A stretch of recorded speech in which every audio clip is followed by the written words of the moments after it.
Філіпка, Дік ці мараць андроіды пра электрычных авечак. Окленд. Учора памерла чарапаха, якую мараплавец Кук падараваў каралю Тонга ў 1777 годзе. Ёй было амаль 20 дзесяцігоддзяў. Чарапаха на імя Туімаліла сканала ў каралеўскім палацы ў сталіцы каралеўства Тонга, Нукуалофе. Падданыя Тонга ставіліся да ёй як да валадаркі, і пры ёй неслі службу адмысловыя наглядчыкі. Жывёліна асляпла некалькі гадоў таму падчас пажару ў зарасніках. Радыё Тонга паведаміла, што панцыр Туімалілы будзе перададзены ў Оклендскі музей у Новай Зеландыі. Ройтерс, 1966 год. Раздзел 1. Бадзёрае электрычнае дзіненне ў адаптары настрою, што стаяў ля ложка, разбудзіла Рыка Дэкарда лёгка і нібы між іншым. Ён здзіўлены, а яго заўсёды дзівіла абуджэнне без аніякіх пераходных адчуванняў, прыўзняўся на ложку і выцягнуўся ў сваёй стракатай піжаме. У тую ж хвіліну ў сваім ложку расплюшчыла невясёлым шэрым позіркам вочы ягоная жонка Айран, міргнула, застагнала і зноў іх заплюшчыла. «Ты занадта слаба наладжваеш Пенфілда», — сказаў ён жонцы. «Я падкарэктую, і ты прачнешся». «Не дакранайся да майго рэгулятара», — у яе голасе чулася безнадзейная раздражнёнасць. «Мне не трэба прачынацца». Рык сеў поруч з жонкай, нахіліўся над ёй і роўна, спакойна растлумачыў. «Калі паставіш на ваганні большай амплітуды, то прачнешся ў цудоўным настроі. Вось і ўсё. Стаў на «С» і будзеш пераадольваць парог тармажэння свядомасці так жа лёгка, як і я». Вельмі добразычліва Рык пагладзіў яе голыя бледныя плечы. У яго самога рэгулятар стаяў на ўзроўні «Д», што азначала, глядзеў ён на свет лагоднымі вачыма. «Прыбяры ад мяне свае рукі, Кап», — прамовіла Айран. «Я не Кап». Цяпер ужо і ён адчуў раздражненне, хоць нічога не змяняў у наладзе. «Нават горшы за Капа». «Не расплюшчваючы вачэй», — адказала яна. «Ты забойца, найманы Капамі. За ўсё жыццё я не забіў ніводнага чалавека». Яго раздражненне нарастала, ператваралася амаль у адкрытую варожасць. «Хіба што няшчасных Анды», — заўважыла Айран. «Але, відаць, гэта не перашкодзіла табе прастагнаць мае прэміяльныя». Рык устаў з ложка і падышоў да адаптара настрою. «Замест таго, каб адкладаць грошы, — казаў ён, — купіць сапраўдную авечку і не хадзіць да той электрычнай на даху, да той змарнелай электрычнай жывёліны, а я ж зарабляю нядрэнна і не першы год». Ён стаяў, вагаючыся перад корпусам адаптара настрою, разважаючы, ці не набраць яму код таламічнага дэпрэсанту, каб пазбавіцца злосці, або таламічнага стымулятара, каб распаліцца і выйграць у сварцы. «Калі набярэш код большай злосці, — сказала Айран, расплюшчыўшы вочы і ўпершы ў яго пільны позірк, — то і я набяру. Я набяру нават код максімальнай лютасці і ўчыню такі скандал, што ўсе нашы папярэднія сваркі пакажуцца табе дзіцячай забавай. Набірай. Толькі паспрабуй і ўбачыш». Яна саскочыла з ложка, падбегла да свайго адаптара настрою, стаяла непахісна, злуйна, напружана. Рык уздыхнуў, зломлены яе пагрозай. «Я наберу код паводле свайго сённяшняга графіку». Праверыўшы свой графік з студзеня 1992 года, ён убачыў, што сёння ў яго павінен быць дзень дзелавога, прафесійнага стаўлення да працы.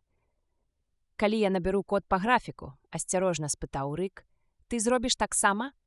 Ён чакаў, нічога не абяцаючы, пакуль жонка не згадзілася.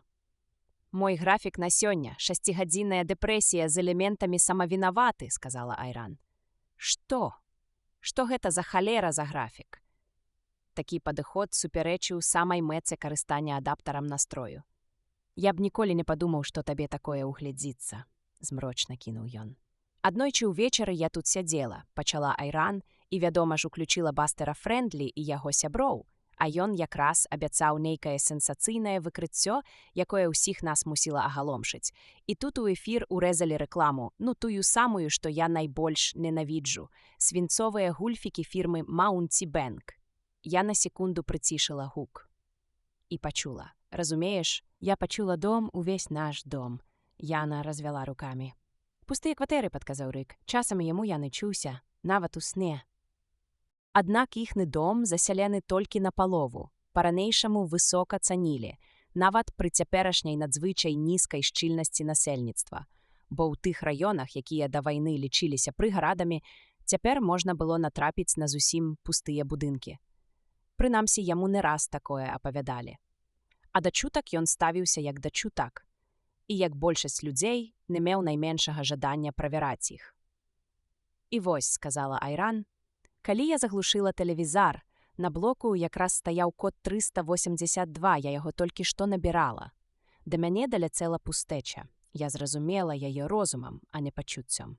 У той момант я адчувала толькі удзячнасць, што магу карыстацца адаптарам настрою Пенфілд. Але потым я ўсведоміла, наколькі хваравіта адчуваць адсутнасць жыцця і не толькі ў нашым доме, але ўсюды на зямлі. Адчуваць і не рэагаваць, разумееш? Спадзяюся, разумееш? Бо гэтага досыць, каб западозрыць псіхічнае захворванне, якое называюць адсутнасцю адпаведнай рэакцыі. Я так і не ўключала гучнасці тэлевізара, а села да адаптара настрою і пачала эксперыментаваць. Нарэшце я набрала код роспачы. Яе смуглявае нахабнаватае аблічча выразіла задаволенасць. Быццам яна здзейсніла нешта вартае ўвагі. А пасля занесла гэты код у графік, двойчы на месяц. Думаю, гэта слушна, і гэтага хопіць, каб адчуць безнадзейнасць таго, што адбываецца наогул, безнадзейнасць нашага існавання на зямлі, калі ўсе нармальныя людзі ўжо даўно эмігравалі. Ці не так? «Калі ты апусцішся ў такі стан, – сказаў Рык, – ты не зможаш набраць іншы код. Падаўшы ў адчай ад навакольнай рэальнасці, можаш надоўга там і застрыць. Я праграмую аўтаматычны набор іншага коду праз 3 гадзіны, – улесліва адказала яна. 481. Усведамленне разнастайнасці магчымасцяў, што адкрываюцца перад намі ў будучыні. Новыя спадзяванні на... Я ведаю, што такое 481, перабіў яе Рык. Ён не раз набіраў гэты код, заўсёды яму давяраў. «Паслухай», – сказаў ён, сядаючы на ложак і бяручы яе за рукі, каб пасадзіць побач. «Нават з аўтаматычным выключальнікам вельмі небяспечна ўваходзіць у стан дэпрэсіі, у любую дэпрэсію. Давай забудзем пра тое, што мы запланавалі. Абое набярэм 104 і адчуем крыху ў цэхі, а потым ты застанешся ў сваім стане, а я пераключуся на звыклае дзелавое стаўленне да працы. А ўжо пасля я падымусь на дах і пагляджу, як там авечка, а потым пайду на працу, а ты не будзеш сядзець у цяжкіх думках ля тэлевізара». Ён адпусціў яе доўгія тонкія пальцы, выйшаў праз шырокую спальню ў гасціную, дзе яшчэ трымаўся пах учорашніх цыгарэт. Нахіліўся і ўключыў тэлевізар. Зі спальні данёсся голас Айран. «Не цярплю тэлевізар да сняданку». «Набяры 888», – сказаў Рык, пакуль награваўся тэлевізар. «Гэта жаданне глядзець тэлевізар, любую перадачу». «Мне нічога не хочацца набіраць», – адказала Айран. «Тады набяры 3», – адказаў ён. «Не хочацца нават стымуляваць кару галаўнога мозгу. Не хачу, каб хоць нешта хацелася набіраць. І найменш за ўсё мне хочацца набіраць 3, бо потым, калі ўжо захочацца, дык буду набіраць і набіраць. Лепш за ўсё сесці на ложку і ўтаропіцца ў падлогу». Яе голас зрабіўся рэзкім, насычаным незразумелымі адценнямі змрочнасці. Яе душа нібы завісла, а цела скамянела, словно яго ахінула нейкая усюдыісная, інтуітыўна цяжкая плёнка, глухая і інертная. Ён уключыў тэлевізар і на ўвесь пакой загрукатаў голас Бастера Фрэндлі. «Ага, сябры! Самы час для сённяшняга прагнозу надвор'я». Спадарожнік Мангуста паведамляе, што асабліва істотныя ападкі чакаюцца каля паўдня, а потым яны паступова пойдуць на спад, таму, сябры, калі вы адважыцеся, над ім прашугацца ў доўгі начны халат Айран, праз імгненне экран патух. «Добра, здаюся, буду рабіць, як скажаш. Набяру ўсё, што загадаеш, хоць бы і шалёную сексуальную асалоду, мне ўжо ўсё абрыдла, я згодная на што заўгодна. Але якая ў д'ябла розніца? Я набяру коды для нас абаіх», – сказаў Рык і павёў жонку назад у спальню. Ля яе адаптара ён набраў 594. Прыемнае прызнанне разважлівасці мужа ва ўсіх жыццёвых абставінах. Ля свайго адаптара ён набраў творчы і нестандартны падыход да працы, хоць у стымуляцыі не меў патрэбы. Яго прыроджаная кемлівасць была для яго такой звыклай, што ён мог не карыстацца штучным уздзеяннем на мозг ад Пенфілда. Ён нашпег паснедаў. Надта многа часу зжэрла сварка з жонкай. Акуратна апрануўся, не забыўшыся пра Аякс, адну з разнавіднасцяў свінцовых гульфікаў фірмы Маунці Бэнк, і падняўся на крыты выган на даху, дзе паслася ягоная электрычная авечка. Там хітрамудрая апаратура плямкала, імітуючы задавальненне і ўводзячы ў зман іншых жыхароў дому. Несумненна, некаторыя жывёліны суседзяў таксама былі муляжамі, начыненымі электронай. Ён, вядома ж, ніколі не сунуў нос у гэтую справу. Як і суседзі, ніколі не дапытваліся пра сапраўднасць ягонай авечкі. Нішто не магло быць больш невыхаваным, чым пытанне: «А ваша авечка сапраўдная?» Гэта было б вяршыняй безвыхаванасці, не горш, чым спытаць, ці вашыя зубы, валасы або нутро праходзілі тэст на аўтэнтычнасць.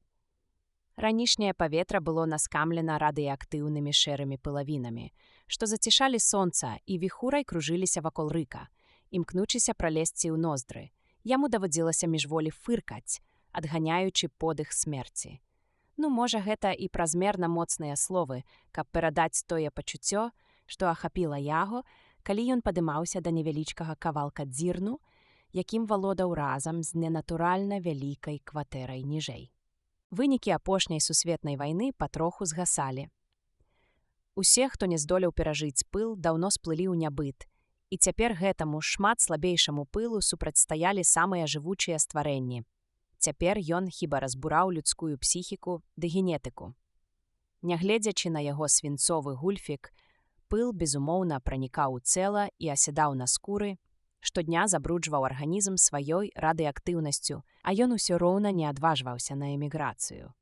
Штомесячныя медагляды пакуль сведчылі, што з ім усё ў норме, што ён мужчына з рэпрадуктыўным здароўем у межах дазволеных законам. Але любы месяц медагляд у лекара ў паліцыі Сан-Францыска мог канстатаваць адваротнае, бо пад дзеяннем усюдыіснага пылу рады спецыялаў бесперапынна папаўняліся коштам яшчэ учорашніх нормалаў. Слоган, прыдуманы для рэкламных шчытоў, тэлевізійных ролікаў і падхоплены ўрадам, загрымеў: «Эмігруй або дэгенеруй, абірай і не марнуй час». «Дужа дакладна», – падумаў Рык, адчыняючы вароты невялікага выгану і падыходзячы да сваёй авечкі. «Я не магу эміграваць», – сказаў ён сам сабе. «У мяне праца». Да яго азваўся ўладальнік суседняга выгану, Біл Барбар. Ён, як і Рык, ужо збіраўся на працу, але яшчэ зайшоў пабачыць сваю жывёлу. «А мая кабыла», – урачыста абвясціў Барбар, – «усё ж такі цяжарная». Ён паказаў на велізарнага першерона, што глядзеў удалячынь. «І што вы на гэта скажаце?» «Скажу, што хутка матымецца 2 коней», – адказаў Рык. Ён падышоў да сваёй авечкі. Яна ляжала і жавала жуйку. Яе насцярожаныя вочы разглядалі яго дапытліва. Ці не прынёс ён аўсяных шматкоў? У муляжа была ўмантаваная прылада, што рэагавала на авёс. Пабачыўшы злак, яна спрытна ўскаквала на ногі і, дробна цокаючы, ішла да гаспадара. «З якога гэта дзіва яна цяжарная?» – спытаў ён Барбара. «Вецер паспрыяў. Я набыў найякаснейшую апладняльную каліфарнійскую плазму», – адказаў Барбар. Маюць сувязі ў дзяржаўным дэпартаменце жывёлагадоўлі. Памятаеце таго інспектара, што аглядаў джуды мінулага тыдня? Там у іх з вялікім нецярпеннем чакаюць лодачкі. Маёй кабыле роўных няма. Барбар пяшчотна правёў вялікім пальцам па яе шыі, і яна схіліла галаву да яго. «Не збіраецеся прадаць сваю кабылу?» – спытаў Рык. Ён вельмі хацеў каня, проста маліў Бога даць яму сапраўдную жывёлу. Бо догляд муляжа патрошку падрывае чалавека. Паводле свайго сацыяльнага становішча ён мусіў мець жывёлу, а сапраўднай у яго не было. Не меў выбару. Нават калі ён сам не надаваў гэтаму вялікай вагі, была яшчэ жонка Айран, якая гэта глядзела вельмі, вельмі пільна. «Прадаваць каня амаральна», – сказаў Барбар. «Тады прадайце жарабя, бо трымаць 2 жывёл яшчэ больш амаральна, чым не мець аніводнай». Барбар разгублена спытаў: «І што ж вы хочаце гэтым сказаць? Дзесяткі людзей маюць па 2 жывёлы, нават 3 ці 4, а такія, як Фред Уэшборн, уладальнік завода па перапрацоўцы водарасцей, дзе працуе мой брат, Маюць нават па 5. Вы што не чыталі ўчарашнюю хронікл пра яго качку? Яна лічыцца самай цяжкай, самай буйной мускуснай качкай на ўсім заходнім узбярэжжы. Вочы Барбара наплылі змрокам, уяўляючы жывую каштоўнасць. Ён патроху ўваходзіў у транс. Пакратаўся па кішэнях курткі, Рык дастаў з мяты зачытаны студзеньскі дадатак да каталогу Сідні, хатнія жывёлы і свойская птушка. Перагарнуў змест, адшукаў раздзел жарабяты, коні патомства, і ўжо ведаў сярэднюю дзяржаўную цану. Жарабя першерона ў Сідні я мог бы купіць за $5000. Гучна прамовіў ён. А ніяк не зможаце, запярэчыў Барбар. Паглядзіце ўважлівей, аб'ява надрукаваная курсівам, а гэта значыць, што такіх жарабят у іх няма, але гэта была б цана, калі б яны мелі. Ну, хай так, сказаў Рык. Тады я буду плаціць вам па $500 штомесяц цягам 10 месяцаў. Гэта поўная каталожная цана. Барбар прамовіў са спачуваннем. Дэкард, вы ж з коньмі незнаёмыя. Ёсць прычына, чаму Сідні не мае жарабят першерона на продаж. Жарабяты гэтай пароды не пераходзяць у рукі іншых уладальнікаў нават за каталожную цану. Яны вельмі рэдка трапляюцца, і то часта не зусім чыстакроўныя. Барбар абапёрся на іхнюю агульную агароджу і шырока размахваў рукамі. Джуды ў мяне ўжо 3 гады, і я яшчэ ні разу не бачыў кабылу першерона яе ўзроўню. Я купіў Джуды ў Канадзе і ўласнаручна прывёз яе сюды, каб хто па дарозе не прыдумаў, як яе прыбраць да рук. Бо прывязяце вы пародзістага каня ў Каларада ці Вайомінг, а там добра ведаюць, што з вамі зрабіць, каб канчык апынуўся ў іх. Чаму? Бо да апошняй сусветнай вайны на ўсім свеце было не больш за 100. Пачакайце, перабіў Рык. Але калі ў вас будзе 2 кані, а ў мяне ніводнага, гэта ж парушэнне ўсіх тэалагічных і маральных падмуркаў мерсерызму. Ды ў вас ёсць авечка. Д'ябал яе бяры, вы можаце дасягнуць пад'ёму і ў асабістым жыцці. А калі авалодаеце абодвума прынцыпамі эмпатыі, ваш шлях да мэты стане бездакорна высакародным. Вось калі б у вас не было гэтай старой авечкі, тады, магчыма, я зразумеў бы логіку вашых разваг. Вядома, калі б у мяне было 2 жывёліны, а ў вас аніводнай, я сапраўды перашкаджаў бы вам дасягнуць сапраўднага зліцця з Мерсерам. Але ўсе сем'і ў нашым доме. І колькі іх? Ну, недзе з 500. Адна сям'я на 3 кватэры, паводле маіх падлікаў. І кожны з нас мае жывёлу. Грэйвсан гадуе кураня. Ён паказаў рукой на поўнач. Сужэнцы Оуксы трымаюць вялізнага рудога сабаку, які брэша па начах. Барбар задумаўся. Думаю, Эд Сміт трымае кацяру ў кватэры. Прынамсі, ён так кажа, але ніхто яго не бачыў. Ну, можа, ён толькі так гаворыць. Падышоўшы да сваёй авечкі, Рык нахіліўся і пачаў нешта шукаць у густой белай воўне. Хоць бы руно было сапраўдным. Пакуль не намацаў тое, што трэба. Схаваны пульт кіравання механізмам. На вачах у Барбара ён зняў вечка і выцягнуў пульт. «Бачыце?» – спытаў ён у суседа. «Цяпер разумееце, чаму мне так хочацца вашага жарабя?» Памаўчаўшы, Барбар адказаў. «Бедны вы чалавек. Няўжо вы ніколі не мелі жывой жывёліны?» «Ну, не зусім так», – сказаў Рык, зачыняючы вечка пульта кіравання электрычнай авечкай. Выпрастаўся, павярнуўся і зірнуў на суседа. «Спачатку ў мяне была сапраўдная авечка. Нам яе падараваў Айранін бацька, як толькі эміграваў. А потым, праз год, памятаеце, я ж нес яе да ветэрынара. Вы акурат у той ранак былі тут у загоне, калі я падняўся і ўбачыў, што яна ляжыць на баку і не ўстае». «Ну, вы ж тады дапамаглі ёй устаць», – успамінаў Барбар, ківаючы галавой. «Так, вы дапамаглі ёй падняцца, яна трохі пахадзіла і зноў звалілася». «У авечак дзіўныя хваробы», – прамовіў Рык. «Ці, лепш сказаць, у авечак шмат хваробаў, але сімптомы заўсёды адны і тыя ж, яны проста не ўстаюць. Вельмі цяжка зразумець, наколькі ўсё сур'ёзна. Гэта можа быць звычайна расцягнутае сухажылле на назе, а можа, перадсмяротныя пакуты, ну хоць бы ад слупняка. Вось ад слупняка і загінула мая жывёліна».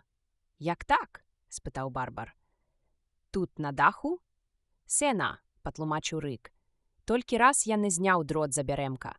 Маленькі кавалак дроту, іграўча так звалася авечка, падрапалася і падчапіла слупняк. Я занёс яе да ветэрынара, але там ужо нічога не маглі зрабіць. і яна памерла, дык я патэлефанаваў у адну з крамаў, што прадаюць механічных жывёл, і паказаў ім фотаздымак Граўча. Яны зрабілі мне яе копію. Ён кіўнуў на эрзац жывёлу, што ляжала ў яго ля ног і жавала, па-ранейшаму пільна сычачы, ці не з'явіцца хоць ценю аўсянага прысмаку. Цудоўная праца. Даглядаючы механічную авечку, я даю ёй столькі ж часу і ўвагі, як і сапраўднай. Але ён паціснуў плячыма. Гэта ўсё ж не тое, скончыў за яго Барбар. Фактычна. Я перажываю за яе таксама, як за жывую, хвалююся, нібы яна сапраўдная. Да таго ж яна час ад часу ламаецца, і тады ў доме могуць здагадацца, што яна электрычная. 6 разоў я вазіў яе ў майстэрню. У асноўным дробныя няспраўнасці, але калі б хто з суседзяў яе ўбачыў, скажам, у той раз, калі ў яе парвалася галасавая стужка, нешта там закусіла, і яна бляяла без перапынку, то, вядома, адразу зразумеў бы, што гэта механічная паломка. Потым ён дадаў: хоць на фургоне рамонту механічных жывёл і напісана нешта кшталту ветэрынарная клініка. І кіроўца апрануты, як сапраўдны ветэрынар у белы халат. Раптам ён зірнуў на гадзіннік, успомніўшы пра час. «Мне пара на працу», — сказаў ён Барбару. «Убачымся ўвечары». Пакуль Рык ішоў да свайго гаверкара, Барбар гукнуў яму ўслед. «Можаце не сумнявацца, нікому з суседзяў пра нашу размову я ні слова». Спыніўшыся, Рык пачаў дзякаваць. А потым раптам яго ахапіла дзіўная безнадзейнасць, тая самая дэпрэсія, пра якую без упынку талкуе Айран, і ён прамовіў: «Не ведаю. Рабіце, як палічыце патрэбным. Гэта ўжо не мае значэння. Але яны ж будуць пагарджаць вамі, не ўсе, але некаторыя дакладна. Вы ж ведаеце, як людзі ставяцца да тых, хто не дбае пра жывёлу, як да амаральных, а яшчэ як да антыэмпатычных. Разумееце, фармальна гэта ўжо не злачынства, як лічылася адразу пасля апошняй сусветнай вайны, але ўсё адно нешта вельмі падобнае». «Божа!» — скрыўлена ўсклікнуў Рык і развёў рукамі. «Ды я ж хачу мець жывёлу, я нават ужо збіраю грошы. Але ж вы самі ведаеце, якая зарплата ў гарадскога служачага. Вось каб мне зноў пашанцавала на працы», — падумаў ён. Як 2 гады таму, калі за месяц атрымалася зняць 4 андаў. Ведаў бы я тады, што Граўча памрэ, але ж гэта было яшчэ да слупняка. Да таго 2-цалёвага кавалка ізаляцыйнага дроту, чтобы шпрыц пралез пад авечую скуру. «А ката вы не хацелі б», — прапанаваў Барбар. «Каты танныя. Паглядзіце хоць бы ў каталогу Сідні», — Рык ціха адказаў. «Не хачу хатняга гадаванца, хочацца чагосьці такога, што ўжо было. Вялікую жывёлу, авечку. А калі б змог назбіраць грошаў, дык карову ці вала, альбо нават як у вас, каня. Прэміі за 5 андаў хапіла б з галавой. Па $1000 за кожнага, і гэта без уліку асноўнай зарплаты. За такія грошы я ўжо знайшоў бы сабе жывёлу. Нават калі б аб'ява ў каталогу Сідні была надрукаваная курсівам. $5000. Але спачатку гэтыя 5 андаў мусяць прыйсці на зямлю з якой-небудзь калоніі. А гэта ўжо не ад мяне залежыць. Я не прымушу 5 андаў спусіцца на зямлю, а нават калі б і прымусіў, ёсць і іншыя галаўныя паляўнічыя ў іншых паліцэйскіх участках па ўсім свеце. Ды тым андам яшчэ трэба пасяліцца менавіта ў паўночнай Каліфорніі, а старшаму акруговаму паляўнічаму за галовамі Дэйву Голдену памерці або выйсці на пенсію. «Дык купіце цвыркуна», — пажартаваў Барбар, «або мыш. За $25 можна купіць дарослую мыш. Ваша кабыла можа памерці гэтак жа, як і мае авечка Граўча, без аніякага папярэджання», — адказаў Рык. «Вось прыйдзеце сёння ўвечары дадому з працы, а яна ляжыць на спіне і дрыгае нагамі ў паветры, як тое насякомае. Пра якую вы казалі, як той цвыркун?» І Рык пайшоў рашучым крокам, трымаючы ў руцэ ключ ад гаверкара. «Даруйце, калі я вас чым пакрыўдзіў», — нервова кіўнуў яму ўслед Барбар. Маўчком Рык Дэкард адчыніў дзверы гаверкара. Навошта дарма языком таўчы з суседам? Трэба наладжвацца на працу на дзень, што наперадзе. Раздзел 2. У пустэчу нежывалай пакоі ў велізарным пакінутым доме, дзе калісьці туліліся тысячы людзей, з адзінага тэлевізара густою лявінай сыпалася рэклама тавараў. У гэтай цяпер нікому не патрэбнай руіне. Да апошняй сусветнай вайны некалі панавалі парадак і чысціня. Дом стаяў у прыгарадзе Сан-Францыска, адкуль хуткасная манарэйка лягка дастаўляла пасажыраў у цэнтр горада. Тады ўвесь паўвостраў аж шчабятаў, як дрэва, поўнае птушак са сваімі радасцямі і жальбою. А цяпер клапатлівыя ўладальнікі кватэр або паўміралі, або эмігравалі на планеты калоніі. Найчасцей паўміралі. Вайна ударыла моцна, нягледзячы на ўсе гераічныя запэўніванні Пентагона і яго самазадаволенага навуковага васала, карпорацыі Рэнд, што, дарэчы, месцілася недзе непадалёк ад гэтага дому. Як і ўладальнікі кватэр, карпорацыя таксама некуды з'ехала, мабыць, назаўсёды. Але ніхто па ёй не смуткаваў. Да таго ж цяпер ужо ніхто не памятаў, з чаго пачалася вайна і хто ў ёй урэшце стаў пераможцам. Пыл, які заразіў большую частку зямной паверхні, узняўшыся невядома з якой краіны, не прадказалі нават тыя дзяржавы, што варагавалі падчас вайны. Спачатку дзіўным чынам вымерлі совы. Тады гэта здавалася амаль смешным. Тлустыя, белыя, пухнатыя птахі з невядомых прычын валяліся на дварах і вуліцах. Але жывыя совы рэдка траплялі людзям на вочы. Яны зрываліся ў паветра толькі з прыцэмкамі. У сярэднявеччы праўдзівым знакам эпідэмій былі масавыя высыпы мёртвых пацукоў. А гэтая чума звалілася зверху. За совамі пайшлі і іншыя птушкі, але да таго часу дзіўны феномен ужо заўважылі і патлумачылі. Жменьку сродкаў на каланізацыйныя праграмы выдзялялі і перад вайной. Але цяпер, калі людзі на зямлі ледзь памяталі, як выглядае сонца, каланізацыя ўвайшла ў зусім новую фазу. У сувязі з гэтым галоўная зброя вайны, сінтэтычны байцоў за свабоду, была змадэрнізавана. Здольны дзейнічаць на варожых чалавеку планетах гуманоідны робат, фактычна арганічны андроід, стаў мабільным дапаможным рухавіком каланізацыйнай праграмы. Згодна з заканадаўствам ААН, кожны эмігрант атрымліваў уласнага андроіда на выбар. І ўжо на пачатку 1990-х разнастайнасць мадэляў андроідаў пералезла ўсе разумныя межы, як калісьці разнастайнасць амерыканскіх аўтамабіляў у 1960-х. І гэта стала вырашальным штуршком да эміграцыі. Андроіды служылі прянікам, а радыеактыўны пыл – бізуном. ААН найактыўнейшым чынам падтрымлівала эміграцыю і фактычна рабіла жыццё на зямлі ледзьве магчымым. Застацца на зямлі азначала рызыкаваць. Цябе маглі адразу занесці ў катэгорыю біялагічна непажаданых індывідаў, і ты станавіўся пагрозай чыстай прабацькаўскай расе. Як толькі на каго павешвалі ярлык спецыяла, ён, нягледзячы на стэрылізацыю, тут жа выпадаў з гісторыі чалавецтва. Па сутнасці, чалавек пераставаў быць часткай чалавецтва. І ўсё ж тут і там людзі ўпарта не хацелі эміграваць. Яны самі не маглі вытлумачыць гэтай ірацыянальнасці. Лагічна, кожны нормал даўно мусіў пакінуць зямлю. Мабыць, нават вось так скалечаная, яна ўсё роўна заставалася родным месцам, і людзям было цяжка яе пакідаць. А можа, скептыкі верылі, што хмара пылу над зямлёй урэшце развеецца.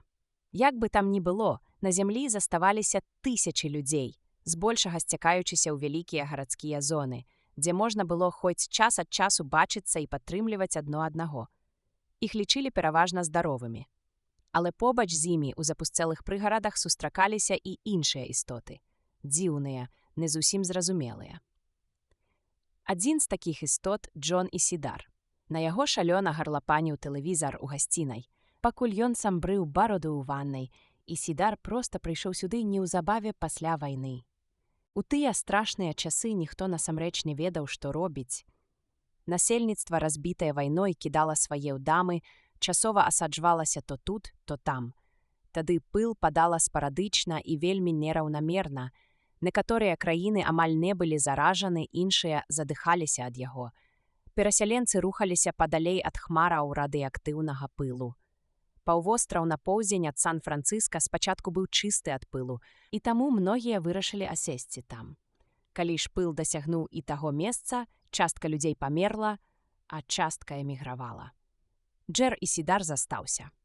Тэлевізар раўнуў, цалкам узнаўляюць атмасферу ціхіх дзён перад грамадзянскай вайной у паўднёвых штатах.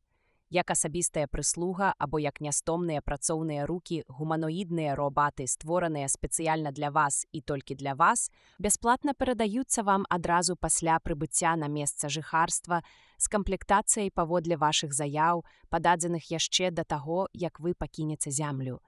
Гэтыя верныя і паслухмяныя спадарожнікі ў самай вялікай і адважнай падарожжы чалавецтва ў сучаснай гісторыі забяспечаць, і гэта цягнулася далей і далей. «Кляты дзень! Можа, я спазнюся на працу», – думаў Ісідар, правозячы лязом па падбароддзі. Ён не меў нармальнага гадзінніка і паклыўся цалкам на тэлевізар з яго дакладнымі сігналамі. А сёння, здаецца, быў дзень міжкасмічных гарызонтаў. Па тэлевізары безупынна гаманілі пра 5-ю ці 6-ю гадавіну заснавання Нова Амерыкі, найбуйнейшага паселішча ЗША на Марсе. Яго стары, ледзь працуючы тэлевізар, прымаў толькі адзін нацыяналізаваны падчас вайны канал, які цяпер належаў дзяржаве. Урад у Вашынгтоне са сваёй каланізацыйнай прапагандай быў адзіным спонсарам канала. Таму Ісідар не меў выбару, глядзець давадзілася толькі гэта. Ну а цяпер паслухаем місіс Мегі Клугман, прапанаваў вядучы перадачы Джону Ісідару, які хацеў ведаць толькі час. Нядаўняя імігрантка на Марс, місіс Клугман, у інтэрв'ю, запісаным у Новым Нью-Йорку, сказала вось што. «Місіс Клугман, у чым розніца паміж жыццём на заражанай зямлі і тут, у свеце неверагодных магчымасцяў?» Паўза, а потым стомлены сухі голас жанчыны сярэдняга веку прамовіў: «Думаю, што я 3 членаў маёй сям'і найперш адчуваем годнасць». «Годнасць, місіс Клугман?» – запытаў вядучы. «Так», адказала яна ўжо з Марса, з Новага Нью-Йорка. Вельмі цяжка патлумачыць. Што значыць мець такога памочніка, якому можна даверыць усё без выключення, асабліва ў нашы трывожныя часы. Гэта вельмі супакойвае. А там, на далёкай зямлі, місіс Клугман, раней вы баяліся, што вас могуць занесці ў спецыялы. О, мы з мужам літаральна паміралі са страху. Ды так мы эмігравалі, і страх знік, спадзяюся, назаўсёды. Джон Ісідар з горыччу падумаў. І для мяне страх таксама знік, нават без эміграцыі. Ужо больш за год ён быў спецыялам, і не толькі з-за сапсаванай генетыкі. Найгоршым было тое, што ён не здолеў прайсці тэст на мінімальныя разумовыя здольнасці. І цяпер яго без усялякага сораму называлі пустагаловым. Ганьба з 3 новаасвоеных планет сышла на яго. Але, як ні дзіўна, ён працягваў жыць. Працаваў кіроўцам фургона, у якім вазіў зламаныя механічныя жывёліны ў майстэрню.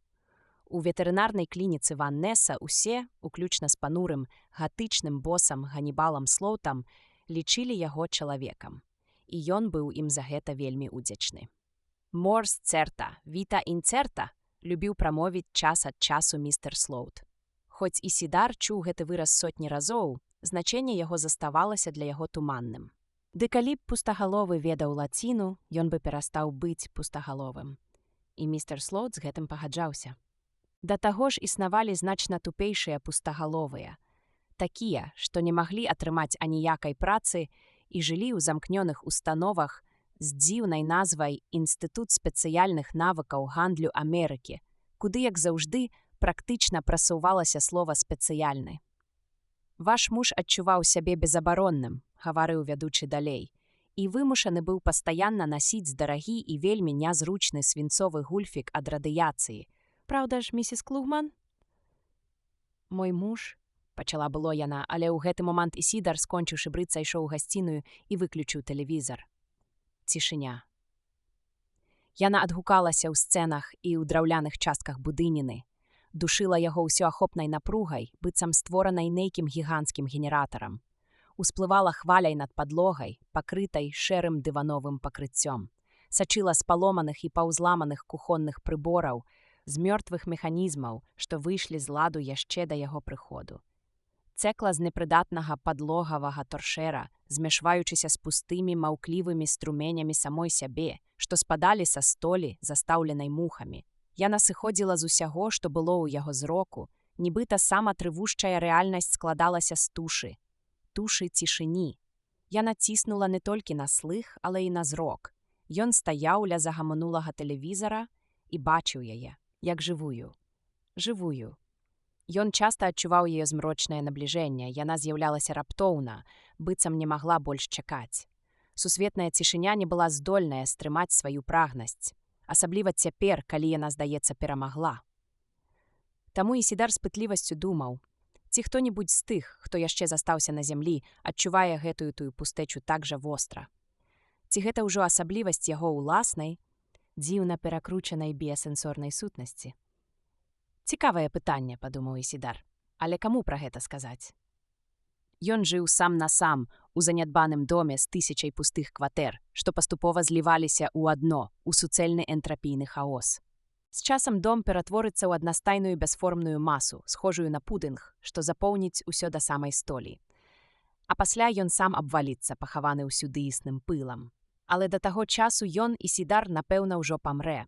Яшчэ адна цікаўная падзея, набліжэнне якой ён адчуваў цяпер, стаючы ў сваёй апусцелай заражанай гасцінай, поўнай гэтай безрухомай, усепранікальнай, цяжкай сусветнай цішыні. Мабыць, варта зноў уключыць тэлевізар. Але тая рэклама, разлічаная на рэшткі нормалаў, палохала яго. Яму безупынна ўбівалі ў галаву, што ён спецыяль нікому не патрэбен. А каму ён патрэбен?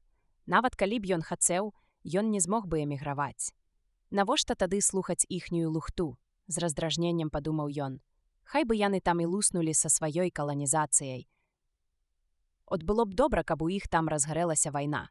Тэарэтычна такое магло здарыцца, і тады б яны блыталіся, як калісьці на зямлі. І ўсе таксама станавіліся б спецыяламі, нягледзячы на эміграцыю. Добра, падумаў ён, трэба ісці на працу. Ён цягнуўся да круглай ручкі дзвярэй, што вывадзілі ў цёмны калідор, але адразу аддзёр руку, правёўшы позіркам па пустэчы астатняга дому.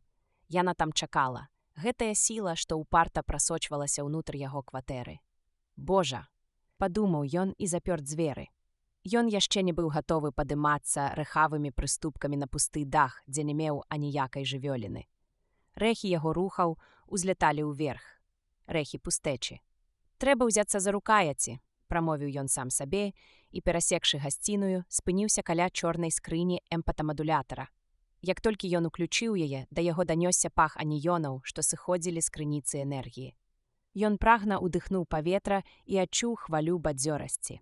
Катодна-прамянёвая трубка засвяцілася, імітуючы бляклае тэлевізійнае відовішча.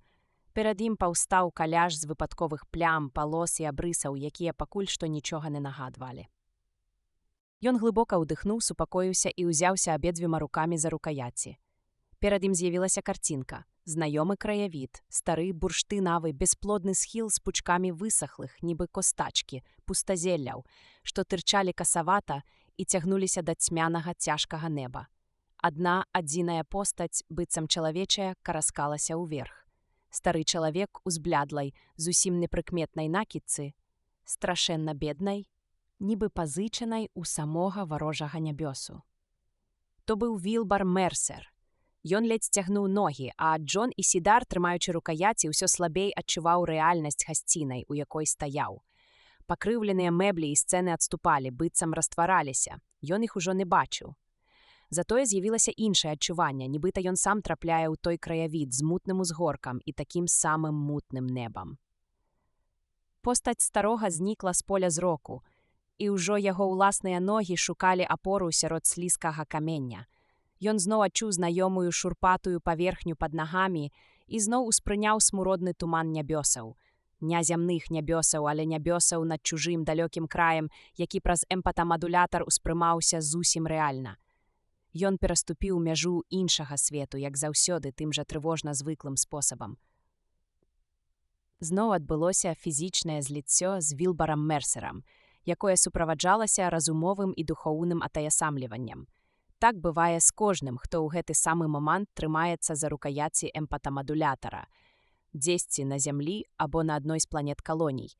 Ён адчуваў іх усіх, тых іншых, убіраў у сябе гомін іхніх думак, чуў у сваім мозгу няспынны шум іхнага існавання. Яны, як і ён, былі занятыя толькі адным – гэтым зліццём ментальнасцяў, скіраваных на ўзгор'е, на ўзыходжанне, на патрэбу караскацца ўсё вышэй.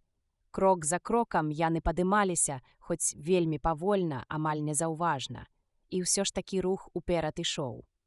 «Яшчэ трошкі», – думаў ён, у той час, як камяні грукаталі з-пад ног долу. «Сёння мы вышэй, чым учора, а заўтра». Ён, як складнік постаці Вілбара Мерсера, паглядзеў угору на схіл. Чамусьці не відаць мэты ўзыходжання. Занадта далёка. Але яна абавязкова выявіцца. Кінуты ў яго камень трапіў яму ў руку. Ён адчуў боль. Паўабарнуўшыся, убачыў, як яшчэ адзін аскепак скалы праляцеў міма, гэтым разам не дасягнуўшы мэты. Ён аж сцепануўся, пачуўшы глухі стук каменя аб зямлю. «Хто?» – з дзівам падумаў ён, спрабуючы разгледзець крыўдзіцеля. Даўнія ворагі мільгалі на ўскрайку поля зроку. Яны ішлі за ім уверх па схіле і будуць ісці, пакуль яму не ўдасца дацягнуць да вяршыні. Ён зноў успомніў пра вяршыню, як толькі ўзгор'е стала больш палогім, але ўжо праз імгненне пачаўся чарговы этап узыходжання. І колькі ж іх было, гэтых узыходжанняў? Усё злілася ў адно. Будучыня сцякалася з мінулым, перамешваліся перажытае і тое, што яшчэ наперадзе, і ў памяці не заставалася нічога, акрамя гэтай хвіліны спынку, калі ён стаяў нерухома і паціраў на руцэ парэз адкінутай камяніны. «Госпадзе!» – знемогла падумаў ён. «Няўжо гэта справядліва? Чаму я падымаюся адзін, а мяне крыўдзіць нехта, каго я нават разгледзець не здольны?» І тут агульны гул усіх і кожнага, што зліваліся ў ім, раптам разагнаў адчуванне самоты. «Вы таксама гэта адчулі?» – падумаў ён. «Так», – адгукнуліся галасы. «У нас таксама парэз на левай руцэ. Страшэнна баліць». «Ну што ж», – сказаў ён, – «лепш рушым далей». Ён зноў пачаў караскацца ўверх, і за ім адразу пацягнуліся ўсе астатнія. «Калісьці», – прыгадваў ён, – «усё было інакш». Яшчэ да таго, як прыйшло праклёнства, жыццё было напоўнена радасцю. Названыя бацькі Фрэнк і Кора Мерсер знайшлі яго маленькім хлопчыкам на надзіманым авіяцыйным ратавальным плыцэ каля ўзбярэжжа новага англійскага штата. Або Мексікі, недзе побач з портам Тампіка. Цяпер ён ужо не памятаў дакладна, пры якіх абставінах гэта здарылася. У дзяцінстве ўсё было добра. Ён любіў усялякае жывое, асабліва жывёлаў, і нават умеў вяртаць мёртвых жывёл да жыцця. Жыў сярод трусоў і жукоў, але ці было гэта на зямлі, ці на нейкай планетцы калоніі, і гэтага ўжо забыўся. Затое добра памятаў забойцаў. Яны схапілі яго як вырадка, як апошняга вырадка, нават сярод спецыялаў. І з таго моманту ўсё змянілася. Мясцовы закон забараняў любыя дзеянні, што супярэчылі ходу часу, а менавіта вяртанне мёртвых да жыцця. Улады вельмі ясна патлумачылі яму гэта на 16-м годзе жыцця. Яшчэ цэлы год ён займаўся гэтым патаемна, у рэштках лесу, але адна старая жанчына, якую ён ніколі не бачыў і не чуў, урэшце данесла. Не атрымаўшы згоды бацькоў, яны забойцы, апрамянілі яго унікальны нервовы вузел у мозгу радыеактыўным кобальтам, і пасля гэтага ён праваліўся ў іншы свет, пра існаванне якога ніколі нават не здагадваўся. Гэта была яма, поўная трупаў і шкілетных астанкаў. Там ён гадамі корпаўся, спрабуючы выбрацца. Асёл і асабліва рапуха, найважнейшыя істоты для яго, раптам зніклі, назаўсёды вымерлі. Вакол ляжалі толькі гнілыя фрагменты. Тут галава без вачэй, там кавалак рукі. Нарэшце птах, што прыляцеў паміраць, паведаміў яму, дзе ён апынуўся. І ён апусціўся яшчэ глыбей у замагільны свет. Ніяк не мог выбрацца, пакуль раскіданыя каля яго косці зноў не ператварыліся ў жывых істотаў. Ён стаў часткай метабалізму іншых жыццяў, і пакуль гэтыя жыцці не паўставалі з мёртвых, ён таксама не мог выкарабкацца з пахавальнай ямы. Цяпер яму ўжо было не даведацца, як доўга цягнуўся гэты цыкл. Нічога ж не адбылося, таму час страціў меру. Але ўрэшце косці абраслі мясам. Пустыя вачніцы напоўніліся, і новыя вочы пачалі бачыць, а адноўленыя дзюбы і морды куткудакаць, гелгатаць, брэшаць і мяўкаць. Магчыма, гэта ён быў прычынай. Мабыць, экстрасэнсарны вузел зноў аджыў у ягоным мозгу. А можа і не, магчыма, усё сталася натуральным чынам. Як бы там ні было, ён больш не падаў уніз. Пачаў падымацца да паверхні разам з іншымі. Даўно страціў іх з поля зроку. У нейкі момант выявіў, што караскаецца сам. Але яны ўсё ж былі побач. І далей суправаджалі яго. Ён адчуваў іхную прысутнасць дзіўным чынам унутры ўласнага єства. Ісідар стаяў, учепіўшыся за рукаяці, і быў настолькі збліжаны з усімі іншымі жывымі, што адрывацца ад іх не хацелася зусім. Усё скончылася, як заўсёды, і яшчэ балела, крывавіла рука, у якую трапіў камень. Адняўшы рукі ад рукаяцяў, ён паглядзеў на рану, пасля няўпэўнена пайшоў у ванную, каб прамыць парэз, ужо не ўпершыню атрыманы падчас зліцця з Мерсерам і, відаць, далёка не ў апошні раз. Людзі, асабліва старэйшага веку, часам паміралі, калі набліжаліся да вяршыні ўзгорка, не вытрымлівалі жорсткіх выпрабаванняў. «Цікава, ці здолею я яшчэ раз прайсці гэты кавалак шляху», сказаў ён сабе, акуратна дакранаючыся да хворага месца. «Сэрца ж можа і спыніцца», разважаў ён. «Таму лепш было б жыць у горадзе, дзе ў дамах ёсць дактаравыя кабінеты з дэфібрылятарамі. Тут, у глушы, у адзіноце, рызыка занадта вялікая». Але ён ведаў таксама, што будзе рызыкаваць і далей. Ён і раней так рабіў, як і большасць людзей, нават фізічна слабых. Прыклаўшы да раны клінекс, ён асцярожна сцёр кроў з рукі, а потым пачуў прыглушаны далёкі гул уключанага тэлевізара. «У доме яшчэ хтосьці ёсць», перапуджана падумаў ён. «Не ў стане паверыць, гэта не мой тэлевізар, ён выключаны. І я адчуваю, як вібруе падлога. Гэта дзесьці ніжэй, на нейкім паверсе падо мной. Я больш тут не сам», усвядоміў Ісідар. З'явіўся яшчэ адзін жыхар, заняў адну з пустых кватэр, і настолькі блізка, што я чую гук яго тэлевізара. Напэўна, паверхам або двума ніжэй не больш. Трэба праверыць», мільганула думка. Што робяць, калі з'яўляецца новы сусед? Заходзяць да яго і нешта пазычаюць, праўда ж? Але на ягонай памяці такое ні разу не здаралася. Ні ў гэтым доме, нідзе яшчэ. Людзі з'язджалі, людзі эмігравалі, але ніхто не засяляўся. «Трэба іх чым-небудзь пачаставаць», вырашыў ён. «Кубкам вады ці, лепш малака. Так, малака. Або мукой, або яйкам ці хоць якім эрзац-заменнікам».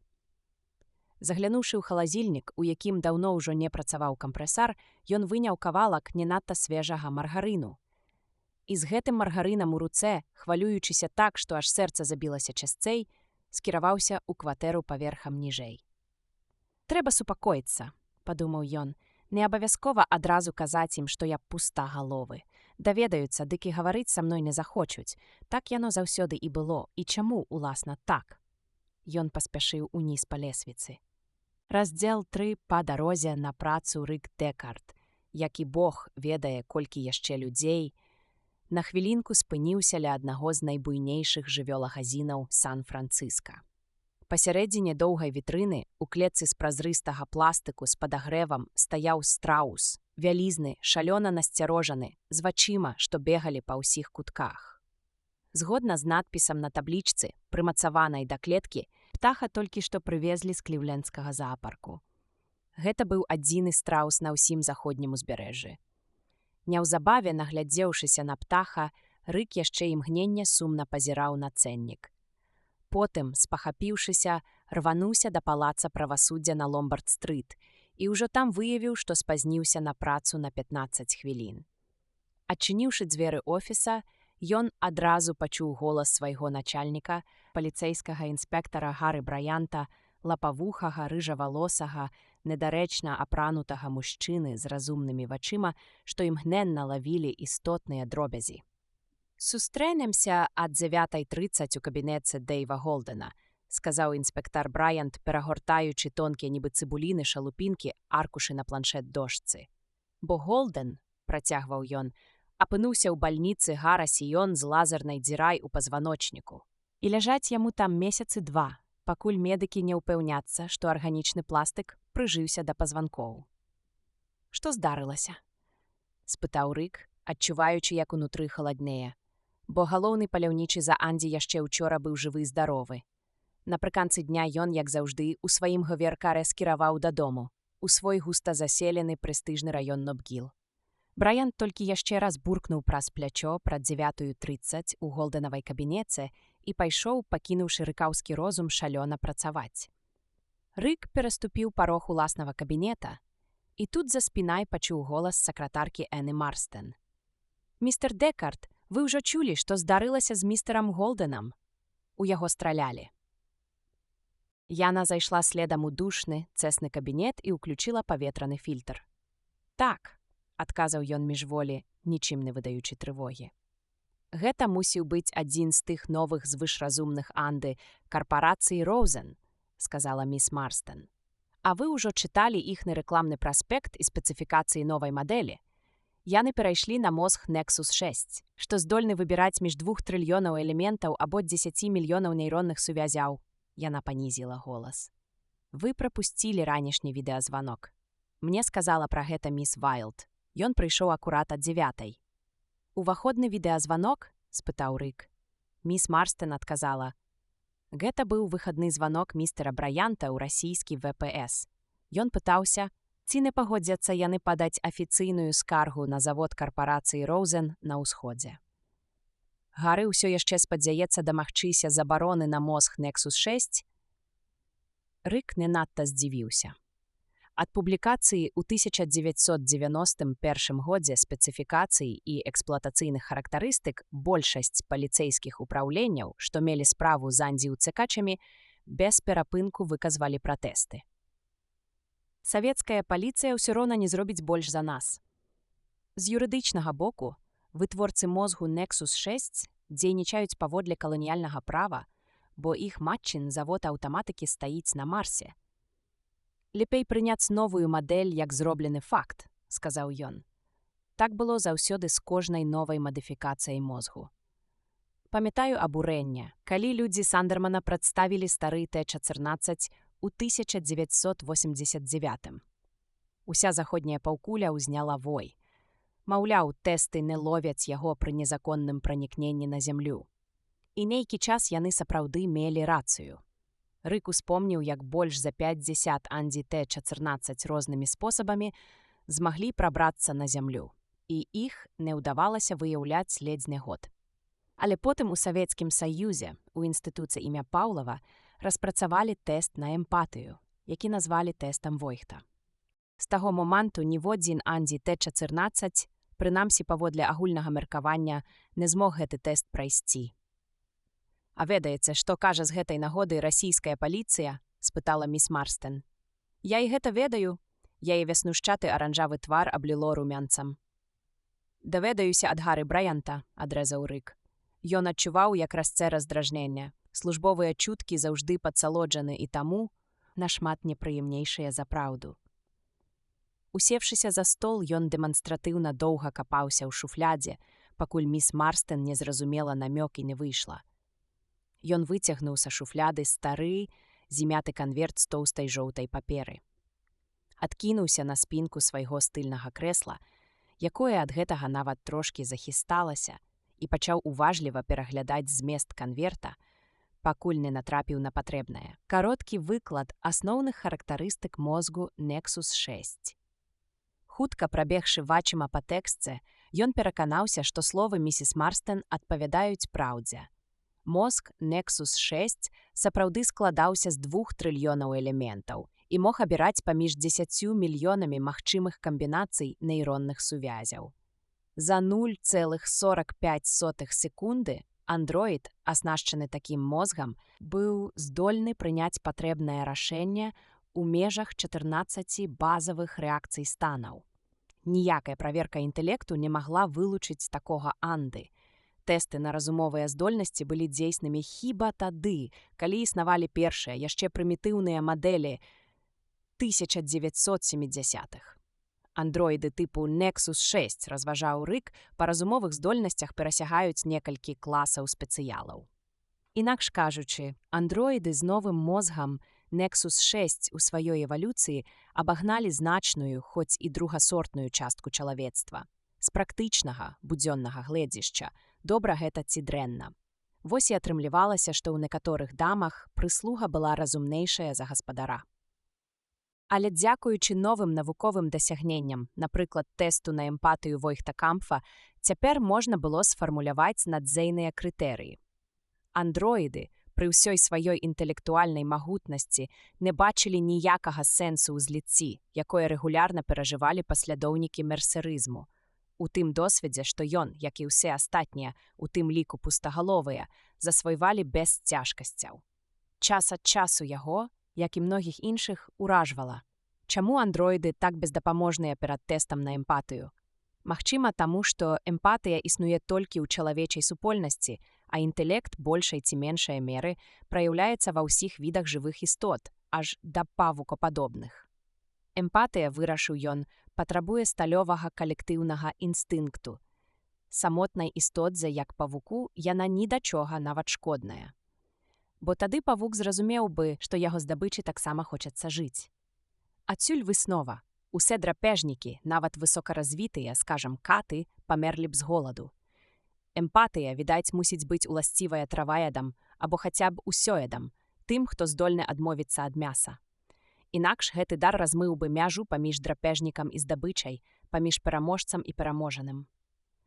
Зліваючыся з Мерсерам, усе разам падымаюцца на ўзыход, а калі цыкл сканчаецца, разам падаюць у прорву замагільнага свету. Гэта нагадвае своеасаблівую біялагічную абарону, але яна двухбаковая.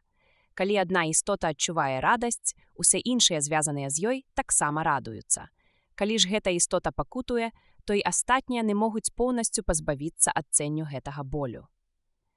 Для такой істоты, як чалавек, істоты сацыяльнай, статкавай, гэта дадатковы фактар выжывання.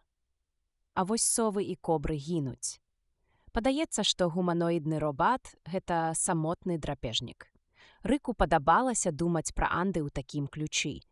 Гэта надавала яго працы маральную падставу. Умерцвяючы Андзі, ён не парушаў ніводнага з жыццёвых прынцыпаў Мерсера. «Ты будзеш забіваць толькі забойцаў», абвясціў ім Мерсер у той год, калі на зямлі ўпершыню з'явіліся эмпатамадулятары.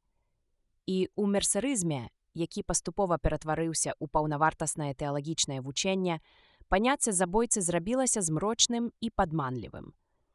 Абсалютнае зло ў мерсерызме трымалася за падраны плашч старога, які цяжка падымаўся ўгару, але хто ці што было ўласна гэтым злом, ніхто не ведаў. Мерсерыт адчуваў зло, не разумеючы яго сутнасці. Інакш кажучы, мерсерыт мог бачыць няўлоўную прысутнасць забойцаў дзе заўгодна.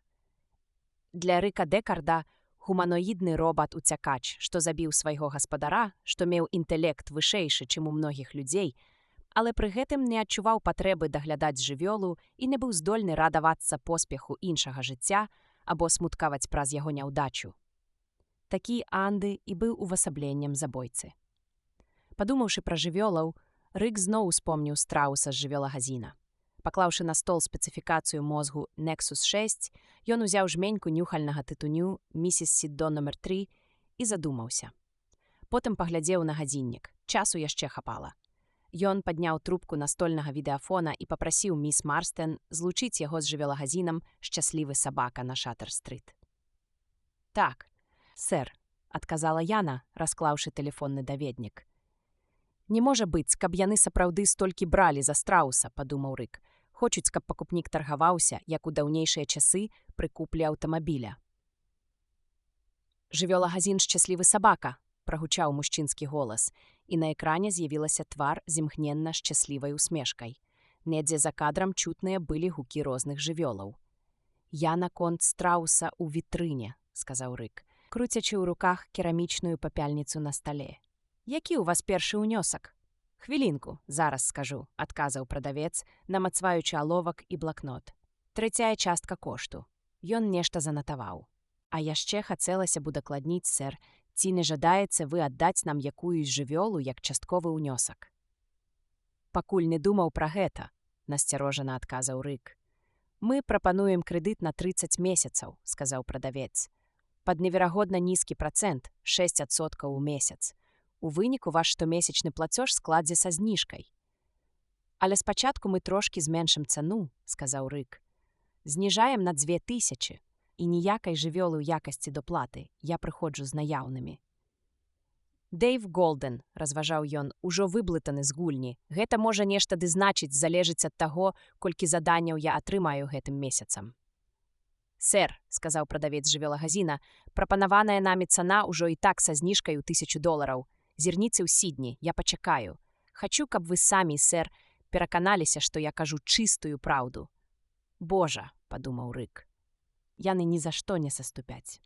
Але ён усё ж дастаў з кішэні курткі, складзены напалам каталог Сідні, пагартаў, пакуль не адшукаў раздзел страус, самцы-самкі, старыя маладыя, хворыя, здаровыя, новыя ўжытыя, і пачаў праглядаць цэны. «Новы, малады, здаровы самец», – працягваў прадавец. $30,000. Ён таксама раскрыў свой каталог Сідні.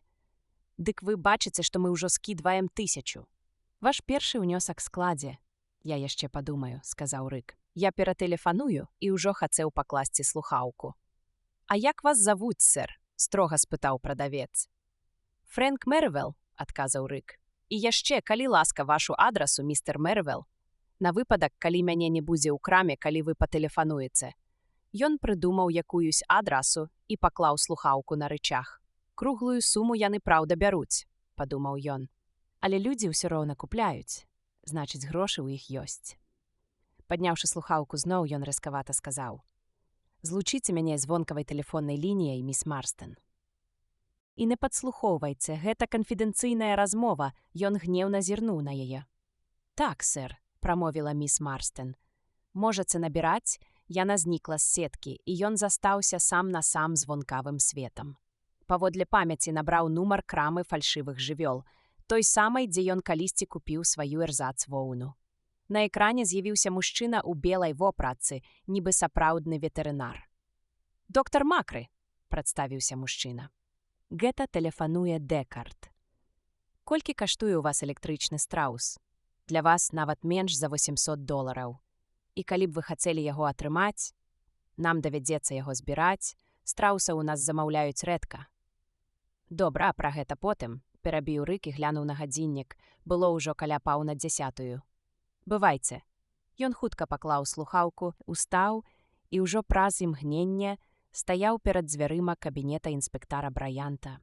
Маўкліўна прайшоў міма дзяўчыны на прыёме, мілавіднай, з доўгай да пояса касой бліскучага воласа, а потым міма сакратаркі Брайанта, таго дагістарычнага монстра юрскага перыяду, халоднага і хітрага, быццам архаічная варта пры ўваходзе ў замагільны свет. Ні адна з жанчын да яго не загаварыла, як і ён да іх.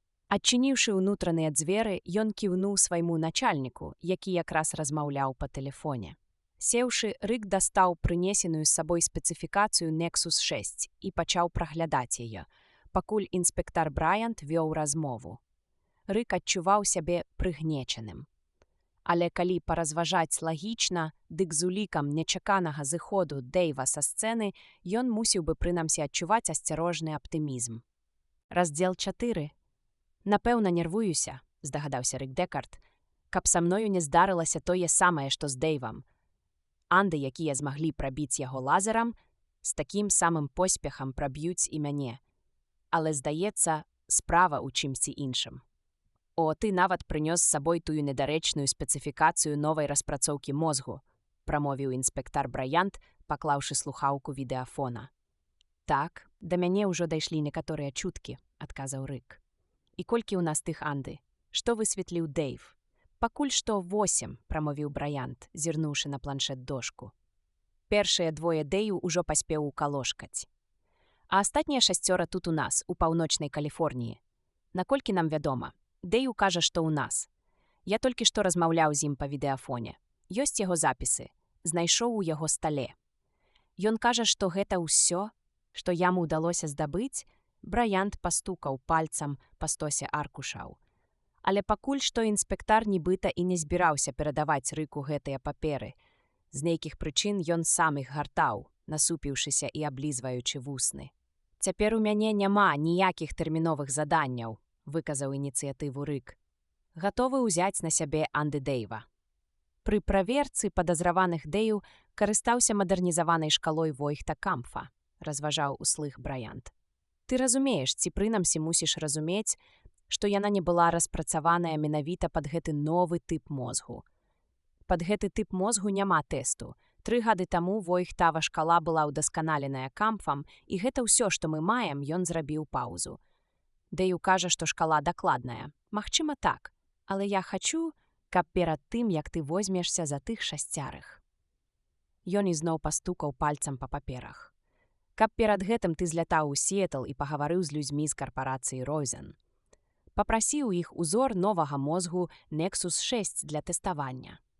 А потым праверыць яго па шкале Войхта-Кампфа, сказаў Рык. Гэта толькі здаецца такім простым, прамовіў Брайант больш сам да сябе, чым да Рыка. Даруй? Думаю, пакуль ты будзеш ляцець, я паразмаўляю з кіраўніцтвам карпорацыі Розен. Ён уважліва паглядзеў на Рыка. Пасля цяжка ўздыхнуў, быццам рашучасць саспела ў ім сама сабою. Хачу пагаварыць з імі пра магчымасць прыцягнуць да тэставання некалькі людзей разам з іх андроідамі. Але ты гэтага не ведаеш. Гэта будзе маё рашэнне, узгодненае з вытворцам. Спадзяюся, усё залагодзіць яшчэ да твайго прыбыцця. Ён тыцнуў пальцам у Рыка, а твар яго зрабіўся жорсткім. Табе ўпершыню давядзецца выступаць у ролі старэйшага паляўнічага на Анды. Дэю шмат ведаў, заплячы магады досведу. У мяне таксама, напружана прамовіў Рык. Раней ты атрымліваў заданне ад Дэйва. Заўжды ён вырашаў, што даць табе а што пакінуць сабе. Цяпер у тваіх руках 6, з якімі ён хацеў разабрацца сам, без тваёй дапамогі, але адзін з іх аказаўся больш спрытным за Дэйва. І яго... Брайант перавярнуў аркуш так, каб Рык бачыў. Яго завуць Макс Палокаў, прынамсі так ён сябе называе. Калі толькі Дэю не памыляецца, усё трымаецца на здагадках. А вось мадэрнізаваную шкалу Войхта-Кампфа ён ужыў толькі на першыя 3, на тых 2, каго ўжо знішчыў і на Палакава. І менавіта падчас тэставання Палакаў прабіў яго лазерам наскрозь. Гэта толькі пацвярджае, што Дэю меў рацыю, адказаў Рык. Інакш навошта было яму страляць, у яго не было б ніякага матыву. Значыць, цяпер ты ляціш у Сіэтл, падсумаваў Брайант. Нічога ім загадзя не паведамляй, гэта я бяру на сябе. Але будь уважны. Ён падняўся і глянуў Рыку проста ў вочы. Калі падчас тэставання ў карпорацыі нехта з людзей не пройдзе тэст. Гэта немагчыма, сказаў Рык. Некалькі тыдняў таму я ўжо абмяркоўваў гэта з Дэйвам. Нядаўна я атрымаў з савецкай паліцыі, з іх ВПС, службовую запіску, прызначаную і для зямлі, і для калоніяў. Група ленінградскіх псіхіятраў звярнулася да ВПС з прапановай выпрабаваць апошнія, найдакладнейшыя асабістыя профільныя прыборы, каб выявіць прысутнасць андроіда. Іншымі словамі, прымяніць шкалу Войхта-Кампфа да падборкі людзей з шызафрэніяй, з паталагічнай дысасацыяй, у тым ліку з афектыўным спляскваннем. Ты, напэўна, чуў. Менавіта гэта і вымярае шкала Войхта-Кампфа. Тады ты разумееш, што іх непакоіць. Гэтая праблема існавала заўсёды. Ад самага пачатку, як мы ўпершыню сутыкнуліся з андроідамі, якія выдавалі сябе за людзей. Пра аднастайнасць поглядаў паліцыі можна прачытаць у артыкуле Лур'і Кампфа, напісаным 8 гадоў таму. Блякаванне прыняцця ролі ў недэградавых шызафрэнікаў. Кампф параўноўвае зніжаную эмпатыю псіхічна хворых людзей з нібы падобнай, але ўсё ж. Ленінградскія псіхіятры, перабіў Брайант, лічаць, што некаторыя катэгорыі людзей не здольныя прайсці тэст Войхта-Кампфа. Калі б ты праверыў іх, то паводле нашых стандартаў вырашыў бы, што яны гуманоідныя робаты. Але сваю памылку ты зразумеў бы толькі пасля іх смерці. Ён змоўк і чакаў адказу. Але ж такіх людзей, пачаў Рык, можна пабачыць хіба што ў спецыяльных установах, пагадзіўся Брайант.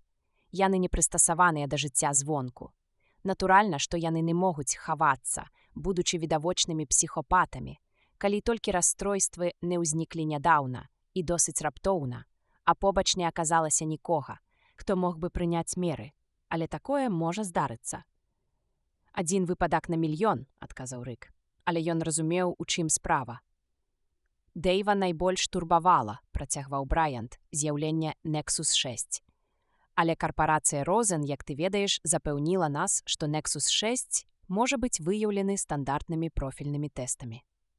Мы паверылі ім на слова, цяпер вымушаныя, і мы ведалі, што гэта здарыцца, пераканацца ў гэтым самі. Менавіта гэта табе і трэба зрабіць у Сіэтле. Ты ўсведамляеш і, думаю, вельмі добра, што ўсё можа пайсці не так. Калі табе не ўдасца высветліць усіх гуманоідаў-утыкачоў, Значыць, у нас няма надзейнага інструменту, і мы не здольныя іх лавіць. А калі ты ідэнтыфікуеш чалавека як андроіда, Браян скрывіўся халаднай, амаль жалезнай усмешкай. Мы апынемся ў вельмі непрыемным становішчы. Нават калі ніхто з супрацоўнікаў карпорацыі Роузен не разгаласіць гэтага. Гэта звяжа нам рукі на нявызначаны час, і мы будзем павінны паведаміць ВПС, а яны ленінградскім вучоным. А далей пра гэта прачытае ўся прэса. Ну, хіба што мы збяромся і распрацуем яшчэ лепшую шкалу. Ён падняў слухаўку. Ну што, бярэшся? Можаш узяць службовы говеркар і запраўляцца на нашай станцыі. Можна мне ўзяць запісы Дэйва Голдена? Хачу прагледзець іх па дарозе, Рык падняўся. Спачатку праверым шкалу ў Сіэтле. Тон Браянта не пакідаў месца для спрэчак, і Рык гэта адчуў. Калі ён пасадзіў говеркар паліцэйскага ўпраўлення на дах карпорацыі Розен у Сіэтле, яго ўжо чакала маладая жанчына. Цёмнавалосая, стройная, у новых масіўных пылафільтравальных акулярах, яна падышла да яго говеркара, трымаючы рукі ў глыбокіх кішэнях доўгага яскрава паласатага плашча. На яе выразна акрэсленым, невялічкім твары застыў змрочны, незадаволены выраз. «Штось здарылася?» — спытаў Рык, выходзячы з говеркара. «Нібыта нічога. Мела размову па відэафоне. Але гэта нічога да справы не мае», — адказала Яна двухсэнсоўна. Нечакана Яна працягнула руку, ён аўтаматычна яе паціснуў. «Я Рэйчел Роузен, а вы, напэўна, містер Дэкард. Усё гэта не я прыдумаў», — сказаў ён. «Так, інспектар Браянт ужо нас паінфармаваў». «Але ж вы афіцыйны прадстаўнік паліцэйскага ўпраўлення Сан-Францыска, гэта... Значыць, установа, якая сумняецца, ці адпавядае наша распрацоўка патрэбам грамадства, яна зірнула на яго з-пад доўгіх чорных вейкаў, відаць, штучных. Гуманоідны робат, як і кожная іншая машына, можа мець рознае ўжыванне. Можа прыносіць вялікую карысць, а можа быць і сур'ёзнай небяспекай. «Карысць нас не цікавіць», — адзначыў Рык. «А варта толькі з'явіцца небяспецы», — сказала Рэйчел Роузен. «Як вы ўжо тут, як тут. І праўда, містер Дэкард, што вы паляўнічы на галовы». Ён неахвотна паціснуў плячыма і кіўнуў. «Значыць, вам не складана распазнаць у Анды ненатуральную інертнасць», — працягвала дзяўчына. «І тады застаецца толькі, як кажуць, дэактываваць яго». «Вы ўжо падабралі групу для тэставання?» — спытаў ён. «Мне трэба?» І ён абарваў фразу на паўслове, бо раптам убачыў у вальерах жывёлаў. Ну, вядома, магутная карпорацыя, разумеў ён, магла сабе гэта дазволіць. У глыбіні душы Рык, відаць, і чакаў убачыць такую раскошную калекцыю. Таму яго гэта не здзівіла, але ўнутры ўзнялося пачуццё, падобнае хутчэй да прагнення. Ён павольна адышоў ад дзяўчыны да найбліжэйшага загону. Адчуваў пахі, нават некалькі пахаў, жывых стварэнняў, якія стаялі, сядзелі, ці, як істота, падобная да янота, спалі. Ніколі ў жыцці ён не бачыў янота жыўцом. Хіба што ведаў, як яны выглядаюць паводле трохмерных фільмаў, якія паказвалі па тэлебачанні. Па нейкай прычыне пыл моцна ўдарыў па гэтых жывёлах, як і па птушках, і янотаў у дзікай прыродзе амаль не засталося.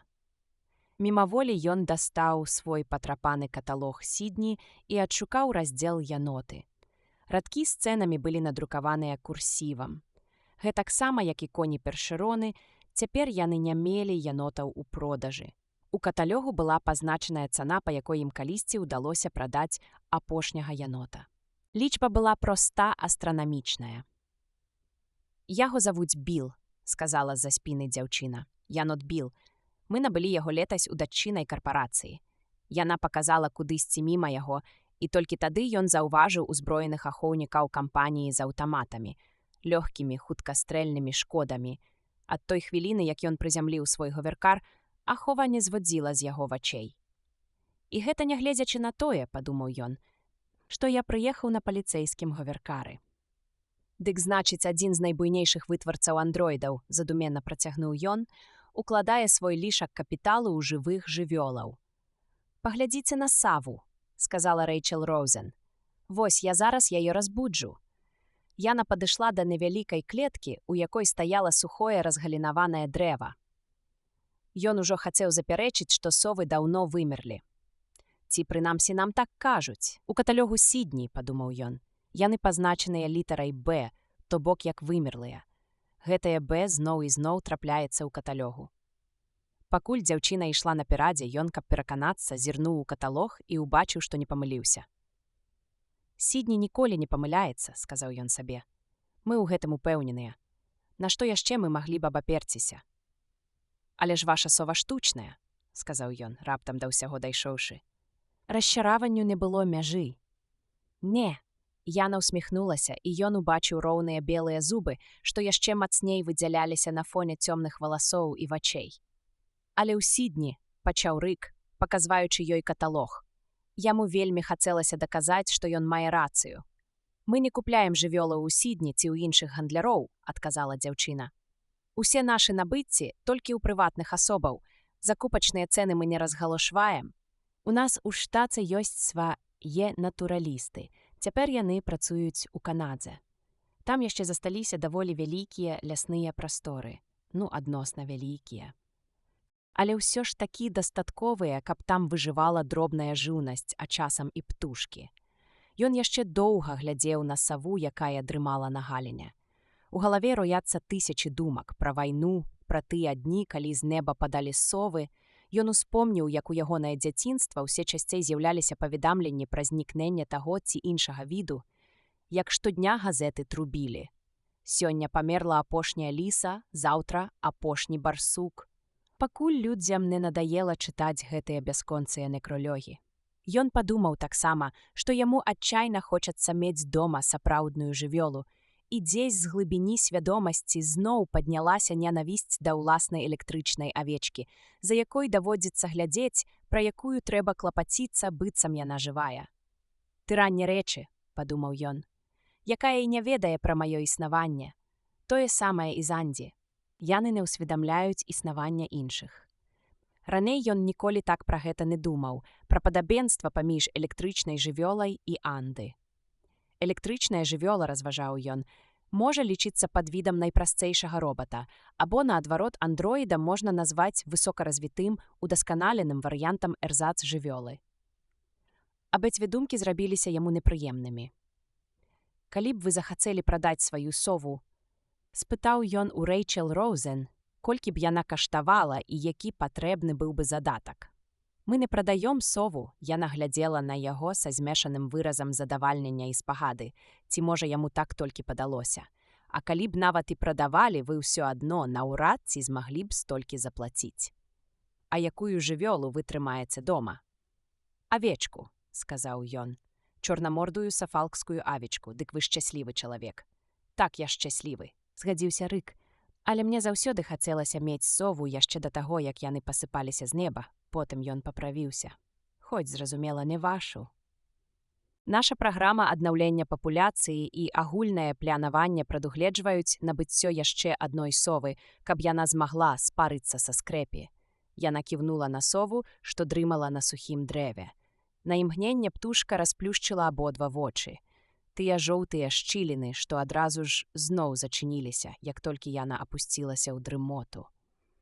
Грудзі птушкі ледзь прыкметна падняліся і апусціліся, быццам сова ўздыхнула ў паўсонным стане. Нарэшце ён адарваў позірк ад гэтай істоты, якая толькі ўзмацніла яго папярэдняе пачуццё пабожнага жаху і прагнення, і сказаў: «І ўсё ж я павінен правесці тэставанне загадзя падабранай групы. Можа, спусцімся ўніз? Мой дзядзька размаўляў з вашым начальнікам па відэафоне, таму, напэўна, гэта ў вас сямейнае?» — перабіў Рык. «Уся гэтая грандыёзная карпарацыя — сямейны бізнес. Дзядзька Элдон ужо падабраў групу андроідаў і кантрольную групу». Спакойна скончыла Рэйчел сваю думку. «Хадзем». Яна пацягнулася да ліфта, зноў глыбока ўкінуўшы рукі ў кішэні плашча. Не азірнулася ні разу, а ён, адчуваючы раздражненне, на момант нават спыніўся, перш чым нарэшце рушыць услед. «А чым я вам не даспадобы?» — спытаў ён, калі яны ехалі ў ліфце ўніз. Яна на хвіліну задумалася, быццам толькі цяпер паспрабавала зразумець, чым. «Ведаеце», — сказала яна, — «вы, дробны служка з паліцэйскага ўпраўлення, апынуліся ў незвычайным становішчы.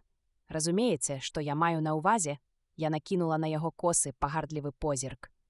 «Якая частка Анді?» – спытаў ён. «Укамплектаваная мозгам Nexus 6». «Усе без выключення», – адказала Рэйчел. «Упэўнены, пры дапамозе шкалы Войхта-Кампфа я без цяжкці іх выяўлю».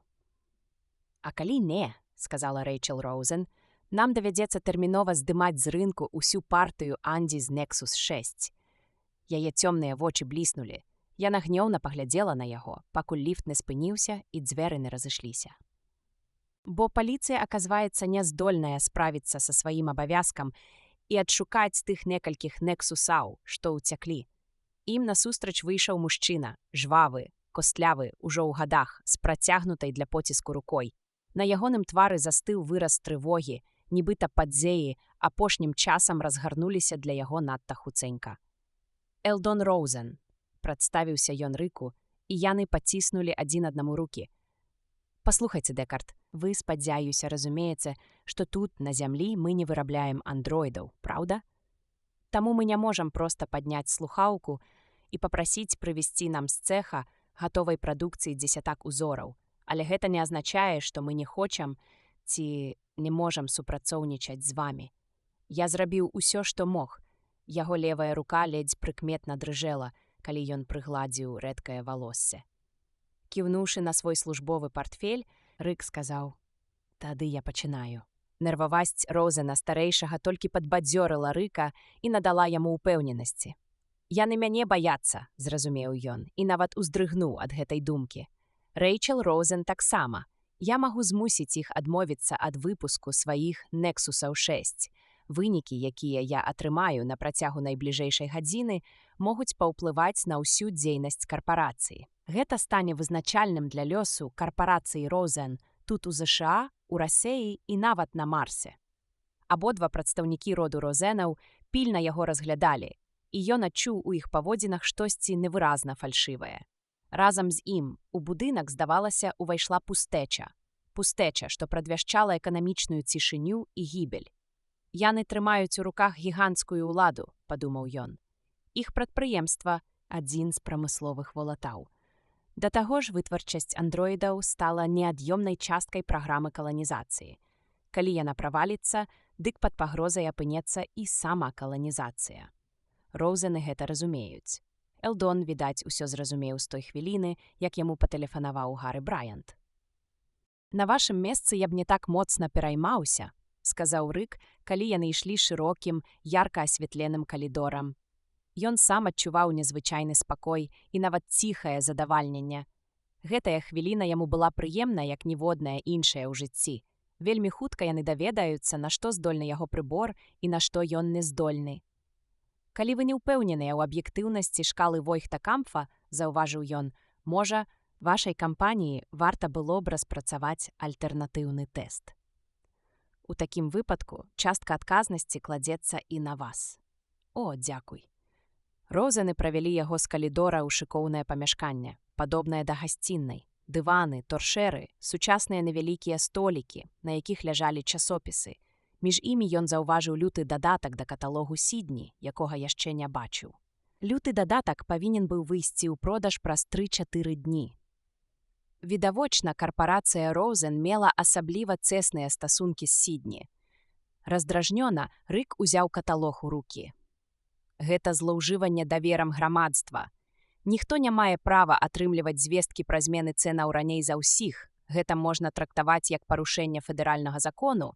Рык нават паспрабаваў успомніць яго назву, але не здолеў.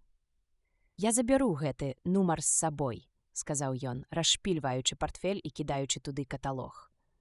Элдон Роузен, на момант збянтэжаны, зрэшты стомлена прамовіў: «Ведаеце, афіцэру, я не афіцэр», – перапыніў Рык. «Я паляўнічы нагаловы». Ён выняў з партфеля прыбор Войхта-Кампфа, сеў за бліжэйшы столік з чырвонага дрэва і пачаў мацаваць не надта складаны самапіс.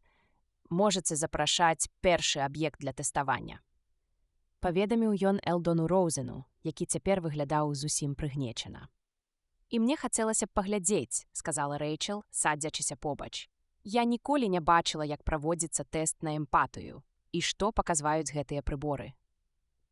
«Вось гэты», – ён працягнуў ёй плоскі адгезіўны дыск з правадамі, вымярае пашырэнне капіляраў у вобласці твару. Гэта першасная рэфлексыўная рэакцыя, вядомая як сорам ці збянтэжанасць, адказ арганізму на маральна-шакавальны раздражняльнік. Яна не кантралюецца сілай волі, на адрозненне ад электраправоднасці скуры, дыхання ці частоты сардэчных скарачэнняў. Ён паказаў ёй таксама прыбор са светлавой іголкай, а гэты фіксуе ваганні вачных мышцаў. Разам са збянтэжанасцю ён дазваляе выяўляць нават самыя нязначныя ваганні. Адсутныя ў Андзі, закончыла Рэйчел. Андроіды не рэагуюць на стымульныя пытанні, хоць з біялагічнага пункту погляду яны жывыя, умоўна. Ну, дык пратэстуйце мяне, нечакана заявіла Рэйчел. Навошта? Здзіўлена спытаў Рык. Тут ужо Элдон Роузен умяшаўся, хрыплавата прамовіўшы. Яна ваш першы аб'ект тэставання. Яна можа быць андроідам. Спадзяюся, вы разбярыцеся. І ён вельмі непавабна апусціўся ў крэсла, выцягнуў цыгарету, прыкурыў і, не адрываючы позірку, пачаў назіраць. Раздзел 5. Тонкі прамень срэблістага святла роўна асвятляў левае вока Рэйчел Роузен, а да яе левай шчакі прыляпіўся сеткаваты дыск. Яна выглядала спакойнай. Сеўшы так, каб бачыць паказанні абодвух індыкатараў прыбора Войхта-Камфа, Рык Дэкард прамовіў. Я апішу вам розныя сацыяльныя сітуацыі, а вы як мага хутчэй скажаце, што адчуваеце да кожнай з іх. Час, натуральна, фіксуецца. Значыць, суха адказала Рэйчел. Мае вусныя адказы не бяруцца да ўвагі. На паказанні вашых прыбораў уздзейнічаюць толькі вачныя мышцы і капілярныя пашырэнні. Але я ўсё роўна буду адказваць. Хачу выпрабаваць сябе. Яна на імгненне запнулася. Пачынайце, містер Дэкард. Рык, выбраўшы пытанне нумар 3, пачаў чытаць. Вам падаравалі на дзень нараджэння кашалёк з цялячай скуры. Абодва індыкатары імгненна праскочылі зялёны дыяпазон і ўдарылі ў чырвоны. Стрэлкі дрыгнулі далёка, але тут жа вярнуліся назад. Я не прыму такога падарунка, сказала Рэйчел, і падам на гэтага чалавека ў паліцыю. Зрабіўшы пазнаку, Рык працягнуў далей, зачытваючы 8-е пытанне шкалы Войхта-Камфа. У вас маленькі сын, і ён паказвае вам сваю калекцыю матылькоў разам з баначкай для іх замарэння. Я адвяду яго да лекара, сказала Рэйчел ціхім, але цвёрдым голасам. Абедзве стрэлкі зноў падскочылі, але слабей. Ён адзначыў гэта. Вы сидзіце і глядзіце тэлепраграму, чытаў ён, і раптам заўважаеце асу, што паўзе па вашым запясці. Я заб'ю яе, сказала Рэйчел. Цяпер стрэлкі амаль не варухнуліся, толькі ледзь затрымцэлі. Ён гэта таксама занатаваў, пасля чаго акуратна выбраў наступнае пытанне. Вы гартаеце часопіс і бачыце на цэлую старонку каляровую фатаграфію аголенай дзяўчыны, ён запнуўся. Вы праводзіце гэты тэст, каб высветліць, ці я андроід, спытала Рэйчел. Ці можа, каб праверыць маю схільнасць да гомасексуальнасці. Стрэлкі не варухнуліся. Ён працягнуў. Вашаму мужу падабаецца гэтае фота, стрэлкі маўчалі. Дзяўчына ляжыць на вялікім шыкоўным дыване з мядзведжай шкуры. Стрэлкі нават не дрыгнулі, а ён падумаў. Рэакцыя андроіда. Яна прапусціла галоўнае – мёртвую жывёлу. Яе мозг андроіда, засяроджаны на другарадным. Ваш муж вешае фота ў сваім кабінеце, закончыў ён, і стрэлкі нарэшце зварухнуліся. Я не дазволю яму гэтага зрабіць, сказала Рэйчел. Добра, кіўнуў ён. Далей. Вы чытаеце раман, напісаны даваенымі часамі. Галоўныя героі стаяць на рыбацкай набярэжнай у Сан-Францыска. Яны галодныя і заходзяць у рэстаран морапрадуктаў. Адзін з іх замаўляе амараў, кухар кідае іх у кіпень, а героі стаяць побач і глядзяць. О божа, вырвалася ў Рэйчел. Які жах! Няўжо калісьці так рабілі? Кіпенем. Па жывых амарах. Але індыкатары не паварушыліся. Знешне правільная рэакцыя. Форма без сутнасці. Вы арандуеце ў гарах домік, працягваў ён, у рэкрэацыйнай зоне. Грубыя сасновыя бярвяны, вялікі камін. Так, Рэйчел нетарпліва кіўнула. На сцяне старыя карты, гравюры кар'ера і айвза, а над камінам галава аленя, вялікага самца з рагамі. Людзі вакол захапляюцца інтэр'ерам, а вы толькі не галава аленя, запярэчыла Рэйчел. Стрэлкі пакалыхаліся ў межах зялёнага. Вы зацяжарэлі, працягваў ён, ад мужчыны, які абяцаў ажаніцца. Ён кідае вас і ідзе да іншай жанчыны, вашай найлепшай сяброўкі. Вы робіце аборт і... Я ніколі не зраблю аборт, сказала Рэйчел. Гэта немагчыма. За гэта даюць пажыццёвае, і паліцыя сочыць. Стрэлкі падскочылі да чырвонага. А адкуль вы ведаеце? З цікавасцю спытаў Рык. Пра складанасці з атрыманнем дазволу на аборт. Пра гэта ўсе ведаюць. Мне падалося, што вы ведаеце гэта з уласнага досведу. Стрэлкі зноў рэзка адхіліліся. І яшчэ адно. Вы прыйшлі на спатканне з мужчынам. У яго дома ён прапануе вам выпіць. З келіхам у руцэ вы бачыце ў спальні плакаты з жывымі сцэнамі баёў быкоў. Вы ідзеце паглядзець бліжэй, ён ідзе за вамі. Зачыняе дзверы, абдымае вас і кажа. А што гэта, плакат з боем быкоў? Вялікі малюнак, звычайна каляровы, матадор у плашчы і бык, што імкнецца праткнуць яго рагамі. Ён збянтэжыўся. Колькі вам гадоў? 18, сказала Рэйчел. Добра, мужчына абдымае мяне. І што ён кажа? А вы ведаеце, чым заканчваюцца баі быкоў? Запытаў Рык. Думаю, што хтосьці атрымлівае раненні. Быка заўсёды забіваюць, ён глядзеў на стрэлкі. Яны ледзь здрыгнуліся. Цяпер апошняе пытанне. З 2 частак. Вы глядзіце стары даваенны фільм. Бэнкет у разгарзе. Госці ядуць сырых вустрыц. Фу, адгукнулася Рэйчел. Стрэлкі падскочылі. А галоўная страва вараны сабака, начынены рысам. Стрэлкі зноў узляцелі, але слабей. Сырыя вустрыцы вас агідзяць больш, чым вароны сабака. Гэта ж немагчыма. Ён паклаў аловак, выключыў святло, зняў сеткаваты дыск з яе шчакі. Вы андроід, сказаў ён. Гэта выснава паводле вынікаў тэсту, паведаміў ён ёй, ці дакладней яму андроіду, і Элдону Розену, які цяпер глядзеў на яго з балючай трывогай. Твар старога скрывіўся, а потым, нібы пластыкавы, імгненна набыў раз'юшана настаражоны выраз. «Праўда ж?» – спытаў Рык. Абодва Роузены маўчалі. «Паслухайце», – спакойна прамовіў Рык. «Паміж намі няма канфлікту. Мне жыццёва важна, каб тэст Войхта-Камфа быў дакладным. Вам гэтак жа». «Яна не андроід», – вымавіў Роузен старэйшы. «Я вам не веру», – адрэзаў Рык. «А навошта яму хлусіць?» – з'едліва спытала Рэйчел. «Калі б нам трэба было падмануць вас, мы б лёгка гэта зрабілі. Я настойваю на аналізе касцявога мозгу», – сказаў Рык. «Толькі біяхімія можа канчаткова высветліць, хто вы. Так працэдура павольная і балючая, але прымусіць мяне прайсці аналіз незаконна», – сказала Рэйчел. «Ёсць судовыя рашэнні. Гэта сведчанне супраць самой сябе. І, дарэчы, у выпадку жывога чалавека, а не трупа андроіда, гэта заняло б вельмі многа часу. Ваш пракляты тэст падманлівы за кошт спецыялаў. Пакуль урад іх правяраў, вы прасунулі свой Войхта-Камфа. Але ў адным вы маеце рацыю». Тэст скончыўся. Яна ўстала і адышла, стаўшы да яго спінаю, прыціснуўшы рукі да сцёгнаў. «Справа не ў законнасці аналізу», – сказаў хрыплым голасам Элдон Роузен. «Справа ў тым, што ваш тэст аказаўся абсалютна недакладным адносна маёй пляменніцы. І я магу патлумачыць, чаму. Рэйчел вырасла на борце Саландера-3. Яна там нарадзілася. Пражыла ў космасе 14 са сваіх 18 гадоў, і ўсё, што ведае пра зямлю, са стужак і заповедаў 9 дарослых членаў экіпажа. Корабль вярнуўся, прайшоўшы толькі 6-ую частку шляху да Праксімы. Інакш яна б ніколі не пабачыла зямлі, хіба што ў старасці. А вы б і мяне дэактывавалі», – кінула Рэйчел праз плячо. «Натуральна, вы б мяне забілі, толькі б я трапіла ў рукі паліцыі. Я пра сваё сумнае становішча даведалася яшчэ 4 гады таму. Я шмат разоў праходзіла гэты ваш тэст. Фактычна, я рэдка выходжу з гэтага будынку. Гэта вялікая рызыка. Паўсюль паліцэйскія блакпасты, паўсюль патрулі, што ловяць незарэгістраваных спецыялаў. І андроідаў», – дадаў Элдон Роузен. «Але ўлада нікому гэтага не распавядае. Навошта людзям ведаць, што андроіды ходзяць сярод іх?» «Думаю, вы памыляецеся», – сказаў Рык. «Думаю, паліцыя тут і ў Саюзе даўно ўсіх іх вылавіла. Насельніцтва мала, і кожны трапляе на блакпаст раней ці пазней. Так было задумана».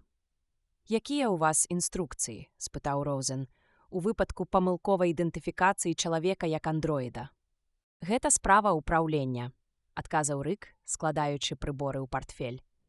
«Мне загадана спыніць тэставанне ў выпадку правалу. Што я і раблю. Пасля першай памылкі працягваць бессэнсоўна. Але мы маглі б лёгка падмануць вас, сказала Рэйчел. Нас нічога не прымушала раскрываць памылку адносна мяне. І адносна тых 9, каго мы выбралі. Мы проста хацелі праверыць ваш метад. Мне трэба было патрабаваць спісы аб'ектаў да тэсту, сказаў Рык, у запячатаных канвертах. Тады б я праверыў супадзенне. А цяпер, бачу, супадзення няма. Брайант меў рацыю. Дзякаваць Богу, я не пайшоў паляваць на падставе гэтых вынікаў. Я баяўся, што вы менавіта гэтага і запатрабуеце, вымавіў Элдон Роузен.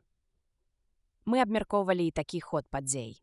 Уся праблема, сказаў Рык, у прынцыпе дзейнасці вашай фірмы. Ніхто не прымушаў вас ствараць настолькі разумных робатаў, каб... Мы вырабляем тое, на што ёсць попыт у калоніях, адказаў Роузен. Бізнес ёсць бізнес. Калі б не мы, зрабіў бы іншы. Мы ведалі рызыку, калі распрацоўвалі Nexus 6. Але ваш тэст быў няспраўны яшчэ да таго, як з'явіўся наш андроід. І калі б вы не змаглі пазнаць андроіда Nexus 6, калі б палічылі яго чалавекам, але ж гэтага не здарылася. Яго голас стаў востры і халодны. Ваша паліцыя, напэўна, ужо дэактывавала мноства людзей са зніжанай эмпатыяй. Як маю невінаватую пляменніцу. Гэта ваш маральны груз, містер Дэкард. Не наш. Інакш кажучы, рэзка кінуў Рык, вы не збіраецеся даць мне праверыць ніводнага Nexusa 6. Вы падсунулі мне гэтую дзяўчыну шызо з расколатай псіхікай. І надзейнасць майго тэсту, падумаў ён, цяпер разбіта ўшчэнт. Я ніколі не павінен быў на гэта ісці, але ўжо позна.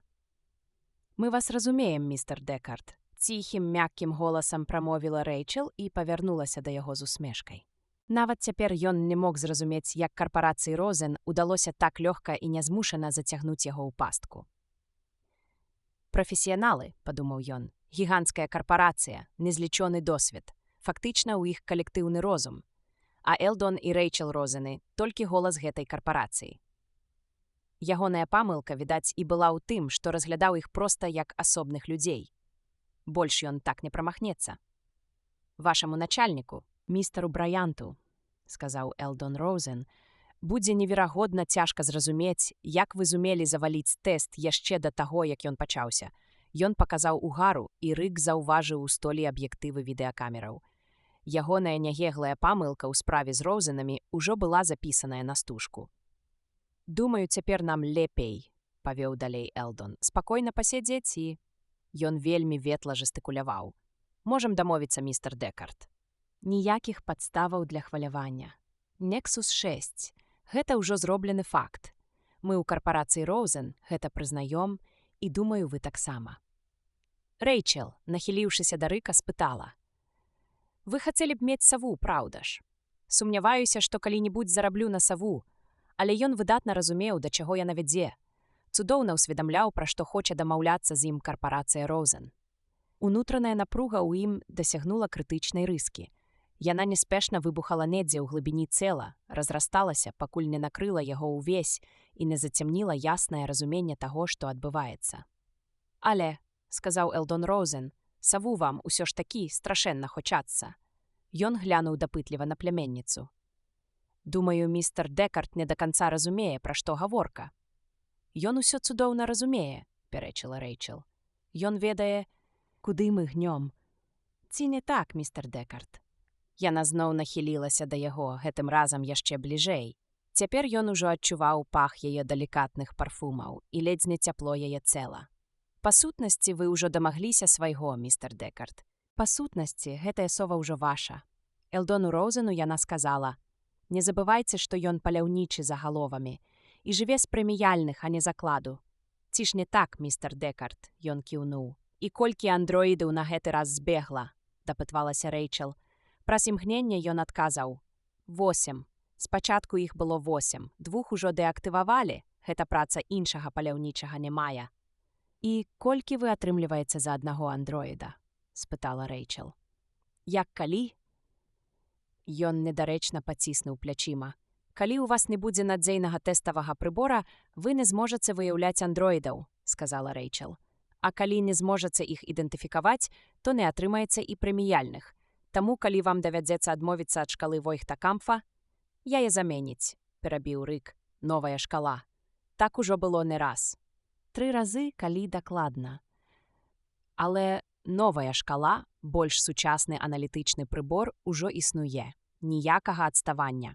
Цяпер усё інакш. Безумоўна, шкала Войхта-Камфа ў рэшце рэшт састарэе і выйдзе з ужытку, пагадзілася Рэйчел. Але яшчэ не цяпер.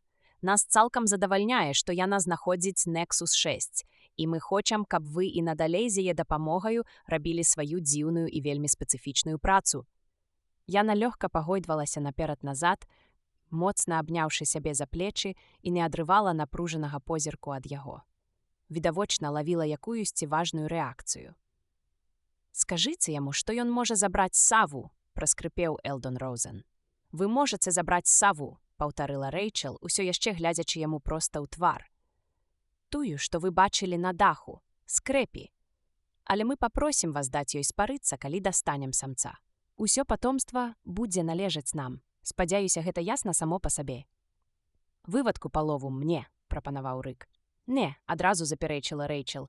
За ёй і Элдон Роузен паківаў і дадаў.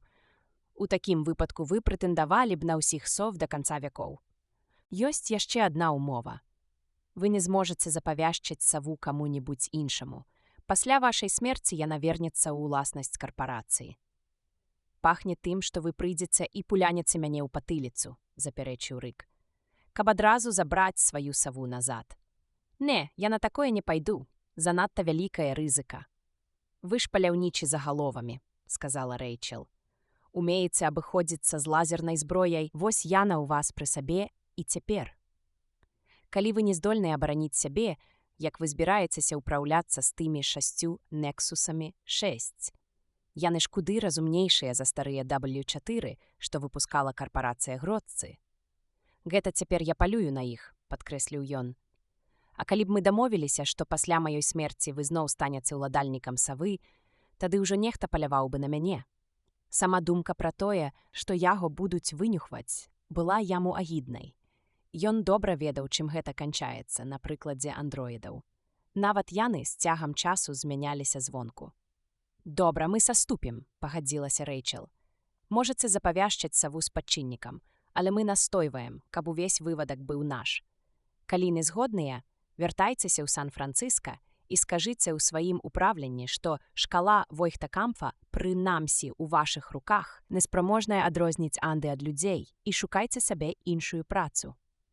«Мне трэба падумаць», – сказаў рык. «Добра», – адказала Рэйчел. «Мы пакінем вас у гэтым утульным пакоі», – яна зірнула на гадзіннік. «Паўгадзіны», – буркнуў Элдон Роузен і разам з Рэйчел ціха выйшаў да дзвярэй. «Яны сказалі ўсё, што трэба было сказаць», – зразумеў рык. Далей справа за ім. Калі Рэйчел зачыняла дзверы за сабою і дзядзькам, рык цвёрда вымавіў. «Вам шыкоўна ўдалося мяне падставіць. Вы знялі на плёнку, як я спатыкнуўся. Вы ведаеце, што мая праца трымаецца на шкале Войхта-Камфа, і ў вас ёсць гэтая праклятая сова». «Вашая сова, мілы», – сказала Рэйчел. «Што забылі? Мы прычепім да яе лапкі ваш хатні адрас і адправім яе ў Сан-Францыска. Яна ўжо будзе чакаць вас дома, калі скончыце сваю працу». «Яна назвала Саву Яно», – падумаў ён. «Гэта». «Пачакайце», – выпаліў ён. Рэйчел, усё яшчэ трымаючыся за ручку дзвярэй, спытала. «Ужо вырашылі?» «Хачу», – сказаў ён, расшпільваючы партфель, «задаць вам яшчэ адно пытанне са шкалы Войхта-Камфа. Калі ласка, прысядзьце». Рэйчел зірнула на дзядзьку. Той кіўнуў, і яна неахвотна вярнулася і села туды, дзе сядзела раней. «Навошта вам гэта?» – спытала яна, падняўшы бровы, у якіх з'явілася і раздражненне, і насцярожанасць. Як прафесіянал, ён адразу улоўліваў напружанне ў яе рухах. Вузкі прамень са стрыжня зноў ударыў ёй у правае вока. Сеткаваты дыск прыляпеў да шчакі. Рэйчел зноў нерухома глядзела проста ў святло, і выраз глыбокай агіды не сыходзіў з яе твару. «Мой партфель», – сказаў рык, шукаючы ў ім аркушы з пытаннямі шкалы Войхта-Камфа. «Даволі нічога сабе, праўда? Нам іх выдае ўпраўленне». «Так, так», – рассеяна адмахнулася Рэйчел. «Дзіцячая скура», – працягваў рык, і правёў далонню па чорнай паверхні партфеля. 100% сапраўдная дзіцячая скура. Ён убачыў, як абедзве стрэлкі ўскіпелі шалёным рыўком. але з выразнай затрымкай. Рэакцыя відавочна запазнілася. Ён дакладна ведаў да долі секунды, калі павінна ўзнікнуць натуральная рэакцыя. Ніякай затрымкі быць не магло. «Дзякуй, міс Роузен», – сказаў ён і зноў пачаў складаць прыборы. Другі раз тэставаць яе ўжо не было патрэбы. «Гэта ўсё. Вы сыходзіце?» – спытала Рэйчел. «Так», – адказаў ён, – «я вельмі задаволены. А як жа астатнія 9 аб'ектаў?» – стрымана спытала Рэйчел. «Шкала ў вашым выпадку дала цалкам дакладны вынік», – адказаў ён. «Атрыманых дадзеных хапае, каб экстрапаляваць іх. Эфектыўнасць шкалы пацверджаная», і, звяртаючыся ўжо да Элдона Роузена, што насуплена стаяў ля дзвярэй, дадаў: «Яна ведае». Часам яны не ведалі. У такіх выпадках ім упраўлялі фальшывыя ўспаміны. Марная надзея на тое, што гэтак атрымаецца змяніць рэакцыі падчас тэсту. «Не, мы яе цалкам запраграмавалі, але ўрэшце яна ўсё ж пачала нешта падазраваць», – адказаў Элдон Роузен. А дзяўчыне сказаў: «Праўда ж, ты здагадалася, калі ён вырашыў паставіць табе яшчэ адно пытанне». Рэйчел зусім пабялела і скамянела, кіўнуўшы. «Не бойся», – лагодна прамовіў Элдон Роузен. «Ты не андроід-утылётак, што незаконна пранік на зямлю. Ты ўласнасць карпарацыі Роузен, узор, які выкарыстоўваецца ў рэкламных мэтах для эмігрантаў». Ён падышоў, пяшчотна паклаў руку ёй на плячо, і ад ягонага дотыку яна здрыгнулася. «Так, ён мае рацыю». «Я не збіраюся вас дэактываваць, міс Роузен», – запэўніў Рык. «Бывайце». Ён накіраваўся да дзвярэй, але раптам спыніўся і спытаў адразу ў абодвух. «А сова сапраўдная?» – Рэйчел зірнула на старога. «Ён усё роўна сыходзіць», – сказаў Элдон Роузен. «Няма розніцы. Сова штучная. Жывых больш няма». Прабурчэў Рык сабе пад нос і ціха выйшаў у калідор.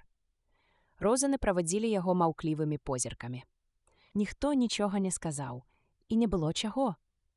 «Вось як працуе найбуйнейшы вытворца андроідаў», – падумаў Рык. «З такой хітрасцю і нахрапам я яшчэ не сутыкаўся. Дзіўны, неверагодны новы тып асобы. Не дзіва, што праваахоўчыя органы маюць столькі клопату з Nexus 6. Nexus 6. Вось нарэшце я яго і пабачыў у справе. Рэйчел, здагадаўся ён, і ёсць Nexus 6. Гэта я ўпершыню ўбачыў. Што такое Nexus 6 насамрэч? Яшчэ трошкі, і яны б мяне цалкам абкруцілі вакол свайго праклятага пальца. Яны ўжо амаль змаглі цалкам падарваць давер да шкалы Войхта-Кампфа, пакуль што адзінага сродку распазнаць андроіда. Карпарацыя Роузен сапраўды папрацавала на славу, зрабіла выдатную спробу абараніць свой тавар. «І мне яшчэ з 6 такімі давядзецца мець справу», – падлічыў ён, «перш чым я хоць ненадоўга выдыхну. Як бы там ні было, ён свае грошы ўсё роўна заробіць, да апошняга цэнта, калі, вядома, застанецца жывы». Раздзел 6. Грукатны тэлевізар. Спускаючыся запыленымі прыступкамі велізарнага пустога шматкватэрнага дому на паверх ніжэй, Джон і Сідар пачуў знаёмы голас Бастера Фрэндлі, які бестурботна тараторыў на ўсю сваю шматмільённую аўдыторыю. «Ого-го, сябры! Трр! Рэсць! Самы час для прагнозу надвор'я на заўтра. Пачнём з заходняга ўзбярэжжа ЗША. Спадарожнік Мангуста перадае, што ападкі будуць асабліва істотнымі блізу поўдня, а потым паступова сціхнуць. Таму, даражэнькія мае, калі высунецца нос на двор, дык хіба што пад вечар, а? Застаецца ўсяго 10 гадзін да падзеі, якой вы так нецярпліва чакаеце. Усяго 10 гадзін да той хвіліны, калі вы даведаецеся надзвычайную навіну і пачуеце маё асаблівае вытлумачэнне. Хутчэй раскажыце пра гэта сябрам і глядзіце разам. Вы станеце сведкамі сенсацыйнага паведамлення. Ну, вядома ж, можаце сабе падумаць, што гэта звычайнае. І Сідар пастукаў у дзверы, і тэлевізар адразу сціх, расплыўся ў нябыце. Ён не проста заглух. Ён перастаў існаваць, ад стуку ў дзверы спалохана сышоў у магілу. Але нават праз зачыненыя дзверы адчувалася прысутнасць жыцця. Вядома, апроч змоўклага тэлевізара. Абвастраныя пачуцці Сідара нібы лавілі ці ўяўлялі сабе заціснуты нямы жах жывой істоты, што затаілася ў самым далёкім кутку кватэры, спрабуючы пазбегнуць сустрэчы з ім. «Гэй!» – гукнуў ён. «Гэта ваш сусед. Я жыву паверхам вышэй. Пачуў, што ў вас працуе тэлевізар. Можа, пазнаёмімся добра? Ён чакаў, прыслухоўваючыся. Ні гуку, ні руху, ягоныя словы ніяк не паўплывалі на таго, хто быў у кватэры. «Я прынёс вам трошкі маргарыну», — сказаў ён, стаючы проста каля дзвярэй, спадзеючыся дакрычацца праз іхнюю таўшчыню. «Мяне завуць Джер Ісідар. Я працую ў вядомага ветэрынара містера Ганнібала Слоута. Вы, напэўна, чулі пра яго. Я паважаны чалавек, маю працу. Працую вадзіцелем у містера Слоута». Дзверы ледзьве адчыніліся, і ён убачыў у кватэры згорбленую, збянтэжаную і спалоханую постаць дзяўчыны. Яна хоць і адхіснулася, але ўсё роўна трымала дзверы, нібы абапіралася на іх. Была такая напалоханая, што выглядала хворай. Цела яе мела нейкія цьмяныя, нібы скажоныя абрысы, быццам нехта разбіў яе на кавалкі, а потым абы як зляпіў назад. Вялізнымі вачыма яна пільна глядзела на Ісідара, а вусны спрабавалі ўсміхнуцца. Раптам, зразумеўшы, што адбываецца, ён прамовіў: «Вы падумалі, што ў доме ніхто не жыве. Падумалі, што дом закінуты». Ківаючы, дзяўчына прашаптала: «Так, але суседзі», — працягваў Ісідар, «нікому не шкодзяць. Пакуль вас не было, я не меў аніводнага суседа. Бог сведка, мне было не да весялосці». «І што, вы адзін тут жыццё?» — спытала яна. «Толькі вы і я?» Цяпер яна ўжо не выглядала такой звар'яцелай ад страху, выпрасталася і правяла рукой па гусцейшых чорных валасах. Ён заўважыў, што постаць у яе прыгожая, хоць і маленькая, вочы добрыя, зацэненыя доўгімі чорнымі вейкамі. Ён застаў яе знянацку. На ёй былі толькі піжамныя штаны і нічога болей. Зірнуўшы міма яе, ён заўважыў у пакоі поўны хаос. Валізы раскіданыя, іхняе змясціва раскідана па засмечанай падлозе. Нічога дзіўнага, яна толькі што засялілася. «Акрамя вас і мяне тут нікога няма», — сказаў Ісідар. «І я вам не надакучу». Ён насупіўся. Ягоны падарунак са зразумелым намёкам на даваенныя звычаі не быў прыняты. Дзяўчына, здаецца, нават не заўважыла яго. Або проста не разумела, навошта ёй маргарын. Але найперш яна выглядвала цалкам збянтэжанай. Як рыба, выцягнутая з вады, яна беспамоцна трапыхалася ў ланцугах страху, які ўрэшце пачаў адступаць. «Стары добры Бастер», — прамовіў ён, спрабуючы развесяліць яе. «А вам ён падабаецца. Я гляджу яго штодня раніцай і штодня вечарам. Калі вяртаюся з працы, гляджу, калі вечараю, і стараюся не прапусціць нават яго начное шоу, пакуль не засну або пакуль трансляцыя не скончыцца». «А хто?» — пачала яна, але адразу змоўкла. Прыкусіла губу, нібы нечым моцна перапужалася. Магчыма, саму сябе. «Бастер Френдлі», — растлумачыў ён. Здавалася, дзяўчына ні разу не чула пра найвостраязычнага каміка зямлі. «А адкуль вы прыбылі?» — асцярожна спытаў ён. «Якое гэта мае значэнне?» Яна хутка зірнула на яго і ўбачыла нешта такое, што прыкметна зменшыла яе неспакой. Цела яе відавочна разняволілася. «Я з вялікай ахвотай пагутару з вамі», — сказала яна, «але толькі пазней, калі хоць трохі прывяду тут усё да ладу. Зараз, вядома, пра гэта і гаворкі быць не можа». «Чаму не можа?» — ашаломлена спытаў Ісідар. Усё ў ёй яго бянтэжыла. «Магчыма, — падумаў ён, — я занадта доўга жыў адзін і стаў зусім некавяк. Кажуць, што пусталобыя такімі становяцца». Ад гэтай думкі ён яшчэ больш змрочыўся. «Могу дапамагчы вам распакаваць рэчы», — прапанаваў ён, бо дзверы маглі зачыніцца проста перад ягоным носам. «Або дапамагу пераставіць мэблю. У мяне няма мэблі. Гэтыя рэчы», — яна паказала рукой у пакой, — «былі тут да мяне». «Яны гаты ні да чаго», — заўважыў Ісідар. Ён бачыў гэта адразу. Стульцы, стол, дываны — усё струхлела і развальвалася, ператварыўшыся ў руіну пад ударамі няўмольнага часу. І запусцення. Гадамі тут ніхто не жыў, і руіна зрабілася амаль дасканалай. Ён і ўявіць не мог, як яна зможа тут жыць. «Паслухайце», — пачаў ён гарача, «калі мы пройдземся па доме, то, напэўна, знойдзем нешта хоць крыху лепшае. У адной кватэры лампу, у другой стол». «Я сама гэта зраблю», — адрэзала дзяўчына. «Дзякуй. Сама пойдзеце па кватэрах?» — не паверыў ён. «А чаму б і не?» — зноў дрыганулася яна, твар скрывіўся, нібы яна сказала нешта недарэчнае. «Я калісьці паспрабаваў», — сказаў Ісідар. «Адзін раз. З таго часу прыходжу дадому і ўжо нікуды не іду, нават не думаю пра іншыя кватэры. Яны сотні іх, поўныя закінутых рэчаў, сямейных фотаздымкаў, адзення. Тыя, хто памёр, не змог нічога забраць. Тыя, хто эміграваў, не захацеў. Акрамя маёй кватэры, увесь дом жахліва захламлены. Захламлены, перапытаў яна. Захламлены. Гэта калі ўсюды груды ўсякага хламу, рэкламныя лісты і непатрэбная макулатура, пустыя карабкі з-пад запалак пасля апошняй запалкі, паперкі ад жуйкі, учорашнія газеты. Калі кватэра пустая, хлам пачынае сам сябе нараджаць. Напрыклад, кладзешся спаць у кватэры з хламам, а прачнуўшыся раніцай, бачыш, хламу стала ўдвая больш. Ён множыцца і множыцца. Раздзел 6. Зразумела. Цяпер дзяўчына паглядзела на яго з недаверам, не ведаючы, верыць яму ці не. Яна не была ўпэўненая, што ён кажа праўду. Першы закон тлуму, тлумачыў ён, гучыць так: тлум выцясняе нецлум, як закон Грышэма пра фальшывыя грошы. А ў кватэрах ужо даўно няма каму змагацца з тлумам. Таму ён цалкам захапіў увесь дом, закончыла дзяўчына. Яна кіўнула. Цяпер я разумею. Гэта месца, гаварыў ён, гэта кватэра, якую вы выбралі, занадта захламленая тлумам, каб у ёй жыць. Але мы можам трохі змякчыць гэты фактар. Можам зрабіць так, як я сказаў, арганізуем рэйд па іншых кватэрах. Але... Ён запнуўся. Але што? Мы ўсё адно не здолеем яго перамагчы. Але чаму? Дзяўчына выйшла ў калідор, зачыніўшы дзверы за сабой. Міжволі, прыкрыўшы рукамі свае высокія маленькія грудзі, яна працягвала стаяць побач з Ісідарам, спрабуючы ўсё зразумець да канца. Ці, можа, яму толькі падалося, але прынамсі яна яго слухала. «Нікому не пад сілу здолець тлум», — сказаў ён. «Хіба што на кароткі час і толькі ў асобна ўзятым месцы.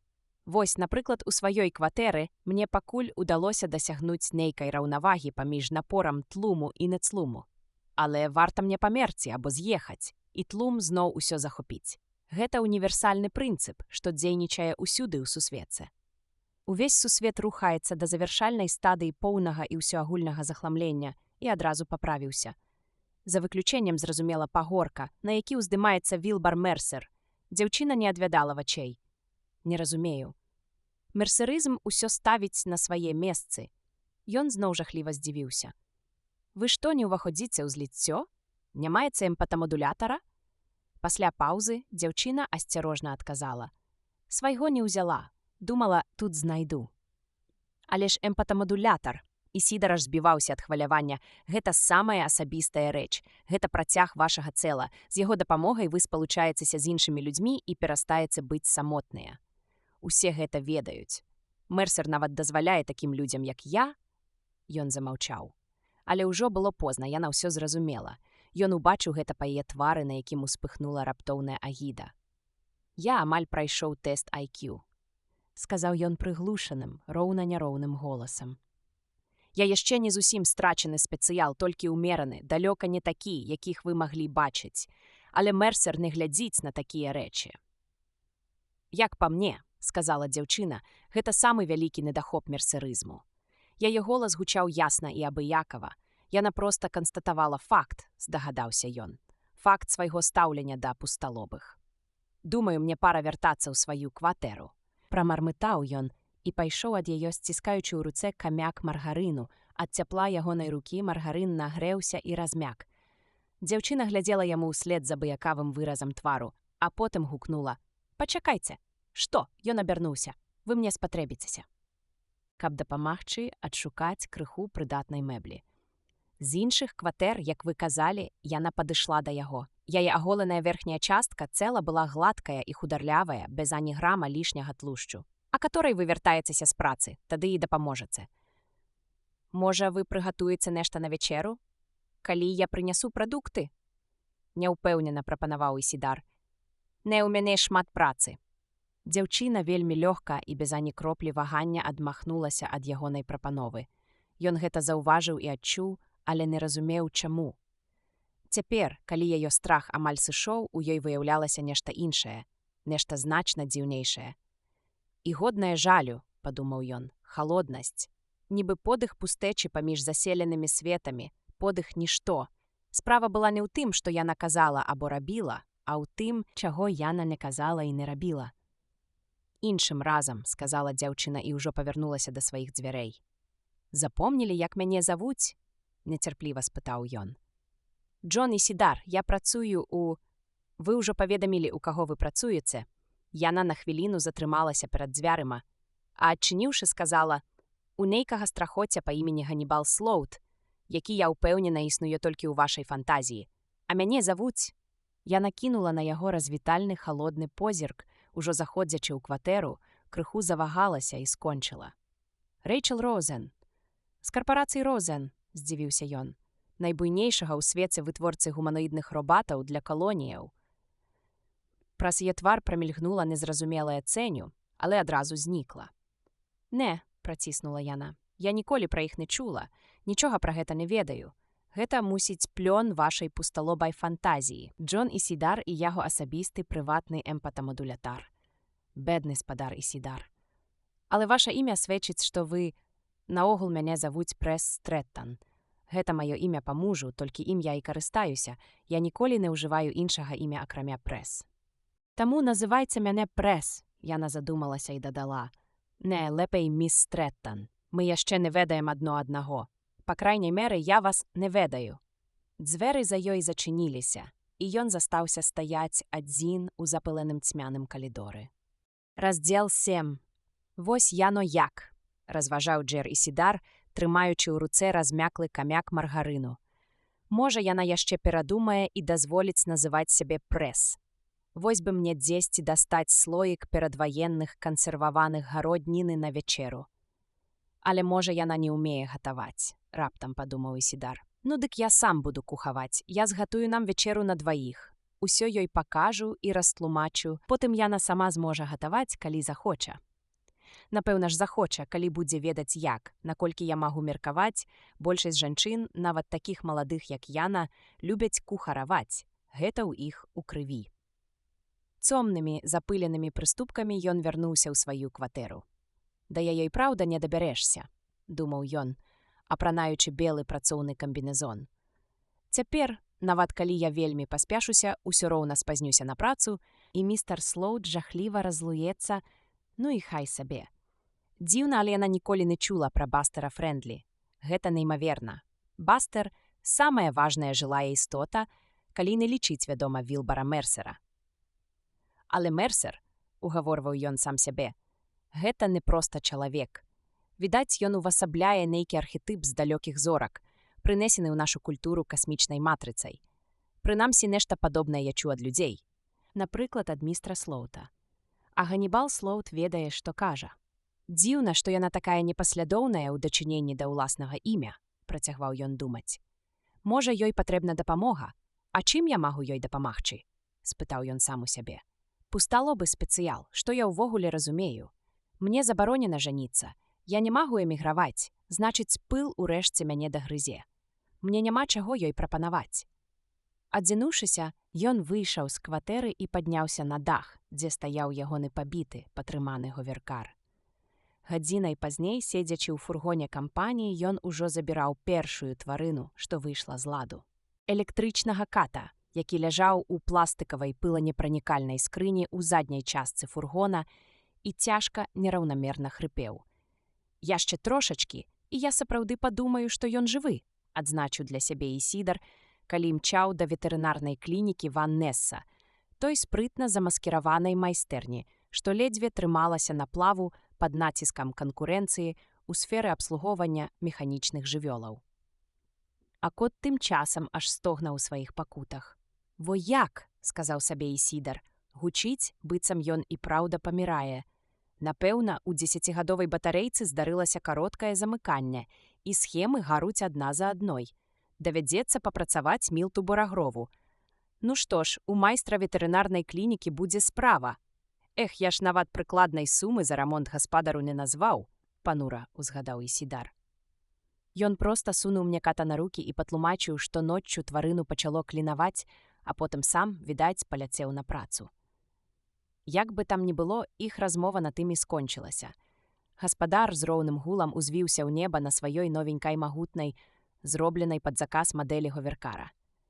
А клініка атрымала чарговага кліента. «Што, ужо не дацягнеш да майстэрні?» – спытаў ката Ісідар. Кот усё яшчэ хрыпеў. «Добра, падзарадзім у цябе па дарозе», – вырашыў Ісідар. Ён сеў на найбліжэйшы дах і прыпаркаваўся, не выключаючы рухавіка, а потым перабраўся ў заднюю частку фургона і адчыніў пыланепранікальную скрыню, якая разам з ягоным белым адзеннем і надпісам клінікі на борце фургона стварала ўражанне, нібы сапраўдны ветэрынар выцягвае з каробкі сапраўдную жывёлу. Электрычны механізм пад футрам, да скругі падобным да шэрага котавага валасця, безупынна хрыпеў і пускаў бурбалкі, лінзы ў вачах патускнелі, металічныя сківіцы з водам звяліся. Найбольш уражвалі Джона хваробы электрычных схем у штучных жывёлаў. Прылада, што цяпер ляжала ў яго на каленях, была зроблена так, каб пры няспраўнасці галоўнага кампанента ўся жывёла выглядала не як паламаны механізм, а як хворы кот. «Мяне б такое падманула», – падумаў Ісідар, пальпуючы ўздоўж псевдахрэбта эрзац звера ў пошуках схаванай панелі кіравання, зусім нязначнай у мадэлі гэтага тыпу. Ці хоць разеткі для хуткай падзарадкі батарэі. Але нічога не знайшоў.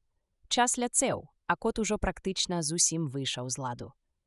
«Калі прычына ў кароткім замыканні», – разважаў ён, – «схемы пачнуць гарэць адна за адной, таму, мусіць, трэба адключыць адзін з батарэйных правадоў, механізм спыніцца, і тады яму ўжо нічога не зробіцца. У майстэрні Мілд зноў яе падзарадзіць». Ён пальцамі спрытна перабіраў пад штучнымі пазванкамі эрзац тварыніны. Недзе ж тут павінны быць тыя правады. Выдатная муляжная праца, што і казаць, проста д'ябальская ідэальная імітацыя. Правады не праглядаліся нават пры ўважлівым аглядзе. Напэўна, гэта выраб фірмы Вілрайт і Карпентар. Іх каты значна даражэйшыя, затое, па выглядзе, самы сапраўдны звер. Нарэшце ён кінуў свае намаганні, бо механічны кот і без ягонай дапамогі спыніўся. Відавочна, кароткае замыканне, калі яно і было прычынай паломкі, поўнасцю высмактала батарэю, і ўвесь прывад стаў колам. «Дорага абыдзецца», – з пакутай падумаў ён. Відаць, гаспадару было лянота прывозіць тварыну тройчы на год на прафілактычную чыстку і змазку. Усё было б інакш. Можа, хоць цяпер гэты ўрок пойдзе яму на карысць. Вярнуўшыся ў крэсла кіроўцы, ён паставіў штурвал у становішча на бор вышыні, зноў узняўся ў паветра і ўзяў курс на рамонтную майстэрню. Але цяпер яму хоць не даводзілася слухаць раздражняльнае хрыпенне таго хітрамудрага механізму, ён нават трошкі развалодаўся. «Вельмі дзіўна», – падумаў ён, – «бо я ж ведаю, што гэта ўсяго толькі імітацыя пакут механічнай тварыніны, у якой гаруць схемы і сядае батарэя, а ўсё роўна мне аж не па сабе. Напэўна, трэба шукаць іншую працу». Гэтая думка абпякла яго. Калі б я прайшоў тэст IQ, ні за што не пайшоў бы на такую прыніжальную працу, ды яшчэ такую, што дае суцэльныя негатыўныя эмоцыі. З іншага боку, сімуліраваныя пакуты механічных жывёлаў ні кроплі не кранаюць ні Мілта Борагрова, ні нашага боса Ганнібала Слоута. «Значыць, можа, я, – казаў сабе Джон Ісідар, – проста занадта ўражлівы. Мабыць, калі чалавек дэградуе і спаўзае па прыступках эвалюцыі, як гэта адбываецца са мной, калі ён слізгае ў замагільную драгву спецыялаў, ну, пра гэта лепей не думаць». Нішто так не прыгнятала яго, як імгненне балючага параўнання сваіх сённяшніх разумовых здольнасцяў з тымі, што меў раней. Штодзень яго кемлівасць і жыццёвая энергія тухлі. Як і тысячы іншых спецыялаў тут на тэры, ён усё бліжэй падкрадваўся да кучы попелу. Пакрысе ператвараўся ў жывую пульсацыю. Каб стварыць сабе ілюзію кампаніі, ён уключыў у кабіне фургона радыё і наладзіўся на перадачу Бастера Фрэндлі, якая гэтаксама, як і тэлешоу, ішла штодня па 23 бесперапынныя гарачыя гадзіны. А адна гадзіна, што заставалася, адводзілася на рэлігійнае выхаджванне, 10 хвілін маўчання, а потым зноў рэлігійнае ўваходжванне. «Рады бачыць цябе ў сябе ў студыі», – казаў Бастер Фрэндлі. «Дык вось, Аманда, прайшло аж цэлых 2 дні, як мы з табой не бачыліся. Ты пачала здымацца ў новым серыяле». «Я збірала знімацца учора, але они хацелі пачынаць а 7». «А 7 вечара?» – перапытаў Бастер Фрэндлі. «Так, усё правільна, Бустар, а 7». Аманда Вернер залілася сваім знакамітым смехам, амаль такім жа награным, як і ў Бастера. Аманда Вернер і яшчэ некалькі іншых чароўных, вытанчаных, высокагрудых замежніц з невядома якіх краёў, а таксама некалькі так званых правінцыйных гумарыстаў складалі нязменны касцяк шоу Бастера. Такія жанчыны, як Аманда Вернер, насамрэч ніколі не здымаліся ў кіно, не ігралі ў тэатры. Усё сваё дзіўнае казачнае жыццё яны праводзілі ў якасці гасцей на бясконцым шоу Бастера. Як калісьці падлічыў Ісідар, даходзіла да 70 гадзінаў на тыдзень. Як толькі Бастеру Фрэндлі ўдаецца адначасова весці і радыёперадачы, і тэлешоу, дзівіўся Ісідар. І як Аманда Вернер паспявае з'яўляцца ў эфіры літаральна праз дзень, месяц за месяцам, год за годам. Як яны могуць без перапынку тарахцець? Ніколі не паўтараюцца, прынамсі ён не здолеў іх у гэтым злавіць. Іх жарты заўсёды дасціпныя, заўсёды свежыя і амаль ніколі не гучаць, як завучаныя. Валасы Аманды пераліваліся, вочы ззялі, зубы блішчалі. Яна ніколі не кісла, не стамлялася, не разгублялася і не марудзіла з адказам на бясконцую плынь бастаравых жартаў, шпількаў і кпінаў. Перадачы Бастера Фрэндлі транляваліся праз спутнік па ўсёй зямлі. Эмігрантаў на каланіяльных планетах таксама шчодра частавалі бастэравымі шоу. Рабіліся таксама спробы перакідваць іх у бок Проксімы на выпадак будучай каланізацыі той далёкай планеты. Калі б Саландер-3 усё ж дацягнуў да свайго канчатковага пункту прызначэння, там ягоных падарожнікаў ужо чакала б шоу Бастера Фрэндлі. І яны, як дзеці, былі б шчаслівыя. Аднак адна такая, здавалася б, дробязная дэталь у Бастэры Фрэндлі ўсё ж карцэла Джона Ісідора. Вельмі тонкае, ледзь прыкметнае падсмейванне з эмпата-мадулятара. І не раз, не пару разоў, а ўвесь час бясконцую колькасць разоў. Уласна кажучы, Бастер і цяпер гэтым займаўся. «І ніхто не кіне ў мяне каменем», працягваў Бастер сваё бязмежнае весялле з Амандай Вернер. «Калі я захачу ўзняцца на якой гарышча гары, дык, безумоўна, захаплю з сабой пару пляшак Будвайзера». Публіка ў студыі загогатала, і Ісідар пачуў дружныя апладысменты. «І я адкрыю вам сваю скрупулёзна правераную сенсацыйную навіну. Гэта здарыцца роўна праз 10 гадзінаў. І мяне таксама, дарагі», – шчабятала Аманда. «Вазьмі мяне з сабой. Я пайду з табой, а калі кінуць камень, я абараню цябе». Зноў загрукаталі апладысменты, а Джон Ісідар адчуў, як па патыліцы ўверх сочыцца разгубленая бяссільная злосць. Чаму гэта Бастер Фрэндлі увесь час чапляецца да мерсерызму? Здаецца ж, ён нікому не перашкаджае. Нават ААН яго ўхваліла. Больш за тое, як ужо публічна прызнавалі амерыканская і савецкая паліцыя, дзякуючы мерсерызму знізіўся ўзровень злачыннасці, бо вучэнне прывучае грамадзян ставіцца адзін да аднаго з большай спагадай. «Чалавецтву патрэбна ўсё больш і больш эмпатыі», не раз заяўляў генеральны сакратар ААН Тытус Корнінг. «Мабыць, Бастер проста зайздросціць», дапускаў Ісідар. «Ну тады гэта шмат што тлумачыць, ён і Мерсер спаборнічаюць». «Але за што?» «За нашы думкі», вырашыў Ісідар. «Яны змагаюцца за права кіраваць нашымі псіхічнымі станамі. З аднаго боку эмпата-мадулятар, а з другога рогат Бастера і ягоныя тупаватыя спантанныя кпіны. Трэба будзе расказаць пра гэта Ганібалу Слоуту», пастанавіў ён. «Спытаю, ці так гэта ён павінен ведаць». Ісідар прыпаркаваў фургон на даху ветэрынарнай клінікі Ваннеса і шпарка панёс пластыкавую скрыню з нерухомым падробным катом уніз да Ганібала Слоута. Калі ён зайшоў у кантору, містер Слоут адарваўся ад рэестра запчастак, а ягонае шырае, зморшчанае тварам аблічча пайшло роўнымі коламі, нібы нехта кінуў камень у стаячую ваду. Надта стары для эміграцыі Ганібал Слоут, хаця і не спецыял, быў асуджаны дажываць свой век на зямлі. З году ў год пыл усё глыбей праядаў ягонае цела. Рысы твару зрабіліся размытымі, шэрымі, нават думкі яго пасівелі. Ён увесь зморшчыўся, ногі сталі кволымі, а хада хісткай і няўпэўненай. На свет ён глядзеў праз акуляры, літаральна абсыпаныя пылам. Па нейкай прычыне ён ніколі іх не праціраў. Здавалася, ён ужо даўно прыняў сваю паразу. Змірыліся з радыёактыўным пылам, а пыл энергічна ўзяўся за сваю справу – вярнуць яго ў нябыт. Яму ўжо ўдалося затуманіць ягоны зрок. А за тыя некалькі гадоў, што яму яшчэ адпушчаны, пыл здолее знішчыць і астатнія органы пачуццяў, пакуль урэшце не застанецца толькі ягоны скрыпучы, як у птушкі, голас, а потым ён змоўкне назаўсёды. «Што там у цябе?» – пацікавіўся містер Слоут. Кот з закарочаным блокам жыўлення. Ісідар паклаў скрыню на завалены паперамі пісьмовы стол боса. «Нашто ён мне тут?» – спытаў Слоут. «Аднясі яго да Мілта». Але ўсё ж па старой звычцы адчыніў скрыню і дастаў падробную жывёлу. Калісьці ён сам быў рамонтнікам і вельмі нядрэнным. «Думаю, бастер-фрэндлі і мерсерызм спаборнічаюць за нашыя душы», – сказаў Ісідар. «Калі гэта так», – адказаў Слоут, аглядаючы ката, «дык бастер пакуль, што вядома, перамагае». «Ён перамагае цяпер», – удакладніў Ісідар, «але ўрэшце ўсё адно прайграе». Слоут падняў галаву і уважліва паглядзеў на Ісідара. «З якой гэта рады? Бо Вілбар Мерсер заўсёды адраджаецца. Ён вечны.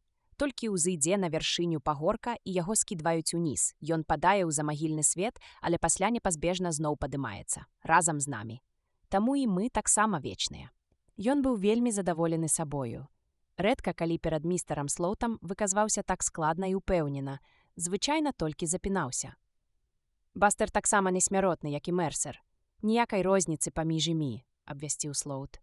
«Як гэта можа быць? Ён жа звычайны чалавек». «Не ведаю. Але гэта праўда. Хоць, натуральна, яны самі гэтага ніколі не прызнаюць. Дык таму бастер-фрэндлі здольны падрыхтаваць сваё 46-гадзіннае шоу за адзін дзень? Так. А як наконт Аманды Вернер і ўсіх тых прыгажунь? І яны таксама несмяротныя. Вышэйшая форма жыцця з іншых светаў». «Гэта я пакуль не высветліў», – сказаў містер Слоут, усё яшчэ аглядаючы ката. Ён ужо зняў свае запыленыя акуляры і ўзіраўся ў паўраскрытую пашчу. «Але пра Вілбара Мерсера я магу сказаць з поўнай упэўненасцю». Апошнія словы ён змоўк амаль шэптам, і тут ён раптам вылупіўся, выдаючы цэлую плынь праклёнаў, што, як падалося Ісідару, цягнулася цэлую хвіліну. «Гэты кот», – нарэшце прагаварыў ён, – «непадробны. Я ведаў, што калі-небудзь гэта здарыцца. Ён мёртвы».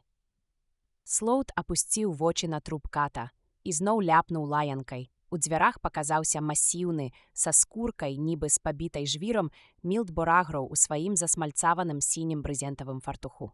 «Што там?» – спытаў ён. І, убачыўшы ката, увайшоў і ўзяў тварыну на рукі. Вунь пусталобы прынёс яго сюды. Слоут яшчэ ніколі не ўжываў гэтага слова пры Ісідары. «Калі б ён быў яшчэ жывы, можна было б занесці да сапраўднага ветэрынара», – дадаў Мілт. «Цікава, колькі ён каштуе. Маеце каталог Сідні? Хіба ваша страхоўка не папакрывае вы выдаткаў?» – спытаў Ісідар у містра Слоута. У яго падкасіліся ногі, а вочы пацямнелі. У бардавай пакоі паплылі зялёныя плямы. «Пакрывае», – нарэшце прагарчаў Слоут. «Але мяне турбуе іншае. Страта яшчэ аднаго жывога стварэння.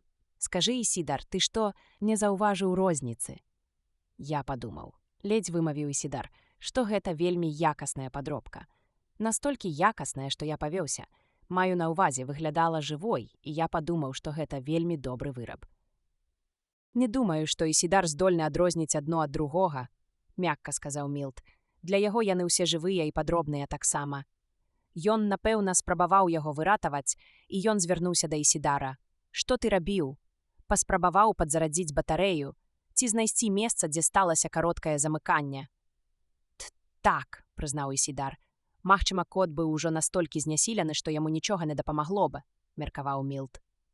«Тут няма віны пусталабага, Гані. Ён мае рацыю. Падробкі цяпер да д'ябла падобныя на сапраўдных жывёл, з гэтымі схемамі, што імітуюць хваробы.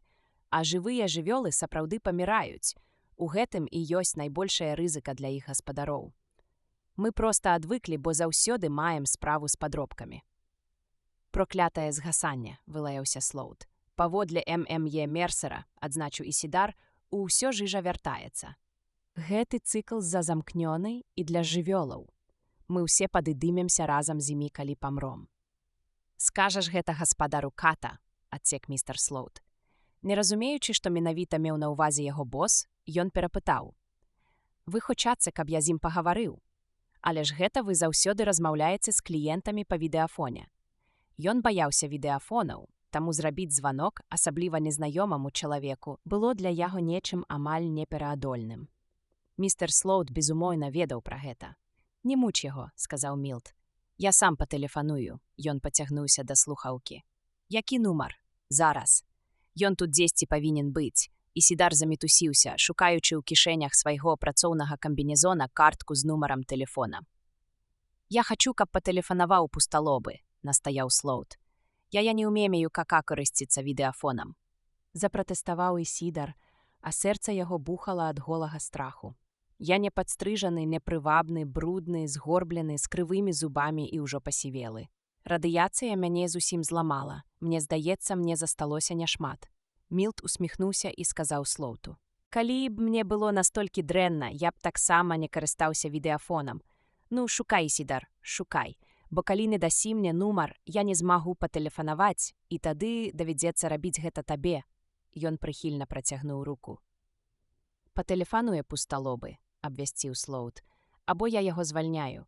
Ён не глядзеў ні на Ісідара, ні на Мілта, толькі злосна ўглядаўся ў далячынь. «Ох, кінь», – запярэчыў Мілт. Я не хачу, каб вы называлі мяне пусталобым, а пыпыл уплыў і на вас фізічна. Але можа не так мацмацна на ваш мозг, як на мой, заікаючыся, выціснуў Ісідар. «Мяне звольнілі», – прамільгнула ў яго ў галаве, «бо я не магу патэлефанаваць». Але раптам ён успомніў, што гаспадар ката паспяшаўся на працу. Значыць, дома нікога няма. «Ды думаю, я патэлефаную яму», – прамовіў ён, дастаючы картку з нумарам. «Вось бачыш», – сказаў містер Слоут да Мілта. «Ён зробіць усё, калі няма куды дзецца». Сеўшы каля відэафона, са слухаўкай у руцэ, Ісідар набіраў нумар. «Так», – сказаў Мілт, – «але навошта яго мучыць? Ён правільна кажа, пыл уплыў і на цябе. Ты ўжо ледзь бачыш, а праз некалькі гадоў яшчэ і да чорта аглухнеш». «І на цябе, Борагроў, таксама ўплыў», – буркнуў Слоут. «Твая скура ўжо нібы сабачы памёт». На экране з'явілася ўважлівае тварэнне еўрапейскага выгляду з валасамі, сабранымі ў высокі вузел. «Слухаю вас», – сказала яна. «Місіс Піпільзен?» – спытаў Ісідар, і страх прабіў яго наскрозь. Натуральна, ён не чакаў гэтага. Але ж у гаспадара ката была жонка, і яна, вядома, дома. «Я хацеў бы пака пагаварыць пра вашага коко». Ён запнуўся і пацёр падбароддзе, нібы яго скруціла сутаргай. «Вашага ката». «Так, вы забралі Гарацыя», – адказала місіс Пільзен. Пнеўманія пацвердзілася. Містер Пільзен меркаваў, што гэта пнеўманія. «Ваш кот памёр», – прамовіў Ісідар. «Божа міласцівы, мы яго заменім. У нас ёсць страхоўка». Ён зірнуў на містра Слоута, які, здаецца, не пярэчыў. «Уладальнік нашай фірмы, містер Ганібал Слоут». Ён запнуўся. «Асабіста?» «Не?» – перабіў Слоут. «Мы ім выдадзім чэк па цане каталога Сідні. Асабіста падбярэ вам ката замест памерлага», – пачуў Ісідар свой голас, нібы звонку. Ён ужо не ведаў, як спыніць размову, якая была для яго чыстай мукай. Усё, што ён казаў, мела сэнс, таму ён гаварыў і гаварыў, бо размова павінна была дайсці да лагічнага завяршэння. І містер Слоут і Мілт Борагроў толькі вылупіліся на яго, а ён усё тарабаніў. «Апішыце нам ката, якога вы хацелі б мець. Афарбоўка, пол, парода, бесхвасты, персідскі, сіамскі». «Гарацый мёртвы», – паўтарыла місіс Пільзен. «Пнеўманія», – пацвердзіў Ісідар. Ён памёр па дарозе ў клініку. Наш старшы ветэрынар, доктар Ганібал Слоут, лічыць, што на такой стадыі пнеўманіі яго ўжо немагчыма было выратаваць. Але, думаю, для вас прыемнай нечаканасцю стане тое, што мы можам яго замяніць. Я правільна вас зразумеў». Са слязьмі на вачах місіс Пільзен сказала: «Такога ката, як Гарацый, больш не будзе. Ён, калі ён быў яшчэ малым кацяням, ён бывала стане і глядзіць на нас, нібы хоча нешта спытаць. Мы так і не зразумелі, што ён хацеў спытаць. Цяпер ён, напэўна, ўжо ведае адказ». Слёзы зноў набеглі ёй на вочы. «Думаю, мы ўсе калісьці даведаемся». Ісідара ахапіла натхнення. «А як наконт дакладнай электрычнай копіі вашага ката?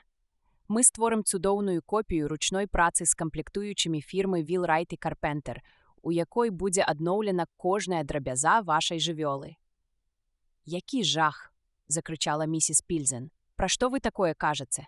Нават не згадвайце пра гэта майму мужу. Нават не прапануйце гэтага Эду, ён звар'яцыя. Ён любіў Гарацыя больш за ўсіх катоў, якіх меў у жыцці. А каты былі ў яго з самага дзяцінства. Забраўшы ў Ісідара слухаўку, Мілт сказаў жанчыне: «Мы можам выдаць вам чэк на суму, указаную ў каталогу Сідні, або, як ужо прапановаў вам містер Ісідар, падабраць вам новага ката.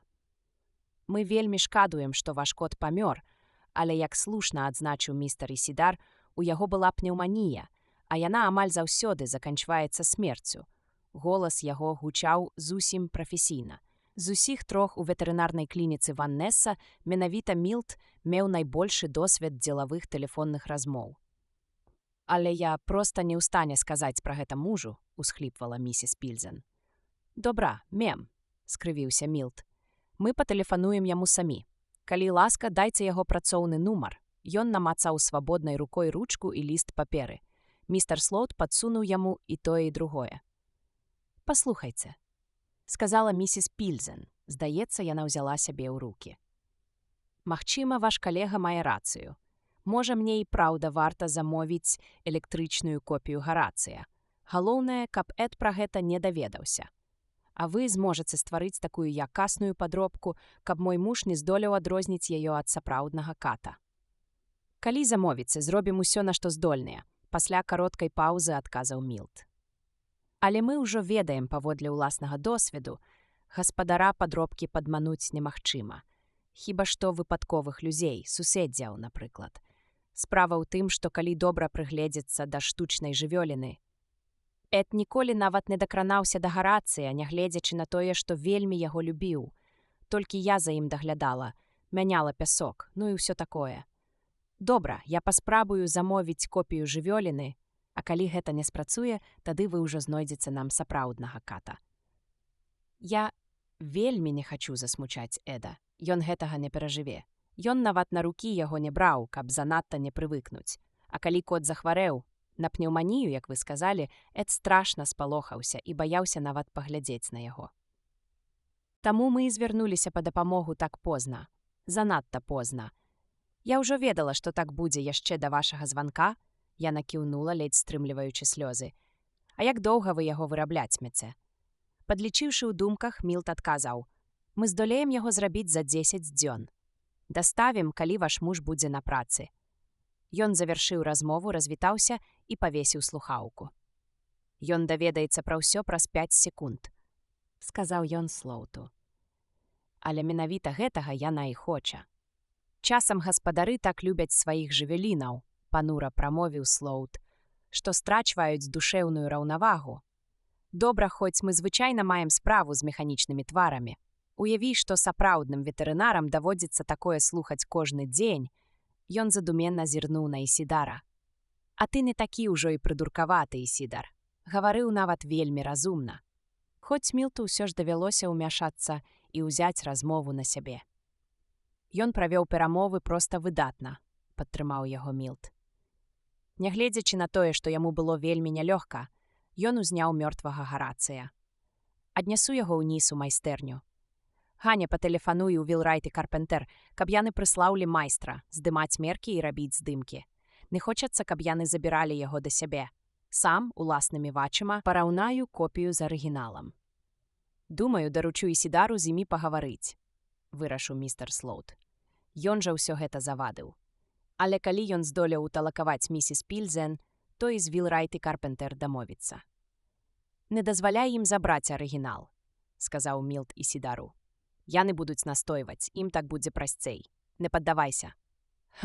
Прамычаў Ісідар, міргаючы вачыма. «Добра, можа мне адразу ім патэлефанаваць, пакуль ён яшчэ не пачаў раскладацца. Трупы ж раскладаюцца, ці што там з імі робіцца?» Ён быў у захапленні. Раздзел 8. Прыпаркаваўшы службовы хуткасны говеркар з узмоцненым рухавіком на даху палаца правасуддзя ў Сан-Францыска, што на Ломбард-стрыт, паляўнічы за галовамі Рык Декард з партфелем у руцэ накіраваўся проста да кабінета Гары Брайанта. «Ты нешта надта ўжо шпарка вярнуўся», — сказаў начальнік, адкінуўшыся на спінку крэсла і ўзяўшы шчопаць нюхальнай сумесі спецыфік нумар 1. «Я здабыў тое, па што вы мяне паслалі». Рык сеў за стол, паставіўшы партфель на падлогу. Я зморыўся, раптам усвядоміў ён. Стому ён адчуў адразу, варта было пераступіць парог упраўлення, і цяпер баяўся, ці хопіць яму сілаў для справы, што чакала наперадзе. «Як Дэйв?» – запытаўся ён. «Мне ўжо можна пагаварыць з ім. Хачу пабачыцца з ім перад тым, як вазьмуся за першага Анды». «Спачатку вазьміся за Палакава», – адказаў Брайант. «Гэта той, што прабіў Дэйва лазерам. Лепей за ўсё адразу вывесці яго з гульні, бо ён цудоўна ведае, што мы на яго палюем. Яшчэ да таго, як пагавару з Дэйвам». Брайант пацягнуўся да тоненькага, як цыбульная лушпінка, аркуша паперы з размытымі літарамі 3-го або 4-го экземпляра, набранага пад капірку. Палакаў уладкаваўся ў горадзе на працу, смеццяром, збірае непатрэб. На такую працу бяруць толькі спецыялаў. Палакаў робіць выгляд спецыяла, пусталоба, зусім дэградаванага, або ж хоча выглядаць такім. На гэтым Дэйў і спатыкнуўся. Палакаў, відаць, настолькі падобны сваім выглядам і павозінамі да пусталоба, што Дэйў страціў пільнасць. «І што, цяпер ты ўжо не сумняваешся ў шкале Войхта Камфа?» Цалкам упэўніўся пасля тэсту ў Сіэтле? «Так», – адказаў Рык каротка. Падрабязнасці ён не тлумачыў. «Паспрабую паверыць табе на слова», – сказаў Брайант. «Але мы не можам дазволіць сабе аніводнай памылкі. У паляванні на Анды не можа быць памылак. І гэты выпадак не выключэнне. З Nexus 6 не ўсё так проста». «Свайго першага я ўжо ідэнтыфікаваў», – сказаў Рык. «Дэйў выявіў яшчэ 2. Нават 3, калі лічыць Палакава. Добра, я дэактывую Палакава ўжо сёння, а потым, можа, увечары або заўтра пагавару з Дэйвам». Ён працягнуў руку да размытага капіраванага аркуша з арыенціроўкай на андроіда Палакава. «І яшчэ адно», – працягваў Брайант. «Да нас прыбывае савецкі коп з ВПС. Тэлефанаваў мне, калі ты быў у Сіэтле. Цяпер ён ужо на бортцы ракеты аэрафлоту, якая прызямліцца праз гадзіну. Завуць яго Шандор Кадалій. І што яму трэба? Вельмі рэдка копы з ВПС з'яўляліся ў Сан-Францыска. Іхняя ВПС цікавіцца Nexusам 6 і хоча, каб іх афіцэр папрацаваў у пары з табой. Як назіральнік, а калі спатрэбіцца, і як памочнік. Табе вырашаць, што, як і калі, і ці ўвогуле патрэбная ягоная дапамога. Але я ўжо пагадзіўся на супрацоўніцтва». «А як наконт прэміяльных?» – запытаўся Рык. «Табе не давядзецца дзяліцца з ім», – адказаў Брайант і з намаганнем усміхнуўся. «Проста я не лічу, што гэта было б справядліва ў фінансавым сэнсе. Яму зусім не хацелася дзяліцца заробленым з нейкім галаварэзам з ВПС. Ён праглядваў арыенціроўку на Палакава. Былі пазначаныя звесткі пра гэтага чалавека, ці дакладней Анды, яго адрас і месца працы. Смеццязборная кампанія заліва Сан-Францыска, цэнтральны офіс на Гіры. Хочаш дачакацца савецкага копа, каб ён дапамог табе дэактываваць Палакава?» – запытаўся Брайант. Рык насупіўся. «Да гэтага я заўсёды працаваў сам. Вядома, вам вырашаць. Я зраблю так, як скажаце. Я гатовы хоць цяпер узяцца за Палакава, не чакаючы, пакуль Кадалій прыбудзе». «Добра, вырушай адзін», – вырашыў Брайант. «А вось з наступным андроідам, а гэта будзе міс Люба Люфт, вось табе арыенціроўка і на ё далучыш да працы Кадалія». Паклаўшы тонкія, як цыбульная лупіна, аркушы ў партфель, Рык выйшаў з офіса начальніка і зноў падняўся на дах да свайго гавэркара. «А цяпер мы навестым спадара Палакава», – прамовіў ён сабе, і правёў пальцамі па рукаяцы лазернага пісталета. Шукаючы андроіда Палакава, Рык зайшоў у галоўны офіс смеццязборнай кампаніі заліва Сан-Францыска. «Мне патрэбны адзін ваш работнік», – сказаў ён суровай сівавалосай супрацоўніцы на камутатары. Будынак галоўнага офіса яго ўразіў, велізарны і надзвычай сучасны, ён відавочна аб'ядноўваў у сабе мноства высокакваліфікаваных фахаўцаў. Кавры з густым ворсам, дарагія пісьмовыя сталы з сапраўднага дрэва яшчэ раз напаміналі, што збор і перапрацоўка смецця пасля вайны сталі адной з найпрыбытковых галін эканомікі на зямлі. Уся планета пачала паступова ператварацца ў адно вялікае звалішча. І каб зямля заставалася прыдатнай для жыцця рэшткаў чалавецтва, узнікала вострая неабходнасць хаця б часткова разгрываць тое звалішча. Або, як любіў казаць Бастер Фрэндлі, Зямля памрэ не пад пластом радыеактыўнага пылу, а пад пластом хламу. Зверніцеся да спадара Экерса, параіла яму жанчына на камутатары. Ён менеджар па персаналу. Яна паказала на раскошны, хоць і быў ён толькі імітацыяй дубу, пісьмовы стол, за якім сядзеў манірны драбнатуленькі чалавечак у акулярах, абкладаючыся стосамі папер. Рык паказаў сваё пасведчанне паліцэйскага. Дзе цяпер знаходзіцца ваш работнік Палокаў? На працы ці дома? Спадар Экер неахвотна зірнуў у свае запісы і сказаў: Палокаў мусіць быць на працы. Цяпер якраз мусіў бы ў Дейлі-Сіці на фабрыцы сціскаць гавыркары і пасля скідваць іх у затоку. Але менеджар па персаналу зірнуў у іншы дакумент, узяў слухаўку відэафона і пачаў размаўляць з кімсьці ў будынку офіса. Яго там няма, мовіў ён, скончыўшы размову. Сёння Палокаў не выйшаў на працу. Ніякіх тлумачэнняў. Ён нешта нарабіў, афіцэр? Калі з'явіцца на працы, не кажыце яму, што тут былі з паліцыі і распытвалі пра яго. Спадзяюся, вы разумееце, чаму. Так, я разумею, змрочна адказаў Экере, быццам Рык абразіў яго непахісную дасведчанасць у паліцэйскіх справах. У службовым хуткасным гавыркары Рык паляцеў да шматкватэрнага дому ў раёне Тендерлойн, дзе жыў Палокаў. Так проста ён нам у рукі не дасця, падумаў Рык. Брайан з Голденам занадта доўга цягнулі. Замест таго, каб пасылаць мяне ў Сіэтл, Брайанту трэба было адразу натравіць мяне на Палокава, і то яшчэ учора ўвечары, як толькі стала вядома пра раненне Голдена. Ну і памыйная яма, адзначыў ён, ідучы па даху да ліфта. У вочы кідаліся кінутыя заганы для жывёлаў, прыцярушаныя пылам за колькі месяцаў. У адным з вальераў чарнела ўжо даўно зламанае штучнае стварэнне, калісьці электрычнае кураня. Ён спусціўся на паверх, дзе жыў Палокаў, і прайшоў да ягонай кватэры калідорам, падобным да падземнай пячоры. Ліхтарыкам з атамнай батарэйкай ён падсвяціў сабе і яшчэ раз зірнуў у аркуш паперы, тонкі як цыбульная лушпінка. Палокаву ўжо рабілі тэст Войхта-Камфа. Значыць, гэтую частку можна было апусціць і адразу пераходзіць да ліквідацыі андроіда. Лепей выманіць яго з кватэры, вырашыў ён. Паклаўшы на падлогу сумку са зброяй, навобмацак расшпіліў яе, выняў усенакіраваны перадатчык хваляў Пенфілда. Націснуў кнопку здранцвення, абараняючыся ад эманацыі настрою контрхвалёвым выпрамяненнем з металічнага корпуса перадатчыка, скіраваным выключна на яго. Ну што ж, цяпер усе яны ўжо скамянелі, адзначыў Рык і выключыў перадатчык. Усе жывыя і падобныя на Анды істоты ў радыусе дзесяткаў метраў. Для мяне нуль рызыкі, застаецца толькі пранікнуць унутр і лазерам прашыць гэтага Андзі наскрозь. Калі, вядома, ён сапраўды ў кватэры, а гэта вельмі малаверагодна. Скарыстаўшыся універсальным ключом-відмыкачам, які адчыняў усе вядомыя замкі, ён увайшоў у кватэру Палокава з лазерным пісталетам напагатове. Але Палокава там не было. Толькі напалову струхнелая мэбля, царства хламу і распаду. Ніякіх асабістых рэчаў, хіба што нейкае бадзяжнае друзлае лахмоце, якое Палокаў атрымаў у спадчыну, калі пасяліўся тут, і якое, уцякаючы, пакінуў наступнаму жыхару, калі такі знойдзецца. «Я гэта прадбачыў», – падумаў ён. Ну што ж, першая $1000, здаецца, выслізнула з рук, і цяпер збягае ў напрамку паўднёвага палярнага кола, што ўжо па-за маёй юрысдыкцыяй. Іншы паляўнічы за галовамі з іншага ўпраўлення будзе мець справу з Палокавым і атрымае за яго сваю прэмію.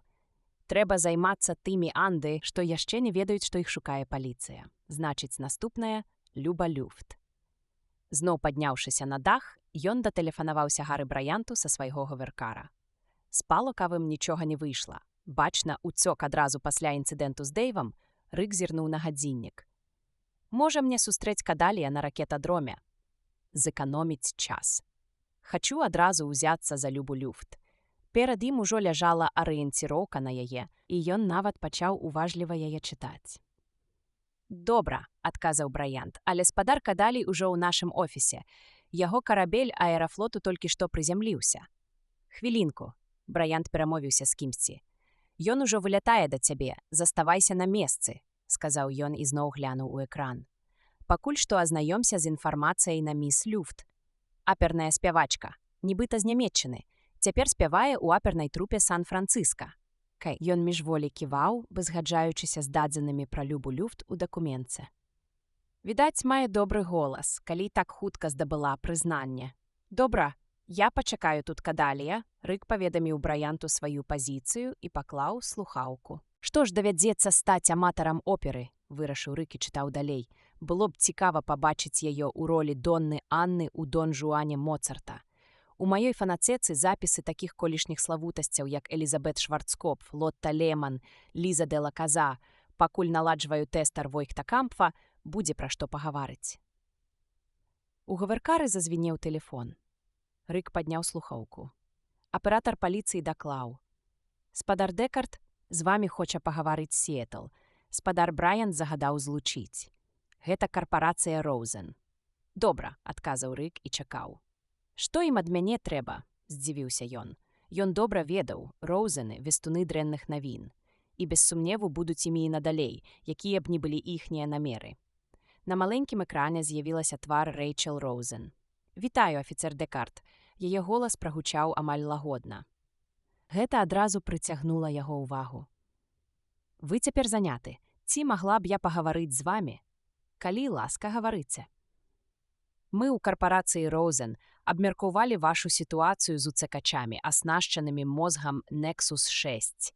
І, паколькі мы ведаем пра гэты тып мозгу найбольш, лічым патрэбным прапанаваць вам дапамогу, то бок адправіць да вас каго-небудзь з нашых прадстаўнікоў, каб ён працаваў у пары з вамі.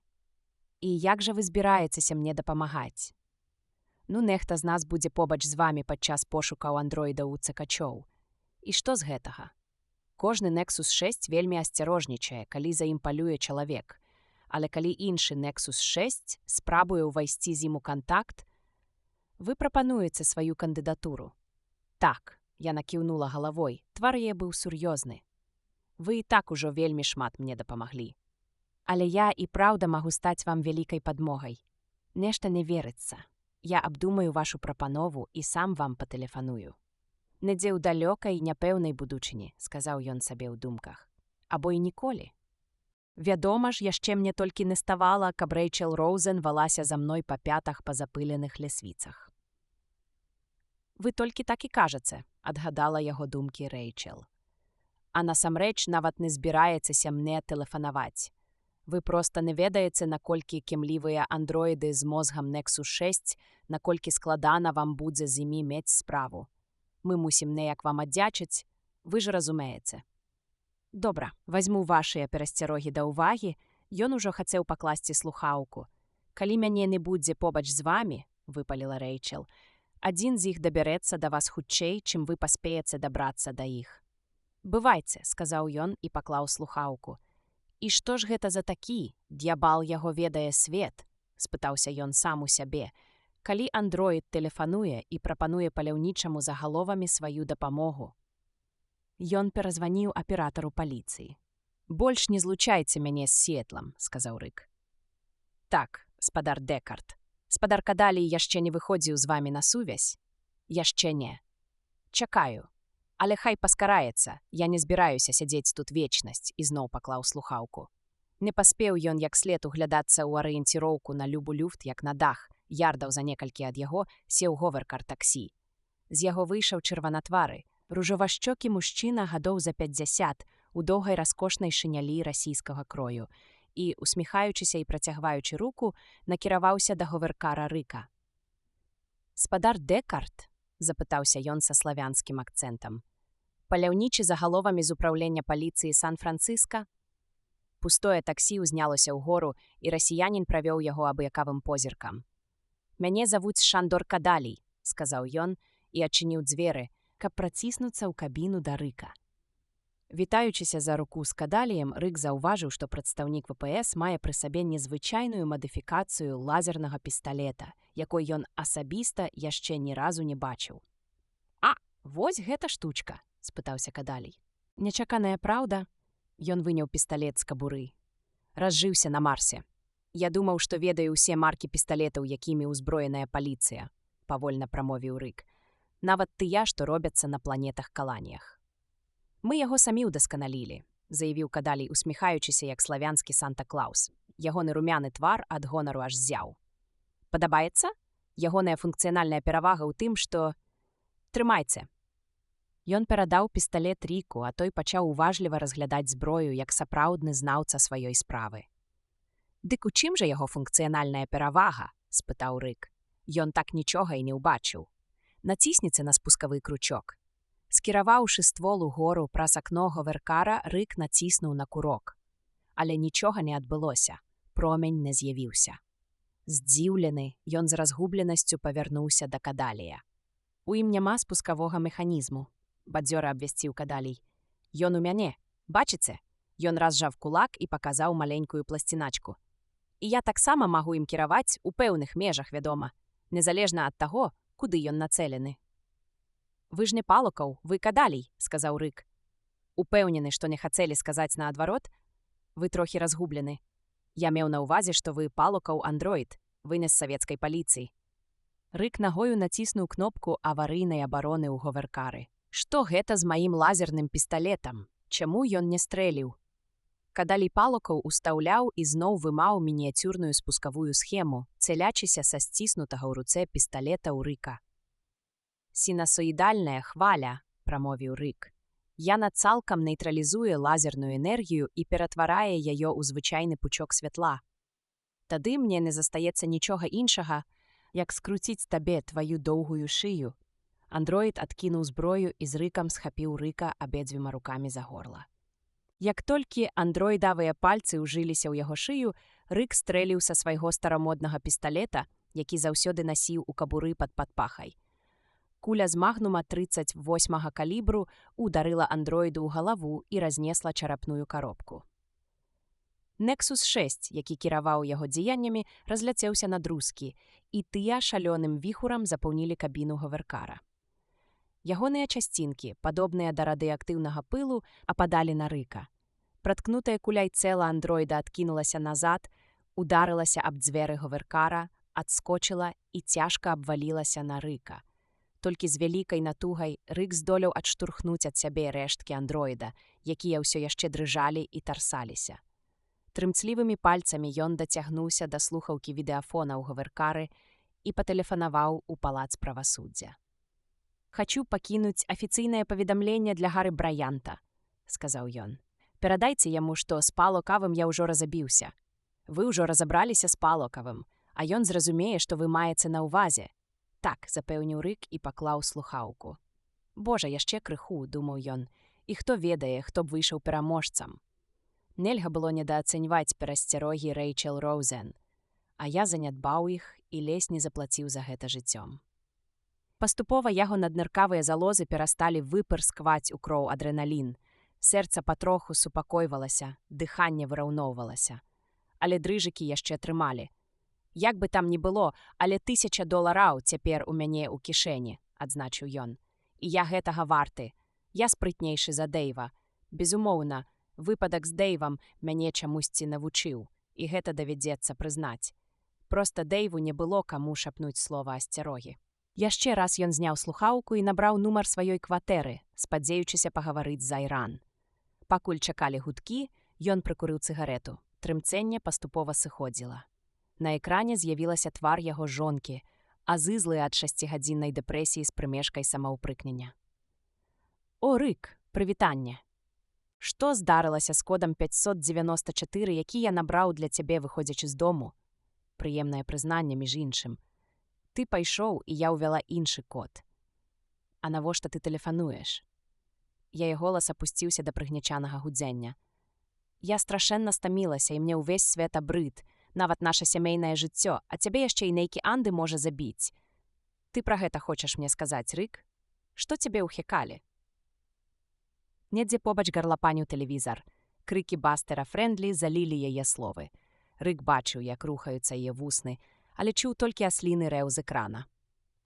«Паслухай», – ён перабіў яе. «Ты мяне чуеш? Мне пашанцавала. Я меў справу з новым тыпам андроіда, з якім, напэўна, ніхто, акрамя мяне, не здолеў бы ўпраўляцца. Аднаго я ўжо дэактываваў, значыць, штука ўжо ў нас у кішэні. Ты ведаеш, колькі мы атрымаем, калі я ўсё завершу. Айран глядзела на яго мутнымі вачыма. «Добра», — вымавіла яна і кіўнула. «Я яшчэ не сказаў, цяпер ён усё зразумеў. Яе дэпрэсія на гэты раз стала такой глыбокай, што яна яго нават не чула. Крычы, не крычы, нібы гаворыш з пустатой». «Да сустрэчы ўвечары», — з горыччу прамовіў ён і шмякнуў слухаўку на ражок. «Хай яна прападзе пропадам», — кіпела ў ім. «Тут рызыкуеш жыццём, а ёй хоць бы што. Я і ніяк не ўшчапіш. Будзе ў нас страус ці не? Абсалютна ўсё роўна. Шкада, што я не пазбавіўся яе 2 гады таму, калі мы думалі пра развод. Я і цяпер магу гэта зрабіць», — нагадаў ён сабе. Задумыўшыся, ён нахіліўся і збіраў раскіданыя па падлозе говеркара аркушы, сярод іх арыенціроўку на любу люфт. «Ніякай падтрымкі», — адзначыў ён. «Большасць андроідаў, якіх я сустракаў, былі весялейшыя і мелі большую ахвоту да жыцця, чым мая жонка. Айран мяне зусім не разумее».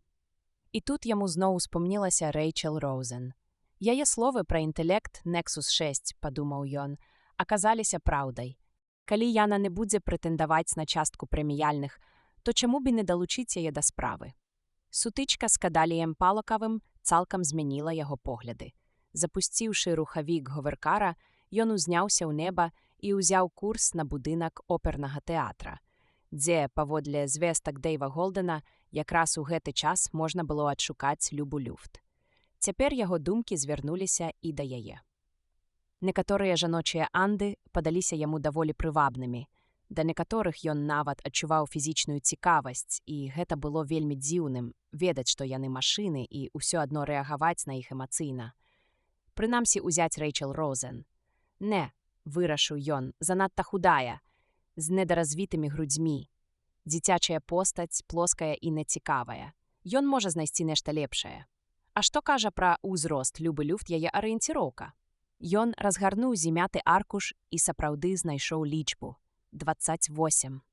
Але нешта канкрэтнае пра яе знешнасць можна будзе сказаць толькі пры сустрэчы. Гэта адзіны надзейны спосаб вынесці хоць нейкі вердыкт пра анды. «Добра, што я хоць трошкі разумеюся на оперы», — разважаў Рык. «Гэта яшчэ адна мая перавага над Дэйвам. Я больш цікавіўся культурай. Паспрабую разабрацца з наступным анды, перш чым звяртацца па дапамогу да Рэйчел», — вырашыў ён. «Калі толькі міс Люфт не акажваецца надзвычай складанай». Але інтуіцыя падказвала яму, што не акажуцца. Палакаў быў сапраўды небяспечны, а тыя астатнія, якія не ведаюць, што за імі палююць, будуць паддавацца адзін за адным, ён іх паскладвае, як качак на паляванні. Апускаючыся на вышуканы дарагі дах будынка оперы, ён гучна праспяваў папуры зарыяў, міжволі прыдумваючы італьянскія словы. Рыка напаўняў аптымістычны настрой нават без адаптара Пенфілда пад рукой. Яго агарнула радаснае гарачае прадчуванне. Раздзел 9. У велізарнай, выцягнутай, нібы кішачы нутро старадаўняй высечанай з каменю і абцягнутай сталлю будыніне опернага тэатра. Рык Дэкард трапіў на рэпетыцыю, гулкую, галаслівую, крыху сумбурную. Увайшоўшы ў залу, ён адразу пазнаў Моцартаву чароўную флейту, фінальную сцэну першага акта. Рабы Мавра, ці дакладней хор, узялі сваю партыю на некалькі тактаў раней, і ад гэтага тонкі рытм чараўных званочкаў рассыпаўся. Якая асалода, ён любіў чароўную флейту. Падымаючыся ў бельетаж, ніхто яго не заўважыў, Рык уладкаваўся як найзручней. Вось Папагена ў сваёй неверагоднай накідаўцы з птушыных пёраў падышоў да паміны і заспяваў куплет, ад якога ў Рыка заўжды наварочваліся слёзы, дзе б калі б ён яго не пачуў ці не ўспомніў. Könnte jeder brave Mann solche Glöckchen finden, seine Feinde würden dann ohne Mühe schwinden.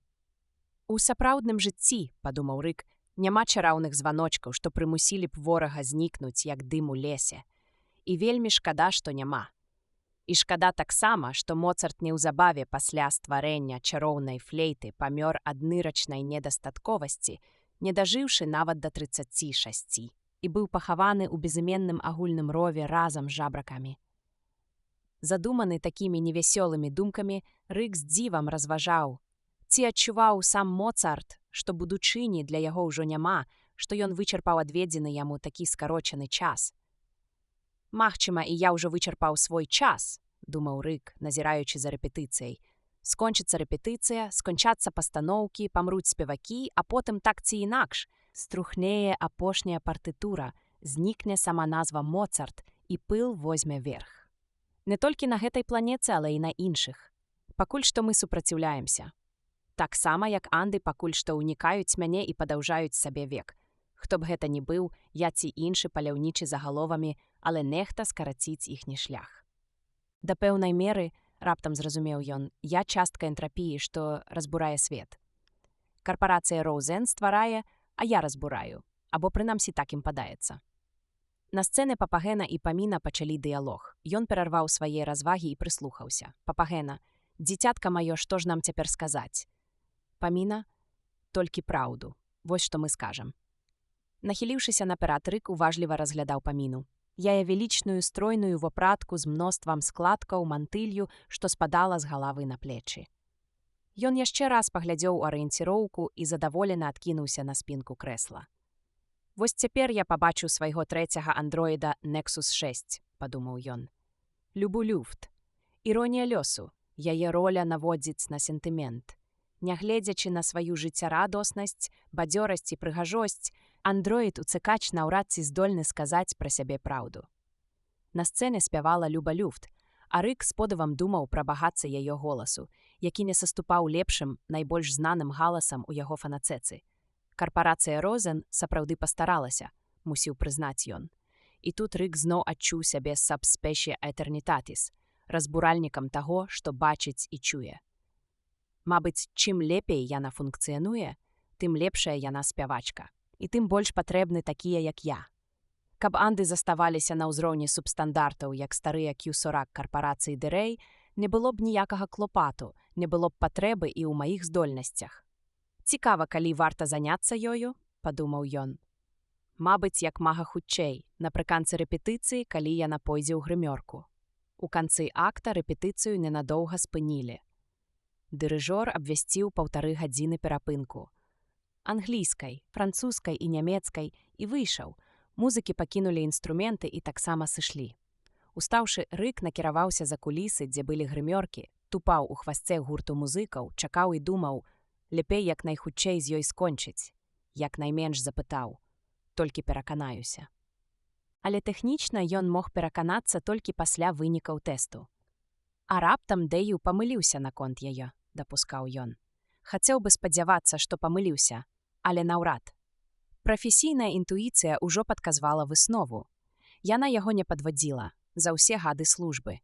Спыніўшы статыста, ён спытаў, дзе грымёрка міс Люфт. Статыст у грыме і касцюме егіпецкага дзірача паказаў шлях. Рык падышоў да дзвярэй, убачыў аркуш паперы, на якім чарнілам было выведзена міс Люфт стороннім уваход забаронены, і пастукаў. «Заходзьце». Ён увайшоў. Дзяўчына сядзела перад туалетным столікам, трымаючы на каленях разгорнутую папку з нотамі і робячы пазнакі кульковай ручкай. Яна ўсё яшчэ была ў грыме і ў касцюме Паміны, толькі без мантылі, што вісеў на вешалцы. «Слухаю вас». Яна ўзняла вочы. Яе светла-карыя, неверагодна вялікія ад сцэнічнага макіяжу, вочы глядзелі не міргаючы. «Я занятая, хіба не бачыце?» – сказала яна англійскай без найменшага акцэнту. «Вы спяваеце лепей за Шварцкопф», – сказаў Рык. «Хто вы?» – цяпер яе голас прагучаў халаднавата і стрымана, а яшчэ ён адчуў той асаблівы холад, што заўжды вее ад андроідаў. Нязменна тое самае. Найвышэйшыя інтэлектуальныя здольнасці, здольнасць дасягнуць мэты, але і гэта тое, што выклікала ў ім жаль. Але без гэтага ён бы іх і не выяўляў. «Я з паліцэйскага ўпраўлення Сан-Францыска», – адракамендаваўся ён. «О?» Яе вялізныя праніклівыя вочы не міргалі, заставаючыся спакойнымі. «І што прывяло вас сюды?»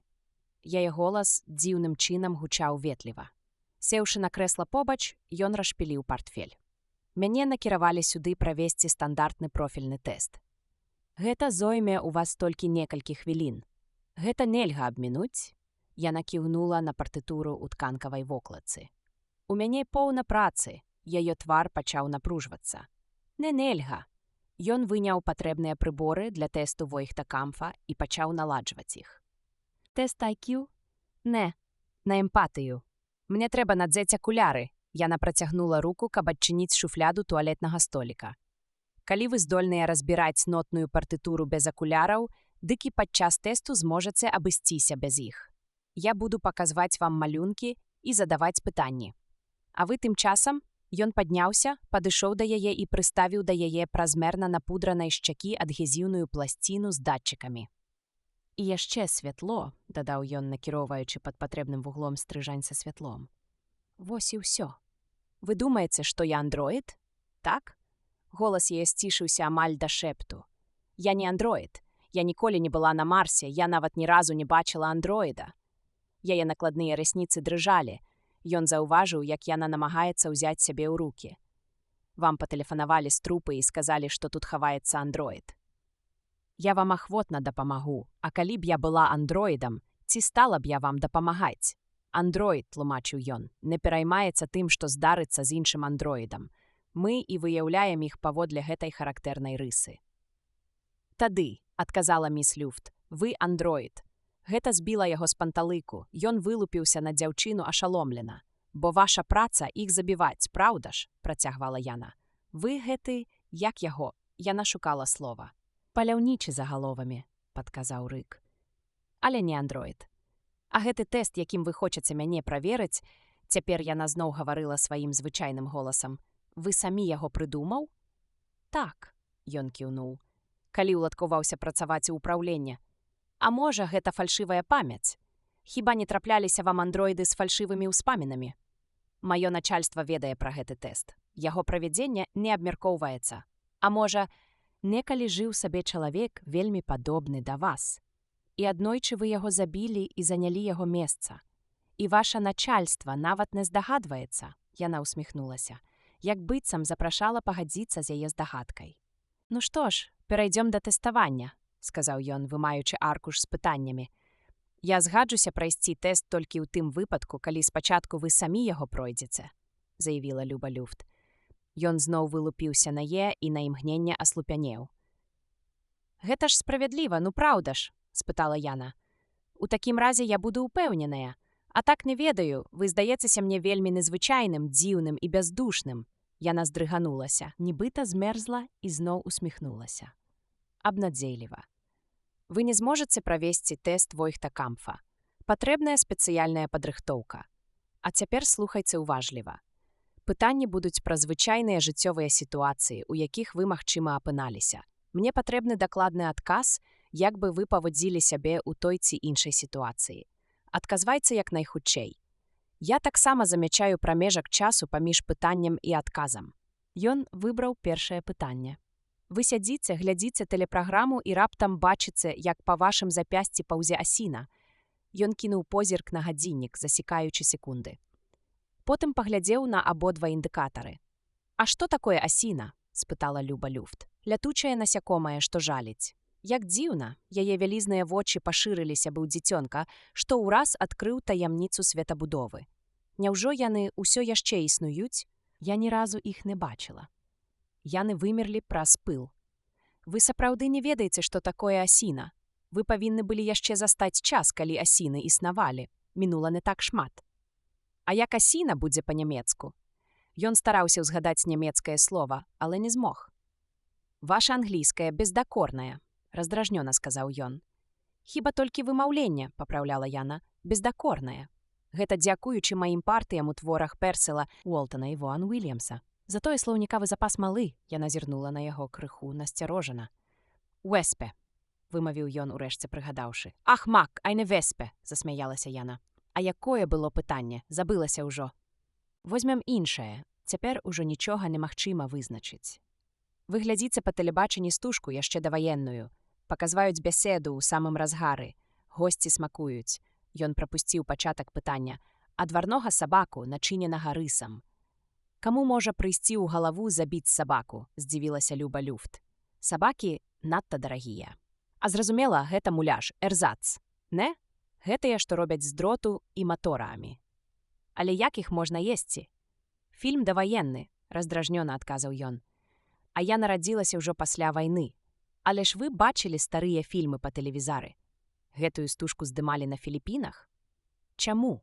Таму, мовіла Люба Люфт, што калісьці на Філіпінах сапраўды елі вараных сабак, нафаршаваных рысам. Мне даводзілася пра такое чытаць. Ваш адказ, настойваў ён. Мне патрэбная ад вас сацыяльная эмацыйная і маральная ацэнка пачутага. Тахо фільма? Яна задумалася. Я б адразу пераключила канал на Бастера Френдлі. А чаму б вы пераключілі? Ну, самі разумееце, хутка забарабаніла яна. Хто захоча глядзець стары філіпінскі фільм? Хіба там, на Філіпінах, калі-небудзь адбывалася нешта вартае ўвагі, апроч таго батаанскага марша смерці, і вам хочацца на такое глядзець? Яна люта зірнула на Рыка. Па ягоных прыборах стрэлкі скакалі ва ўсе бакі. Пасля паўзы ён асцярожна сказаў: «Вы наймаеце сабе домік у горах». Яна кіўнула. «Працягвайце, я уважліва слухаю. У рэкрэацыйнай зоне». «Прошу?» Яна прыслухалася, падняўшы руку да вуха. «Я не ведаю гэтага слова. Месца, дзе ўсё яшчэ растуць дрэвы і кусты. Тоўстыя, вузлаватыя соснавыя бярвяны, вялізны камін. На сцяне вісяць старажытныя карты, гравюры кар'ера і аюза, а над камінам галава аленя, дарослага самца з разгалістымі рагамі. Людзі вакол вас захапляюцца дэкорам доміка, а вы? А што такое кар'ер, аюз і дэкор?» – спытала Люба Люфт, але было відаць, што напружана стараецца сама здагадацца пра іх сэнс. «Пачакайце», яна падняла руку і зусім сур'ёзна сказала. «Ага, з рысам, як у пытанні пра сабаку. Кар'ер – гэта прыправы для рысу. Па-нямецку – кары». Цяпер ён ужо не мог сказаць, напэўна, ці яна сапраўды не разумее гэтыя словы. Трошкі падумаўшы, ён вырашыў узяць яшчэ адно пытанне. Што яму заставалася? «Вы ідзеце на спатканне з мужчынам», – пачаў Рык, «і ён запрашае вас у сваю кватэру. Вы ўваходзіце». «Нейн», – перабіла яна, – «я туды не пайду». Вельмі просты адказ. Гэта яшчэ не пытанне. Вы няправільна сфармулявалі пытанне. Але я ўсё зразумела. Чаму пытанне, якое я разумею, няправільнае? Ці я не павінна яго разумець? Яна мітусліва замахала рукамі, правіла пальцамі па шчыцэ і скідала з яе адгезіўны дыск. Той упаў на падлогу, падскочыў і пакатаўся пад туалетны столік. «Ах, год!» – прашаптала яна і нахілілася падымаць дыск. Раптам пачуўся хруст тканіны, яе шыкоўны касцюм. «Я сам дастану!» – буркнуў ён, адсоўваючы Любу. Рык сеў на выкрут і пачаў шукаць рукой пад столікам, пакуль пальцы не намацалі дыск. Калі ён падняўся, дык убачыў перад сабой ствол лазернага пісталета. «Вашыя пытанні», – прамовіла Люба Люфт сухім афіцыйным тонам, – «пачалі датычыць сексу. Я так і думала. Вы не з паліцыі, вы збочэнец.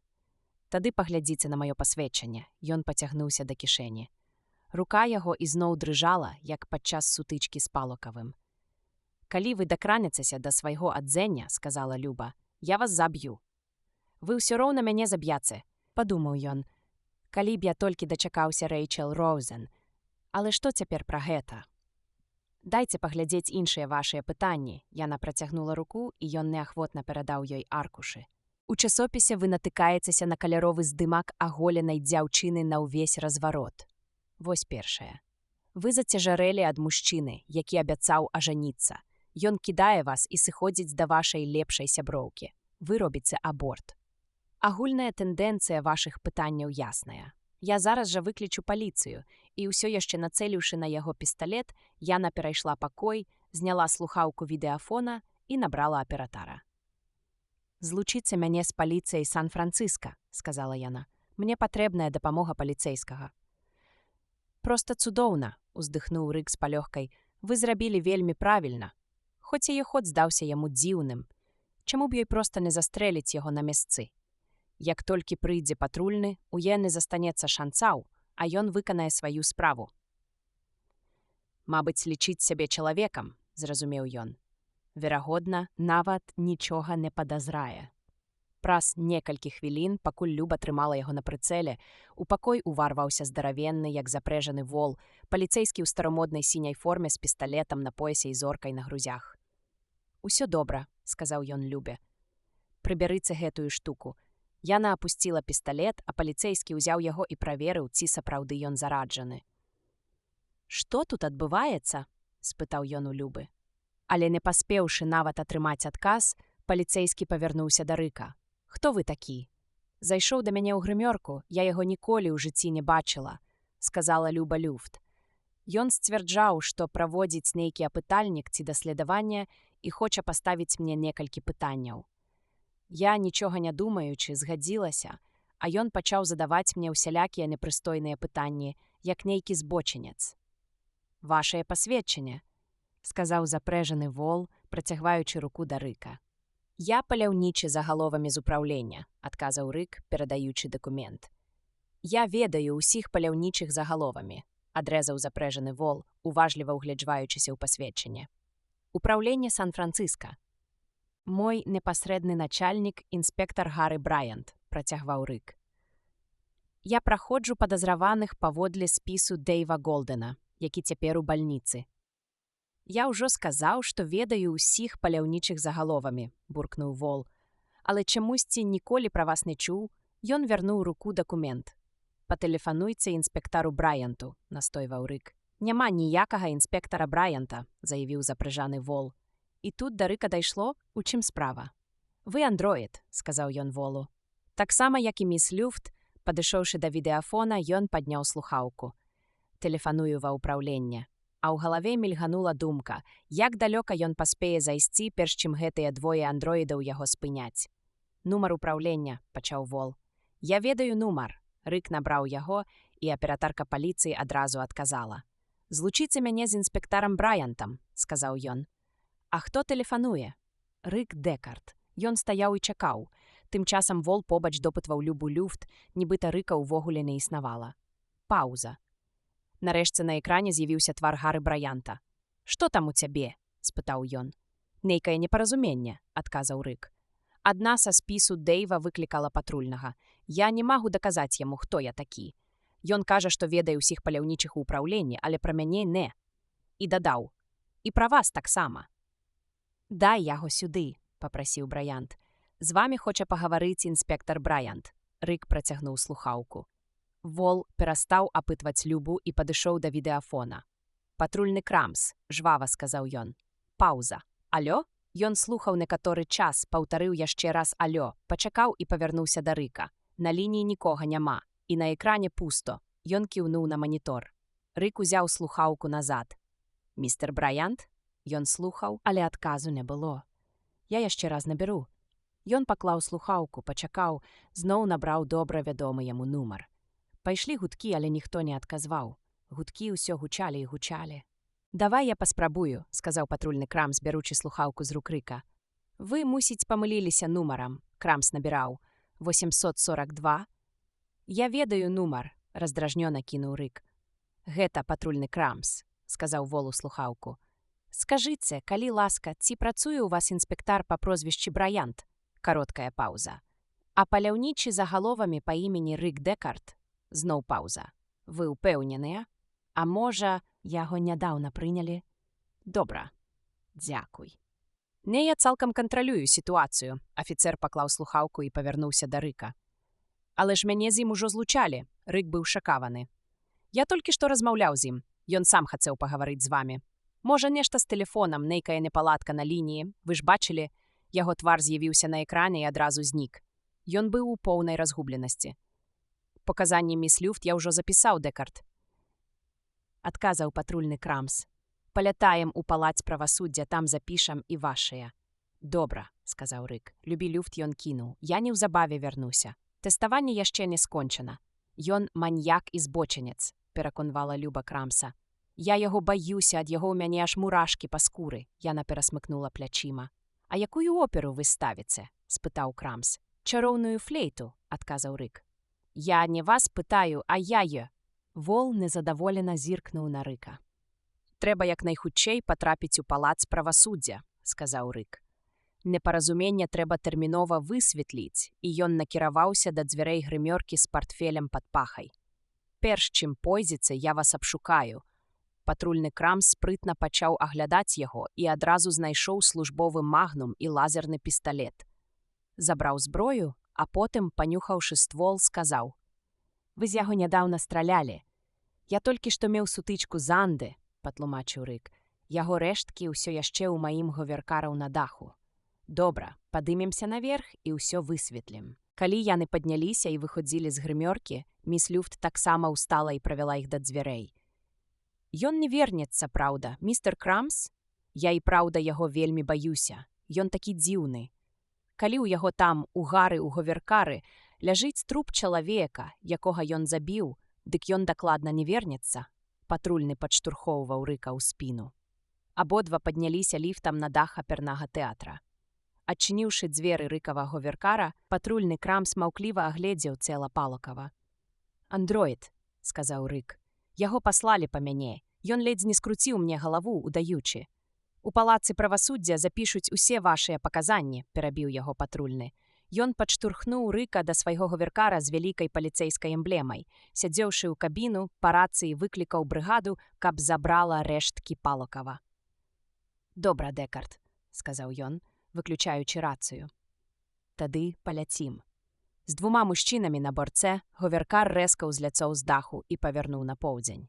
Рык адразу заўважыў, што нешта ідзе не так. Патрульны Крамс узяў кірунак зусім у іншым бок. «Палац правасуддзя на поўначы, на Ломбард-стрыт», — ціха сказаў Рык. «Стары палац правасуддзя», — паправіў Крамс. «Новы на Мішэн-стрыт. На Ломбард-стрыт стары ветхі будынак. Там ужо гадамі нікога няма. Няўжо вас апошні раз арыштаўвалі так даўно?» «Адвезіце мяне на Ломбард-стрыт», — настойваў Рык. І цяпер ён нарэшце ўсё зразумеў. Вось чаго могуць дасягнуць андроіды, калі дзейнічаюць разам. Гэта яго апошні палёт, яму канец. Што ледзь не здарылася з Дэйвам, адбудзецца цяпер з ім. «А спявачка, праўда, нічога такая?» — спытаў патрульны Крамс. «Хаця ў тым касцюме мала што разгледзіш, што там пад ім. Але, здаецца, каб праўду казаць, даволі спакуслівая». «Прызнайцеся, вы андроід», — сказаў Рык. «З якога гэта переліку?» «Не, я не андроід. Гэта вы швындаеце па горадзе, забіваеце людзей і кажаце, што яны андроіды, праўда? Цяпер мне ясна, чаму міс Люфт так вас баіцца.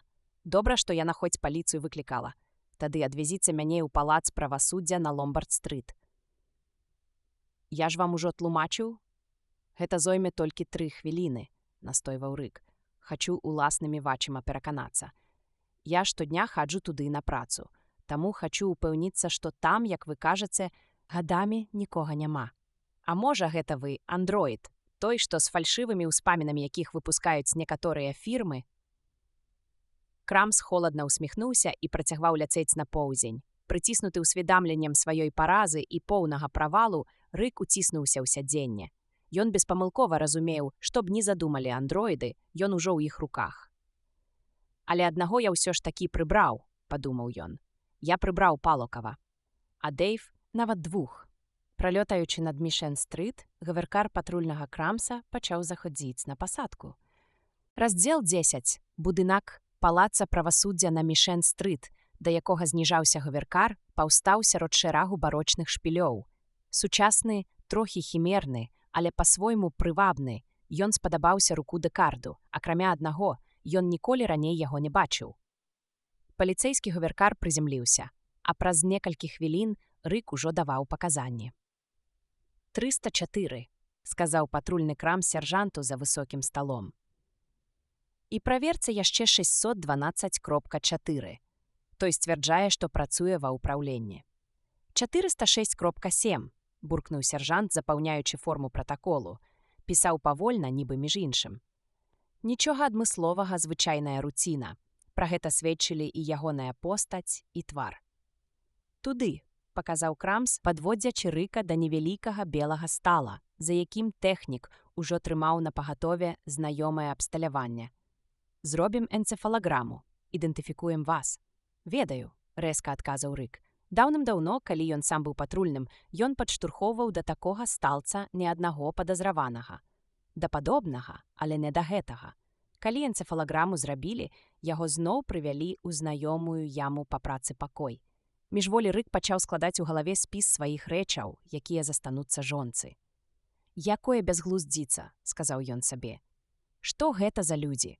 Што гэта за будынак? Калі ён тут стаяў даўно, чаму мы нічога пра яго не ведалі?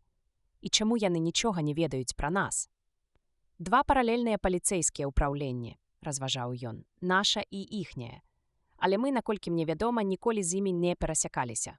Хаця, можа, нехта і перасякаўся, падумаў ён. Можа, гэта не першы раз. Цяжка паверыць, што раней нічога падобнага не здаралася. Калі яны, вядома, сапраўды служаць дзяржаўнай паліцыі. Калі яны гэта тое, за што сябе выдаюць. Мужчына ў цывільным зрушыўся з месца. Роўнымі, упэўненымі крокамі наблізіўся да Рыка Дэкарда, разглядаючы яго з цікаўнасцю. «За што затрыманы?» – спытаў ён у патрульнага Крамса. «Падазраецца ў забойстве чалавека», – адказаў Крамс. «Мы знайшлі труп у ягоным говеркараў, але ён сцвярджае, што гэта андроід. Правяраем, робім аналіз касцявога мозгу. Выдае сябе за паліцэйскага афіцэра, паляўнічага загаловамі. Апрануўся ў жаночай грымёрцы і стаў задаваць двухсэнсоўныя пытанні. У спявачкі ўзніклі сумневы наконт ягоных намераў, і яна па тэлефоне выклікала наш наряд. Адступіўшы на крок, Крамс спытаў: «Вазьмеце яго справу, сэр?» «Вазьму». Старшы паліцэйскі ў цывільным блакітнавойкі з тонкім доўгім носам і цьмянымі вуснамі уважліва зірнуў на Рыка, пасля працягнуў руку да ягонага партфеля. «Што ў вас тут, містер Дэкард?» «Усё неабходнае для правядзення профільнага тэсту Войхта-Кампфа», – сказаў Рык. «Я якраз праводзіў тэставанне падазраванай, калі патрульны Крамс мяне арыштаваў». Ён заўважыў, як той уважліва разглядае кожную частку прыбора. «Пытанні, якія я задаваў міс Люфт, стандартныя для тэсту К, надрукаваныя? Вы знаёмыя з Джорджам Глісанам і Філам Рэніем?» – перабіў яго паліцэйскі. «Не», – адказаў Рык, ніводнае імя яму нічога не казала. «Яны паляўнічыя загаловамі ў паўночнай Каліфорніі. Абодва прымацаваныя да нашага ўпраўлення. Магчыма, сустрэнецеся, раз ужо да нас патрапілі. Вы андроід, містер Дэкард?» «Чаму пытаю?» «Таму што некалькі разоў да нас траплялі андроіды в Цекачы, якія выдавалі сябе за паляўнічых з іншых штатаў і казалі, нібыта пераследуюць у нашым раёне сваіх уцекачоў». «Я не андроід», – запярэчыў Рык. «Можаце правесці тэст Войхта-Кампфа. Я ўжо яго складаў і не супраць прайсці яшчэ раз. Вынік загадзя вядомы. Ці мог бы я патэлефанаваць жонцы? Вам можна зрабіць толькі адзін званок. Я б параіў вам патэлефанаваць адвакату». «Я патэлефаную жонцы», – сказаў Рык, «а яна ўжо наняце мне адваката». Паліцэйскі ў цывільным даў яму манету ў 50 цэнтаў і паказаў кірунак. «Відэафон там». Ён праводзіў Рыка вачыма, пакуль той ішоў да тэлефона, а сам працягваў перабіраць змясціва партфеля. Кінуўшы манету, Рык набраў хатні нумар. Чакаў, як яму падалося, цэлую вечнасць. На экране з'явілася жаночае аблічча. «Алё», – сказала Яна. Гэта была не Айран, ён ніколі не бачыў гэтай жанчыны. Рык паклаў слухаўку і павольна вярнуўся да паліцэйскага. «Няўдала?» – спытаў той. «Паспрабуйце яшчэ раз? Што да колькасці званкоў, мы глядзім скрозь пальцы. Але званок даручальніку я вам не дазволю. Вы абвінавачваецеся ў забойстве, а закон не прадугледжвае закладу. Калі вам прад'явяць абвінавачанне, тады?» «Я ведаю», – раздражнёна перабіў Рык. «Я выдатна ведаю працэдуру. Вазьміце свой партфель», – сказаў паліцэйскі, падаючы яго. «Пайшлі да мяне ў кабінет. Я хацеў бы скончыць размову». Ён звярнуў у бакавы калідор, Рык пайшоў следам. Праз хвіліну той азірнуўся і прадставіўся. «Мяне завуць Гарланд». Ён працягнуў руку, яны каротка паціснулі адзін аднаму далоні. «Сядайце», – прапанаваў Гарланд, адчыніўшы дзверы кабінета і сам сеў за шырокі просты стол. Рык сеў насупраць. «Той ваш тэст Войхта-Кампфа». Гарланд кіўнуў на партфель. «Усё гэта прылада, якую вы носіце з сабой». Ён набіў люльку, падпаліў, раздуваючы дым. «Гэта аналітычны інструмент для выяўлення анды?» «Гэта наш базавы тэст», – патлумачыў Рык. «Адзіны, якім мы карыстаемся цяпер. І адзіны здольны вылічыць новы тып мозгу Nexus 6. Вы ніколі не чулі пра яго?» «Мне вядома пра некалькі аналітычных прыладаў, здольных выяўляць андроідаў. Але пра вашу шкалу я не чуў». Ён усё яшчэ уважліва вывучаў Рыка. На ягоным самаўпэўненым твары трымалася ледзь прыкметная ўсмешка. Рык ніяк не мог уцяміць, што Гарланд мае на думцы. «Вось гэтыя няўцямныя тэксты, што надрукаваныя пад капірку на тонюсенькай паперцы», – працягваў Гарланд, – «што вы носіце ў партфелі. Палокаў, міс Люфт, гэта ж ваша праца. Дарэчы, я наступны. Рык утаропіўся ў яго, а потым схапіў партфель. Ужо праз імгнення аркушы тонкага паперу ляжалі перад ім на стале. Гарланд сказаў праўду. Рык уважліва разглядаў аркушы. Абодва мужчыны, або дакладней, ён і Гарланд, маўчалі колькі часу, не вымавіўшы ні слова, аж пакуль Гарланд, нервова кашлянушы, не прачысціў горла. «Вельмі непрыемнае адчуванне», – сказаў ён. «Раптам убачыць сваё прозвішча ў спісе заданняў, якія даручылі паляўнічаму загаловамі». «Хто б вы ні былі, Дэкард», – ён націснуў кнопку інтэркома на стале і прамовіў. «Няхай зайдзе да мяне хтосьці з паляўнічых загаловамі, усё роўна хто». «Добра, дзякуй». Ён адняў палец ад кнопкі. «Праз хвіліну-другую тут будзе Філ Рэш», – паведаміў ён руку. «Хачу паглядзець на яго спіс падазраваных, а потым ужо працягнем». «Думаеце, што я магу быць у ягоным спісе?» – спытаў Рык. «Цалкам магчыма. Зараз убачым. Лепш мець дакладныя звесткі ў такіх жыццёва важных справах і не спадзявацца на шчаслівы выпадак. У вашым арыенціраванні на мяне, ён паказаў на зімятыя, надрукаваныя пад капірку копіі, я фігурую не як паліцэйскі інспектар, а як службовец страхавой кампаніі. Усё астатняе дакладнае – антрапаметрыя, узрост, звычкі, хатні адрас. Так, гэта сапраўды я ўсё супадае. А цяпер самі паглядзіце». Ён падсунуў аркуш бліжэй, і Рык узяў яго, пачаў чытаць. Дзверы адчыніліся, і ў кабінет увайшоў высокі касцякавы мужчына з рэзкімі рысамі твару, у рагавых акулярах і з кучаравай клінком зрэзанай бародкай, як у Ван Дейка. Гарланд падняўся і паказаў на Рыка. «Філ Рэш, Рык Дэкард, вы абодва паляўнічыя загаловамі, і, мабыць, пара вам пазнаёміцца». Вітаючыся за руку, Філ Рэш спытаў. «За якім горадам вы замацаваны?» «За Сан-Францыска», – адказаў за яго Гарланд, «толькі зірні на спіс ягоных задач. Вось хто ў ім наступны». Ён даў Філу аркуш з арыенціроўкай на падазраваных, які толькі што гартаў Рык. На ім быў дакладны апіс Гарланда. «Ды вы ж жартуеце, Гарэ», – выгукнуў Рэш. «Ды гэта ж вы, самы што не ёсць я», – пацвердзіў Гарланд. «А яшчэ ў ягоным спісе кандыдатаў на дэактывацыю оперная спявачка Люба Люфт, а таксама Палокаў. Памятаеш Палокава, ён ужо мёртвы, вось гэты паляўнічы загаловамі ці андроід, ці хто ён там. Усё ж такі прышыў Палокава, і цяпер у лабараторыі аналізуюць яго касцявы мозг. Каб высветліць, ці меў той падставы». «Тога Палокава, з якім я размаўляў», – спытаў Філ Рэш, «тога здаровага рускага Санта-Клауса з савецкай паліцыі». Ён задумаўся, пагладзіўшы сваю пушыстую бародку. Ведаючы гэта, аналіз яго касцявога мозгу ніколі не будзе лішнім. «Чаму ты так лічыў раней?» – раздражнёна спытаў Гарланд. «Гэта ж пазбавіць нас усякіх законных падстаў інкрымінаваць забойства вось гэтаму чалавеку, які называе сябе Дэкардам. Ён проста скажа, што нікога не забіваў, а толькі дэактываваў андроіда». «Палокаў пакінуў у мяне вельмі непрыемнае ўражанне сваёй халоднасцю», – сказаў Філ Рэш. «Сваёй разлічанасцю і стрыманасцю, а яшчэ нейкай ненатуральнай аддаленасцю. Такіх у расійскай паліцыі хапае», – кінуў Гарланд відавочна не ў гуморы. «Любу Люфт я ніколі асабіста не бачу», – працягваў Філ Рэш. «Хоць запісы яе чуў», – ён звярнуўся да Рыка. «А вы яе правяралі?» «Толькі паспеў пачаць», – адказаў Рык. Але не паспеў атрымаць дакладных вынікаў. Яна выклікала запрэжанага вола, і на гэтым усё абарвалася. «А як наконт Палокава?» – спытаў Філ Рэш. «Я не паспеў яго праверыць». «Як я разумею, вы таксама не здолелі правесці тэст і адносна нашага інспектара Гарланда», – нібы сам сабе сказаў Філ Рэш. «Вядома, не», – ускінуўся Гарланд. Яго твар сцяўся ад абурэння, голас прагучаў рэзка і вельмі незадаволена. «А якім тэстам вы карыстаецеся?» – пацікавіўся Філ Рэш. «Шкалой Войхта-Кампфа. З ёй я не знаёмы». Філ і Гарланд адначасова занурыліся ў прафесійныя роздумы, але кожны ў свой бок. «Я ж заўсёды казаў», – працягваў Рэш, «што андроіду лепей за ўсё будзе ў структуры вялікай паліцэйскай арганізацыі накшталт ВПС. З таго часу, як я ўпершыню пазнаёміўся з Палокавым, мяне не пакідала думка праверыць яго на эмпатыю, але не выпадала нагоды. І не выпала б. Ягоная праца была проста знаходкай для такога спрытнага андроіда.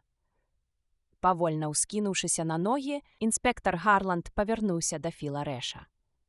«Можа, ты і мяне хочаш праверыць на эмпатыю?» Сціплая ўхмылка мільганула на твары Філа Рэша. Ён адкрыў было рот, але толькі паціснуў плячыма. І змоўк. Ён зусім не выглядаў на чалавека, які ліслівіць начальству, нават нягледзячы на відавочную лютасць Гарланда.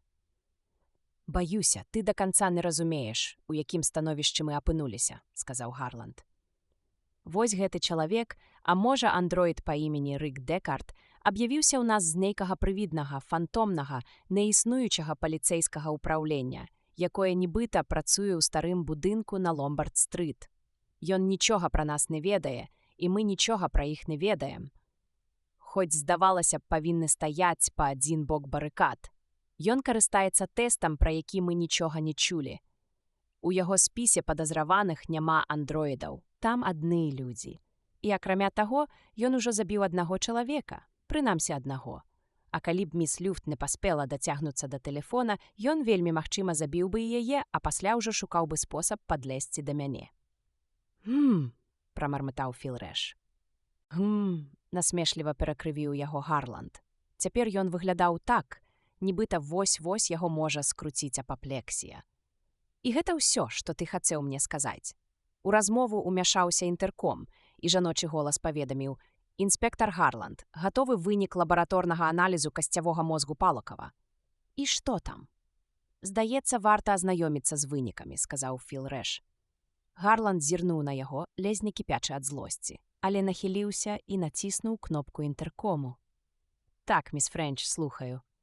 «Аналіз касцявога мозгу», — паведаміла міс Френч, паказаў, што містер Палакаў быў гуманоідным робатам. «Калі вам патрэбныя падрабязнасці?» «Не, дзякуй», — сказаў Гарланд і адкінуўся на спінку крэсла, насуплена ўтарупіўшыся ў далёкую сцяну кабінета. Ні слова, ні руку, ні Філу Рэшу. «А на чым грунтуецца ваш тэст Войхта-Кампфа, містер Дэкард?» — спытаў Рэш. «На эмпатычнай рэакцыі на разнастайныя жыццёвыя сітуацыі. Пераважна мы правяраем, як аб'ект ставіцца да жывёл».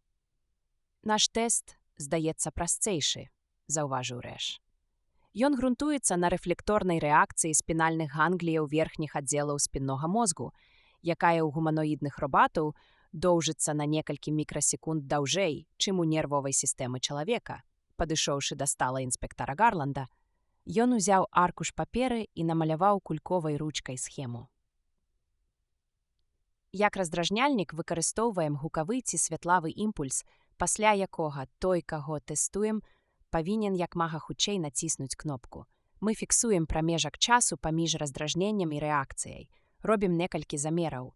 Час рэакцыі не бывае сталым ні ў робата, ні ў чалавека, але пасля 10 замераў мы ўжо маем досыць выразную карціну і робім выснову. А потым, як у выпадку з Палакавым, яшчэ і пацвярджаем выснову аналізам касцявога мозгу. Настала маўчанне, і толькі пасля яго Рык сказаў: «Вы можаце праверыць мяне, я гатовы. І, натуральна, я хацеў бы праверыць вас, калі вы не супраць». Не супраць», — адказаў Рэш. У гэты момант ён уважліва назіраў за Гарландам. «Я даўно кажу», — буркнуў ён, «што рэфлекторны тэст Бонелі павінен праходзіць увесь асабовы склад паліцыі і рабіць гэта рэгулярна. І чым вышэйшая пасада, тым больш пільнай мусіць быць праверка. Ці не так, інспектар?» Так, ты маеш рацыю», — адмахнуўся Гарланд. «Але я заўсёды быў супраць. Лічыў, што такія праверкі толькі пагоршаць псіхалагічны клімат у ўпраўленні». «Думаю, цяпер вы з гэтым пагодзіцеся», — дадаў Рык. «Асабліва пасля таго, як мы ўсе пачулі вынік лабараторнага аналізу Палакава». Раздзел 11. «Так, я згодны», — Гарланд тыцнуў пальцам у ганцавітага паляўнічага за галовамі Філа Рэша. «Але папярэджваю, табе не спадабаюцца вынікі тэстаў». «Ты загадзя іх ведаеш?» — спытаў Рэш з відавочным здзіўленнем. Выглядаў ён не надта задаволеным. «Ведаю, і прычым вельмі добра», — заявіў інспектар Гарланд. «Добра», — Рэш кіўнуў. «Тады я адразу падымуся наверх па прыладу Бонелі». Ён пасунуўся да дзвярэй, расчыніў іх і знік у калідоры. «Буду праз 3-4 хвіліны», — кінуў ён Рыку. Дзверы зачыніліся. Высунуўшы правую верхнюю шуфляду свайго пісьмовага стала, інспектар Гарланд намацаў там лазерны пісталет. Павольна выцягнуў яго і прыўзняў, накіраваўшы проста ў Рыка. «Пісталет вам не дапаможа», – сказаў Рык. «Рэш усё адно зробіць лабараторны аналіз майго касцявога мозгу, як і ў выпадку з Палакавым. Ды ён настойвае правесці, як жа вы гэта называеце? Рэфлекторны тэст Бонелі і над вамі, і над сабой». І ўсё яшчэ трымаючы Рыка на прыцэле, інспектар Гарланд сказаў: «Нешта мне сёння не шанцуе з самай раніцы. Ад той хвіліны, як я здагадаўся, каго прывёў да мяне патрульны Крамс, здагадаўся інтуітыўна і паспеў вас перахапіць». Ён павольна апусціў пісталет, седзячы, сціскаў зброю так, што аж збялёвыя пальцы дрыжалі. Потым ён рэзка дрыгануўся, паклаў пісталет назад у шуфляду і замкнуў яе ключом, які сунуў сабе ў кішэню. «І што пакажуць тэсты адносна ўсіх нас?» – спытаў Рык. «Той пракляты недарэка Рэш», – вылаяўся Гарланд. «Дык ён і праўда не ведае». «Не ведае, нават не падазрае, нават уявіць сабе не можа, бо інакш ён не змог бы быць паляўнічым загаловамі. Гэта праца не для андроідаў». Гарланд кіўнуў на партфель Рыка. «А тыя падазраваныя, на якіх у вас ёсць арыентоўка і якіх вы збіраецеся дэактываваць». «Я іх усіх ведаў», – ён змоўк на хвіліну, а потым дадаў: «Мы ўсе прыбылі сюды на адным караблі з Марса. Толькі без Рэша, ён заставаўся там яшчэ тыдзень, яму інсталявалі сінтэтычную сістэму ўспамінаў». Пасля гэтага Гарланд змоўк. Ці дакладней, андроід Гарланд змоўк. «І што ён зробіць, калі даведаецца?» – спытаў Рык. «Паняцця не маю», – адказаў Гарланд адстаронена. З інтэлектуальнага пункту гледжання пытанне даволі цікавае. Ён можа забіць мяне, можа забіць сябе, можа і вас таксама. Можа пачаць забіваць усіх падрад, і андроідаў, і людзей. Настолькі я разумею, такое бывае, калі сістэма сінтэтычных успамінаў дае збой. Калі андроід лічыць сябе чалавекам. Значыць, вы рызыкнулі, калі пайшлі на такое. Рызык заўсёды ёсць, але гэта ўсё шанс вызваліцца і збегчы на зямлю, дзе нас нават за жывёлаў не лічаць. Дзе любы чарвяк ці мокрыца жаданейшыя істоты, чым мы ўсе разам, з прыкрасцю сказаў Гарланд, прыкусіўшы губу. Лепш, каб Філ Рэш прайшоў гэты тэст Бонелі, а потым правёў яго і для мяне. Вынікі будуць прадказальныя. У ягоных вачах я стану яшчэ адным Анды, якога трэба як мага хутчэй дэактываваць. Але і вы, Дэкарда, апыняцеся ў складаным становішчы. Амаль тым самым, што і я. Ведаеце, дзе я даў маху? Я нічога не ведаў пра Палакава. Мусіць, ён прыбыў сюды значна раней за нас, відавочна раней, і не з нашай групай. Ён ужо паспеў укараніцца ў ВПС, калі мы толькі пакідалі Марс. Марна я пайшоў на рызыку з аналізам яго касцявога мозгу. Не трэба было мне гэтага рабіць. І Крамс, вядома, таксама рызыкнуў, калі прывёў вас сюды. Палакаў ледзьве не забіў мяне. Ціха прамовіў Рык. Так, з ім сапраўды нешта было не ў парадку. Але не думаю, што ў нас з ім быў адзін тып мозгу. Напэўна, яго абнавілі, або нехта перарабіў яго схему. Структура змененая, нам невядомая. Але атрымалася нядрэнна. Можа, нават вельмі нядрэнна. Калі я званіў дадому, чаму я не пабачыў жонку? Спытаў Рык. Усе нашы відэафонныя лініі ўнутраныя. Кожны выклік перанакіроўваецца ў адзін з кабінетаў тут, у гэтай будыніне. У нас тут гамеастатычная структура Дэкарда. Такая сабе завязаная ў пятлю сістэма, адрэзаная ад усяго Сан-Францыска. Мы ведаем пра горад звонку, але горад не ведае пра нас. Часам выпадковыя людзі, такія як вы, трапляюць да нас, або іх прыносяць, як вас, з мэтаю самазахавання. Ён імпэтна паказаў на дзверы. Вось ідзе наш неўмерны работнік Філ Рэш і нясе маленькі пераносны тэстар. Хітраваты хлопец. Захацелася яму разбурыць сваё жыццё, маё і, магчыма, вашае таксама. Але ж вы, андроіды, не пераймаецеся адно адным, калі нехта трапляе ў бяду. Праўда ваша. Нам нібы бракуе адной здольнасці, уласцівай людзям. Здаецца, яе завуць здольнасцю да эмпатыі, да спагады. Дзверы адчыніліся, у праёме стаў Філ Рэш, трымаючы прыладу з доўгімі правадамі. «Ну вось», – сказаў ён, зачыніў дзверы і сеў у крэсла, устаўляючы відэлец прылады ў разетку. Рэзка выкінуўшы руку, Гарланд нацэліўся ў Рэша. У тую ж хвіліну і Рэш, і Рык Дэкард зваліліся з крэслаў на падлогу. Адначасна Рэш, падаючы, выхапіў свой лазерны пісталет і стрэліў у Гарланда. Лазерны прамень, скіраваны ўбівальнаю, выдрыляванаю гадамі трэньёў рукою, разняў галаву інспектара Гарланда напалам. Той хіснуўся наперад, а з яго пальцаў выпаў мініятурны лазерны выпраменьвальнік і пакатаўся па стале. Труп трошкі захістаўся ў крэсле, а потым, бы мях з трухліннем, споўз і глуха звалёўся на падлогу. «Відаць, забыўся», — сказаў Філ Рэш, падымаючыся з падлогі, «што гэта мая праца. Я з вялікай дакладнасцю магу прадбачыць тое, што надумвае зрабіць андроід». «Думаю, і вы таксама», — ён паклаў лазерны пісталет у бок, нахіліўся і з цікавасцю агледзеў цела свайго былога начальніка. «Дык што ён паспеў вам нагаварыць, пакуль я хадзіў? Што ён андроід? І што вы?» Рык перасмыкнуўся, мозг гудзеў, пралічваючы і выбіраючы варыянты. Урэшце ён скончыў фразу трохі інакш, чым хацеў. «І што вы яго вельмі хутка выкрылі б?» А следам дадаў. «Літаральна праз некалькі хвілін». «І ўсё? Што гэтая будыня напоўніцца андроідамі?» «Будзе не так проста выбрацца адсюль», — задумліва вымавіў Рэш. «Хаця фармальна я маю права выйсці ў любы момант. І вывесці затрыманага таксама», — ён ціха прыслухаўся. «З-за дзвярэй ні гуку. Спадзяюся, яны нічога не пачулі. Пэўна, яшчэ не паспелі начыніць кабінет павуціннем прослушкі, каб адсачыць ход падзей». Ён асцярожна крануў наском бота цела андроіда.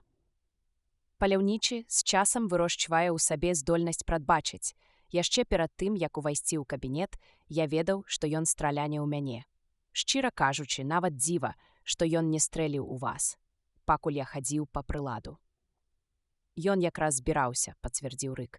«Трымаў мяне пад прыцэлам магутнага паліцэйскага лазернага пісталета. Але перадумаў.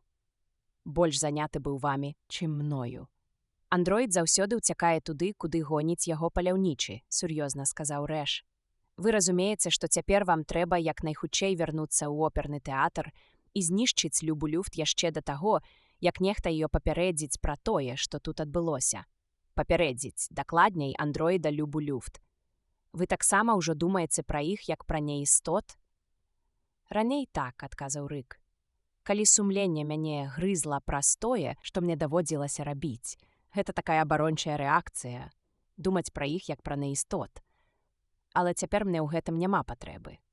Добра, я як найхутчэй вярнуся да опернага тэатра, калі толькі вы мяне адсюль выведзеце». «Думаю, нам лепей зноў пасадзіць Гарланда за стол», — вырашыў Рэш і з высілкам улёг цела андроіда ў крэсла, склаўшы яго рукі і ногі так, каб выглядала хоць крыху натуральна, калі, вядома, ніхто не стане прыглядацца ўважліва. Потым Філ Рэш націснуў кнопку інтэркому. Інспектар Гарланд просіць не турбаваць яго паўгадзіны. Ён заняты і ні з кім гаварыць не будзе. «Так, містер Рэш». Адпусціўшы кнопку інтэркому, Філ сказаў Рыку. «Мне давядзецца прыкуць вас да сябе, пакуль мы не выйдзем з будынка». Як апынемся на дворку адразу з дыму, ён выцягнуў кайданкі і прыкаваў Рыкава правае запясце да свайго левага. «Хадзем, час уцякаць адсюль». Ён выпрастаў плечы, глыбока ўздыхнуў і расчыніў дзверы. Паліцэйскія ў форме, занятыя сваімі руціннымі справамі, стаялі і сядзелі ўсюды ўздоўж калідора. Ніхто нават не кінуў позірк у іх бок, калі Філ Рэш вёў Рыка праз вестыбюль да ліфта. «Чаго я найбольш баюся?» — прызнаўся Рэш, пакуль яны чакалі кабіну ліфта. «Дык гэта таго, што ў Гарланда мог быць убудаваны сігналізатар смерці. І калі...» Рэш здрыгануўся. «Ён ужо спрацаваў, нам давядзецца нясоладка». Ліфт прыехаў. З яго выйшлі некалькі непрыкметных мужчын і жанчын, падобных да паліцэйскіх. І разышліся хто куды. Ніхто не звяртаў увагі на Рыка і Філа. «Як думаеце, мяне возьмуць на працу ў ваш аддзел?» — спытаў Рэш, калі дзверы ліфта зачыніліся і кабіна павольна рушыла ўверх пасля націску кнопкі дах. «Бо цяпер я, можна сказаць, беспрацоўны». «Ну, чаму б і не?» — асцярожна адказаў Рык. «Хоць у нас ужо ёсць двое паляўнічых, але я павінен яму гэта сказаць», — прамільгнула думка ў Рыка. Было б нечалавечна трымаць гэта ў сабе. «Містер Рэш, вы андроід, гаварыў ён у думках. Вы выцягнулі мяне з гэтага логвішча андроідаў, і вось ваша ўзнагарода. Вы тое, што мы разам з вамі ненавідзім, тое, што мы павінны знішчаць. Ніяк не магу цяміць, бядуе Філ.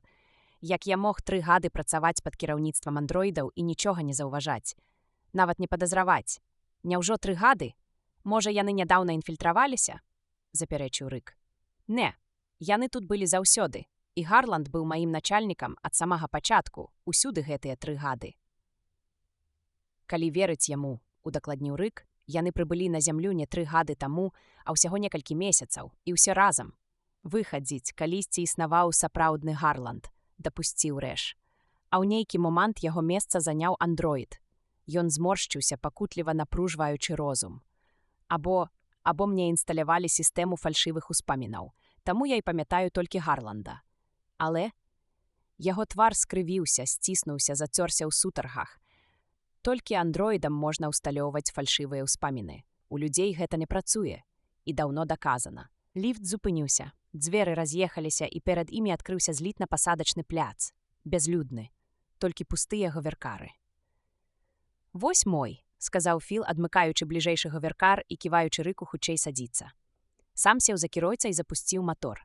За імгненне яны ўзняліся і, павярнуўшы на поўнач, узялі курс на оперны тэатр.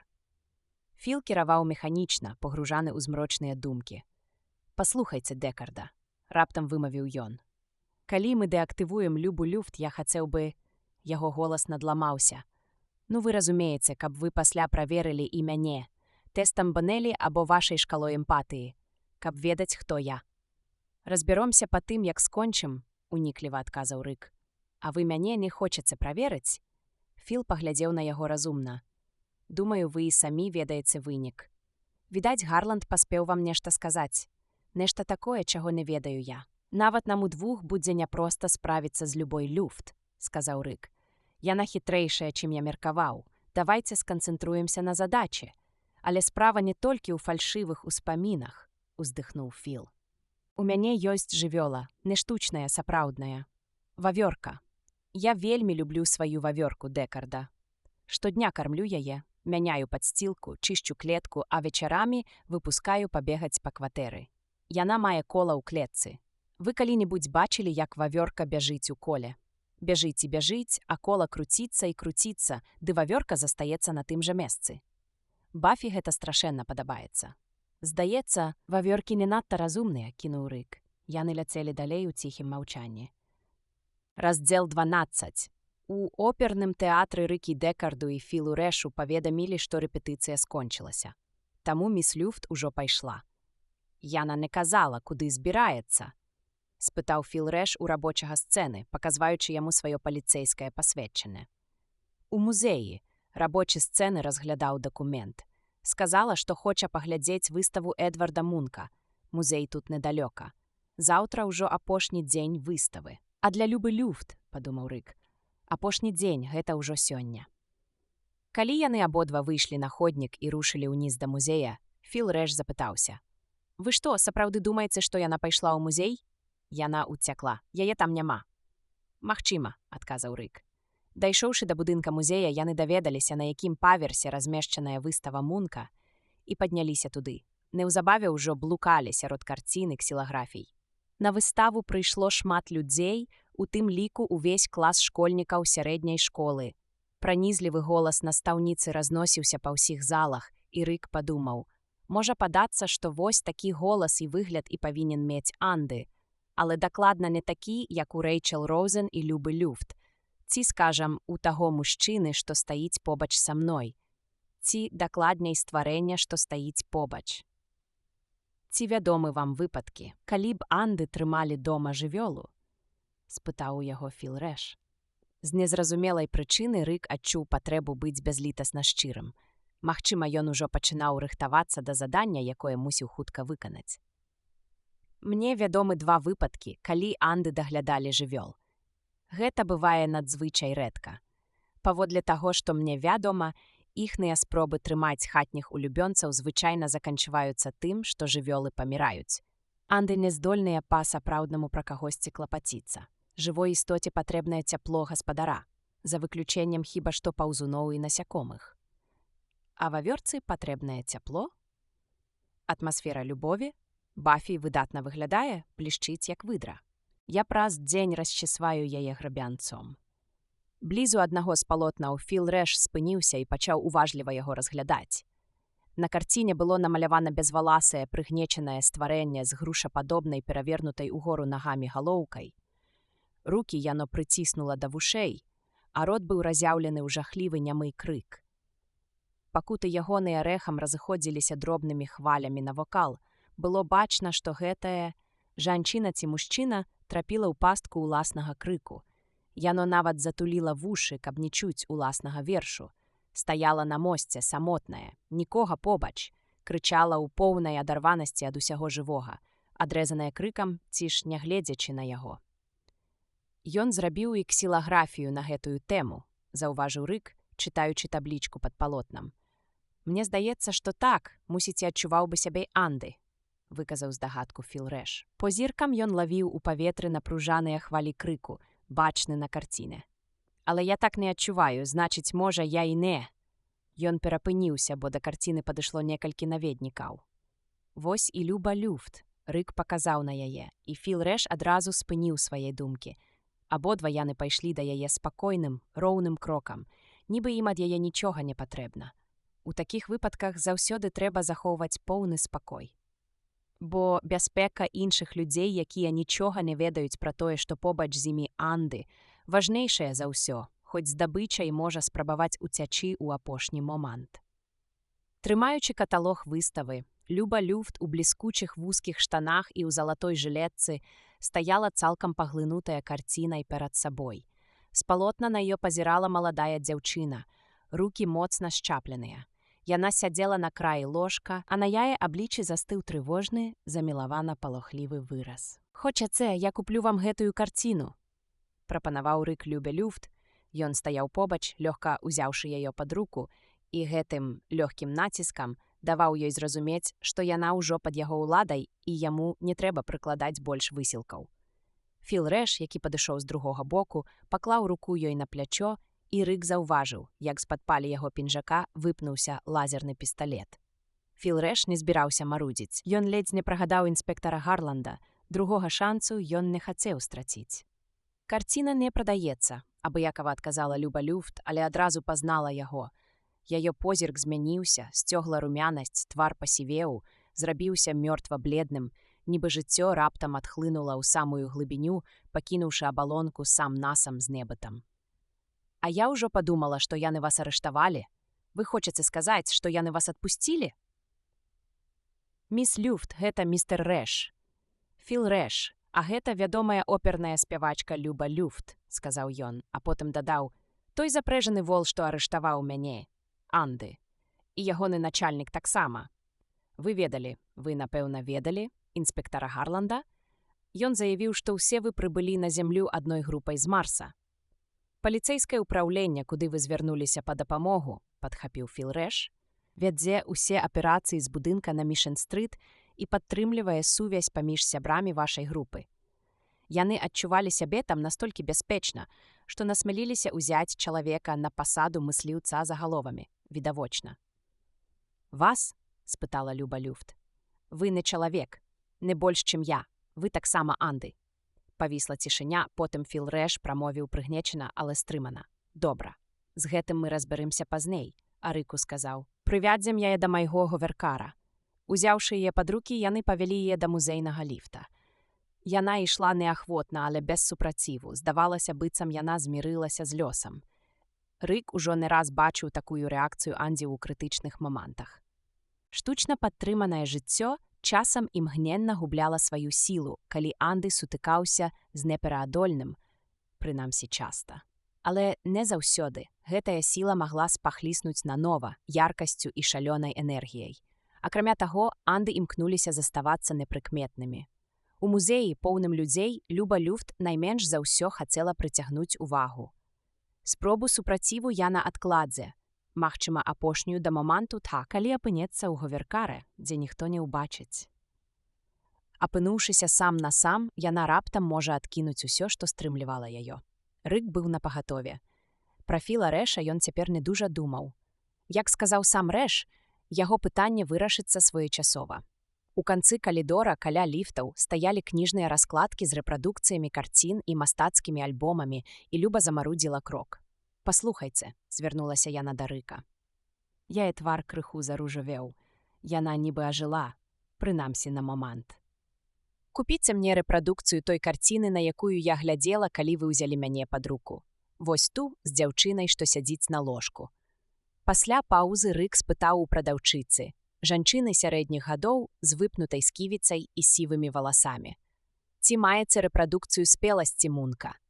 «Толькі ў альбоме яго выбраных работ», — адказала прадаўшыца, паклаўшы перад ім прыгожы бліскучы альбом. $25. Бяру, ён пацягнуўся да партмана.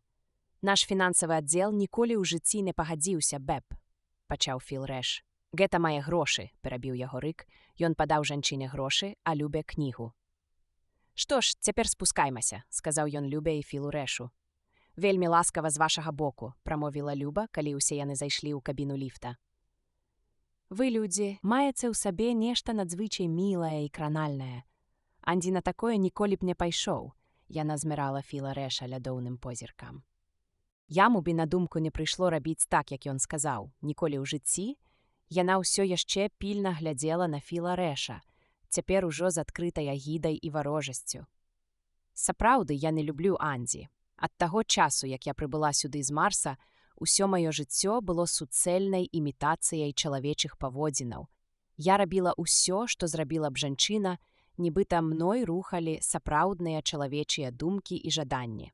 На мой погляд, перайманне, найвышэйшая форма жыцця, і, павярнуўшыся да Філа Рэша, кінула. Хіба не так і з табой адбываецца? Намагаешся? Я гэтага не вытрымаю. Філ Рэш сунуў руку пад куртку і сціснуў рукаятку пісталета. «Не!» — крыкнуў Рык, спрабуючы не даць Філу Рэшу дастаць зброю, але той зрабіў крок назад і здолеў вырвацца. «А як жа твая праверка Бонелі? Яна сама прызналася, што Анды!» — адрэзаў Філ Рэш. «Чаго мы чакаем? Але знішчаць яе толькі таму, што яна выводзіць цябе з раўнавагі. Аддай сваю цацку». Рык паспрабаваў завалодаць лазерным пісталетам Філа Рэша. Але Філ не адпускаў зброі.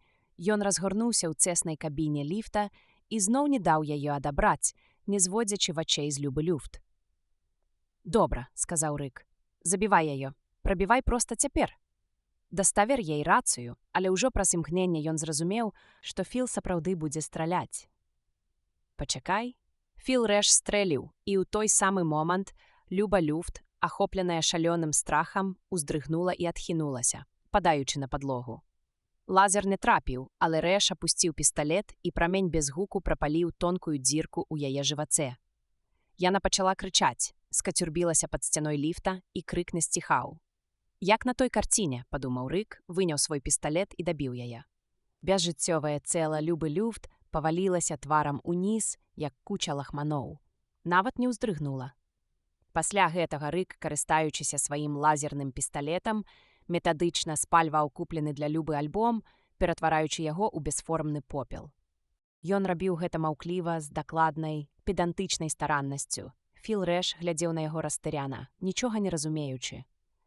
«Мог бы пакінуць кнігу сабе», — прамовіў Рэш, калі Рык скончыў. «Я на штабе абышлася». «Як думаеш, у Андзі ёсць душа?» — перабіў яго Рык. Схіліўшы галаву на бок, Філ Рэш з яшчэ большым замяшаннем утаропіўся ў яго. «Я магу сабе гэта дазволіць», — сказаў Рык. «Я ўжо зарабіў сёння $3000, і гэта толькі палова спісу». «Ты прэтэндуеш на Гарланда?» — спытаў Філ Рэш. «Але гэта я яго забіў. Ты ўжо ляжаў на падлозе. І Любу таксама». «Але ты не зможаш атрымаць узнагароджання», — адказаў Рык. «Ні ў сваім упраўленні, ні ў нашым. У Гаверкаре я правяду тваю праверку Бонелі або тэст Войхта Кампфа, і тады ўсё стане на свае месцы. Хоць цябе няма ў маім спісе», яго рукі дрыжалі, ён расшпіліў партфель і перабіраў тонкія, як шалупінне цыбуліны, зіжмутыя аркушы з арыенціроўкамі. «Не, цябе няма ў маім спісе. Таму я не маю права патрабаваць прэміі за цябе, толькі за Любу люфт і Гарланда». «Ты ўпэўнены, што я Анды? Гэта Гарланд сказаў?» «Так, гэта ён сказаў мне». «А калі ён зманіў», — павёў далей Філ Рэш, «каб пасварыць нас? Вось як цяпер. А наконт Любы люфт, Ты меў рацыю. Я не меў права дазволіць, каб яна так лёгка выбіла мяне з раўнавагі. Магчыма, я занадта ўражлівы. Мысліўцу трэба быць разважлівым, не паддавацца эмоцыям. Ты, відаць, такі.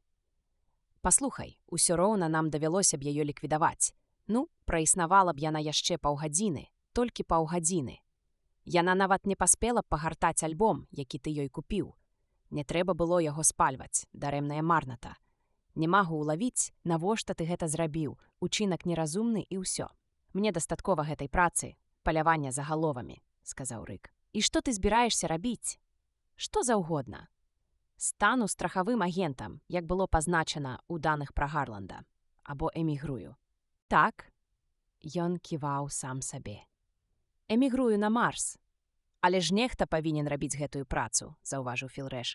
Няхай выкарыстоўваюць для гэтага Андзі. Так нават лепш. Я не магу больш. Мне дастаткова.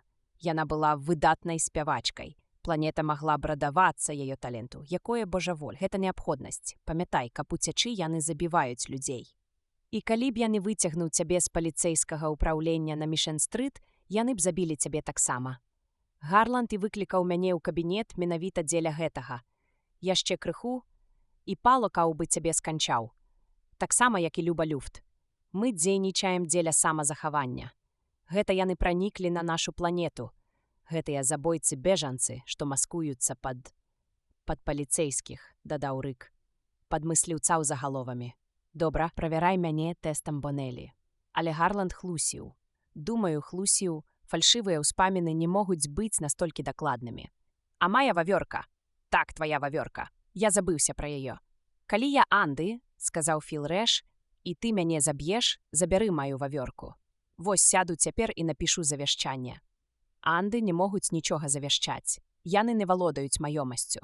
Тады проста возьмеш яе, настойваў Філрэш. Ну хіба што так, згадзіўся Рык. Ліфт спыніўся на першым паверсе. Дзверы раз'ехаліся. Заставайся тут з любой. А я патэлефаную, каб патрульны гаверкар даставіў яе ў палац правасуддзя. На аналіз касцявога мозгу Рык убачыў тэлефонную будку, зайшоў унутр, апусціў манету і дрыготкімі пальцамі набраў нумар. Тым часам група людзей, што чакала ліфта, абступіла Філрэша і цела Любы Люфт. Яна і праўда была цудоўнаю спявачкай, падумаў ён, клаўшы слухаўку пасля размовы. Ніяк не магу зразумець, чаму талент такога маштабу мог стаць перашкодаю на шляху нашага грамадства. Але ж яна не мела ніякага таленту, выправіў сябе Рык. Яна проста была андроідам. Як і Філрэш, думаў ён далей, ён таксама пагроза ў той самай форме і з той самай прычыны, таму цяпер не час апускаць рукі. Выйшаўшы з будкі, ён пачаў праціскацца праз натоўп да Рэша і цела дзяўчыны-андроіда, што ляжала тварам долу. Хтосьці ўжо накрыў яе паліто, але не паліто Рэша. Падышоўшы да Філрэша, які стаяў побач і нервова курыў кароткую шэрую сігару, Рык сказаў яму: «Спадзяюся, тэст пацвердзіць, што ты андроід». «Дык ты і праўда ненавідзіш мяне», – здзіўлена вымавіў Філрэш. «Вось так нечакана, на Мішэн-стрыт ты не адчуваў да мяне ненавісці, калі я ратаваў табе жыццё. Я зразумеў тваю сутнасць. Па тым, як ты забіў Гарланда, а потым Любу. Ты забіваеш не так, як я, табе хочацца». «Чорт вазьмі», – вылаяўся ён. «Цяпер мне ўсё ясна. Табе проста падабаецца забіваць. Толькі дай падставу. Каб ты меў падставу, у капію забіў бы і мяне. Таму ты і ўчапіўся за магчымасць таго, што Гарланд андроід, бо тады яго можна забіць. Вось мне і цікава. Што ты зробіш, калі праваліш тэст Бонелі? Заб'еш сябе? Часам андроіды так робяць.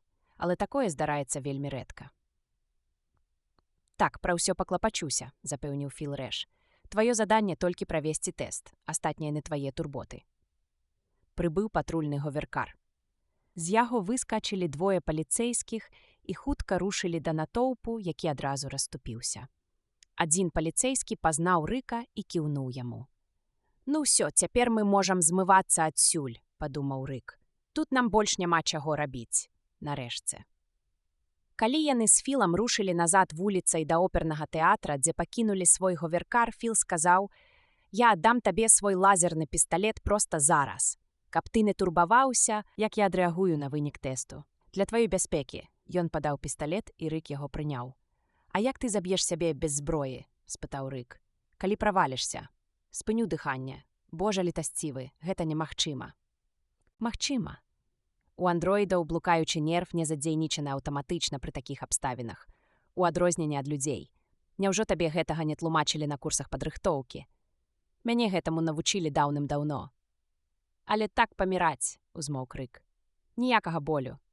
«Дык у чым праблема?» «Ну...» Рык толькі развёў рукамі, не знаходзячы патрэбнага слова. «Шчыра кажучы, я не думаю, што мне давядзецца», – сказаў Філ Рэш. Разам яны падняліся на дах опернага тэатра «Мемарыял вайны» і падышлі да говяркару Філа Рэша. Сеўшы за руль і зачыніўшы дзверы з свайго боку, Філ Рэш сказаў: «Я б аддаў перавагу тэсту Бонелі. Немагчыма. Я яго не ведаю». «У такім выпадку давялося б спадзявацца на яго трактаванне вынікаў», – падумаў Рык. «А на такое нельга разлічваць». «Ты скажаш мне праўду, так?» – запытаў Філ Рэш. «Калі я андроід, ты скажаш адразу?» «Безумоўна, бо мне сапраўды трэба ведаць. Мусім ведаць». Філ Рэш ізноў падпаліў сігару і паспрабаваў усесціся ў глыбокім сядзенні як мага зручней. Бачна было, што яму гэта ніяк не ўдаецца. «Тая карціна Мунка, на якую глядзела Люба Люфт, яна табе праўда спадабалася?» – спытаў ён. «Бо мяне не ўразіла. Рэалізм у мастацтве мяне не цягне. Люблю Пікаса і...» «Спаеўрась датуецца 1894 годам», – суха кінуў Рык. «Тады апроч рэалізму нічога яшчэ не было, і гэта трэба ўлічваць».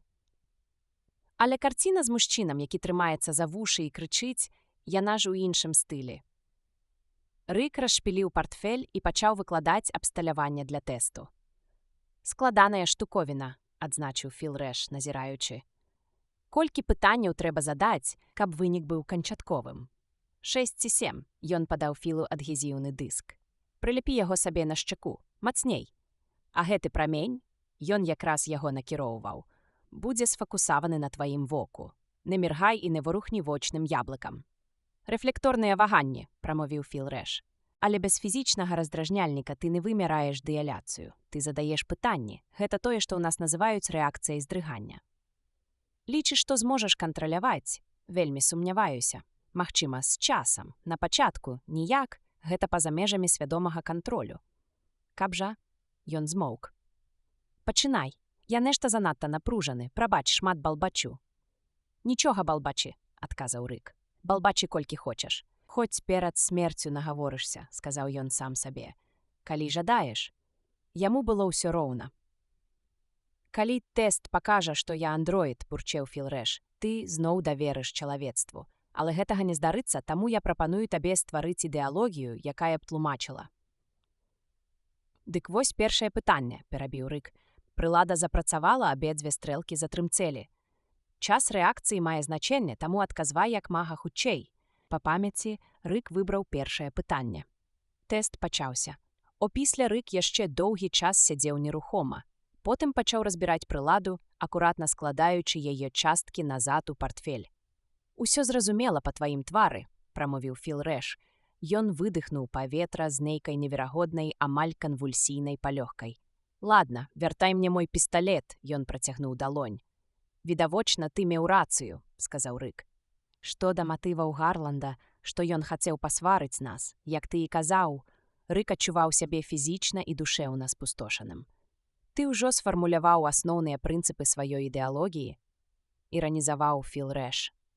«Той, што тлумачыць мяне як неад'ёмную частку чалавецтва. У тваёй эмпатычнай здольнасці станавіцца на месца іншага ёсць хіба, але мы гэтага не правяраем падчас тэсту. Гэта датычыць твайго стаўлення да андроідаў. Натуральна, мы такога не правяраем. Можа, варта было бы». Ён ніколі раней пра гэта не думаў, ніколі не адчуваў спачування да андроідаў, якіх забіваў. Ён заўсёды лічыў, што ўспрымае іх як разумныя машыны, прынамсі свядома. Але цяпер, параўноўваючы сябе з Філам Рэшам, ён убачыў без дань. Інтуітыўна Рык адчуваў, мае рацыю менавіта ён. «Эмпатыя да штучнага стварэння», – разважаў ён, да таго, што толькі робіць выгляд, нібы жыве, але Люба Люфт выглядала, ці хутчэй здавалася, сапраўднай жывой істотай. Яна або яно не нагадвала пустую імітацыю. Ты хоць разумееш, ціха сказаў Філ Рэш, да чаго гэта прывяло бы? Калі б мы ўключілі андроідаў у наш эмпатычны круг, так жа, як жывёл, мы не змаглі б сябе абараніць. Вось-вось. Галоўнае, гэтыя Nexus 6, яны ператварылі б нас у пыл. Мы з табой і ўсе астатнія паляўнічыя загаловамі апошняя заслона, што аддзяляе іх ад чалавецтва і трымае ўсё на сваіх месцах. Да таго ж, ён раптам змоўк, заўважыўшы, што Рык ізноў дастае прыладу. А я думаў, тэст скончаны. Я хачу задаць пытанне самому сабе, удакладніў Рык. А ты толькі скажаш, як адхіляюцца стрэлкі. Проста паведаміш мне лічбы. Астатняе я сам падлічу. Ён прыляпіў да шчакі адгезіўную пласцінку, усталяваў стрыжань так, каб прамень біў проста ў вока. Гатовы? Сачы за стрэлкамі. Час рэакцыі цяпер не мае значэння. Важная толькі велічыня адхілення. Калі ласка, Рык, ветліва адказаў Рэш. У голас Рык спытаў. Я еду ў ліфце з андроідам, якога толькі што злавіў. Раптам нехта забівае яго без перасцярогі. Ніякіх заўважных адхіленняў, паведаміў Рэш. Наколькі стрэлкі зрушыліся? Левая на 2,8, правая на 3,3. Андроіда жанчыну, працягнуў Рык. Цяпер на 4,0 і на 6,0 адпаведна.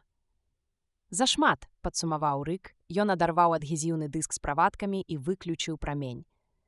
Гэта эмпатычна-спачувальная рэакцыя, патлумачыў ён.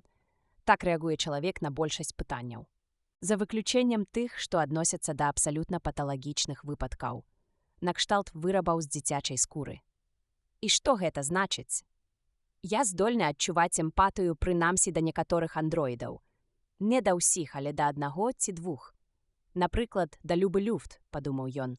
Значыць, я памыляўся. У рэакцыях Філа Рэша няма нічога нечалавечага справа ўва мне.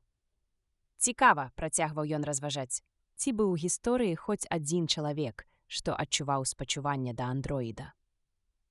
Відавочна, дапусціў Рык, гэта можа больш ніколі не паўтарыцца. Магчыма, гэта аднаразовая аномалія, звязаная з маімі пачуццямі да чароўнай флейты. Да голасу Любы, да яе кар'еры, што так раптоўна абарвалася.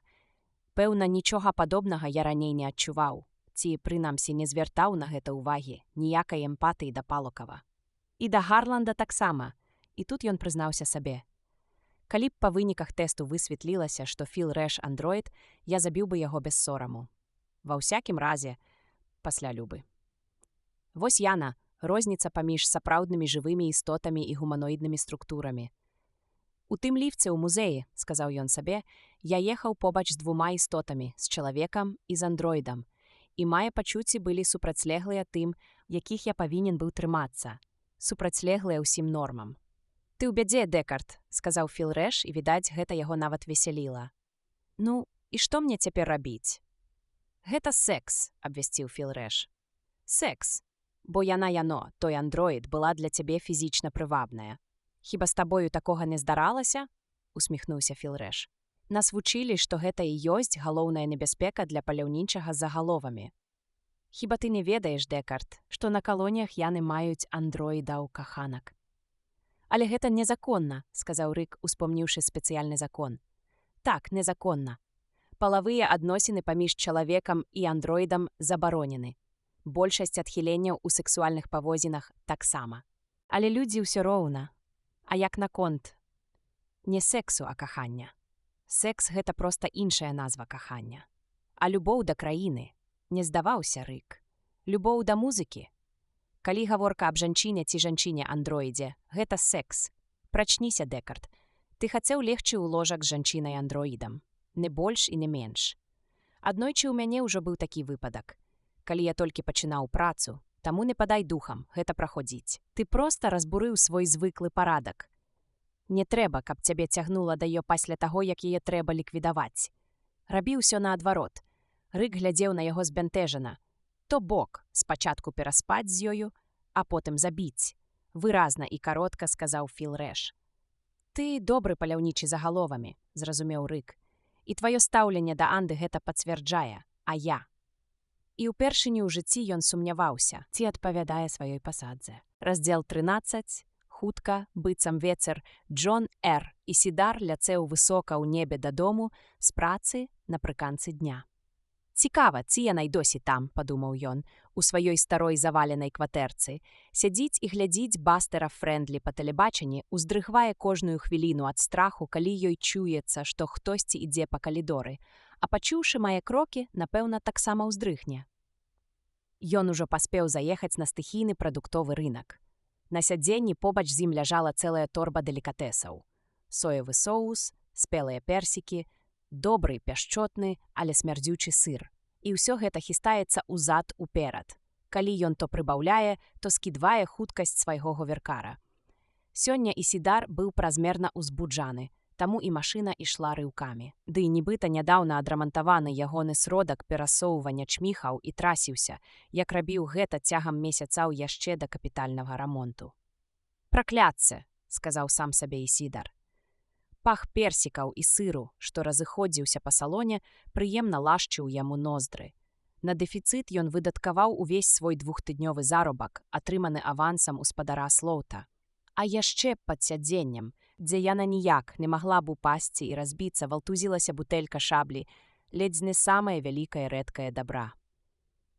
Ён заховаў яе ў кліенцкім сейфе Банку Амерыкі, трымаўся за яе, як за апошні надзейны куток.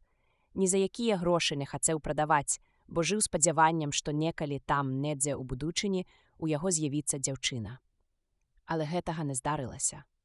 Да сённяшняга дня, завалены смеццем, бязлюдны дах ягонага шматкватэрнага дому, як заўсёды, наганяў на яго прыгнечанасць. Ідучы ад говеркара да дзвярэй ліфта, ён уважліва глядзеў пад ногі, увесь час памятаючы пра торбу і бутэльку, якія нёс вельмі асцярожна, баючыся, каб аб што-небудзь не зачапіцца і не ўваліцца ў ганьбу эканамічнага краху. З цяжкім скрыпам прыбыў ліфт, і ён спусціўся не да сваёй кватэры, а паверхам ніжэй, дзе цяпер жыла новая жыхарка Прэс Стрэттан. Спыніўся перад яе дзвярыма і лёгка пастукаў краем бутэлькі. Ягонае сэрца ад хвалявання ледзьве не выскачыла з грудзей. «Хто там?» – пачуўся яе голас, прыглушаны, але добра чутны нават праз дзверы. Голас спалоханы, але востры, як лязо. «Гэта Джер Ісідар», – сказаў ён жвава, цышачыся вернутай нядаўна ўпэўненасцю пасля відэафоннай размовы ў кабінеце спадара Слоута. «Я прынёс крыху дэфіцытных прадуктаў і думаю, што мы маглі бы прыгатаваць больш, чым прыстойную вечеру». Дзверы прычыніліся. Прэс, за плячыма якой не гарэла ніводная лямпа, выглянула ў цемру калідора. «У вас голас змяніўся», – заўважыла Яна. «Стаў дарослым. Меў некалькі руцінных аперацый на працы, як заўжды. Дазвольце мне ў выйсці. Зараз пра ўсё мне раскажаце». Яна адчыніла дзверы шырэй, каб ён мог увайсці. А тады, заўважыўшы, што ён прынёс, ажно ўсклікнула ад радасці. Яе твар зазіхацеў яркай, зачаравальнай утай. Але амаль адразу, без папярэджання, балючая горыч праглынула тую радасць і сцягнула твар, быццам цвёрдым цэментам. Ніякай утай не засталося. «Што здарылася?» – спытаў ён. Панёс пакеты і бутэльку на кухню, паклаў іх на стол і паспяшаўся назад у пакой. «Проста грошы дарэмна на мяне выкінулі», – прашаптала Прэс. «Чаму дарэмна?» «Ах!» Яна паціснула плячыма і бязладна пайшла геть, схаваўшы рукі ў кішэні даволі старамоднай спадніцы. «Калісьці я вам раскажу», – падняла яна вочы. «Вялікі дзякуй. Але цяпер ідзіце дадому. Хачу пабыць адна». Дзяўчына няўпэўнена рушыла да ўваходных дзвярэй у перадпакоі. Яна ледзь перасоўвала ногі, выглядаючы вельмі стомленай і глыбока зламленай. «Я ведаю, у чым справа», – сказаў ён. «У чым?» Яе голас, калі яна зноў прычыніла дзверы, апусціўся яшчэ ніжэй у яму бяссілля, стаў млявым і абыякавым. «У вас няма сяброў. Вам цяпер яшчэ горш, чым было раніцай. Гэта таму». «У мяне ёсць сябры», – нечаканая ўпэўненасць надала яе голасу цвёрдасці. Яна відавочна вярнула сваю жвавасць. Ці, дакладней, былі. Цэлых 7. Спачатку іх было 7, але на вялікі жаль на іх выйшлі мысляры загаловамі. Дык што некаторыя з маіх сяброў, а можа і ўсе ўжо мёртвыя, яна падышла да акна, абыякава ўзіралася ў адзінкавыя агеньчыкі ў цемры. Магчыма, я апошняя з усіх 8, таму, можа, вы і маеце рацыю. А хто такія мысляры за галовамі? Вось як. Вы, людзі, нават не ведаеце. Мысляры за галовамі – гэта прафесійныя забойцы, якім даюць спіс тых, каго яны павінны забіць.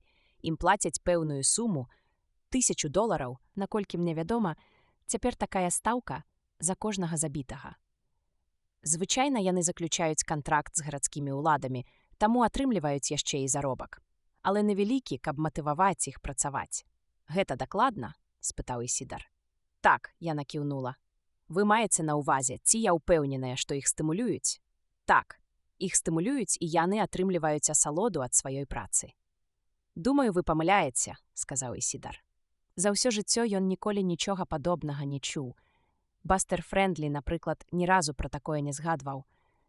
Бо гэта супярэчыць сучаснай этыцы мерсерызму, заўважыў ён. Усё жывое адно, ні в адзін чалавек не востраў, як у старадаўнія часы казаў Шекспір. Джон Дон.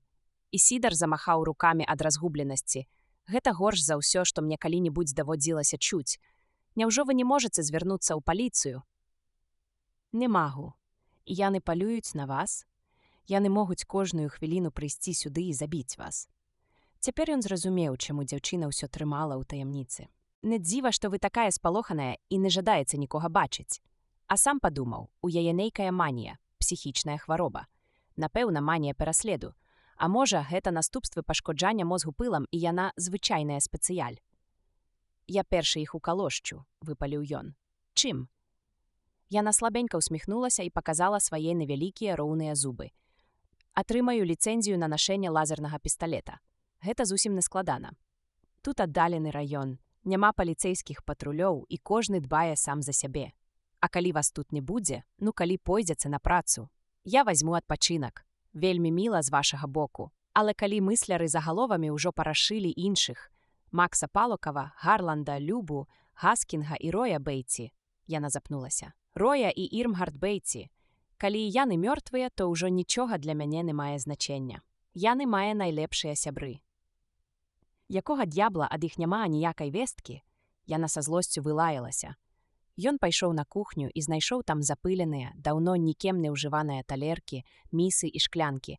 Пачаў іх мыць у ракавіне, вада спачатку пайшла з іржой, а потым ачысцілася і нават стала цёплай. Тут у кухню зайшла Прэс і села за стол.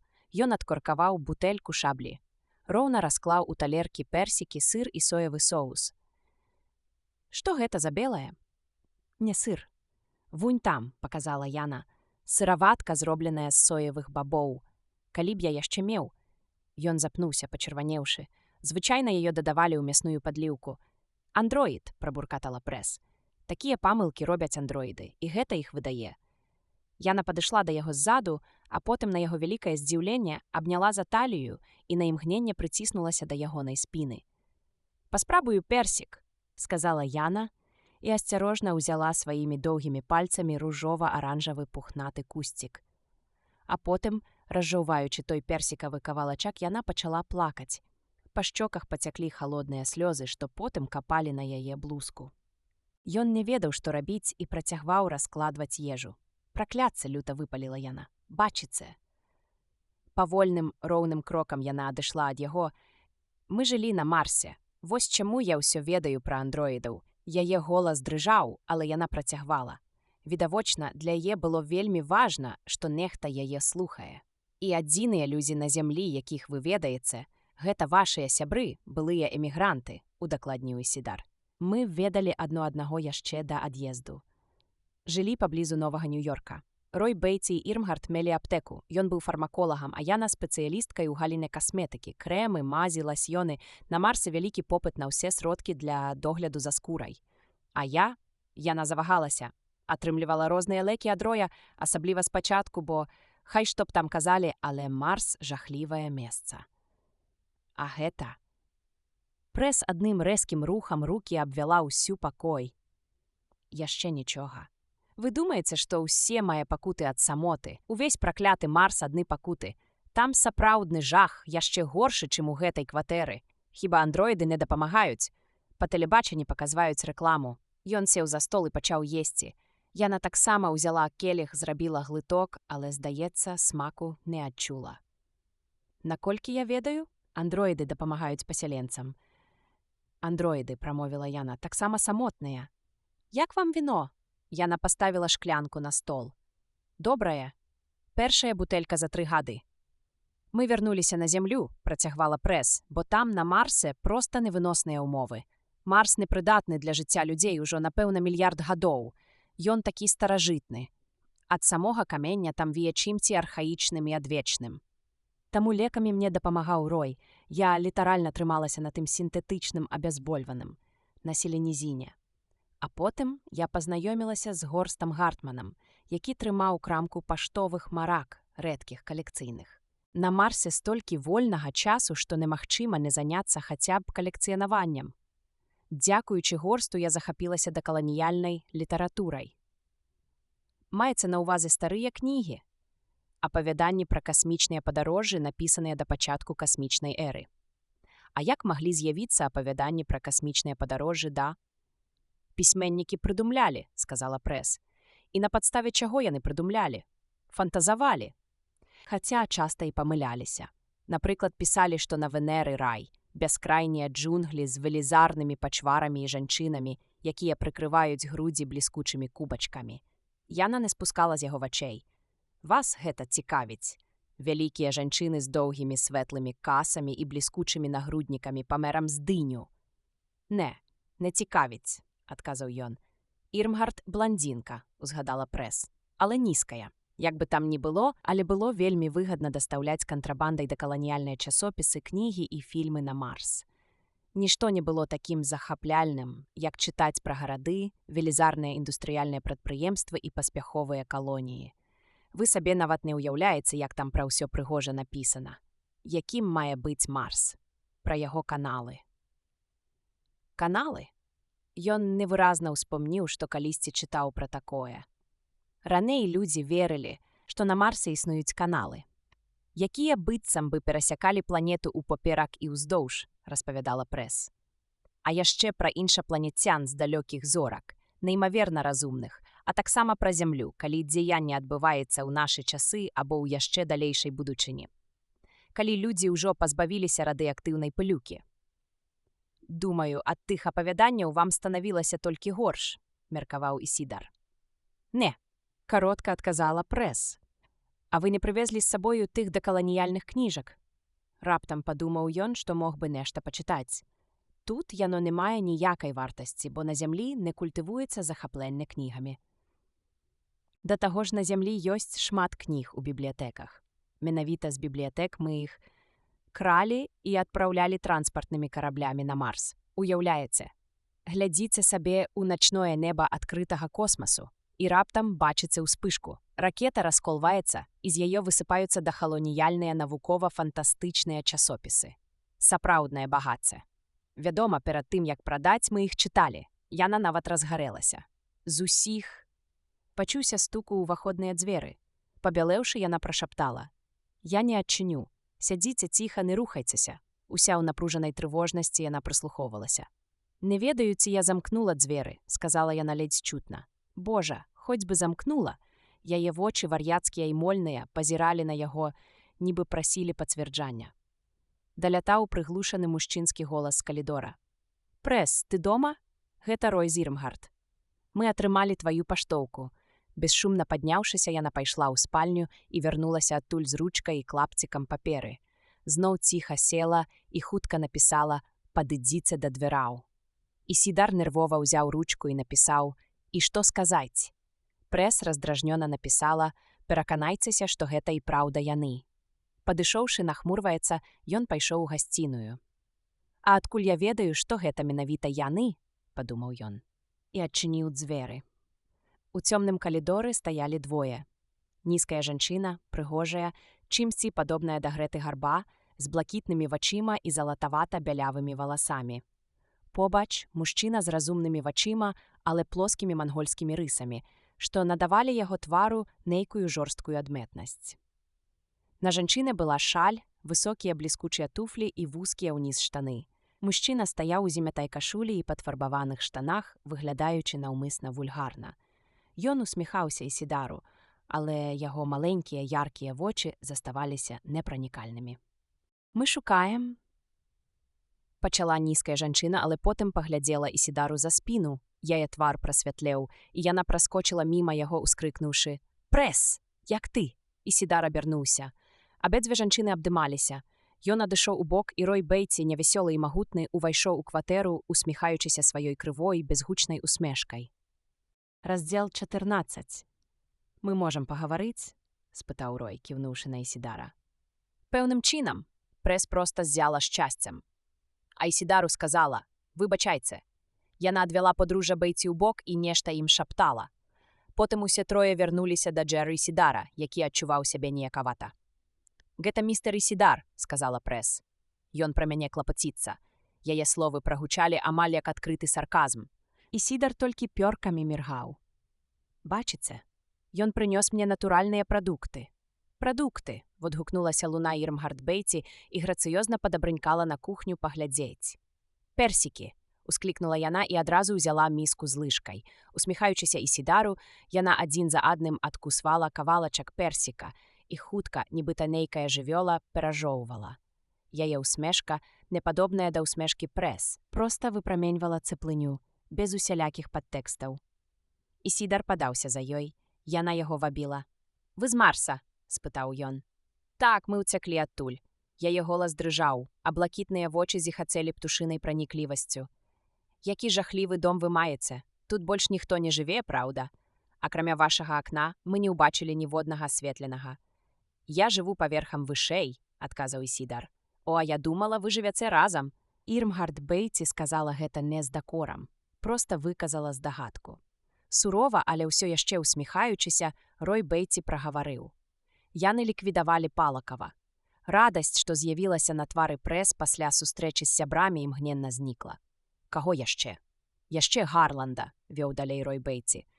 «Прышылі Андерса і Гічэла, а нядаўна Любу. Ён гаварыў пра смерці сяброў так, быццам адчуваў нейкае збочанае захапленне. Нібыта яму прыемна было бачыць, як трымціць Прэс. А я ж заўжды думаў, што Любу ім не ўдасца прыбраць. Памятаеце, я гэта паўтараў цягам усяго пералёту». «Значыць, нас засталося», – лічыла Прэс. «Трое», – ціха вымавіла Ірмгард, прачуваючы нешта нядобрае. «Менавіта таму мы сюды і прыйшлі», – прабасіў Рой Бэйці з нечаканай, амаль цёплай інтанацыяй. Чым горш былі справы, тым больш яму гэта падабалася. Ісідар ніяк не мог яго зразумець. «Божа мой», – ледзь чутна сказала Прэс. «Яны даручылі справу аднаму нюхачу, аднаму мысліўцу за галовамі па імені Дэйв Голден». Ірмгард узрушана трэслася. Яе вусны скрывіла лютасць. «Яшчэ трошкі, і Палокаў бы яго прыкончыў». «Яшчэ трошкі», – азваўся ад Зуэма Рой, і яго твар расплёўся ў шырокай, крывой, бесшумнай усмешцы. «І цяпер гэты Голден у шпіталі», – працягвала Ірмгард. Відаць, яны перадалі яго спіс іншаму мысліўцу, і Палокаў ледзьве не прыкончыў і таго другога. Але той усё ж выкруціўся і дэактываваў Палокава. Потым узяўся за Любу. Мы ведаем пра гэта толькі таму, што ёй удалося звязацца з Гарландам, і ён прыслаў чалавека арыштаваць таго мысліўца і адвесці яго ў будынак на Мішэн-стрыт. Люба патэлефанавала нам адразу пасля таго, як чалавек Гарланда забраў мысліўца. Казала, што ўсё будзе добра. Была ўпэўнена, што Гарланд яго ўжо не выпусціць. Ірмгард дадала. Але, відаць, нешта пайшло не так на Мішэн-стрыт. Што, мы не ведаем. Можа, ніколі і не даведаемся. «А той другі мыслівец мае нашы імёны?» – спытала Прэс. «Так, думаю, мае», – адказала Ірмгард. «Але не ведае, дзе мы. Мы з Роем вырашылі не вяртацца ў старую кватэру, напхалі ў гавяркар колькі хапае рэчаў і хочам пасяліцца ў адной з пустых кватэр побач з табой у гэтым закінутым доме». «А ці розумна гэта?» – набраўшыся адвагі, спытаў Ісідар. «Усім збірацца ў адным месцы». «Астатніх яны ўжо прыбралі», – суха адказала Ірмгард. Яна, як і муж, выглядала, нягледзячы на ўзрушанасць, цалкам змірэнай. «Ды яны ўсе нейкія дзіўныя», – падумаў Ісідар. Ён выразна гэта адчуваў, але не мог прытуліць гэта да нечага канкрэтнага. Нібыта іх мысленне кіравалася незразумелай злоснай абстракцыяй. За выключэннем хіба што Прэс, яна была палохлівая, напружаная, амаль натуральная. Але «А чаму б табе не пераехаць да яго?» – спытаў Рой у Прэс, кіўнуўшы на Ісідара. Ён бы цябе пэўным чынам абараняў. Пустагаловаму? Успыхнула Прэс. Я не збіраюся жыць з пустагалавым. Яе ноздры задрыжалі ад абурэння. Неразумна гуляць у снобізм пры такіх абставінах, імгненна адказала Ірмгард. Бо мыслівец не чакае. Ён можа паспрабаваць разабрацца з намі хоць сёння ўвечары. Магчыма, яму паабяцалі дадатковую ўзнагароду, калі ён упораецца да... «Чорт, трэба замкнуць уваходныя дзверы!» — крыкнуў Рой і пайшоў у перадпакой. Адным рухам ён захрэснуў дзверы і замкнуў іх. «Думаю, табе варта пераехаць да Ісідара? Прэс, а нам з Ірмай трэба асесці дзесьці тут, у гэтым доме. Толькі так мы зможам дапамагчы адно аднаму. Я прывёз нейкае электроннае абсталяванне, хлам, які зняў з карабля. Усталюю двухбаковы жучок, каб ты, Прэс, чула нас, а мы цябе. Яшчэ пастаўлю сігналізацыю на выпадак патрэбы, каб кожны мог яе ўключыць. Цяпер ужо ясна, што сінтэтычныя пасведчанні асобы не працуюць, нават у выпадку з Гарландам. Гарланд сам засунуў галаву ў пятлю, калі загадаў даставіць мысліўца на Мішэн-стрыт. Гэта і стала яго фатальнай памылкай. А Палакаў, замест таго, каб трымацца далей ад мысліўца, хацеў з ім пазнаёміцца. Мы зробім інакш. Захаваемся. Ён, здавалася, не хваляваўся. Сітуацыя нібыта напаўняла яго маніякальнай энергіяй. Думаю. Ён шумна ўцягнуў паветра, прыцягваючы ўвагу ўсіх, у тым ліку Ісідара. Думаю, ёсць прычына, чаму мы ўсе трое яшчэ жывём. Калі б той мыслівец ведаў, дзе мы, ён ужо даўно быў бы тут. Галоўнае ў гэтай справе д'ябальская хуткасць. Што хутчэй мыслівец дзейнічае, то больш ён атрымлівае. А калі ён чакае, падхапіла Ірмгард, тады мы выслізнулі, што і зрабілі. Я ўпэўнена, Рой мае рацыю. Таксама ўпэўнена, што мыслівец ведае нашыя імёны, але не ведае нашага месцазнаходжання. Бедная Люба, яна засталася ў оперным тэатры «Мемарыял вайны», проста на віду. Там жа яе найлягчэй было знайсці.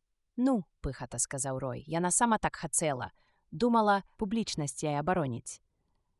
«Ты ж яе адгаворваў», — ціха сказала Ірмгард. «Так», — пагадзіўся Рой, — «я ёй казаў. І Палокаву казаў не валаціцца пад ВПС. І Гарланду казаў, што адзін з яго мыслівцаў яго ж і прыкончыць. Як відаць, і адбылося, ён паважна пагойдваўся на сваіх масіўных абцасах, а твар выпраменьваў ледзяную мудрасць.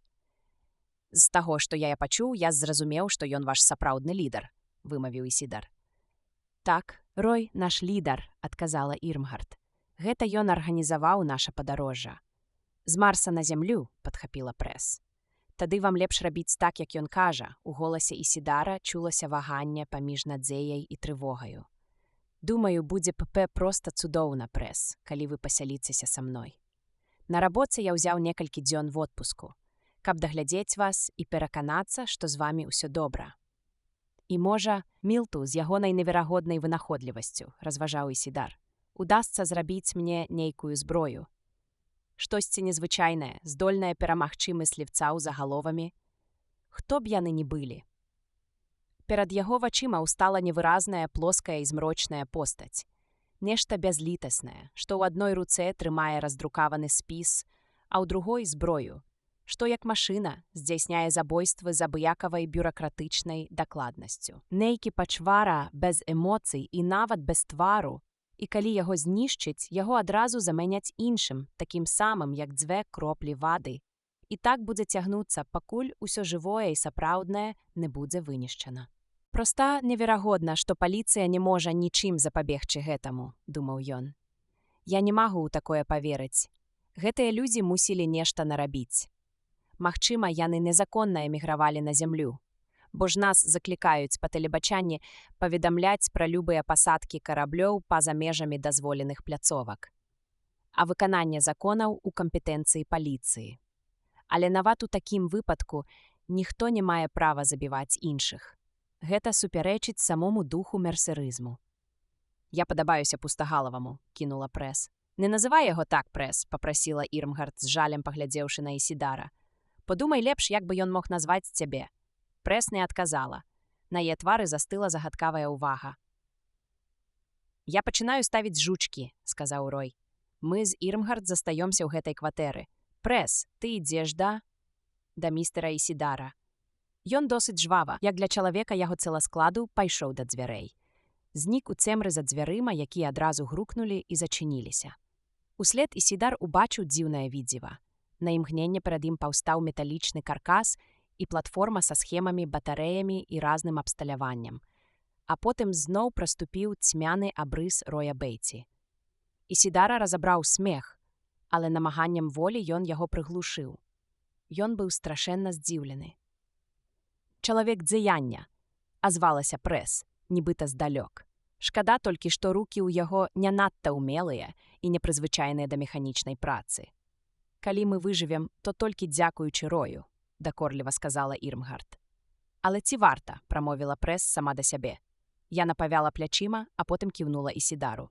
«Гаразд, Джер, я іду з вамі, і вы ўжо можаце пачынаць мяне ахоўваць». «У ўсіх вас», удакладніў Ісідар. Урачыста, ціха, афіцыйным голасам Ірмгард Бэйці сказала яму. «Хачу, каб вы ведалі. Мы вельмі ўдзячныя вам, містер Ісідар. Вы першы, каго мы тут на зямлі можам назваць нашым сябрам. Гэта надзвычай любязна з вашага боку, і я спадзяюся, што калі-небудзь мы зможам вам аддзячыць». Яна падышла і пяшчотна пагладзіла яго па плячы. «Вы маеце штосьці з дакаланіяльнай белетрыстыкі? Я б хацеў пачытаць», папрасіў ён. «Прабачце?» Ірмгард здзіўлена паглядзела на Прэс. «Тыя старыя часопісы», патлумачыла Прэс. Яна збірала некалькі рэчаў, каб узяць з сабой.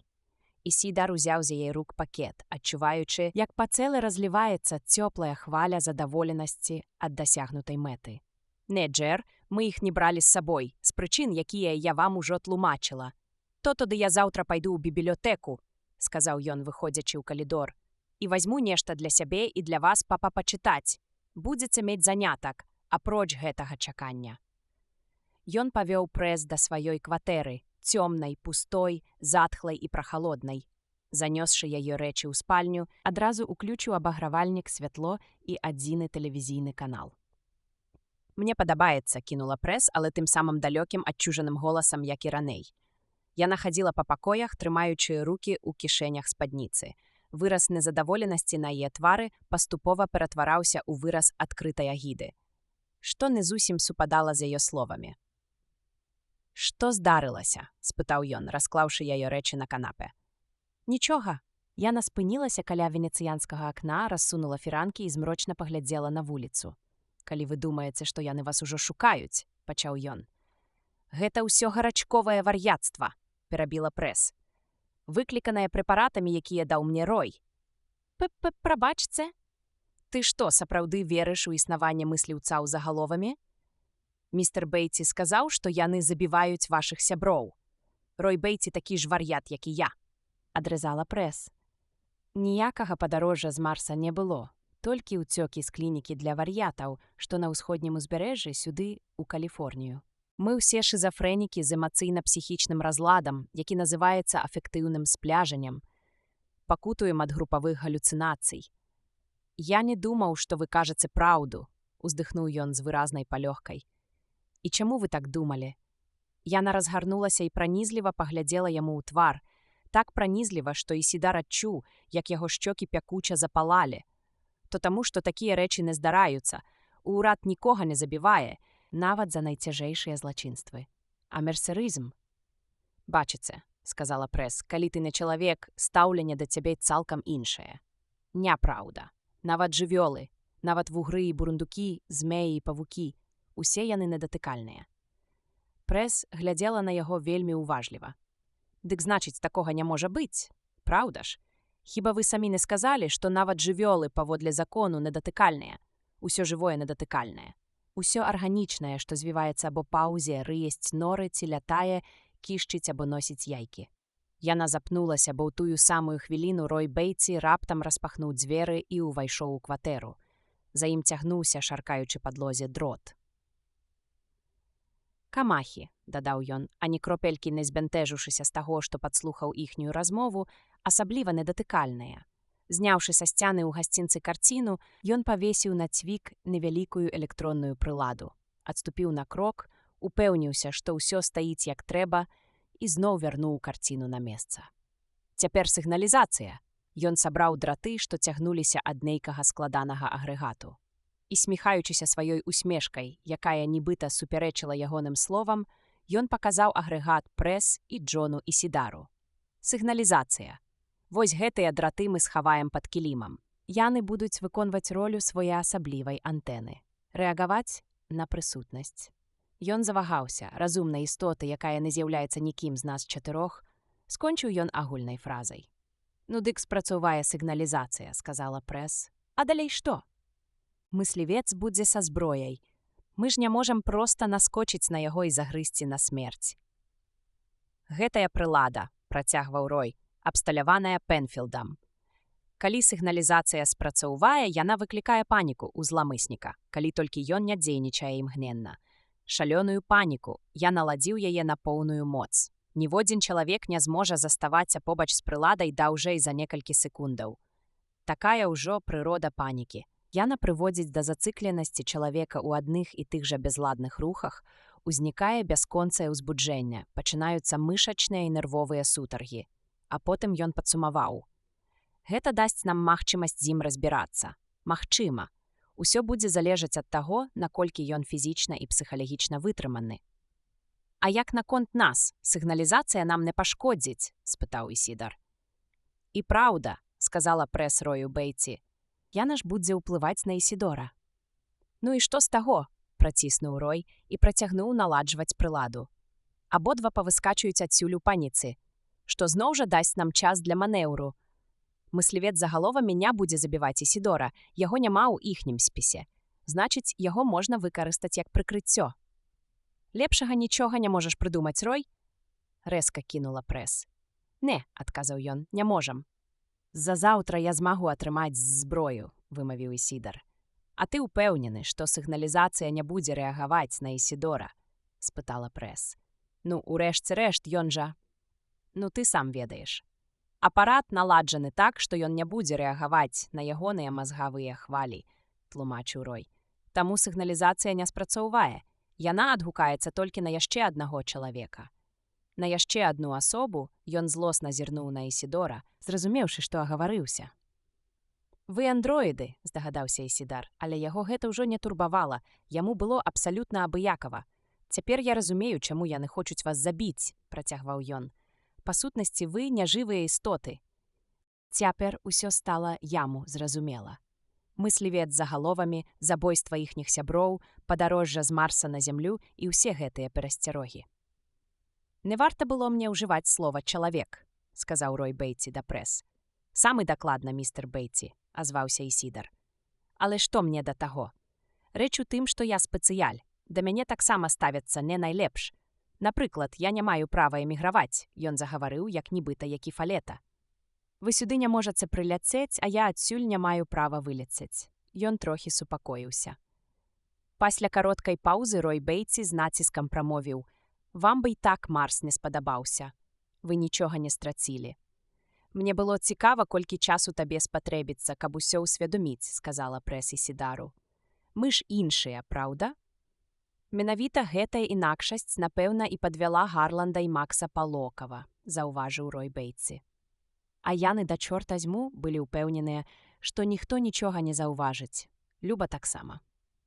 «Вы проста занадта разумныя», – прамовіў Ісідар і зноў ажывіўся. Ён адчуў унутранае падняцца і радасць. «Вы разважаеце вельмі абстрактна, і вы не...» Ён пачаў размахваць рукамі, словы ягоныя спатыкаліся і падалі, як заўсёды. «Эх, каб мне такі розум, як у вас, дык я б без праблем прайшоў любы тэст, і ўжо ніхто не паказваў бы на мяне пальцам і не казаў бы, што я пустагаловы, вы мяне ва ўсім пераўзыходзіце. Мне ў вас яшчэ вучыцца і вучыцца». Пасля паўзы Рой Бэйці сказаў: «Усё, зараз сігналізацыя будзе гатовая». Ён усё яшчэ капаўся з дратамі. «Ён дасюль не разумее», голас Прэс быў востры і калючы, «як нам удалося ўцячы з Марса. І што мы для гэтага зрабілі? Інакш мы адтуль ніколі б не выбраліся», – прабурчаў Рой Бэйці. Ля адчыненых уваходных дзвярэй стаяла Ірмгард Бэйці. Яе заўважылі толькі тады, калі яна загаварыла. «Думаю, нам не трэба турбавацца з-за містера Ісідора», – пераканаўча сказала яна. Хутка падышла да яго і зазірнула проста ў вочы. Да яго яны таксама ставяцца не найлепш, ён сам нам пра гэта гаварыў. А тое, якім спосабам мы ўцяклі з Марса, яго не цікавіць. Ён ведае нас і любіць. І падтрымка з нашага боку для яго значыць значна больш, чым усё астатняе. Нам цяжка гэта зразумець, але яно так і ёсць. Падайшоўшы зусім блізка да Ісідора, яна зноў уважліва на яго паглядзела. Ты ж мог бы атрымаць цэлае мора грошай, калі б заявіў на нас у паліцыю. Ты гэта разумееш, праўда? А потым павярнулася да мужа. Бачыш, ён усё цудоўна разумее, але ўсё роўна нас не выдасць. Вы добры чалавек, Ісідар, падхапіла Прэс. Вы гонар і годнасць чалавечай пароды. Калі б ён быў андроідам, з шчырасцю сказаў Рой, то ўжо заўтра а 10:00 раніцы заявіў бы на нас у паліцыю. Пайшоў бы на працу і адразу зрабіў бы сваю чорную справу. Я проста захоплены. Ісідару, праўда, было няпроста да канца паверыць у шчырасць Роевых словаў. Мы думалі, што тут, на зямлі, трапім у варожы нам свет змрочных людзей, што ўзняліся супраць нас. Ён раптам разрагатаўся. Я яго зусім не баюся, сказала Ірмгард. А мусіла б дрыжаць ад страху, як асінавы ліст, дадаў Рой. Давай прагаласуем, прапанавала Прэс. Мы заўсёды так рабілі на караблі, калі паміж намі ўзнікала рознасць у думках. Добра, згадзілася Ірмгард. Я больш нічога не буду казаць. Але калі мы не скарыстаем гэтай магчымасцю, дык, думаю, ужо больш ніколі не сустрэнемся з чалавекам, які ўпусціць нас да сябе ў кватэру і яшчэ будзе дапамагаць. Містер Ісідар проста, яна падбірала слова. Спецыяль, закончыла за яе Прэс. Раздзел 15. Галасаванне адбывалася ўрачыста, з захаваннем усіх фармальных працэдур. Мы застаёмся тут, цвёрда заявіла Ірмгард. У гэтай кватэры, у гэтым доме. Я за тое, каб забіць містера Ісідара і схавацца ў іншым месцы, сказаў Рой Баты. І вось ён з жонкай, а таксама Джон Ісідар цяпер павярнуліся да Прэс. Я за тое, каб нікуды адсюль не рухацца, ціха прамовіла Прэс. А потым дадала ўжо мацней. Думаю, вартасць GR пераважвае тую небяспеку, якую ён можа стварыць тым, што ведае пра нас. Відавочна, мы не здольныя жыць сярод людзей так, каб нас не выкрылі. Менавіта наша легкадумнасць забіла Палокава і Гарланда, Любу і Андерса. Гэта яна іх забіла. Магчыма, яны рабілі тое самае, што і мы цяпер, здагадна сказаў Рой Баты. Спадзяваліся, верылі чалавеку, якога лічылі інакшым за астатніх. Давяраліся, як ты кажаш, спецыяльнаму чалавеку. Мы гэтага не ведаем, запярэчыла Ірмгард. Гэта толькі твае здагадкі. На мой погляд, яны. Яна замахала рукамі. Яны адкрыта хадзілі сабе сярод людзей. Нават спявалі са сцэны, як, напрыклад, Люба. Мы чамусьці думаем. Я скажу табе, што губіць нас, Рой, наш пракляты празмерны розум. Яна люта зірнула на мужа, яе невялікія высокія грудзі рэзка ўзняліся і так жа хутка апусціліся. Мы занадта кемлівыя. Рою, нават цяпер, чорт забяры, ты паўтараеш тую самую памылку нават цяпер. Думаю, Ірма мае рацыю, сказала Прэс. Значыць, мы даручым свае жыцці субстандартнаму дэградаванаму. Пачаў быў Рой, але потым махнуў рукой. Я стаміўся. Гэта было доўгае падарожжа, Ісідар, але тут яно заканчваецца, на жаль. Спадзяюся, я змагу зрабіць ваше прабыванне тут на зямлі прыемным, радасна сказаў Ісідар. Ён сапраўды адчуў у сабе нейкую дзіўную здольнасць. Усё здавалася яму нескладанай справай, кульмінацыяй усяго ягонага жыцця, асабліва пасля ўпэўненасці, што сёння раніцай вярнулася да яго, калі ён так спраўна правёў размову па відэафоне. Што сілы, адрапартаваўшы пра заканчэнне працоўнага дня, Рык Дэкард адразу паляцеў цераз увесь горад у квартал вядомых па ўсёй акрузе гандляроў жывёламі. Там, дзе стаялі самыя вялікія зоакрамы з доўгімі вітрынамі і крыклівай рэкламай. Новая, ні на што не падобная дэпрэсія, што ахапіла яго яшчэ ў дзень, не адыходзіла. Здавалася, толькі пабыўшы сярод жывёлаў і іхніх прадаўцоў, ён знойдзе слабое месца ў гэтым змрочным настроі, маленькую шчыліну, праз якую выжане злога духа прыгнячанасці. Раней сам выгляд жывёлаў, прадчуванне буйных грашовых угод мела на яго цудадзейны ўплыў. Можа, і сёння дапаможа. Так, слухаю вас, невымушана мовіў акуратна апрануты малады прадавец, калі рык затрымаўся побач, углядаючыся ў вітрыну змрочна смірэнным позіркам. Нешта спадабалася, сабе выбіраеце. Многае спадабалася. Але ж цэны кусаюцца, адказаў рык. Скажыце, на якую суму разлічваеце, тлумачыў прадавец. Што хочаце набыць і як думаеце аплачваць, а мы ў аддзеле збыту ўжо праз хвіліну атрымаем дазвол на здзелку. У мяне 3000 наяўнымі. Фінансавы аддзел напрыканцы дня выдаў яму прэмію. «Колькі каштуе тая сямейка трусаў?» – запытаў ён. «Сэр, калі вы гатовыя ўнесці аванс у 3000 наяўнымі, я магу прапанаваць вам нешта значна больш паважнае, чым пара трусоў». «Як наконт казла?» «Не думаў пра казла», – засумняваўся рык. «Можна вас спытаць? Вы робіце пакупку таму, што ўмацавалі сваё матэрыяльнае становішча?» «Не штодня я нашу ў кішэні $3000, прызнаў рык. «Я таксама так падумаў, калі вы згадалі пра трусаў. Справа ў тым, што трусы ёсць амаль ва ўсіх. А мне хацелася б, каб вы падняліся на прыступку вышэй, да класа ўласнікаў казлоў, да якога, на маю думку, вы і належыце. Шчыра скажу, я адразу пазнаў у вас чалавека з казлом. А ў чым прэстыж ці перавага казла? Найбольшая ў тым, што яго можна навучыць бадаць кожнага, хто паспрабуе скрасці вашу жывёлу, з захапленнем расказваў прадавец. Але не тады, калі ў казла стрэляць з гіпнадарту і спусцяцца па веровачнай лесвіцы з гауэркара, заўважыў рык. Прадавец, ані не збянтэжаны, працягваў. Казёл вельмі адданы гаспадару. Ён вальналюбны, яму не трэба клеткі. І яшчэ мае адну вялікую перавагу, пра якую вы, можа, і не чулі. Часта, калі вы ўкладаеце грошы ў жывёлу і прывозіце ее дадому, дык назаўтра знаходзіцца мёртвай, з'ела нешта радыеактыўнае. А казёл не баіцца ніякай заражанай квазіежы. Ён есць усё запар, нават тое, што зваліла б з ног карову ці каня, не кажучы ўжо пра ката. У доўгатэрміновай перспектыве ўкладанне ў казла, а яшчэ лепш у казу, даюць гаспадару такой паважнай жывёлы безліч несумненных пераваг. А вунь там, гэта каза? Ён паказаў на вялікую чорную жывёлу, што стаяла пасярод клеткі і глядзела ў іхны бок. Так, гэта каза. Чорнай нубійскай пароды, як бачыце, вельмі буйная асобіна. Выдатна прадаецца сёлета, сэр. І мы прапануем яе па прывабнай, нават незвычайна стрыманай цане. Дастаўшы памяты каталог Сідні, рык хутка знайшоў раздзел казы. Парода чорная нубійская. «Вы заплаціце першы ўнёсак наяўнымі?» – спытаў прадавец. «Ці прапануеце сваю цяперашнюю жывёлу як частку платы?» «Наяўнымі», – адказаў рык. На прамавугольным клапціку паперы прадавец накаркаў цану і хутка, амаль кратком, паказаў яе рыку. «Зашмат», – скрывіўся рык. Ён узяў паперку і напісаў больш сціплую суму. «Мы не можам прадаць казу за такую цану», – запярэчыў прадавец. Ён напісаў сваю. «Козе яшчэ і года няма. Патэнцыйная працягласць яе жыцця вельмі вялікая». Ён паказаў рыку лічбу. «Дамовіліся», – згадзіўся рык.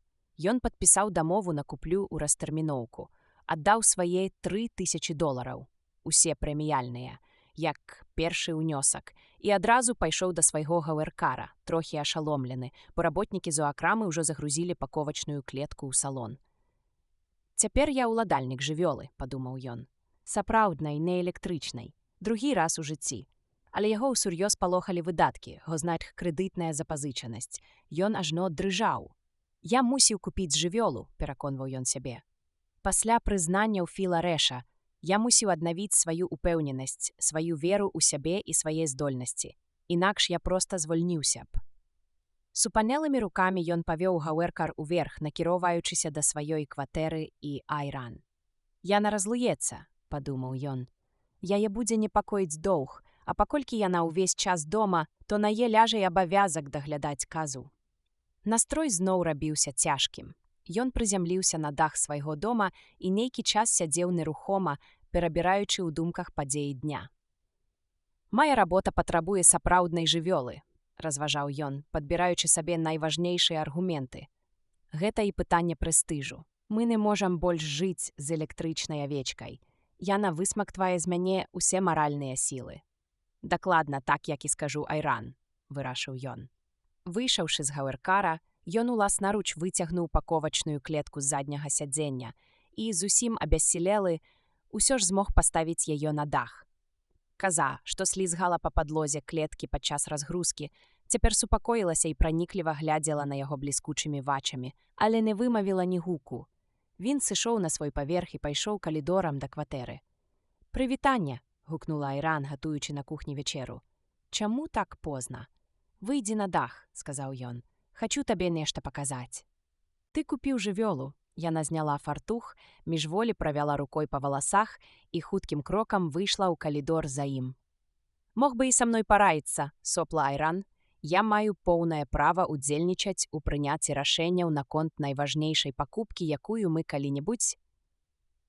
«Хацеў зрабіць табе сюрпрыз», – перабіў ён. «Атрымаў сёння прэміяльныя?» – з дакорам спытала Айран. «Так, забіў 3 андаў». Ён зайшоў у кабіну ліфта, і яны разам падняліся бліжэй да нябёс. «Я проста мусіў купіць жывёлу», – сказаў ён. «Сёння падчас палявання ўсё пайшло нейкім няправільным шляхам. Я проста не здолеў бы і далей працаваць паляўнічым, калі б не набыў жывёлы».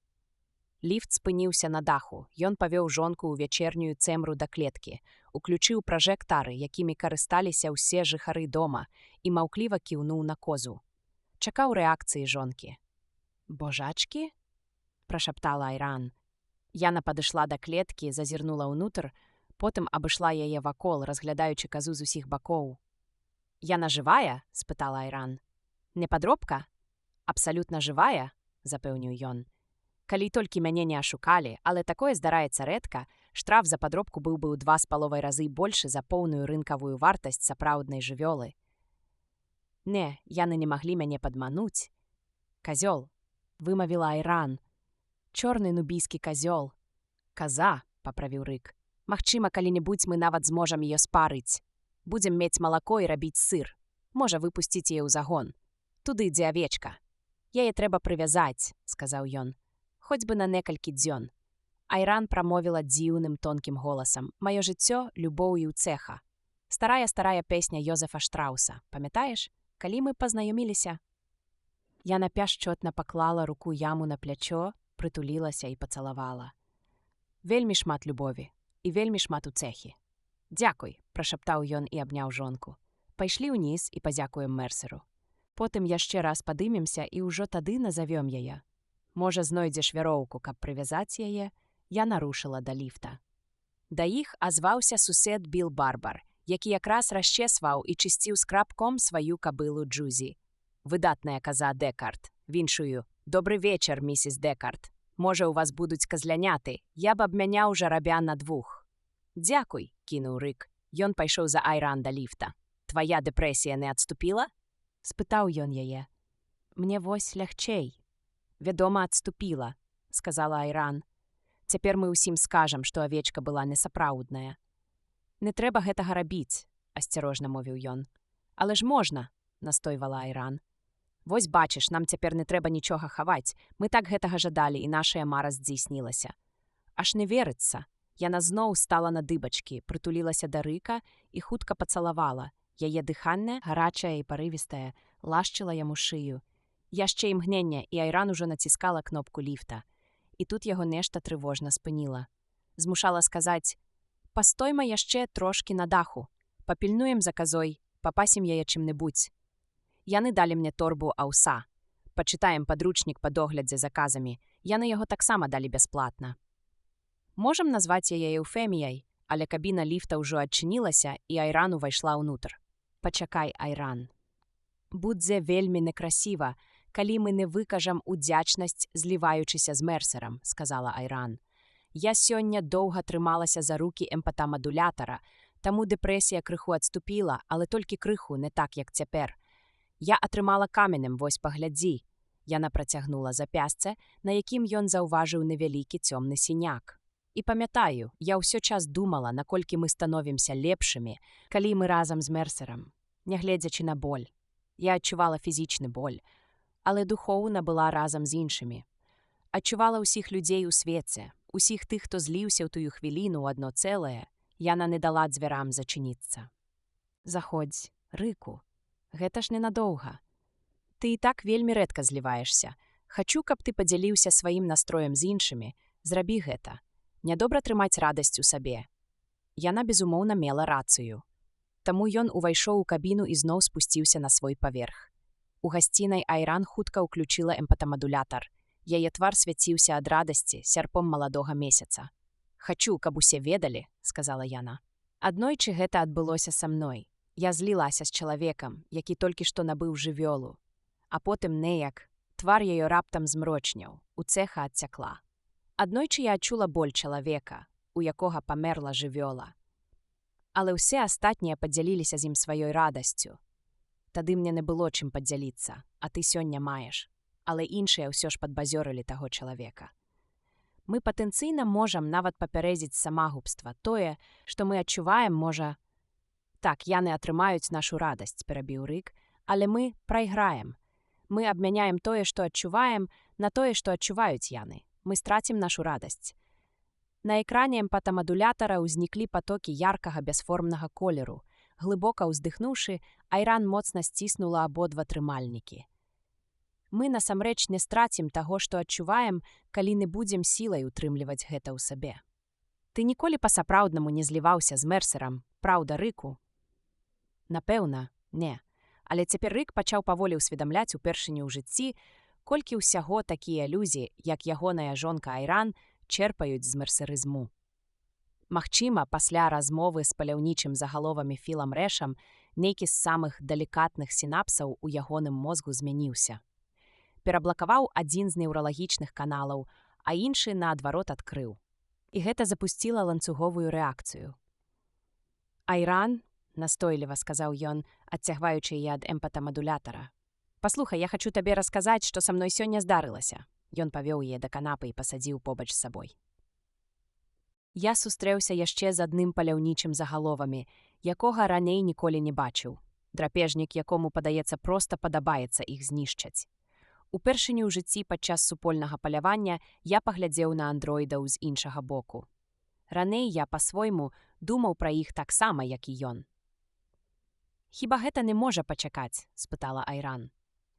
Я паспрабаваў прайсці тэставанне і паставіў сабе адно пытанне. І нешта зразумеў. Працягваў Рык. Я пачаў спачуваць андроідам, а цяпер паслухай, што гэта значыць. Ты сама сёння раніцай сказала, тых бедных Анды. Значыць, ты добра ведаеш, пра што я кажу. Вось таму я і купіў казу.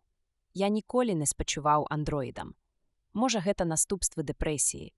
У цябе ж яна таксама бывае. Цяпер я разумею, як ты пакутуеш, калі трапляеш у яе пастку. Я чамусьці заўсёды думаў, што табе нават падабаецца гэты стан, што ты можаш у любы момант выйсці з яго, калі не сама, дык з дапамогай адаптара настрою. Але калі ты ў глыбокай дэпрэсіі, табе ўсё абыякава. Цябе ахоплівае апатыя, бо знікае пачуццё ўласнай значнасці. Табе ўсё роўна, лепш табе ці горш, калі ты для сябе нічога не значыш. «А як жа твая работа?» – спытала яна, быццам іголкай уколаўшы. Ён міргнуў. «Твая работа?» – паўтарыла Айран. «Колькі мы мусім штомесяц плаціць за казу?» Яна працягнула руку, ён механічна выцягнуў з кішэні і аддаў ёй падпісаную ім крэдытную дамову. «Аж столькі», – прамовіла яна тонкім голасам. «І яшчэ працэнты, божа літасцівы, адны толькі працэнты. І ты наважыўся на такую пакупку толькі таму, што быў у дэпрэсіі. Не таму, што хацеў зрабіць мне сюрпрыз, як спачатку сказаў, яна вярнула яму дамову. Ну ды і хай. Я ўсё роўна рада казе, яна мне падабаецца. Хоць выплаціць гэты крэдыт будзе вельмі цяжка», – яна насупілася. «Перайду на іншую пасаду», – сказаў Рык. У ўпраўленні 10 ці нават 11 аддзелаў, кожны займаецца нечым сваім. Напрыклад, расследуюць крадзяжы жывёлаў, магу туды перавесціся. А прэміяльныя? Нам патрэбныя прэміяльныя, інакш у нас забяруць казу. Я складу новую крэдытную дамову і расцягну тэрмін з 36 месяцаў да 48. Ён выхапіў шарыкавую ручку і хутка нешта надрапаў на адвароце дамовы. «Штомесяц будзе на $52,5 менш», – зазваніў відэафон. «Калі б мы не вярнуліся з даху», – сказаў Рык, – «і стаялі б там каля казы, я не пачуў бы гэтага званка». Падыходзячы да відэафона, Айран спытала, «Чаму ты так пужаешся? Яны ж не прыйдуць забіраць казу хаця б сёння», – яна пацягнулася да слухаўкі. «Гэта з упраўлення. здагадалася ён. «Скажы, што мяне няма дома». І ён ужо накіраваўся ў спальню. «Алё», – сказала Айран у трубку. «Яшчэ 3 Анды», – падумаў Рык. «Мне трэба было не спяшацца дадому, а адразу брацца за іх, за гэтых 3 падазраваных».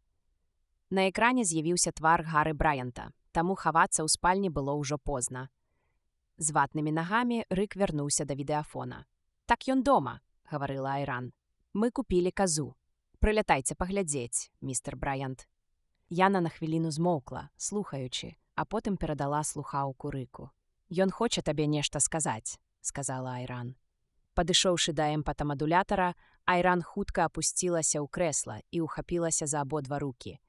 Амаль адразу яна пагрузілася ў зліццё. Рык стаяў са слухаўкай у руцэ, востра адчуваючы, што жонка цяпер ментальна адсутнічае, усведамляючы сваю адзіноту.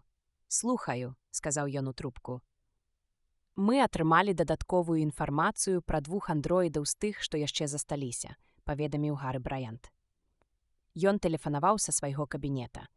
Рык бачыў знаёмы стол, завалены грудамі папер, дакументаў і усялякага ламачча.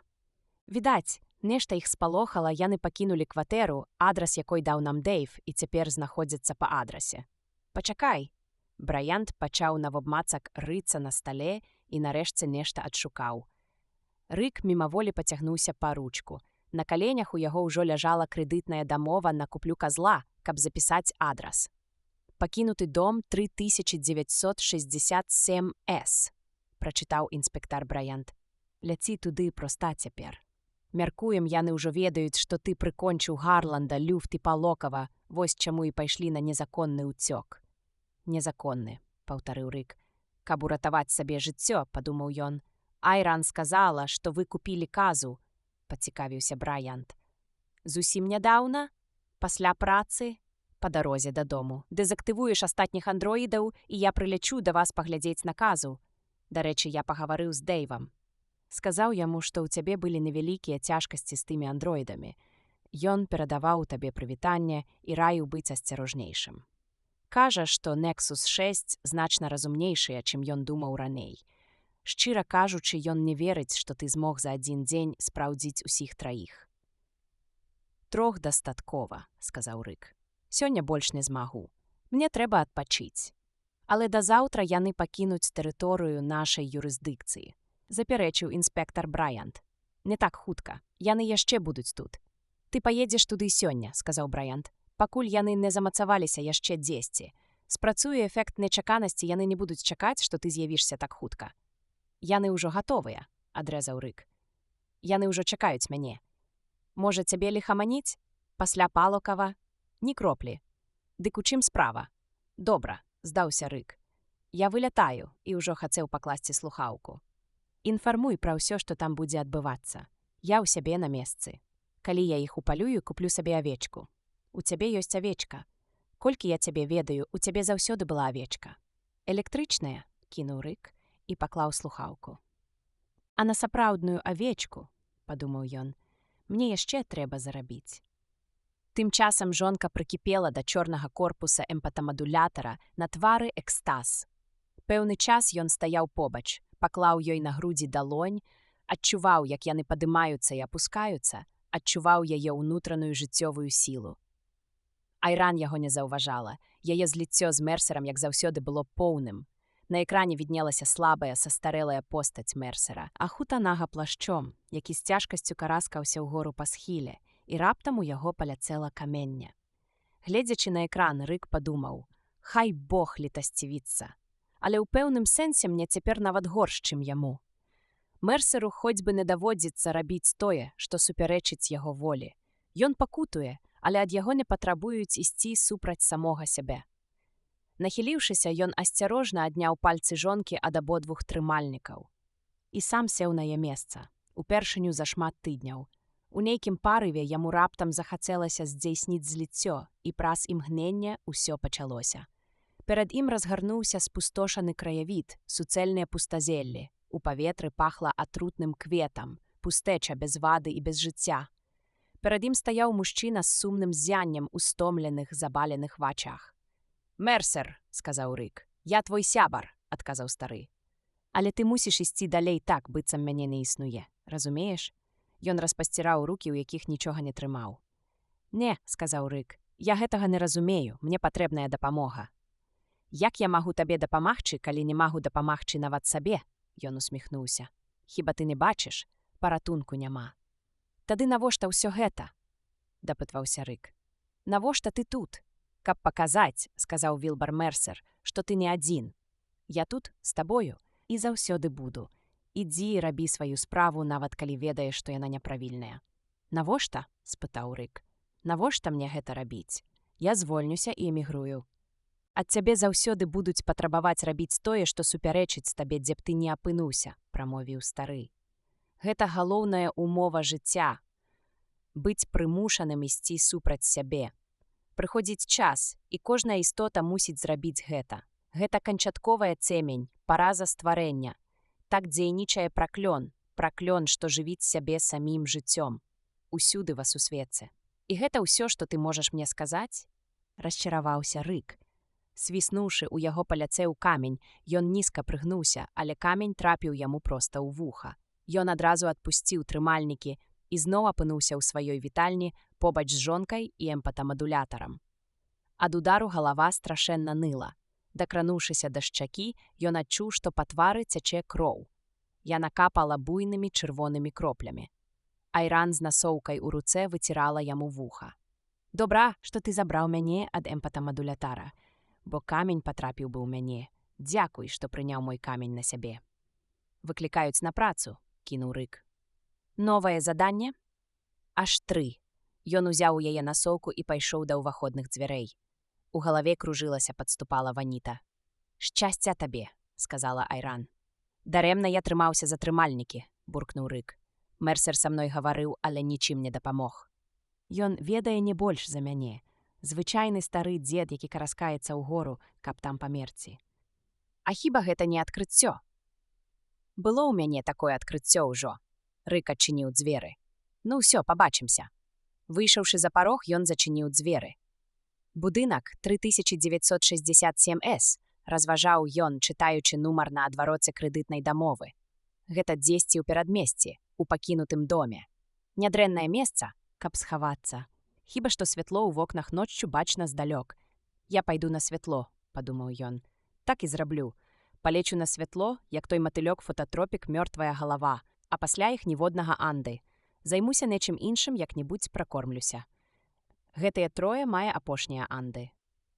Мерсер мае рацыю. Мне трэба праз іх пераступіць, але баюся, што не здолею упаліць абодвух адразу. Гэта не пытанне маралі, гэта пытанне практыкі. Магчыма, я не здолею іх дэзактываваць», – падумаў ён. «Нават калі вельмі пастараюся. Я занадта стомлены, і сёння надта шмат усяго здарылася. Можа, Мерсер ведаў гэта», – разважаў ён. «Можа, ён і прадбачыў усё.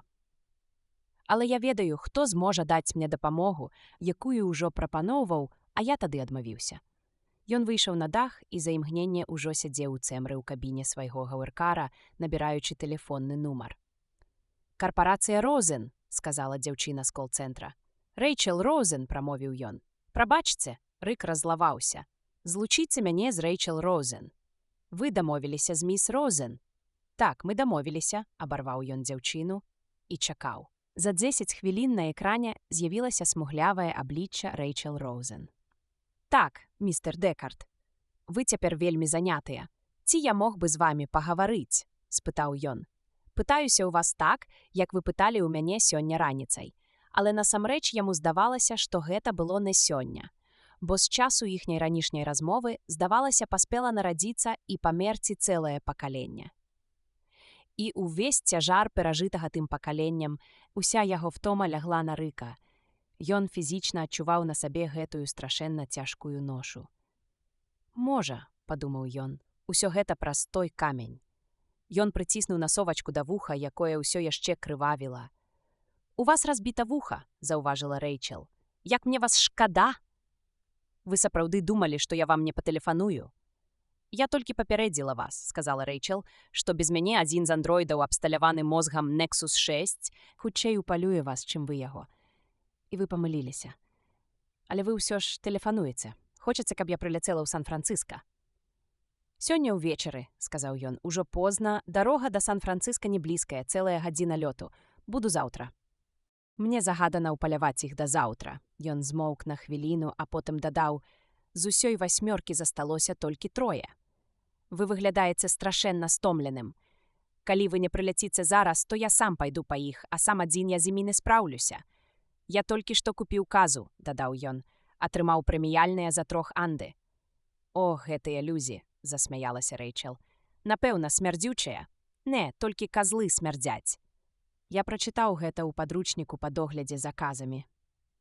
«Вы сапраўды вельмі стомлены», – сказала Рэйчел. «Вас, напэўна, хістае. Скажыце, вы поўнасцю ўсведамляеце, што збіраецеся зрабіць? За адзін дзень вы хочаце ўпаляваць яшчэ 3 Nexus 6. Яшчэ ніхто не дэзактываваў 6 андроідаў за адзін дзень». «Франклін Пауэрс», – нагадаў Рык. «Год таму ў Чыкага. Ён упаляваў 7. «Тых састарэлых Макмілан, Ік-4», – заўважыла Рэйчел. «У вас заданне куды складанейшае», – яна задумалася. «Рык, я не магу, я яшчэ нават не вечарала. Вы мне вельмі патрэбныя», – прасіў ён. «Бо інакш я проста загіну», – падумаў ён. «Я ведаю гэта дакладна. І Мерсер гэта ведае. Думаю, і ты ведаеш. А я трачу час на пустыя размовы з табой, выпрошваючы дапамогу», – разважаў ён. «Але андроіда не ўмаляеш, мае просьбы». «У пустэчу. Прабачце, Рыку, але сёння ўвечары я не змагу. Буду заўтра». «Помста андроіда?» – спытаў Рык. «Што? Таму, што я прымусіў вас прайсці тэст Войхтакамфа. Вы так думаеце?» – прамовіла яна, расплюшчыўшы вочы. «Сапраўды?» «Бывайце», – сказаў ён і ўжо хацеў пакласці слухаўку. «Паслухайце», – хутка сказала Рэйчел. «Раю вам падумаць галавой. Вам так здаецца, бо вы лічыце, што Nexus 6 разумнейшы за чалавека». «Не, я сапраўды не разумею», – уздыхнула Рэйчел. «Я бачу, што ў вас няма ні найменшага жадання брацца за гэтае заданне сёння. Можа, вы наогул не хочаце яго выконваць. Вы ўпэўненыя, што хочаце, каб я дапамагла вам упаляваць гэтых 3 андроідаў. А ці, можа, вы хочаце, каб я пераканала вас не рабіць гэтага. Прылятайце», – сказаў ён, – «і мы здымум нумар у гатэлі». «Навошта?» «Я сёння нешта даведаўся», – прамовіў ён захрыплым голасам. «Пра адносіны паміж людзьмі-мужчынамі і жанчынамі-андроідамі. Прылятайце ў Сан-Францыска, і я не чаплю тых 3 анды. Мы знойдзем чым заняцца». Яна ўтаропілася ў яго позіркам, а потым раптам сказала: «Добра, я прылятаю. Дзе вы будзеце?» «У Сен-Франсіс. Гэта адзіны хаця б напаўпрыстойны гатэль, які яшчэ працуе ў раёне заліва Сан-Францыска. І вы не зробіце нічога, пакуль я не прыбуду. Я буду сядзець у гатэльным нумары», – запэўніў ён, – «і глядзець па тэлевізары шоу Бастера Фрэндлі. У яго ў гасцях ужо 3-й дзень Аманда Вернер. Яна мне вельмі даспадобы. Я мог бы глядзець на яе ўсё жыццё, нават яе грудзі, нібыта смяюцца». Ён паклаў слухаўку і доўга сядзеў, ні пра што не думаючы. І толькі холад у гавэркары вярнуў яго да прытомнасці. Ён уключыў запальванне і праз імгненне ўжо трымаў курс на цэнтр Сан-Францыска. Ляцеў да гатэля Сен-Франсіс.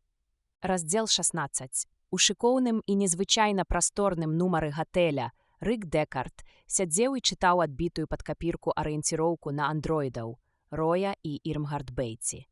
Да аркуша былі далучаныя 2 здымкі, зробленыя тэлескапічным аб'ектывам, 2 цьмяныя каляровыя 3D-выявы, на якіх амаль нічога нельга было разглядзець. «Жанчына», – пастанавіў ён, – «даволі прывабная, а вось Рой Бэйці іншы, нешта горшае». Рык прачытаў, што на Марсе Рой быў фармацэўтам, альбо, прынамсі, карыстаўся гэтай спецыяльнасцю як прыкрыццём. Насамрэч, відаць, ён выконваў фізічную працу, працаваў у полі і марыў пра занятак прыстойнейшы. «Цікава, ці мараць пра штосьці андроіды?» – запытаў ён сябе. «Безумоўна, мараць. Таму час ад часу яны і забіваюць сваіх працадаўцаў ды ўцякаюць на зямлю. У пошуках жыцця лепшага, адмаўляючыся быць бязмоўнымі прыслужнікамі чалавека. Як Люба Люфт, якая хацела спяваць у Дон Жуане або ў жаніцьбе Фігара, а не працаваць на голым засыпаным каменнем полі. У свеце ад пачатку непрыдатным для каланізацыі. Рой Бэйці значылася ў даведцы агрэсіўны, настойлівы ў дасягненні мэты, хутка здабывае сабе псеўдааўтарытэт. Праз захапленне місты Кай гэты андроід пераканаў усю групу ўцячы на зямлю, абгрунтоўваючы злачынны намер ідэалагічна прэтэнзійнай догмай пра святасць так званага андроіднага жыцця. Акрамя таго, ён выкрадаў і эксперыментаваў з рознымі псіхатропнымі рэчывамі, а калі яго выкрылі, тлумачыў свае дзеянні спробай правесці на андроідах групавыя доследы дзеля выклікання стану, блізкага да мерсераўскага зліцця, недасяжнага, паводле яго слоў, для андроідаў. Арыенціроўка на Роя мела, да пэўнай меры, нават спачувальны падтэкст. Грубаваты, халодны андроід спрабаваў набыць здольнасць, ад якой яго наўмысна пазбаўлі пры пабудове. Але гэта не расчуліла Рыка. З запісаў Дэйва ён ведаў пра яскрава агідныя рысы гэтага андроіда. Бэйці спрабаваў дасягнуць стану зліцця, а калі не здолеў, арганізаваў забойства людзей. Пасля чаго ўся група пусцілася на ўцёкі да зямлі. І цяпер група, што калісьці налічвала 8 анды, скарацілася да 3. І рэшткі гэтай злачыннай суполкі асуджаныя. Калі не ён, то нехта іншы закончыць іх шлях. Час не чакае, падумаў Рык, кругазварот жыцця, якое завяршаецца апошнімі змрокамі, перад цішынёй смерці. Ён убачыў у гэтым мікраскапічны адпаведнік сусвету, цалкам завершаны. Дзверы нумара распахнуліся. «Ну і палёт», — выдыхнула Рэйчел Роузен, уваходзячы да Рыка ў доўгім бліскучым, нібы рыбяча луска плашчы, у такім самым бліскучым бюстгалтары і кароткіх шортах таго ж адцення. З пляча ў яе звісала вялікая шыкоўна аздобленая сумка-паштарка, а ў руцэ яна трымала папяровы пакет. Утульны пакой, Рэйчел паглядзела на гадзіннік. Далецела менш, чым за гадзіну, спраўдзілася хутка. Вось, яна паказала пакет. Купіла пляшку віскі. Бурбон. Найнебяспечнейшы з усіх 8 яшчэ жывы. Той, што арганізаваў уцёкі, Рык працягнуў ёй арыенціроўку на Роя Бэйці. Рэйчел паставіла пакет на падлогу і ўзяла аркуш з тэкстам. «Вы ўжо ведаеце, дзе ён?» – запытала яна. «Ёсць нумар дома. Гэта недзе ў перадмесці, дзе бадзяюцца хіба некалькі дэградавых спецыйных, пусталобыя і недарэкі, што жывуць сваім дзіўным ладам». Рэйчел працягнула руку. «А што з іншымі?» «2 жанчыны», ён перадаў ёй аркушы, адзін з інфармацыяй пра Ірмгард Бэйці, другі пра андроіда, якая называе сябе Прэс Стрэттон. О, яна выпусціла абодва аркушы, кінуўшы позірк на апошні, ступіла да акна нумара і углядзелася ў святло сярэдмісця Сан-Францыска. «Думаю, з апошняй вы не справіцеся. А можа і справіцеся. Можа, вам проста ўсё адно». Рэйчел пабялела, яе голас задрыжаў, яна нават пахіснулася. «Пра што гэта вы?» Ён падняў аркушы, зноў прабег вачыма радкі, спрабуючы зразумець, што так уразіла Рэйчел. «Лепш адкаркуйма віскі». Рэйчел занесла пакет у ванную і вярнулася з 2 шклянкамі. Выглядала яна ўсё яшчэ разгублена, засяроджана. Ён адчуваў, як у яе галаве роіцца мноства думак. Напружаны твар выдаваў унутраную барацьбу. «Адкаркуйце», — папрасіла яна, — «каб ведалі, каштуе купу грошай. Ніякай сінтэтыкі, чысты саладовы». Узяўшы пляшку, ён адкаркаваў яе і разліў віскі ў 2 тамблеры. «Дык у чым справа?» — спытаў ён. «Па тэлефоне вы абяцалі мне, што забудзецеся пра астатніх анды, калі я прылячу да вас сёння ўвечары. Мы знойдзем чым заняцца», — сказалі вы. «І вось мы тут». «Дык што вас так засмуціла?» — дапытваўся ён. Глянуўшы на яго смелым позіркам, Рэйчел сказала: «Скажыце мне, чым мы будзем займацца, абы не мітусіцца і не думайваць пра тых апошніх 3 Nexus 6. Яна зняла плашч, падышла да шафы і павесіла яго. Упершыню ён змог як след разгледзець Рэйчел. «Прапорцыі», — адзначыў ён адразу, — «незвычайныя». З масай цёмных валасоў яе галава выглядала даволі вялікай, а малыя грудзі надавалі цэлу спартыўную, амаль дзіцячую стрункасць.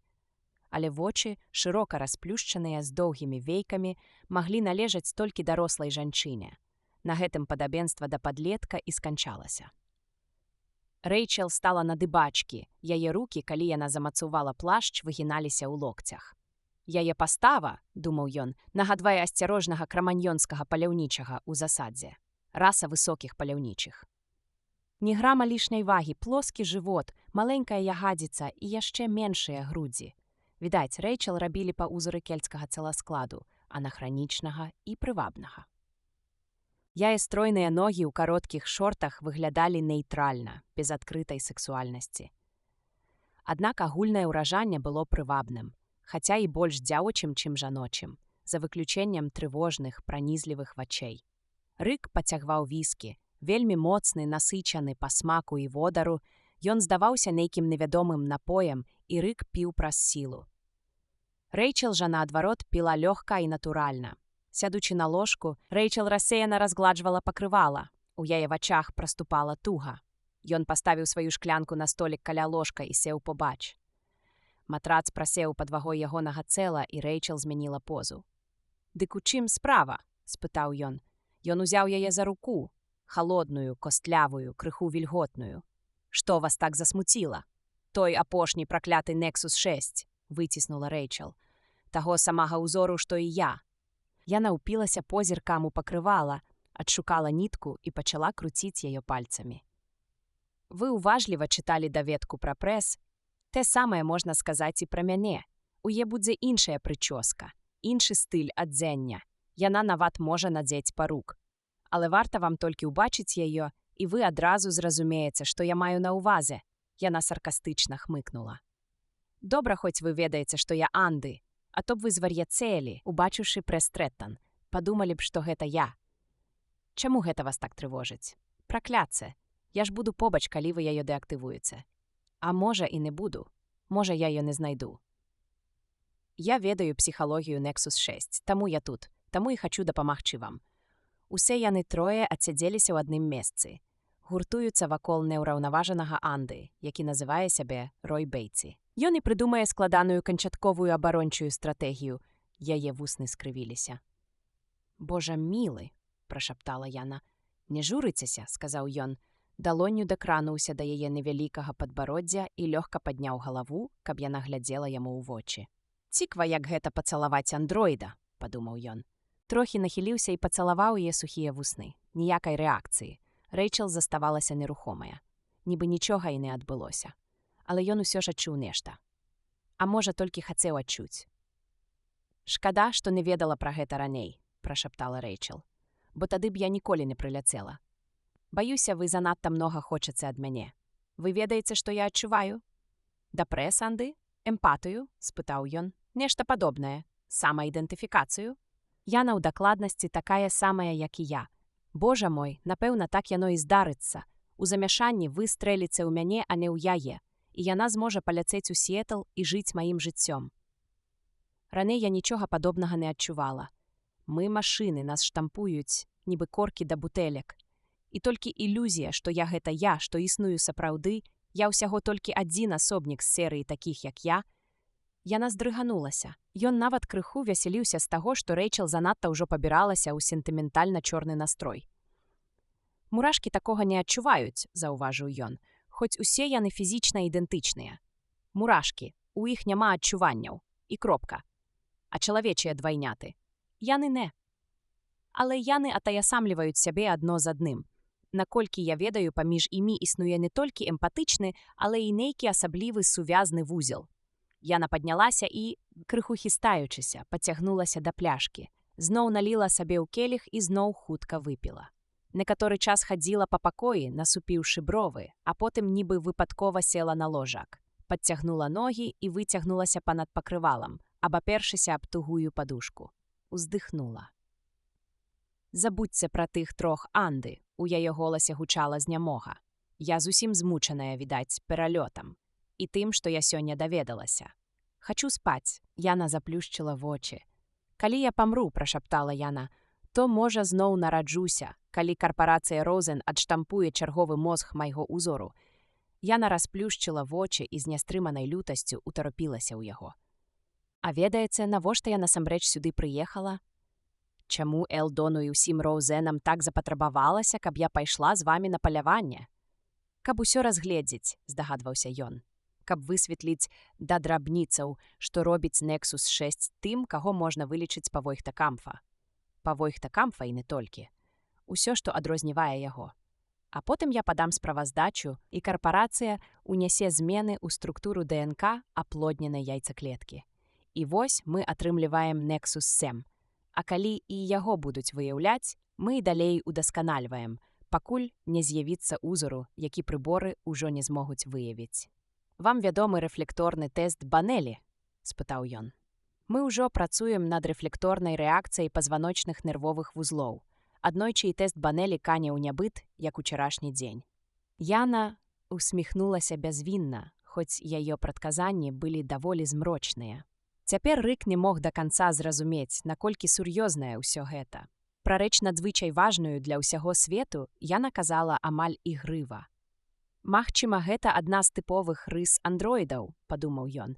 «Адсутнасць эмацыйнага складніка, няздольнасць адчуць сэнс сказанага, толькі пустыя, фармальныя, інтэлектуальныя азначэнні». Больш за тое, Рэйчэл відавочна спрабавала яго раздражніць. Нячутна яна перайшла ад аплаквання свайго лёсу да насмешак над становішчам, у якім апынуўся Рык. «Ды халера б табе», – буркнуў ён. Рэйчэл засмяялася. «Я п'яная. Не магу ляцець з вамі, застацца тут». Яна адмахнулася рукой. «Добра высплюся, а вы потым раскажыце, што здарылася». «От толькі ніякага потым можа і не быць, бо Рой Бэйці мяне прыкіне», – сказаў ён. «Як бы там ні было, але да мяне па дапамогу не зварочвайцеся. Я п'яная. У рэшце рэшт вы ўжо ведаеце праўду, непрыемную навабмацак, шурпатую і слізкую паверхню праўды. Я толькі назіральніца. Я не ўмешваюся і не ратую вас. Мне ўсё роўна, ці прыкіне вас Рой Бэйці, ці не. Я непакоюся толькі пра тое, каб ніхто не прыкінуў мяне». Яна раптам шырока расплюшчыла вочы. «Божа, я адчуваю эмпатыю да самой сябе. Разумееце, калі я палячу з вамі ў тое перадмесце, дзе той разбураны дом». Яна дакранулася да гузіка яго кашулі і пяшчотна яго правяла, а тады павольна, лёгкім рухам расшпіліла. «Я проста не смею туды ісці, бо андроіды не ведаюць, што такое вернасць адно аднаму. І я ведаю, што праклятая прэс-стрэттан мяне знішчыць і зойме маё месца. Цяпер вы разумееце? Скіньце пінжак. Навошта?» «Ляжам спаць», – сказала Рэйчэл. «Я купіў чорную нубійскую казу», – прагаварыў ён. «І цяпер мне трэба ўпаляваць яшчэ 3 анды. Трэба выканаць заданне і вярнуцца да жонкі». Ён падняўся, абышоў ложак і ўзяў пляшку віскі. Стоячы наліў сабе яшчэ і заўважыў, як дрыжаць яго рукі. Мабыць, стомы. «Мы абодва змучаныя», – падумаў ён. «Занадта стомленыя, каб паляваць на 3 анды, асабліва на таго самага нахабнага, што кіраваў усёй 8. Пакуль ён стаяў каля століка, яго раптам працяла ўсведамленне – страх. Непераадольны страх перад тым галоўным андроідам. Усё замыкаецца на Роі Бэйці з самага пачатку. Да гэтага часу ён сустракаў і дэактываваў усё больш небяспечныя варыянты Бэйці. А цяпер чарга самога Бэйці. Думаючы пра гэта, ён адчуў, як страх напаўняе яго цела, як сціскае сэрца і пранізвае свядомасць. «Без вас я не палячу», – сказаў ён Рэйчэл. «Увогуле, мне нават тут не можна заставацца. Палакаў сам прыйшоў па мяне. Гарланд фактычна таксама. Думаеце, вас шукае Рой Бэйці?» Ставячы пусты келіх, яна нахілілася наперад і расшпіліла сабе ззаду бюстгальтер. Хутка яго зняла, стаяла хістаючыся і усміхаючыся, адчуваючы, што губляе раўнавагу. «У маёй сумачцы», – прамармытала яна, – ляжыць прыбор, выраблены аўтаматызаванай фабрыкай на Марсе, прызначаны для самаабароны УЭКС. Яна скрывіла твар у экстранных выпадках. Гэтым прыборам яны правяраюць толькі што вырабленых анды. Дастаньце яго, ён падобны да вусеня, пабачыце. Рык пачаў рыцца ў яе сумцы. Як і ў кожнай жанчыны-людзіні, у Рэйчэл там было ўсё, што толькі можна сабе ўявіць. Здавалася, ён будзе перабіраць рэчы да самай раніцы. Тым часам Рэйчэл скінула туфлі і расшпіліла маланку на шортах. Балансуя на адной назе, падчапіла адзення другой нагой і адкінула ў бок. Потым грымнулася на ложак, перакулілася бліжэй да століка і пачала шукаць келіх. Выпадкова зачапіла яго, і той упаў на дыван. «Чорт!» – прагаварыла яна і, хістаючыся, зноў ускочыла. Стаўшы ў адных трусіках, яна назірала, як Рык перабірае рэчы ў яе сумцы, а потым вельмі асцярожна, уважліва ўзняла коўдру, залезла пад яе і добра загарнулася.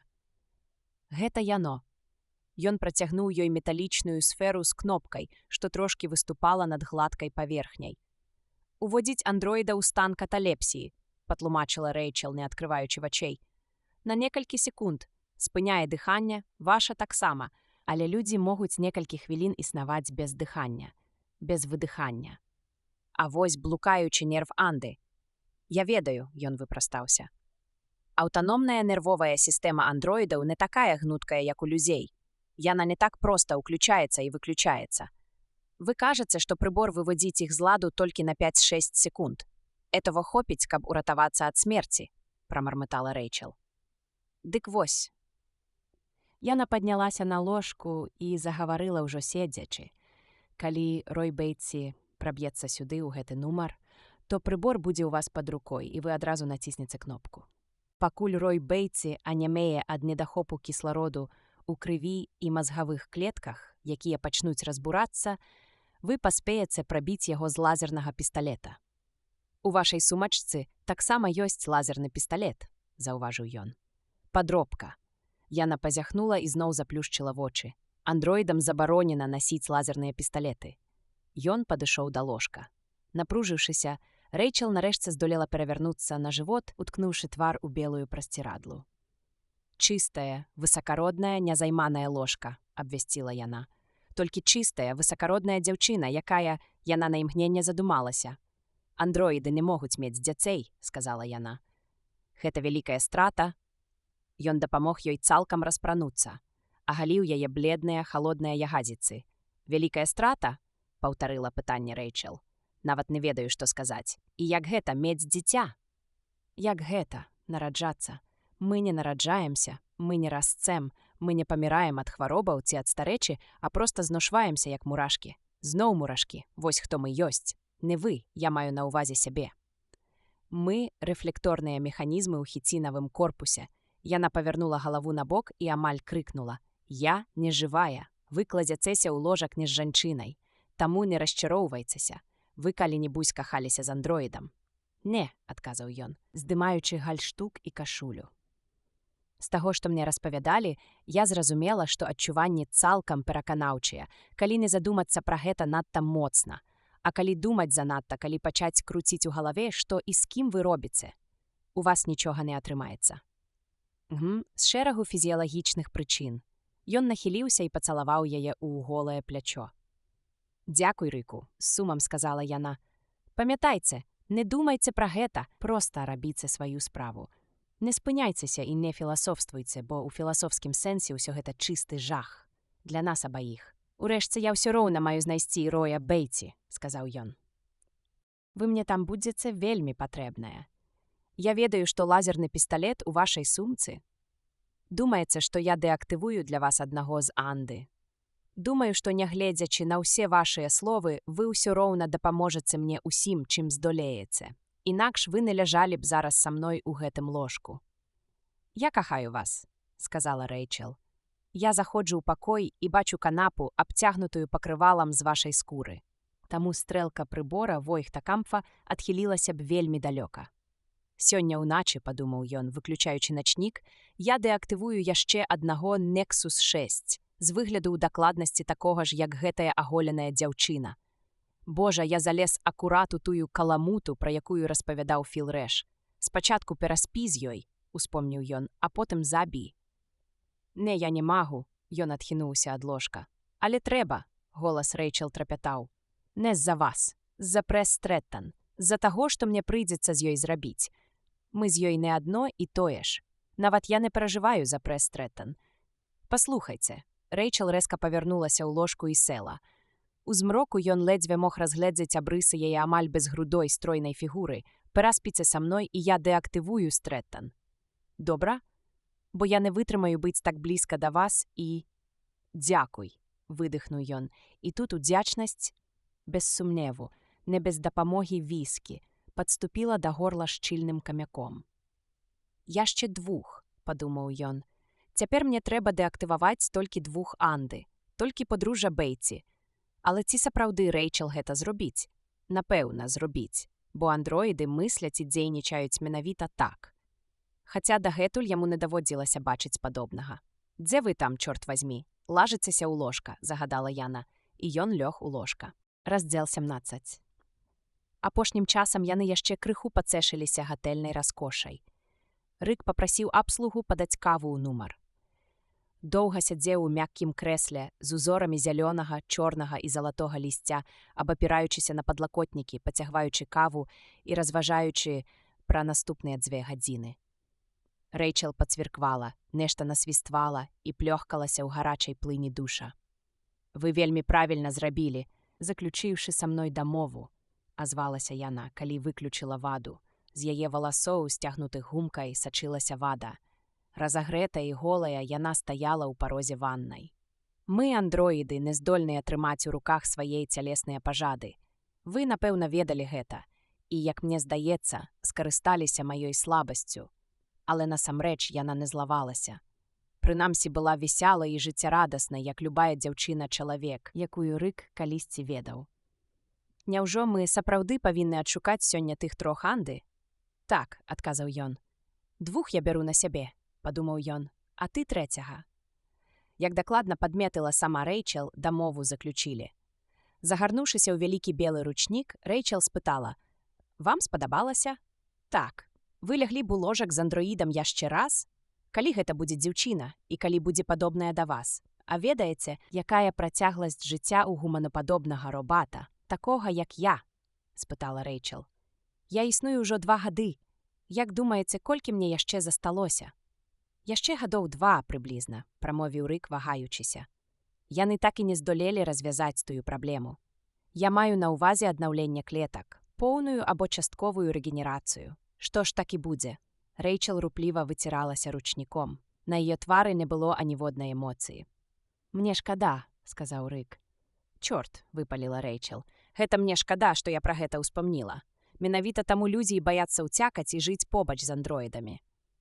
У Nexus 6 таксама малая працягласць жыцця. Справа ў метабалізме, а не ў тыпе мозгу». Яна падняла з падлогі свае трусікі і пачала апранацца. Ён таксама апранаўся. Потым разам, амаль маўчкі, яны падняліся на пасадачную пляцоўку на даху, дзе яго говеркар ахоўваў ветлівы ахоўнік у белай уніформе. «Цудоўная ноч», — кінула Рэйчел, калі яны ўзялі курс на перадмесце Сан-Францыска. «Мая коза ўжо мусіць спіць», — сказаў ён. «А ці казы начныя істоты?» «Некаторыя жывёлы зусім не спяць. Напрыклад, авечкі. Прынамсі, я ніколі не заўважаў, каб яны спалі. Варта зірнуць на іх. Яны адразу глядзяць табе ў вочы. Чакаюць, што ты іх карміць будзеш. Якая ў вас жонка?» Ён не адказаў. «А вы?» «Калі б вы не былі андроідам», — перабіў ёй Рык, «я мог бы легальна ажаніцца з вамі. І ажаніўся б. Альбо жылі б у граху», — зроніла Рэйчел, «але я не жывая». «З юрыдычнага пункту гледжання не жывая. Але насамрэч вы жывяце, біялагічна. Вы не зробленыя з транзістарных схем, як фальшывыя жывёлы. Вы арганічнае стварэнне. А праз 2 гады ты фізічна зношышся і памрэш», — думаў ён, «бо чалавецтва ніколі не вырашыць праблему рэгенерацыі клетак, пра якую ты сама казала. Значыць, усё гэта, напэўна, нічога і не значыць». «На гэтым усё», — паабяцаў ён сабе. Як паляўнічы за галаўнымі. Пасля падружжа Бэйці. Ніводнага палявання болей. Але толькі пасля гэтай ночы. «Штосьці вы сумны», — заўважыла Рэйчел. Яна далікатна дакранулася да яго шчакі. «Вы больш не зможаце паляваць на андроідаў», — сказала яна спакойна. «Дык не сумуйце. Калі ласка». Ён уважліва паглядзеў на яе. «Яшчэ ніводны паляўнічы за галаўмі не здолеў працягваць пасля таго», — прамовіла Рэйчел. «Як ён пераспаў са мной, за выключэннем аднаго. Вельмі цынічнага чалавека. Філа Рэша. Падаецца, ён якісь ненармальны, працуе выключна дзеля ўласнага задавальнення». «Я ведаю», — адказаў Рык, і сам адразу закамянеў, сцяло ўсё яго цела. «Але наша падарожжа не будзе дарэмным», — казала Рэйчел, «бо вы сустрэнецеся з цудоўнай, вельмі духоўнай істотай». «З роем Бэйці», — кінуў ён. «Вы знаёмыя з імі ўсімі?» «Я ведала іх, калі яны яшчэ існавалі. Цяпер я ведаю толькі 3. Мы спрабавалі спыніць вас сёння раніцай, яшчэ да таго, як вы рушылі ў паход са спісам Дэйва Голдена. Другі раз я спрабавала зрабіць гэта перад вашай сустрэчай з Палокавым. А потым давялося чакаць, пакуль я не расклеюся і сам вам не патэлефанаваў. Мы з Любай Люфт былі вельмі блізкімі сяброўкамі, амаль 2 гады. Як яна вам? Спадабалася? Так, спадабалася. Але вы яе забілі. Яе забіў Філ Рэш. Нават так. Значыць, Філ вярнуўся з вамі ў оперны тэатр. Мы гэтага не ведалі. Менавіта тады мы згубілі сувязь адно з адным. Толькі даведаліся, што яе застрэлілі. Натуральна, вырашылі, што гэта ваша работа. Судзячы запісаў Дэйва, працягваў ён, думаю, я здолею дабрацца да Роя Бэйці, але не да Ірмгард Бэйці. І не да Прэс Стрэттан, падумаў ён. Нават цяпер, нават ведаючы ўсё гэта. Дык усё, што сталася ў гатэлі, працягнуў ён, адбылося таму, што карпарацыя паставіла сабе за мэту выйсці на паляўнічых за галавамі тут у нас, а таксама ў Савецкім Саюзе, казала Рэйчел. Здаецца, гэта спрацавала, з прычын, якіх мы не можам да канца зразумець. Як на мяне, зноў вінаватая наша абмежаванасць. Сумняваюся, што вы так часта дасягаеце гэтых вынікаў, прамовіў ён глуха, але з вамі атрымалася. Пабачым. А я ўжо ведаю, сказала Рэйчел. Ведала яшчэ тады, калі заўважыла на вашым твары той выраз, тую жалобную цень. Я чакала такога адчування.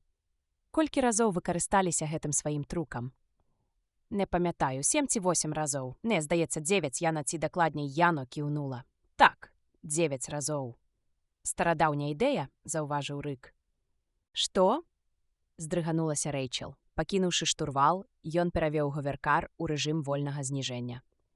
Ці прынамсі так мне здаецца. Спачатку я заб'ю вас, абвясціў ён, а потым ужо сам вазьмуся за Роя і Ірмгард Бэйці разам з Прэс Стрэттан.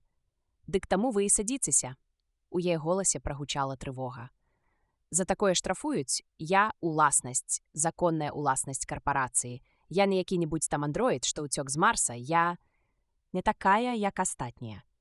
Але калі я змагу забіць вас, сказаў ён, то змагу забіць і іх. Яе рукі нырнулі ў сумку, набітую усялякім непатрэбам, яна шалёна ў ёй раілася, потым кінула. Праклятая сумка, выдыхнула яна злосна. Ніколі не магу знайсці там тое, што трэба. Вы заб'яце мяне так, каб я не адчувала болю. Я маю на ўвазе, зрабіце гэта акуратна. Я не буду супраціўляцца, добра? Абяцаю не супраціўляцца. Дамовіліся? Цяпер я разумею, чаму Філ Рэш сказаў тое, што сказаў. Ён не цынік, проста мае вялікі досвед. Прайшоўшы праз, цяпер я нават і не магу яго ў нечым вінаваціць. Гэта аказалася мацнейшым за яго, мовіў Рык. Але падзейнічала на яго не так, як чакалася. Звонку яна выглядала стрымана, але ў глыбіні была напружаная да істэрыкі. І ўсё ж такі агеньчык у ёй слабне. Жыццёвая сіла пакідае яе. Сведчаннем таму былі іншыя андроіды, з якімі Рык сутыкаўся раней. Класічная адмова ад усялякага супраціву. Механічнае, інтэлектуальнае прыняцце таго, з чым сапраўдны жывы арганізм, што 2 мільярды гадоў змагаўся за выжыванне, ніколі б не пагадзіўся. У мяне ж аж кіпіць унутры ад таго, што вы, андроіды, так лёгка здаецеся, рыкнуў ён абурана. Говеркар цяпер шалёна набліжаўся да зямлі. Рык мусіў падцягнуць штурвал на сябе, каб пазбегнуць аварыі. Ён ударыў па тормазах, іх абодвух уздрыганула і закінула ў бакі, пакуль говеркар не стаў як укопаны. Рык выключыў матор і выхапіў свой лазерны пісталет. «Цельцеся ў патылічную костку, у самы корань чэрапа», — папрасіла Рэйчел. «Калі ласка». Яна адвярнулася, каб не бачыць лазернага праменя. Хай ён увайдзе ціха. Схаваўшы пісталет, Рык сказаў: «Не магу зрабіць так, як раіў Філ Рэш». Ён ізноў запусціў матор, і праз імгненне яны ўзняліся ў паветра. «Калі вы сапраўды збіраецеся калі-небудзь гэта зрабіць, дык зрабіце цяпер», — сказала Рэйчел. «Не змушайце мяне чакаць. Я не збіраюся вас забіваць». Ён узяў курс назад у сярэдмісты Сан-Францыска. «Ваш говеркар у Сен-Фрэнсісе, праўда? Я высажу вас на даху, і вы паляціце сабе ў ваш Сіэтл». Яму ўжо не хацелася гаварыць. Ён кіраваў маўчкі. «Дзякуй, што не забілі мяне», — адразу адказала Рэйчел. «Вам засталося, як вы кажаце, нейкія 2 гады жыцця. А я пражыву, можа, і 50. У 25 разоў даўжэй за вас». «І ўсё адно вы мяне пагардаеце», — казала Рэйчел. «За мой учынак», — да яе вярталася ўпэўненасць. Голас зноў напоўніўся сілай. «Вы прайшлі той самы шлях, што і ўсе вашыя папярэднікі, паляўнічыя за галаўмі. Яны гэтак жа, як і вы, спачатку раз'юшваліся і крычалі, што заб'юць мяне, а як даходзіла да справы, вагаліся, не хапала духу. Дакладна, як вы нядаўна, яна закурыла і прагна зацягнулася. Хіба вы не разумееце, што гэта значыць? Гэта значыць, што вы больш не здолееце дэактываваць андроідаў. І не толькі мяне, але і подружжя Бейці і Стрэттан. Дык вяртайцеся дадому да сваёй козы. Расслабцеся, адпачніце. Раптам яна рэзка сцерла нешта са свайго плашча. Ой, попел ад цыгарэты. Яна зноў адкінулася на спінку сядзення і супакоілася. Ён маўчаў. Сваю козу, працягвала Рэйчел. Вы любіце больш, чым сваю жонку. На першым месцы коза, на другім жонка, а на трэцім яна весела засмяялася. Вам таксама застаецца толькі смяяцца. Ён не адказваў. Некаторы час яны ляцелі ў маўчанні, а пасля Рэйчел з нічэюя пачала разглядаць панель прыбораў, знайшла радыё і ўключыла яго. «Выключыце», — сказаў Рык. «Выключыць Бастера Фрэндлі і яго сяброў, выключыць Аманды Вернер і Оскара Скрахса. Вось-вось настане момант, калі Бастер абвесціць сваю сенсацыйную навіну з хвіліны на хвіліну. Яна нахілілася, каб пры святле радыё паглядзець, колькі часу. Застаецца нядоўга. Вы чулі пра гэта? Ён без упынку талдычыць, распальваючы цікаўнасць ужо. З дынаміка данёсся голас. І я хачу сказаць вам, другі, што я сяджу тут з маім другам Баштам, і мы гаворым ужо купу часу, чакаючы з нецярпеннем на вельмі важлівую навіну, якую ён абвесціць з секунды на секунду. Рык выключыў радыё. «Оскар Скрахс», — кінуў ён. І гэта голас разумнага чалавека. Рэйчел імгненна цягнулася рукой і зноў уключыла радыё. «А я хачу слухаць, і буду слухаць. Для мяне вельмі важна тое, што сёння Бастер Фрэндлі скажа ў сваім шоу». Прыдуркаваты голас зноў забубнеў з дынаміка, а Рэйчел Розен зручна ўладкавалася на сядзенні і слухала. Побач з Рыкам у прыцэмку тлела жарынка яе цыгарэты, нібы самазадаволены светлячок, відавочная непахісная прыкмета яе перамогі. Перамогі Рэйчел над ім. Раздзел 18. «Прынясі наверх астатнія мае рэчы», — загадала прэс Ісідару. «Мне патрэбны тэлевізар. Паглядзім сенсацыйнае паведамленне Бастера». «Так», — пагадзілася Ірмгард Бейці, яснавокая і спрытная. «Нам абавязкова патрэбны тэлевізар. Мы ж столькі чакалі гэтага вечара, і ўсё ўжо вось пачнецца». «Мой тэлевізар паказвае толькі ўрадавы канал», — сказаў Ісідар. У куце гасцінай, у глыбокім крэсле, нібыта назаўсёды прыкіпеўшы да яго, сядзеў Рой Баты. Ён павольна выдыхнуў і цярпліва патлумачыў. «Мы хочам паглядзець шоу Бастера Фрэндлі і яго сяброў Ісе. Ці ты хочаш, каб я зваў цябе Джер? Ды ўсё адно ты ўлавіў. Таму ідзі ды прынясі тэлевізар». Ісідар адзін прайшоў доўгім пустым калідорам да лесвіцы. Трывалы густы водар шчасця ўсё яшчэ вісеў над ім, бо ўпершыню ў сваім шэрым жыцці ён адчуваў сябе патрэбным. Цяпер іншыя залежаць ад мяне, трымаўся яго ўнутраны трыумф, пакуль ён скакаў па запыленых прыступках на паверх ніжэй. «І добра», — думаў ён, — «што я зноў пагляджу Бастера Фрэндлі па тэлевізары, а не буду слухаць яго ў фургоне па радыё. Гэта нават вельмі добра.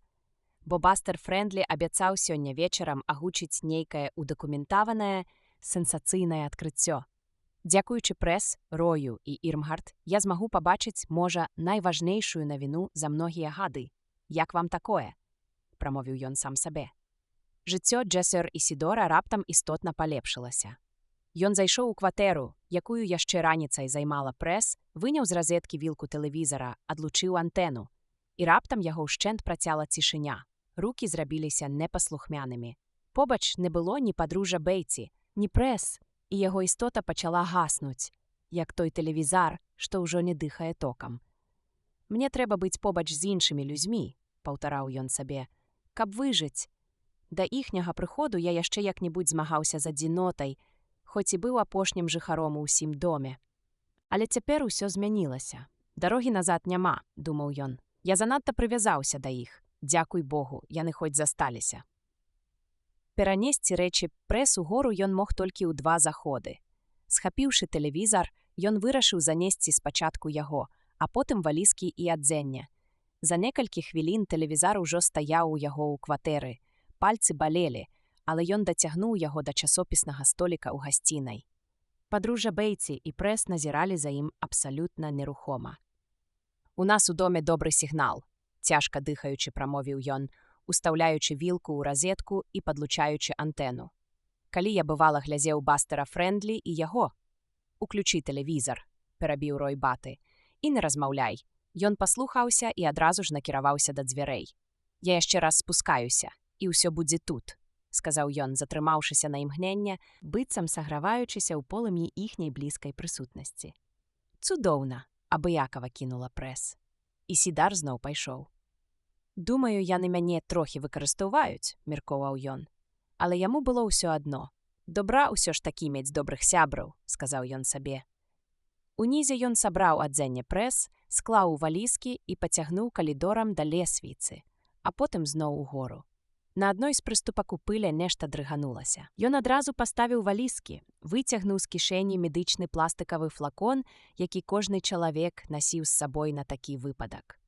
Павук сціплы, але жывы.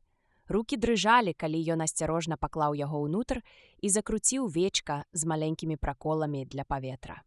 Ужо на паверху, каля дзвярэй сваёй кватэры, ён спыніўся, каб перавесці подых. «Так, сябры, час настаў. Гэта гаворыць Бастер Фрэндлі, і я спадзяюся, што вы гэтаксама, як і я, згараеце ад цікаўнасці, жадаючы даведацца пра неверагоднае адкрыццё, якое я зрабіў, і якое, між іншым, пацвердзілі вядучыя навукоўцы, што працавалі без адпачынку апошнія некалькі тыдняў. Во як, сябры, во што выходзіць?» Джон і Сідар прамовіў. «Я знайшоў павука». Усе тры андроіды паднялі вочы, імгненна адарваўшыся ад экрана. «Дай паглядзець», – загадала Прэс і працягнула далонь. «Ціха, Бастер гаворыць», – ціхенька буркнуў Рой Баты. «Я яшчэ ніколі не бачыла павука», – сказала Прэс. Яна ўзяла флакон абедзвюма далонямі, уважліва ўзіраючыся ў маленькае стварэнне. «Колькі ног? Навошта яму столькі ног, Дж.Р.?» «Бо так уладкаваны павукі», – адказаў Ісідар, і сэрца яго ледь не выскачыла з грудзей. Дыхаць было цяжка. 8 ног. Устаючы, Прэс сказала: «Ведай, што я думаю, Джер. Думаю, што яму не трэба столькі ног». 8, перапытала Ірмгард Бэйці. «А што 4 мала? Адрэж 2 і пабачым». Яна імпульсіўна раскрыла сумку, дастала бліскучыя вострыя манікюрныя нажніцы і падала іх Прэс. Дзікі жах працяў Дж.Р. і Сідора. Занёсшы флакон на кухню, Прэс села за абедзены стол, адкруціла вечка і вытрасла павука на стол. «Напэўна, ён не зможа так хутка бегаць», – сказала яна, «але яму і няма за чым бегаць. Ён усё роўна памрэ». Яна пацягнулася па нажніцы. «Калі ласка», – прасіў Ісідар. Прэс глянула на яго пытальна. «Ён нешта варты? Не калеч яго», – хрыпка прамовіў ён, прасільна з надломам. Прэс адсекла нажніцамі адну з павуковых ног. У гасцінай з экрана тэлевізара Бастер Фрэндлі працягваў. «Паглядзімо на гэты павялічаны фрагмент задняга плану. Гэта неба, якое вы бачыце штодня. Пачакайце, я папрашу Ірла Парамітара, кіраўніка маёй даследчай групы, патлумачыць сутнасць майго ашаламляльнага адкрыцця». Прэс адсекла павуку яшчэ адну нагу, краем далоні акрэсліваючы для яго вузкую прастору руху. Яна ўсміхалася. «Павялічаныя відэакадры», – данёсся новы голас з тэлевізара, што прайшлі стараннае лабараторнае даследаванне, пераконліва сведчаць. Шэрае неба і дзённы серп месяца, менавіта той фон, па якім Мерсер нібыта падымаецца ўгару, з'яўляюцца не проста незямнымі, але і штучнымі. «Ты ўсё прапусціш», – нецярпліва закрычала Ірмгард і ўбегла на кухню, заўважыўшы, што робіць Прэс. «З павуком пасля нагуляешся», – настойвала яна. «Там гавораць вельмі важныя рэчы, усё тое, пра што мы казалі». «Ціха», – грымнуў Рой Бэйці. «Аказалася чыстай праўдай», – завяршыла Ірмгард. Тэлевізар вёў далей. Той месяц насамрэч намаляваны. На павялічаным у некалькі разоў кадры, які вы бачыце цяпер, выразна чутныя мазкі пэндзля. Існуюць таксама важкія падставы меркаваць, што высахлыя пустазелле, бедная бязродная зямля і камяні, якімі нібыта кідаюць у Мерсера ягоны другі. Таксама падробка. Мажліва, усе гэтыя камені зроблены з мяккай пластмасы, што не наносіць ніякай сапраўднай шкоды. «Інакш кажучы», – умяшаўся Бастер Фрэндлі, Вілбар Мерсер ні на грам не пакутує. Загаварыў кіраўнік даследчай групы. Мы нарэшце знайшлі, містер Френдлі, былога галівудскага спеца па спецэфектах містера Корты. Ён, абапіраючыся на свой шматгадовы досвед, адкрыта заяўляе: Мерсер можа быць звычайным эпізадычным акцёрам, які крочыць па кінастудыі. Корта нават сцвярджае, што пазнае на кадрах сцэну, якой карысталася адна невялікая кінакампанія, з якой ён шчыльна супрацоўнічаў некалькі дзесяцігоддзяў таму. Значыць, паводле Корты, зноў пераняў слова Бастер Френдлі, сумневу быць не можа. Тым часам прэс адсекла ўжо трэцюю нагу. Павук меў цяпер надзвычай жахлівы выгляд і, кульгаючы, блукаў па стале, дарэмна шукаючы выйсце. «Шчыра кажучы, мы верым, Корта», — сухім педантычным голасам сказаў кіраўнік групы. «Мы перагледзелі велізарныя колькасці здымкаў акцёраў-эпізадыстаў, што былі заняты ў цяпер ужо мёртвай індустрыі Галівуду. І вы знайшлі. Глядзі», — прамовіў Рой Бейтсі. Ірмгард не зводзіла вачэй з экрана, а прэс нават спыніла свае катаванні павука. Перагледзеўшы тысячы здымкаў, мы знайшлі аднаго пажылога чалавека па імені Эл Джеры, які сыграў мноства маленькіх роляў у даваенных фільмах. Мы накіравалі нашых людзей у Іст-Гармоні, штат Індыяна, дзе цяпер жыве Эл Джеры. Няхай адзін з іх апіша свае ўражанні, тысціна. І другі, такі ж сухі і нудны голас працягвае. Дом на Ларк-авеню ў Іст-Гармоні, перакошаны, занядбаны, стаіць на ўскрайку пустога раёна, дзе няма нікога, апроч самога Эла Джеры. Ён ветліва запрасіў нас у сваю кватэру. Мы селі ў яго задушлівай трухлявай гасцінай, перапоўненай розным ламаччам. Там, выкарыстоўваючы тэхнічныя сродкі псіхасканавання, я ўзяўся вывучыць цьмяную, засмечаную свядомасць гэтага чалавека. «Слухайце», — прамовіў Рой Бейтсі, нахіліўшыся наперад. «Я высветліў», — працягваў тэхнік, што стары сапраўды здымаўся ў кароткіх 15-хвілінных фільмах на замову асобы, якую ніколі не бачыў. Камені, як мы і меркавалі, аказаліся пластыкавай гумападобнай падробкай. Кроў кетчупам. А тэхнік не стрымаўся і хіхікнуў. Адзінае, ад чаго пакутаваў падчас здымак сам Джеры, гэта тое, што мусіў цэлы дзень трымацца без віскі. Эл Джеры, зноў з'явіўся на экране Бастер Френдлі. Вось які ён. Дыдуган, што і ў лепшыя часы не падымаўся вышэй за ўзровень таннай эпізадыкі. Ён здымаўся ў нуднай, бясконца аднолькавай кінашчынае. Па сутнасці, у доўгім серыяле і нават не ведаў тады, як не ведае і цяпер, хто быў заказчыкам. Адэпты мерсерызму любяць сцвярджаць, што Вілбар Мерсер не чалавек, а нешта божаснае, архетып, пасланец з далёкай зоркі. Ну, у нейкім сэнсе так яно і ёсць. Вілбар Мерсер не чалавек і фактычна не існуе.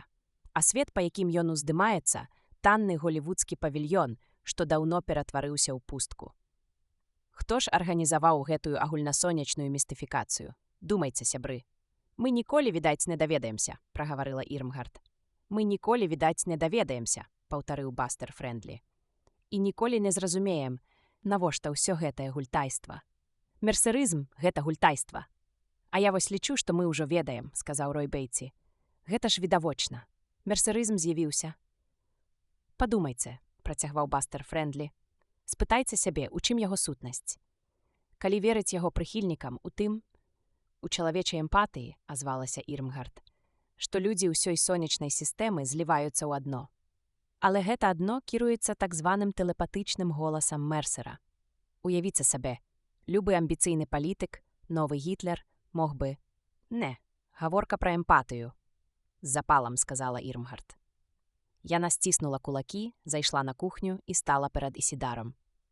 Хіба гэта не спосаб паказаць, што людзі здольныя на большае, чым мы? Бо не маючы ўласнага досведу мерсерызму, мы мусім верыць вам на слова, што вы сапраўды ўваходзіце ў гэты дзіўны стан усеагульнага зліцця. Як павук. Яна нахілілася праз плячо прэс. Прэс тым часам адсекла павуку яшчэ адну нагу. «Засталося ўсяго 4», — адказала яна, падштурхоўваючы павука. «Ён не рухаецца, хоць можа». У дзвярах з'явіўся Рой Баты, глыбока дыхаючы, са шчаслівым выразам чалавека, які дасягнуў нейкай вельмі важнай мэты. Усё здзейснілася. Бастер абвясціў гэта ў голас, дык амаль кожны ў сонечнай сістэме пачуў яго словы «мерсерызм гультайства». Увесь досвед эмпатыі, гультайства, ён падышоў да стала і з цікаўнасцю паглядзеў на павука. «Чамусьці не хоча рухацца», — сказала Ірмгард. «Я прымушу яго заварушыцца». Рой Баты выцягнуў каробку запалак, чыркнуў, запаліў адну, паднёс агонь да павука ўсё бліжэй і бліжэй, пакуль той, ледзьве кульгаючы, не паспрабаваў адкарабкацца ад жарынкі. «Я ж не памылялася», — прамовіла Ірмгард. «Хіба я не казала, што ён зможа перасоўвацца і на 4 нагах?» Яна з надзеяй паглядзела на Ісідара. «У чым справа?» Крануўшы яго за руку, дадала. «Ты нічога не страціў, мы заплацім, як гэта называецца. Па каталогу Сідні. Не хмурыся так. Ці ты з-за Мерсера? З-за ўсіх гэтых выкрыццяў? Ну давай, адказвай». Яна з трывогай да яго дакранулася. «Ён засмучаны», — сказала Прэс, «бо мае ў другой пакоі свой уласны эмпатамодулятар». «Ты ім карыстаешся, Джер?» — спытала яна ў Ісідора. «Вядома, што ён ім карыстаецца», — устаў Рой Баты. «Яны ўсе ім карысталіся. Магчыма, толькі цяпер хоць крышачку паразумнеюць». «Думаю, на гэтым культ Мерсера не скончыцца», — выказалася Прэс. «Цяпер, у гэтую самую хвіліну, шмат каму, вельмі многім людзям зусім не да смеху». Яна павярнулася да Ісідора. «Мы чакалі гэтага моманту шмат месяцаў. Усе мы ведалі, што прыйдзе час, калі Бастер разаблачыць мерсерызм». Яна на імгненне запнулася, але ўсё ж дадала. «А чаму б і не? Бастер адзін з нас». «Андроід», — патлумачыла Ірмгард. «І ніхто пра гэта не здагадваецца. Маю на ўвазе ніхто з людзей». Прэс адсекла павуку яшчэ адну нагу. Раптам Джон Ісідар адштурхнуў Прэс і схапіў пакалечанае стварэнне. Аднёс яго да ракавіны і ўтапіў. Разам з павуком патанулі і ўсе яго надзеі, і ўсе яго мары. «А ён і праўда засмуціўся», — нервова сказала Ірмгард. «Перастань. Скажы нам нешта». Яна, звяртаючыся да мужа і Прэс, дадала. «Мне проста дрэнна, калі гляджу, як ён стаіць над ракавінай і ні слова не можа вымавіць. Ён маўчыць з той хвіліны, як мы ўключілі тэлевізар». «Справа не ў тэлевізары», — запярэчыла Прэс, «а ў павуку». «Ці не так, Джэр?» «Нічога, яму хутка палягчэе», — сказала яна ўжо Ірмгард, якая пайшла ў гасціную выключыць тэлевізар. Рой Баты з некаторым здзіўленнем разглядаў Ісідора. «Цяпер ужо ўсё скончана, Ісе. Для мерсерызму я маю на ўвазе, ён пазногцем падчапіў з ракавіны скалечанага павука». «Мабыць, гэта быў апошні павук», — сказаў ён. «Апошні павук, што жыў на зямлі», — разважаў услых Рой. «У такім разе для павукоў таксама ўсё ўжо скончана». «Мне дрэнна», — выціснуў Ісідар. З кухоннага шафы ён дастаў кубак. Некаторы час стаяў, трымаючы яго ў руках, нават не ведаючы, колькі прайшло. Потым спытаў у Роя Баты. «Дык што? Неба ззаду, за Мерсерам было намалявана. Несапраўднае. Ты ж бачыў на экране тое павялічанае відарыс. Вось такія маскі пензля». «Мерсерызм на гэтым не скончыўся», — заявіў Ісідар. Ад ягоных словаў змрочна зрабілася ўжо ўсім троім андроідам. Іх нібы перасмыкнула, быццам яны ўбачылі нешта унікальна жудаснае. «Павук», — падумаў Ісідар. «Можа і праўда апошні, як сказаў Рой Баты, павук на зямлі. Значыць, павука больш няма. Мерсера больш няма, вакол толькі пыл і разваліны яго жытла». Ён чуў, як надыходзіць смецце, канчатковы безлад у любых абліччах, запусцэнне, што праглыне ўсё. Яно ўжо навісла над ім, а ён усё яшчэ трымаў у руках пусты фарфоравы кубак. Шафы на кухні рыпнулі і далі трэшчыну, падлога пад нагамі заходзілася хістацца. Ён працягнуў руку і дакрануўся да сцяны. Паверхня прасыпалася, шэрыя крупінкі імкліва пасыпаліся долу, тынкоўка пасыпалася як радыеактыўны пыл з вонкавага свету. Ён сеў за стол, і пустыя ножкі з сталага крэсла пад ім прагінуліся. Ён узляцеў, паспяшаўся паставіць кубак на стол і паспрабаваў выпрастаць ножкі. Крэсла развалілася ў яго руках. Шрубы, што яшчэ нядаўна трымалі яго купы, былі выдраныя і тырчалі з гнёздаў. Ён убачыў, як керамічны кубак на стале пакрываецца расколінамі, па ім распаўзліся лініі, як павуцінне ці цень нейкай расліны. Вось кубак ужо шчарбаты, і стала відаць яго шурпатую неглазураваную нутранку. «Што ён робіць?» Здалёк данёсся голас Ірмгард Бэйці. «Ён усё ламіць, Ісідар, спыніся». Гэта не я, сказаў ён. Хістаючыся, ён пайшоў у гасціную, каб хоць крышку пабыць адзін.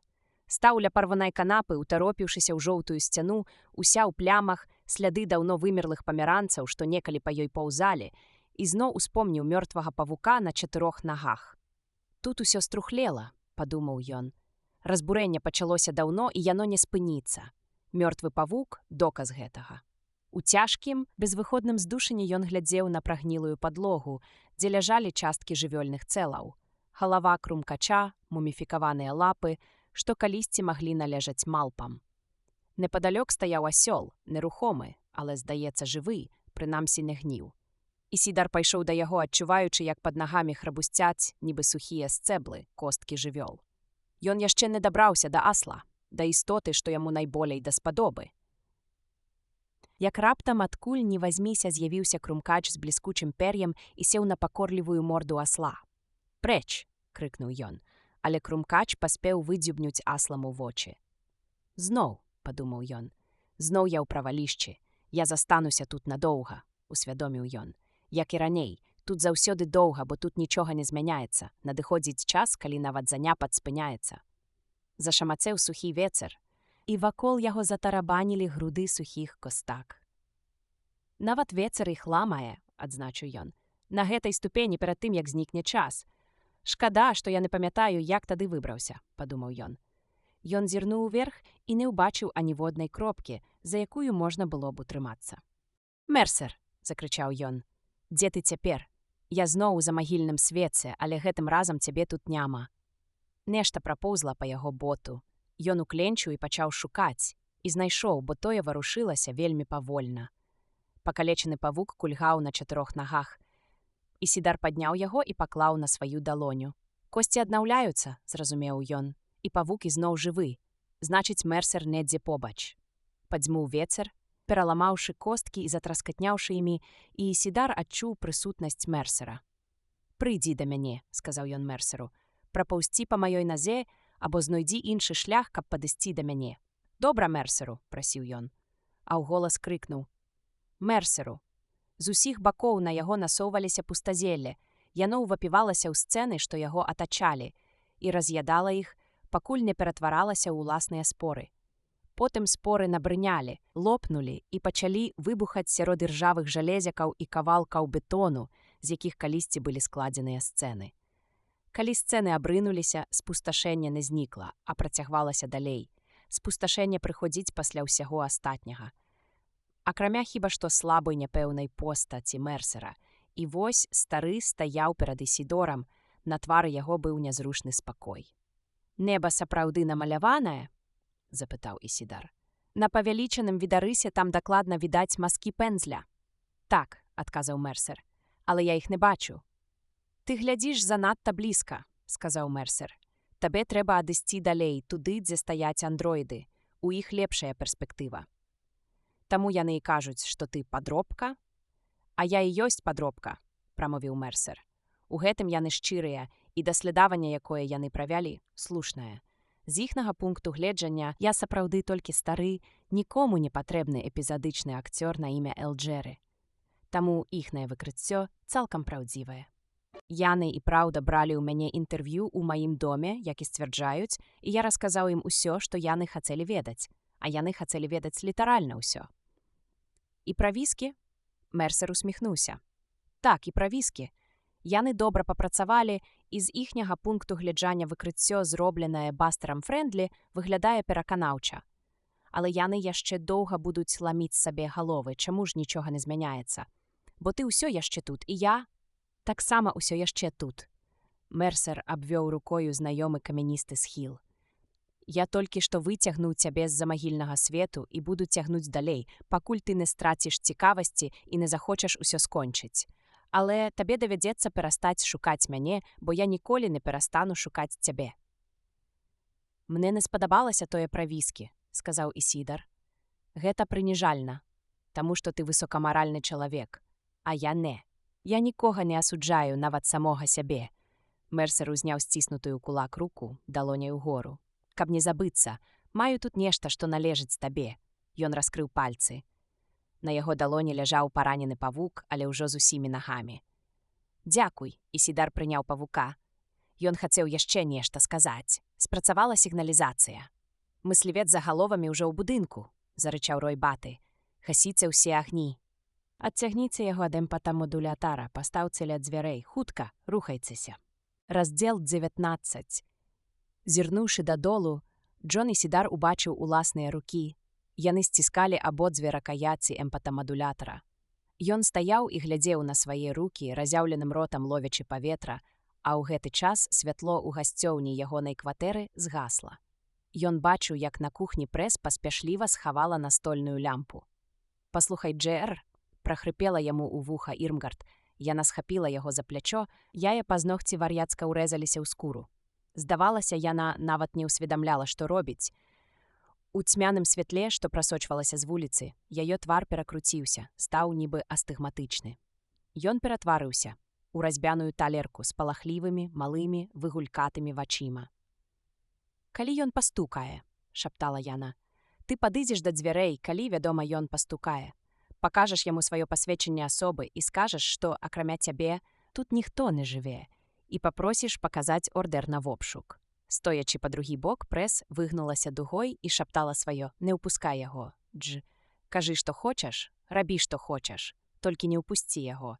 Ты ведаеш, што зробіць паляўнічы за галовамі, калі апынецца ўнутры? Разумееш, што ён з намі ўсімі зробіць?» Пакінуўшы абедзвюх андроідных жанчын, Ісідар наўвалаў пайшоў да дзвярэй. Пальцамі адшукаў круглую ручку, трымаўся за яе і прыслухоўваўся. Як заўсёды, ён літаральна адчуваў увесь калідор за дзвярыма. Пусты, глухі і безжыццёвы. «Што-небудзь чуваць?» – спытаў Ройбаты, нахіліўшыся амаль у шчыльную. Ісідар адчуваў смурод спалоханага цела. Ад яго вяло страхам, які клубіўся, як змрок. «Выйдзі і паглядзі». Адчыніўшы дзверы, Ісідар паглядзеў у абодва бакі бязмоўнага цёмнага калідора. Паветра, нягледзячы на густы слой пылу, здавалася свежым. У жмені ён трымаў павука, якога даў яму Мерсер. Але ці быў гэта той самы павук, якога Прэс пакалечыла манікюрнымі нажніцамі Ірмгард? Мабыць, іншы. Ён ніколі не даведаецца. Тым не менш, павук варушыўся, быў жывы, павольна паўзаў па далоні і не кусаў. У дробных відаў павукоў шчэпцы занадта драбязныя, каб пракусіць чалавечую скуру. Ён дайшоў да канца калідора, спусціўся па прыступках, ступіў у бок, дзе калісьці была тэраса са сцэжкай уздоўж зімовага саду. Падчас вайны сад загінуў, а сцэжка ўся пасыпалася трэшчынамі. Ён добра ведаў гэтую паверхню, таму пайшоў упэўнена, абышоў большы кавалак фасаду будынка і падышоў да адзінай зялёнай плямкі, квадратнага лапіка памерам з ярд, пакрытага пылам і пацёкламі пустазелля. Туды ён і выпусціў павука. Адчуў яго лёгкі бег па далоні, калі развёў пальцы. Ну вось і ўсё. Ісідар выпрастаўся. Па пустазеллі замільгаў прамень ліхтарыка. У яго спалахах напаўмёртвая, здубелая бацвінка выглядала пагрозліва. Цяпер Ісідар добра бачыў павука, той замёр на зубчастым лістце. Значыць, ужо абжыўся.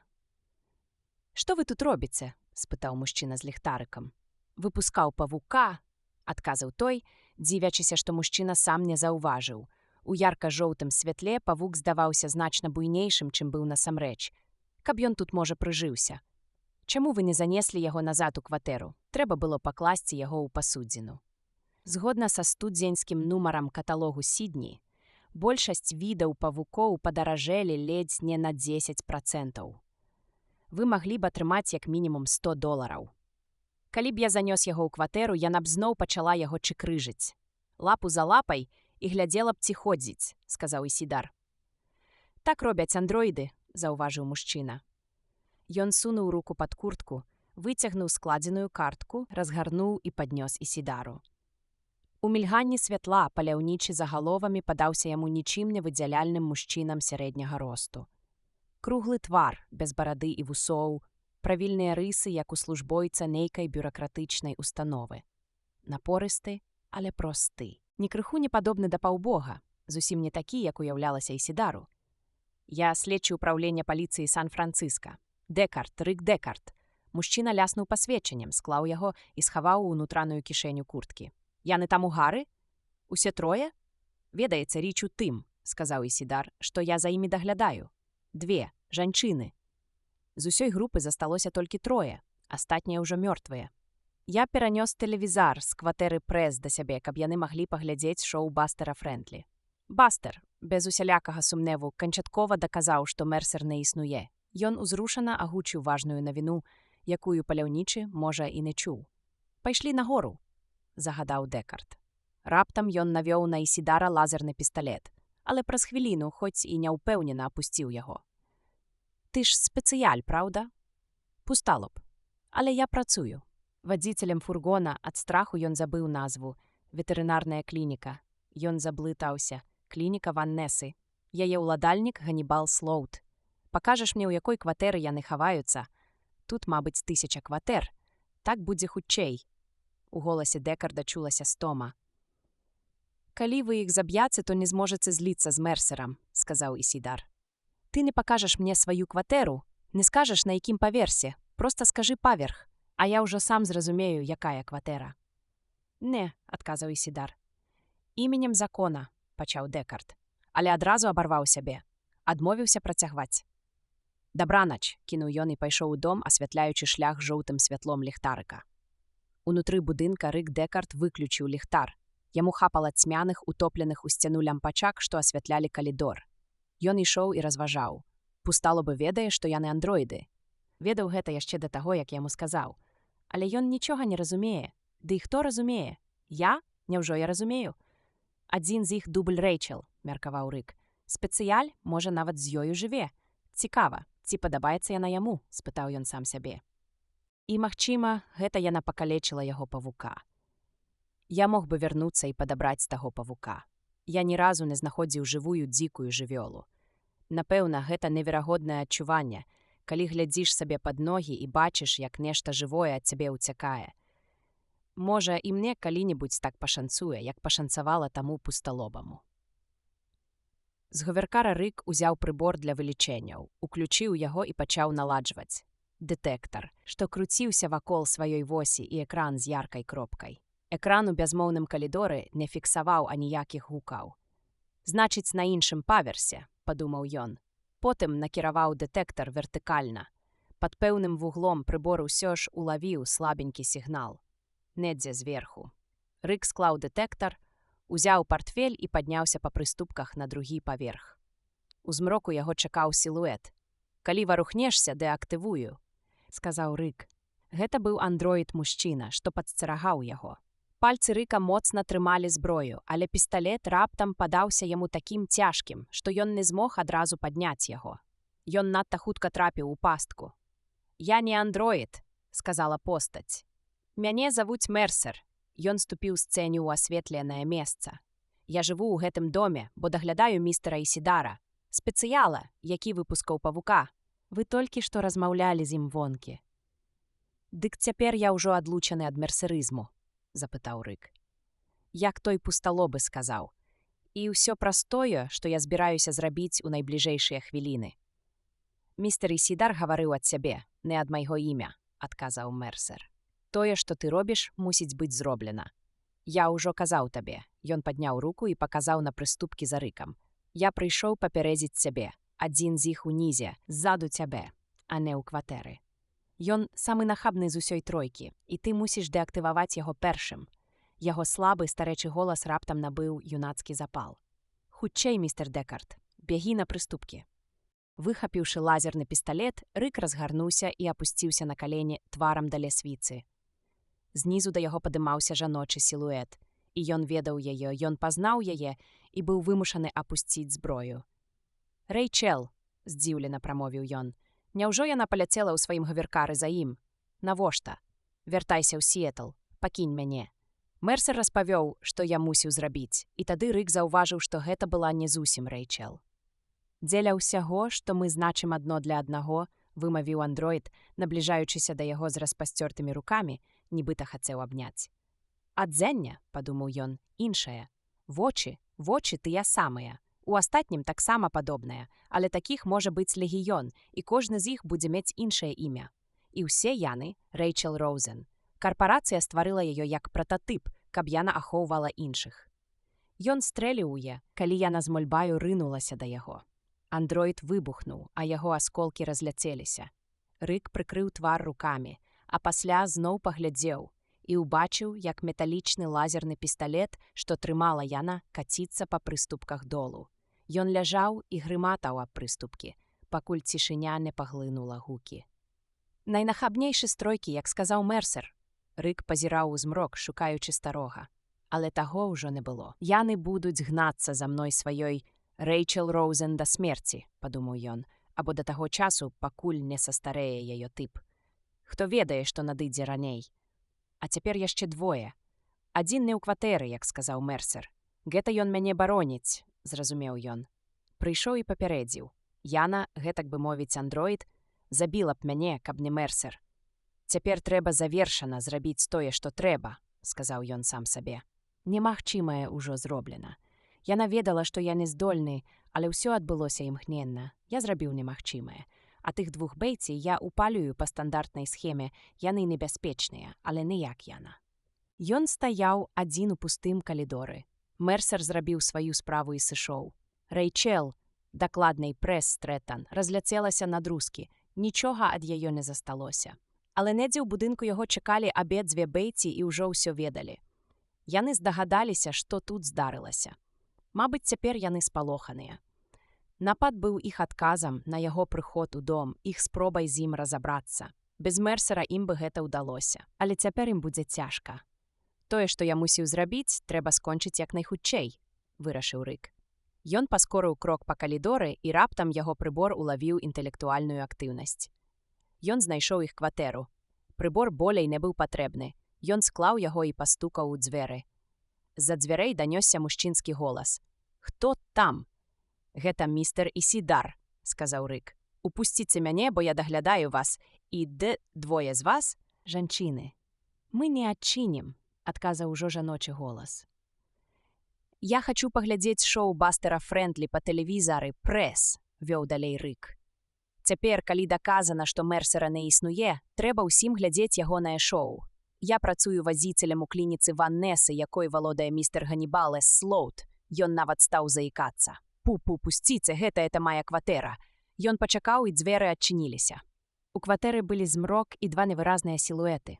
Жанчына, ніжэйшая постаць, сказала: «Вы павінны спачатку нас пратэставаць». «Надта позна», — адказаў Рык. Большая постаць спрабавала зачыніць дзверы і ўключыць нешта электроннае. «Не», — сказаў Рык, — «я мушу ўвайсці». Ён даў Рою Бэйці зрабіць адзін стрэл. Свой пісталет ён выхапіў толькі тады, калі прамень прайшоў ля яго, бо яму ўдалося адхіліцца. «Усё вы па-за законам», — мовіў Рык, — «бо вы стрэлілі ў мяне. Трэба было прымусіць мяне правесці вам тэст Войхта-Камфа, але цяпер гэта ўжо не мае вагі». Рой Бэйці паспрабаваў стрэліць яшчэ раз, але не трапіў, кінуў зброю і пабег у глыб кватэры, відаць, да іншага прыстасавання. «Чаму Прэс цябе не забіла?» — спытала місіс Бэйці. «Няма ніякай Прэс», — адказаў ён. «Ёсць толькі Рэйчел Роузен, зноў і зноў Рэйчел. У яе руцэ, ледзь прыкметнай у змроку, ён убачыў лазерны пісталет. Рой Бэйці хацеў заманіць яго ўнутр, каб Ірмгард магла стрэліць яму ў спіну».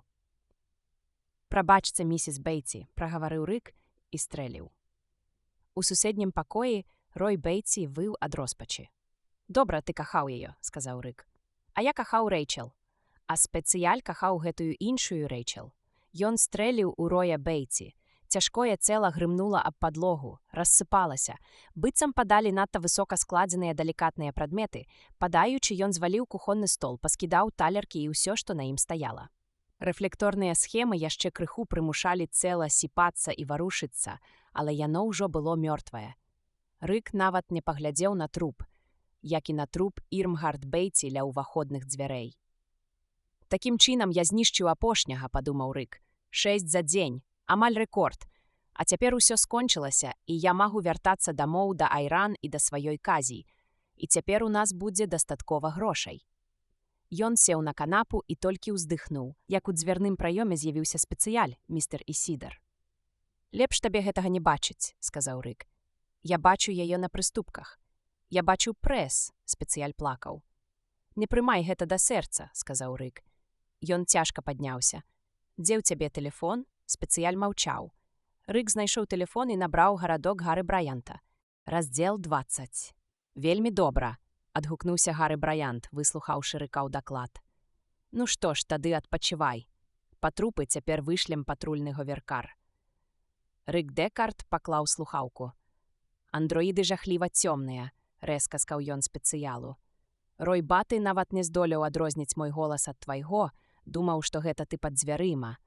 Паліцыя тут цяпер усё прыбярэ, а ты ідзі пабудзь у іншай кватэры, пакуль яны скончаць. Я з'язджаю з гэтага даму, абвясціў Ісідар. Буду жыць бліжэй да цэнтра, дзе больш людзей.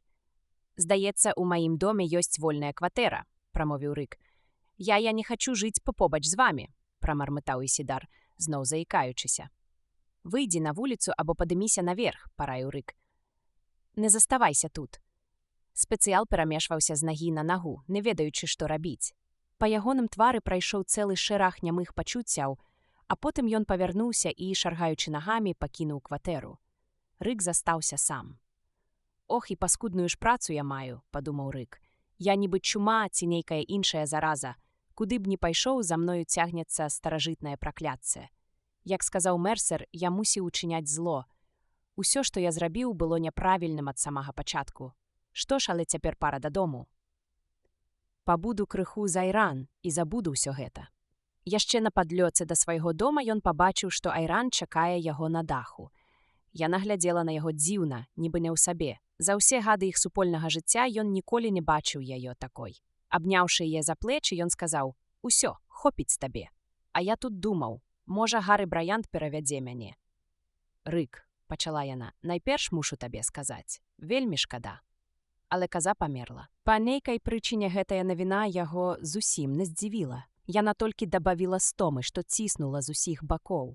«Але ж ёсць гарантыя», – сказаў ён. «Калі яна захварэе цягам 90 дзён, то…» Яна не захварэла, хтосьці. Айран прачысціла горла, але далей гаварыла хрыплым голасам. Хтосьці сеў говеркарам на дах, выгнаў казу з клеткі і павёў да краю даху. «А потым скінуў яе адтуль?» – спытаў Рык. «Так», – кіўнула яна. «Ты бачыла, хто гэта зрабіў?» «Я добра яе разгледзела», – адказала Айран. Барбар яшчэ быў на даху, гуляючы са сваёй кабылкай. Ён спусціўся да мяне, і мы выклікалі паліцыю, але пакуль прыляцеў нарад. Жывёла ўжо была мёртвая, а злачынца ўцёк. Невысокая маладая дзяўчына з цёмнымі валасамі і вялікімі цёмнымі вачыма, худзенькая. На ёй быў доўгі плашч, бліскучы як рыбная луска.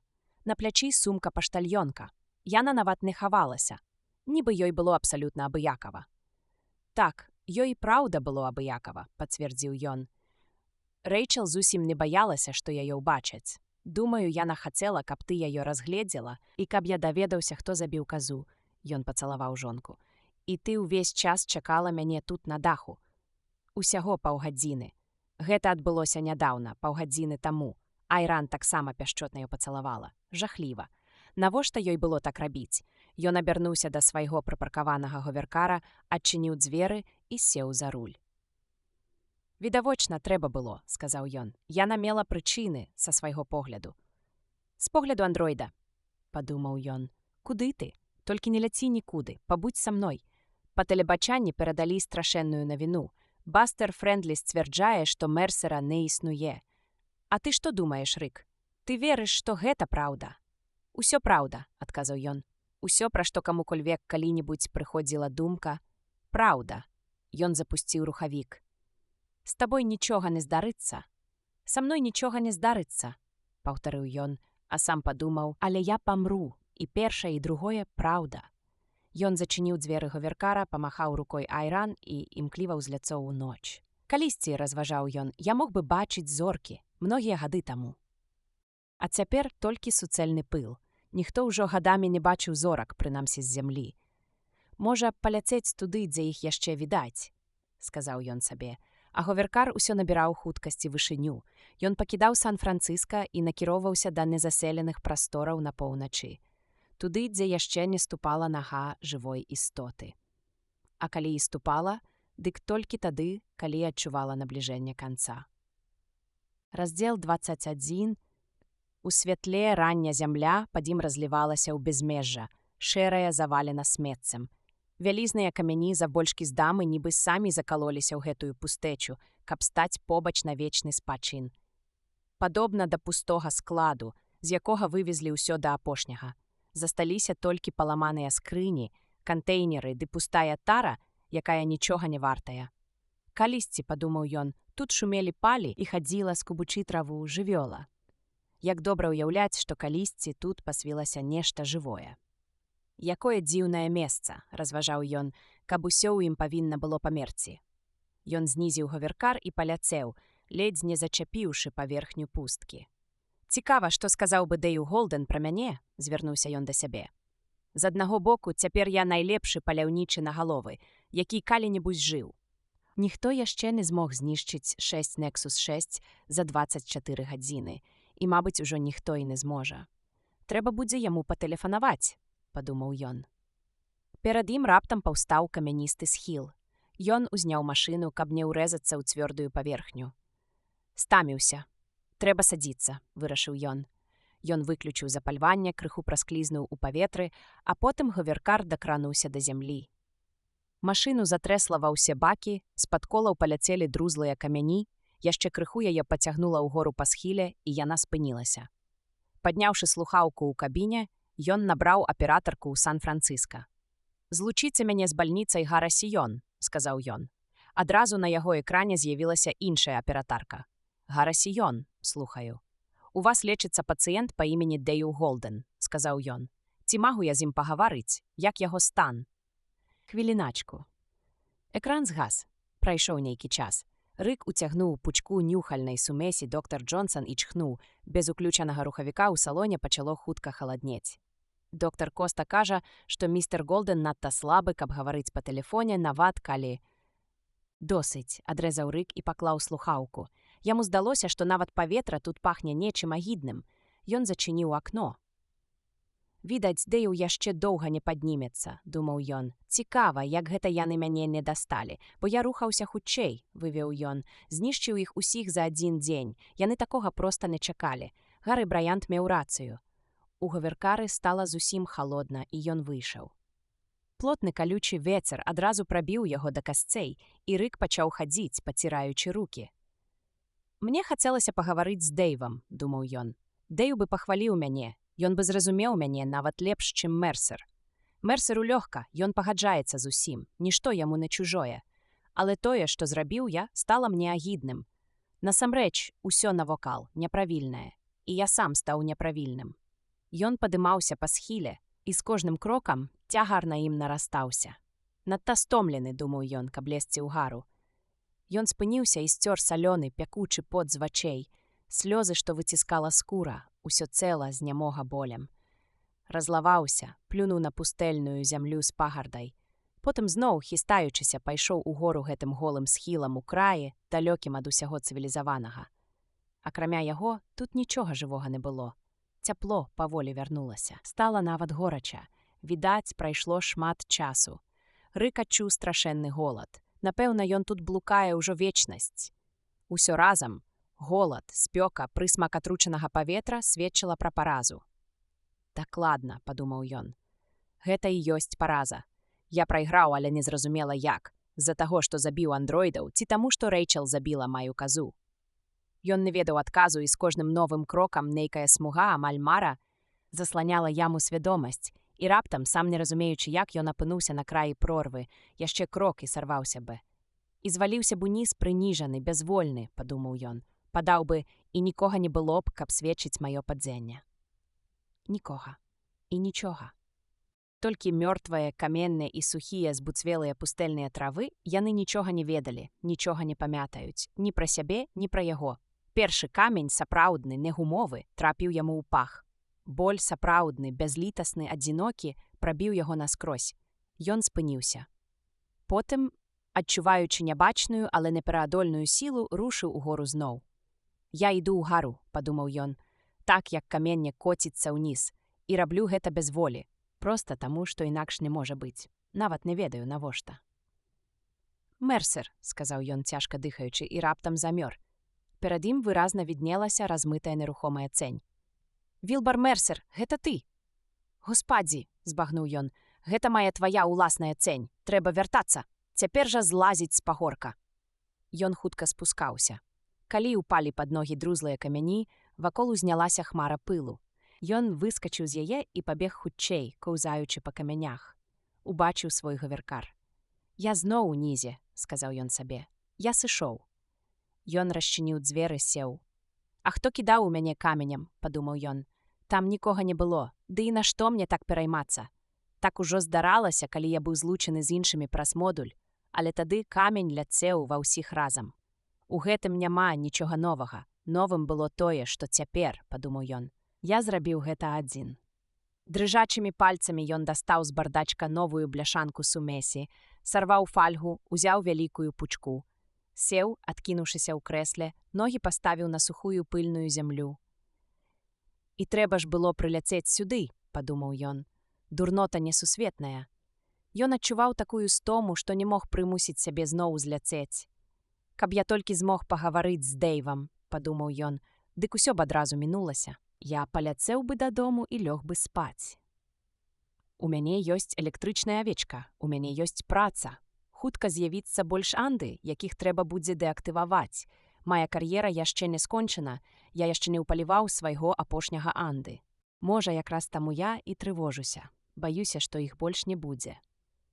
Рык зірнуў на гадзіннік. Паўна 10. Узяўшы слухаўку, ён набраў палац правасуддзя на Ломбард-стрыт. «Хацеў бы пагаварыць з інспектарам Брайантам», — сказаў ён міс Вайлд, тэлефаністцы з упраўлення. «Інспектара Брайанта няма ў кабінеце, містер Дэкард. Ён кудысьці паляцеў, і я не магу да яго дабіцца. Відаць, выйшаў з кабіны. Ён не казаў, куды менавіта. Нешта па справе андроідаў, якіх вы дэактывавалі ўчора ўвечары. Злучіце мяне з маёй сакратаркай», — папрасіў ён.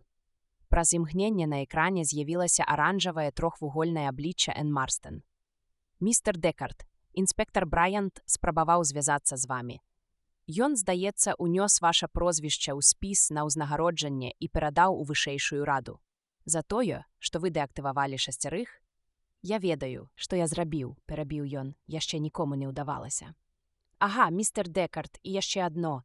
Вам званіла ваша жонка. Пыталася, ці з вамі ўсё добра. З вамі ўсё добра?» Ён не адказаў. «Як бы там ні было», — працягвала міс Марстен, «але вам трэба ёй патэлефанаваць і супакоіць. Яна прасіла перадаць, што будзе чакаць вашага званка дома». «А вы чулі, што здарылася з маёй казой?» — запытаўся ён. «Не, я нават не ведала, што вы трымаеце казу». «Яны забралі маю казу», — сказаў Рык. «Хто, містер Дэкард, пахішчальнікі жывёл? Мы толькі што атрымалі звесткі пра новую вялікую банду, мабыць, падлеткі што». «Не, пахішчальнікі жыццяў», — адказаў ён. «Не разумею вас, містер Дэкард», — міс Марстен прыглядвалася да яго аблічча.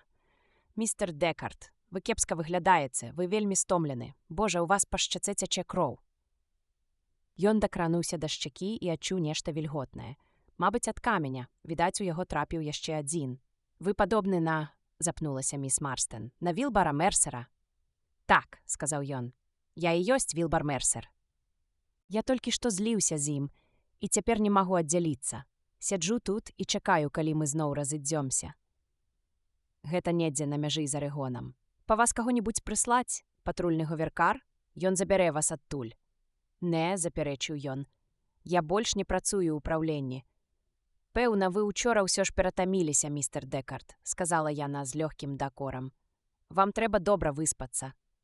Містер Дэкард, вы наш найлепшы паляўнічы нагаловы, найлепшы з усіх, хто калі-небудзь у нас служыў. Калі ўбачу інспектара Брайанта, скажу яму, што вы дома адпачываеце. Патэлефануйце сваёй жонцы, містер Дэкард, яна вельмі непакоіцца. Вы абодва страшэнна змучаныя». «Уся справа ў казе», — працягваў ён, — «а не ў андроідах.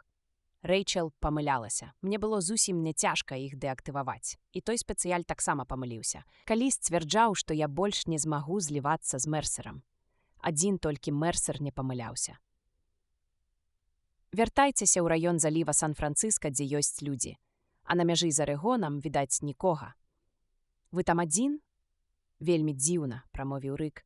«Але ў мяне ўзнікла поўная, абсалютная, сапраўдная ілюзія, што я стаў Мерсерам і што нехта насамрэч кідае ў мяне камяні. І пры гэтым адчуванне было зусім іншае, чым калі карыстаешся эмпатамадулятарам. Калі трымаешся за рукояткі апарата, то адчуваеш, што побач з табой Мерсер. А тут побач не было нікога, я быў адзін. Цяпер кажуць, што Мерсер падробка. Мерсер не падробка, запярэчыў ён. Калі толькі сама рэальнасць не падробка. Напрыклад, гэты пагорб, падумаў ён. Гэта пылюка, гэта каменне, і ўсе яны розныя. Кожны камень адрозны ад другога.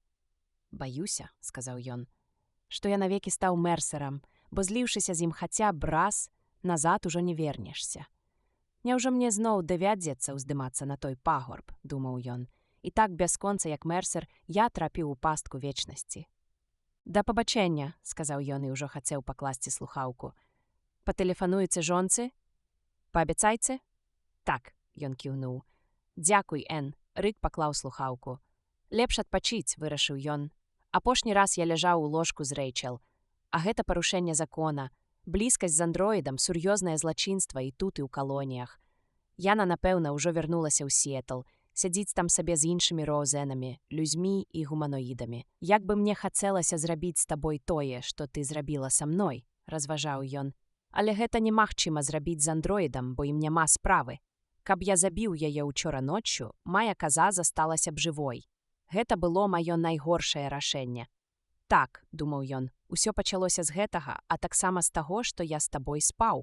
Як бы там ні было, але ў адным ты мела рацыю. Я змяніўся, але не так, як ты чакала. Нашмат горшым чынам, вырашыў ён. Але ўсё адно. Мне ўжо нічога не баліць, пасля таго, што здарылася са мной там на схіле. Цікава, што было, калі б я не спыніў уздым і дабраўся да вяршыні. Бо менавіта там, здаецца, памірае Мерсер. І там ягоны трыумф адкрываецца, у канцы вялікага зорнага цыклу. А калі я Мерсер, падумаў ён, то я ніколі не памру, нават праз 10 000 гадоў. Мерсер неўміручы. Ён зноў узяў слухаўку відэафона, каб патэлефанаваць жонцы, і зацепенеў. Раздзел 22. Ён паклаў слухаўку і не зводзіў вачэй з таго, што варушылася каля говеркара. Невялікі бугарок на зямлі між камення. Жывёла, падумаў ён, і сэрца яго забілася часцей у прадчуванні цуду. Я ведаю, што гэта такое, раптам усвядоміў ён. Ніколі іх не бачыў, але ведаю са старых фільмаў пра жывёлаў. Яны ж вымерлі, мовіў ён сам сабе. Хутка выцягнуў зімяты каталог Сідні і пачаў гартаць старонкі з дубелымі пальцамі. Жабы-крапчанкі, буфаніды, усе віды, В. Вымерлі шмат гадоў таму. Разам з аслам, найулюбленайшай істотай Вілбара Мерсера. Але на першым месцы стаяла ўсё ж такі жаба. Патрэбная скрынка. Ён азірнуўся назад, на заднім сядзенні нічога падобнага да скрынкі не ўбачыў. Выпырхнуў з кабіны, пасунуўся да багажніка, ключом адчыніў дзверцы і пацягнуў іх насцеж. Там у кардоннай скрынцы ляжала запасная паліўная помпа для говеркара. Ён хуценька выкінуў помпу са скрынкі, паклаў у яе нешта кшталту кудзелі і асцярожна пайшоў да жабы, не зводзячы з яе вачэй. Ён заўважыў, што жаба амаль дасканала зліваецца з тэкстурай і колерам усюдыіснай пылюкі. Мусіць, перажыла нейкія эвалюцыйныя зрухі, прыстасуваючыся, як і раней, да новага клімату. Калі б яна не рухалася, ён бы я і не заўважыў, хоць сядзеў усяго ў 2 ярдах ад яе. На што можа разлічваць чалавек, які знаходзіць, калі сапраўды знаходзіць жывёлу, што лічыцца вымерлай? Запытаў ён сам сябе, намагаючыся ўспомніць. Ага, здаецца, гэта бывае надзвычай рэдка.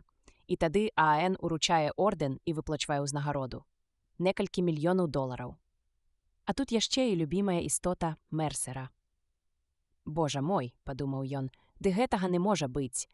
А раптам мой мозг пашкодзіла радыяцыйная пылюка. Тады я спецыяль. Са мной нешта здарылася.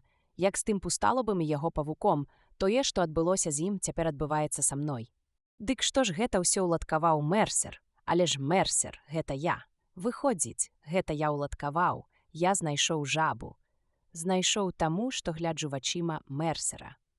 Ён прысеў, схіліўся над жабай. Яна ледзьве рассунула зямлю, зрабіўшы сваім цэлам нізкую заглыбінку ў пыле.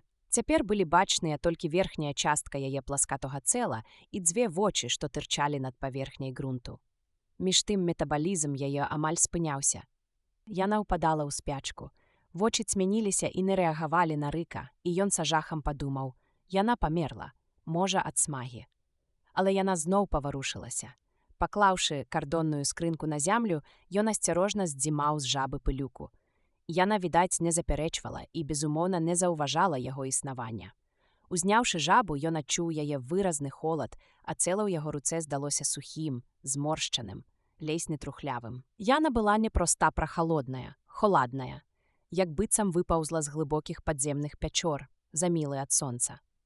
Жаба пачала вырывацца. Слабымі заднімі лапкамі імкнулася выпручнуцца з яго далоні. Інстынктыўна хацела выпырхнуць з яго рукі. Вялікая, адзначыў ён, дарослая і даволі разумная, здатная выжываць у сваіх умовах там, дзе нават нам гэта не надта ўдаецца. Цікава, дзе яна знаходзіць ваду для ікрыстання? Вось што бачыць Мерсер, разважаў рык, пільна і старанна абвязваючы кардонную скрынку вяроўкай. Жыццё, якога мы ўжо не заўважаем. Жыццё, засыпанае асколкамі мёртвага свету да самага носа. У кожным каменьчыку сусвету Мерсер мусіць бачыць няўлоўнае жыццё. Цяпер мне ўсё ясна. Дастаткова было аднаго разу паглядзець на свет ягонымі вачыма. І я ўжо, відаць, ніколі не змагу глядзець інакш. І ні адзін андроід, вырашыў ён, не адсячэ лапы гэтай істоце, як яны адсяклі лапы павуку таго пусталобага. Ён паклаў скрынку, дбайна перацягнутую вяроўкай, на сядзенне говеркара і ўсеўся за руль. Адчуванне такое, падумаў ён, нібы я зноў стаў дзіцем. Цяпер уся цяжар, тая неверагодная, задушлівая стома, ураз адступіла. Ох, што будзе, калі Айран гэта пачуе? Рык узяў слухаўку і пачаў набіраць нумар. Але спыніўся. Хай будзе сюрпрызам, вырашыў ён. Яшчэ якіх 30 хвілін, і я дома.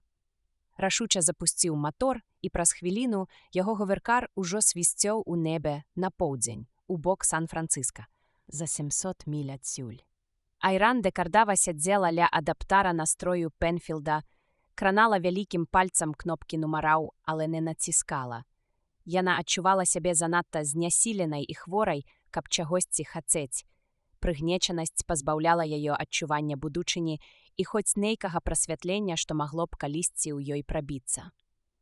Калі б рык быў дома, падумала яна, ён бы параіў набраць 3, і мне б захацелася выбраць нешта больш значнае, неўтаймоўную радасць.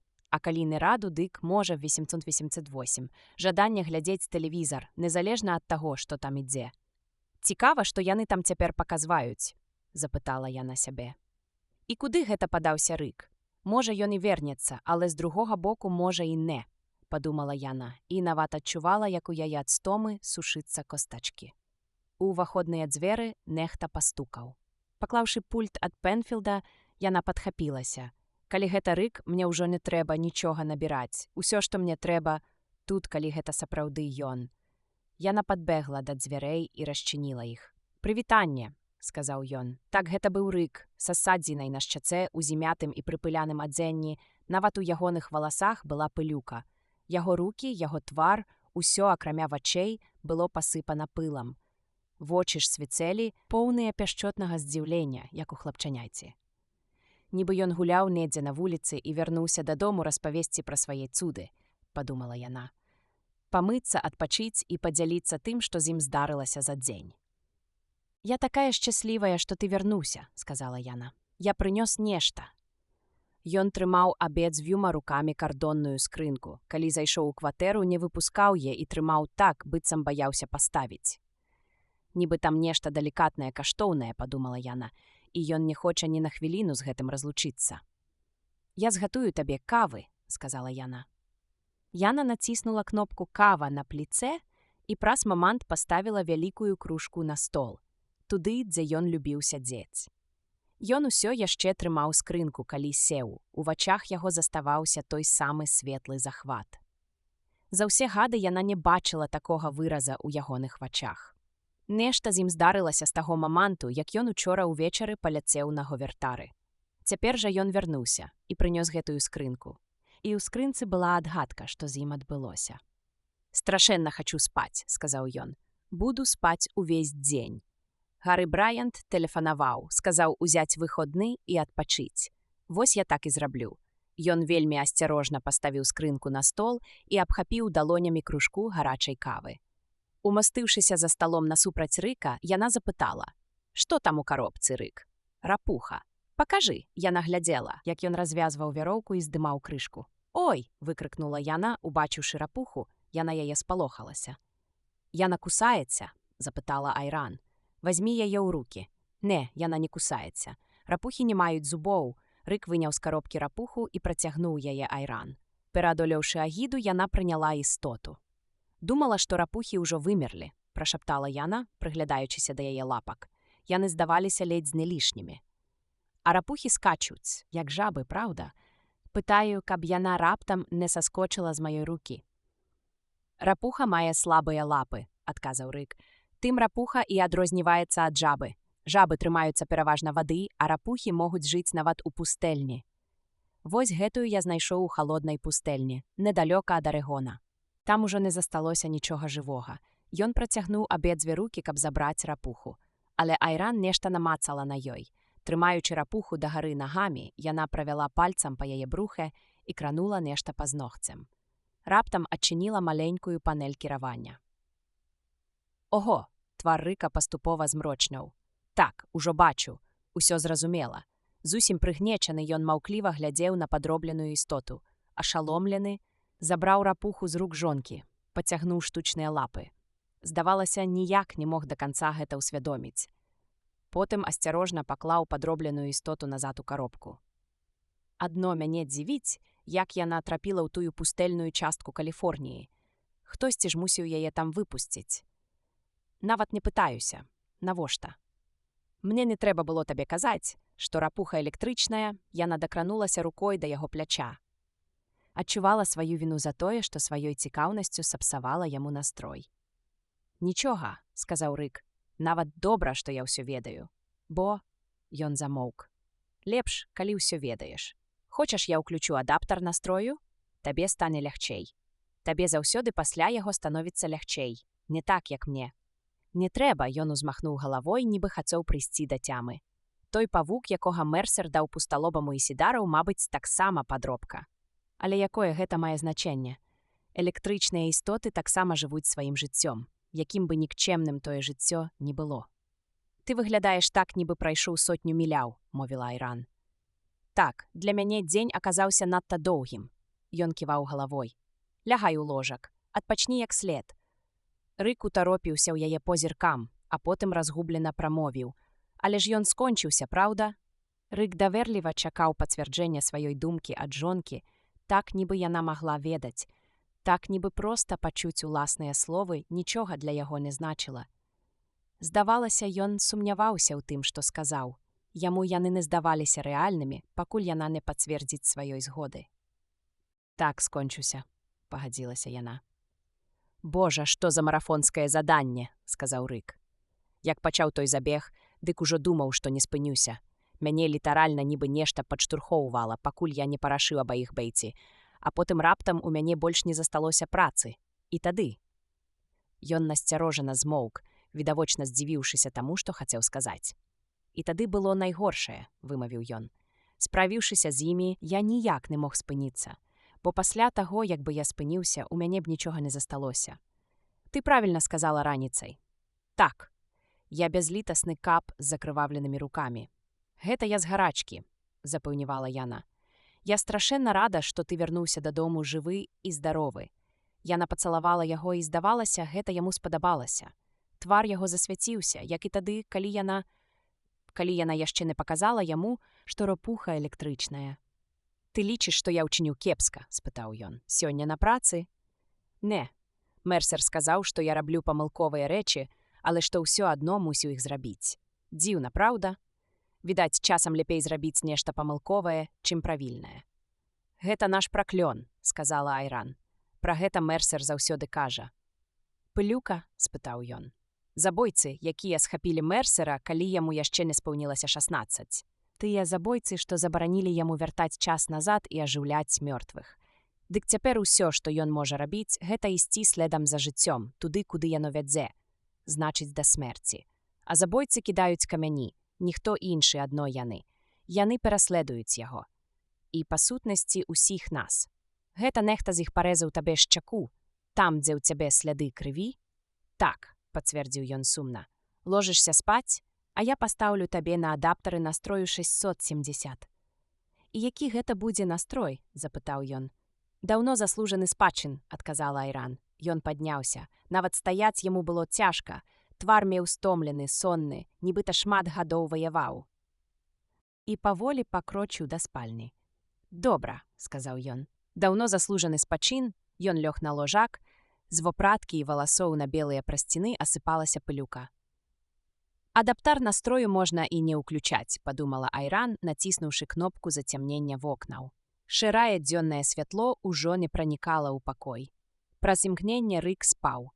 Яшчэ крыху яна пастаяла побач, хацела пераканацца, што ён не прачнецца і не ўскочыць ад страху, як іншы раз здаралася па начах. Потым вярнулася на кухню і зноў села за стол. У кардоннай каробцы каля яе скакала і шоргала электрычная ропуха. Айран зацікавілася, што яна есць і наколькі часта ламаецца. «Пэўна, штучных мух», – падумала яна. Разгарнуўшы тэлефонны даведнік, адшукала аксесуары для электрычных жывёл, набрала нумар і, як толькі прадаўшчыца ўзяла слухаўку, сказала: «Хачу замовіць фунт штучных мух, што лётаюць і дзяшчаць. Для электрычнай чарапахі, мем?» «Для ропухі», – удакладніла яна. «Тады магу прапанаваць вам змешаны набор штучных лятучых жучкоў усіх відаў. У тым ліку 3. «Пакінем мух», – перабіла Айран. «Вы можаце іх даставіць? Бо я не хацела б выходзіць з кватэры. Мой муж толькі што заснуў, і я хачу ведаць, што з ім усё добра. Для ропухі я б параіла яшчэ самаўзнаўляльную лужыну, калі толькі ў вас не рогатая ропуха. У такім выпадку мы прапануем поўны набор з пяском, рознакаляровай галькай і арганічнымі рэшткамі», – працягвала прадаўчыца. «Калі збіраецеся карміць яе рэгулярна, раю час ад часу наведваць нашу майстэрню і праводзіць прафілактычны агляд языка. Найважнейшае для ропухі – спраўны язык». «Цудоўна», – сказала Айран. «Так, я хачу, каб ён заўсёды быў спраўны. Майму мужу вельмі падабаецца наша ропуха». Яна пакінула свой адрас і паклала слухаўку. Пачуваючыся цяпер куды лепей, яна нарэшце наліла сабе поўную кружку гарачай чорнай кавы.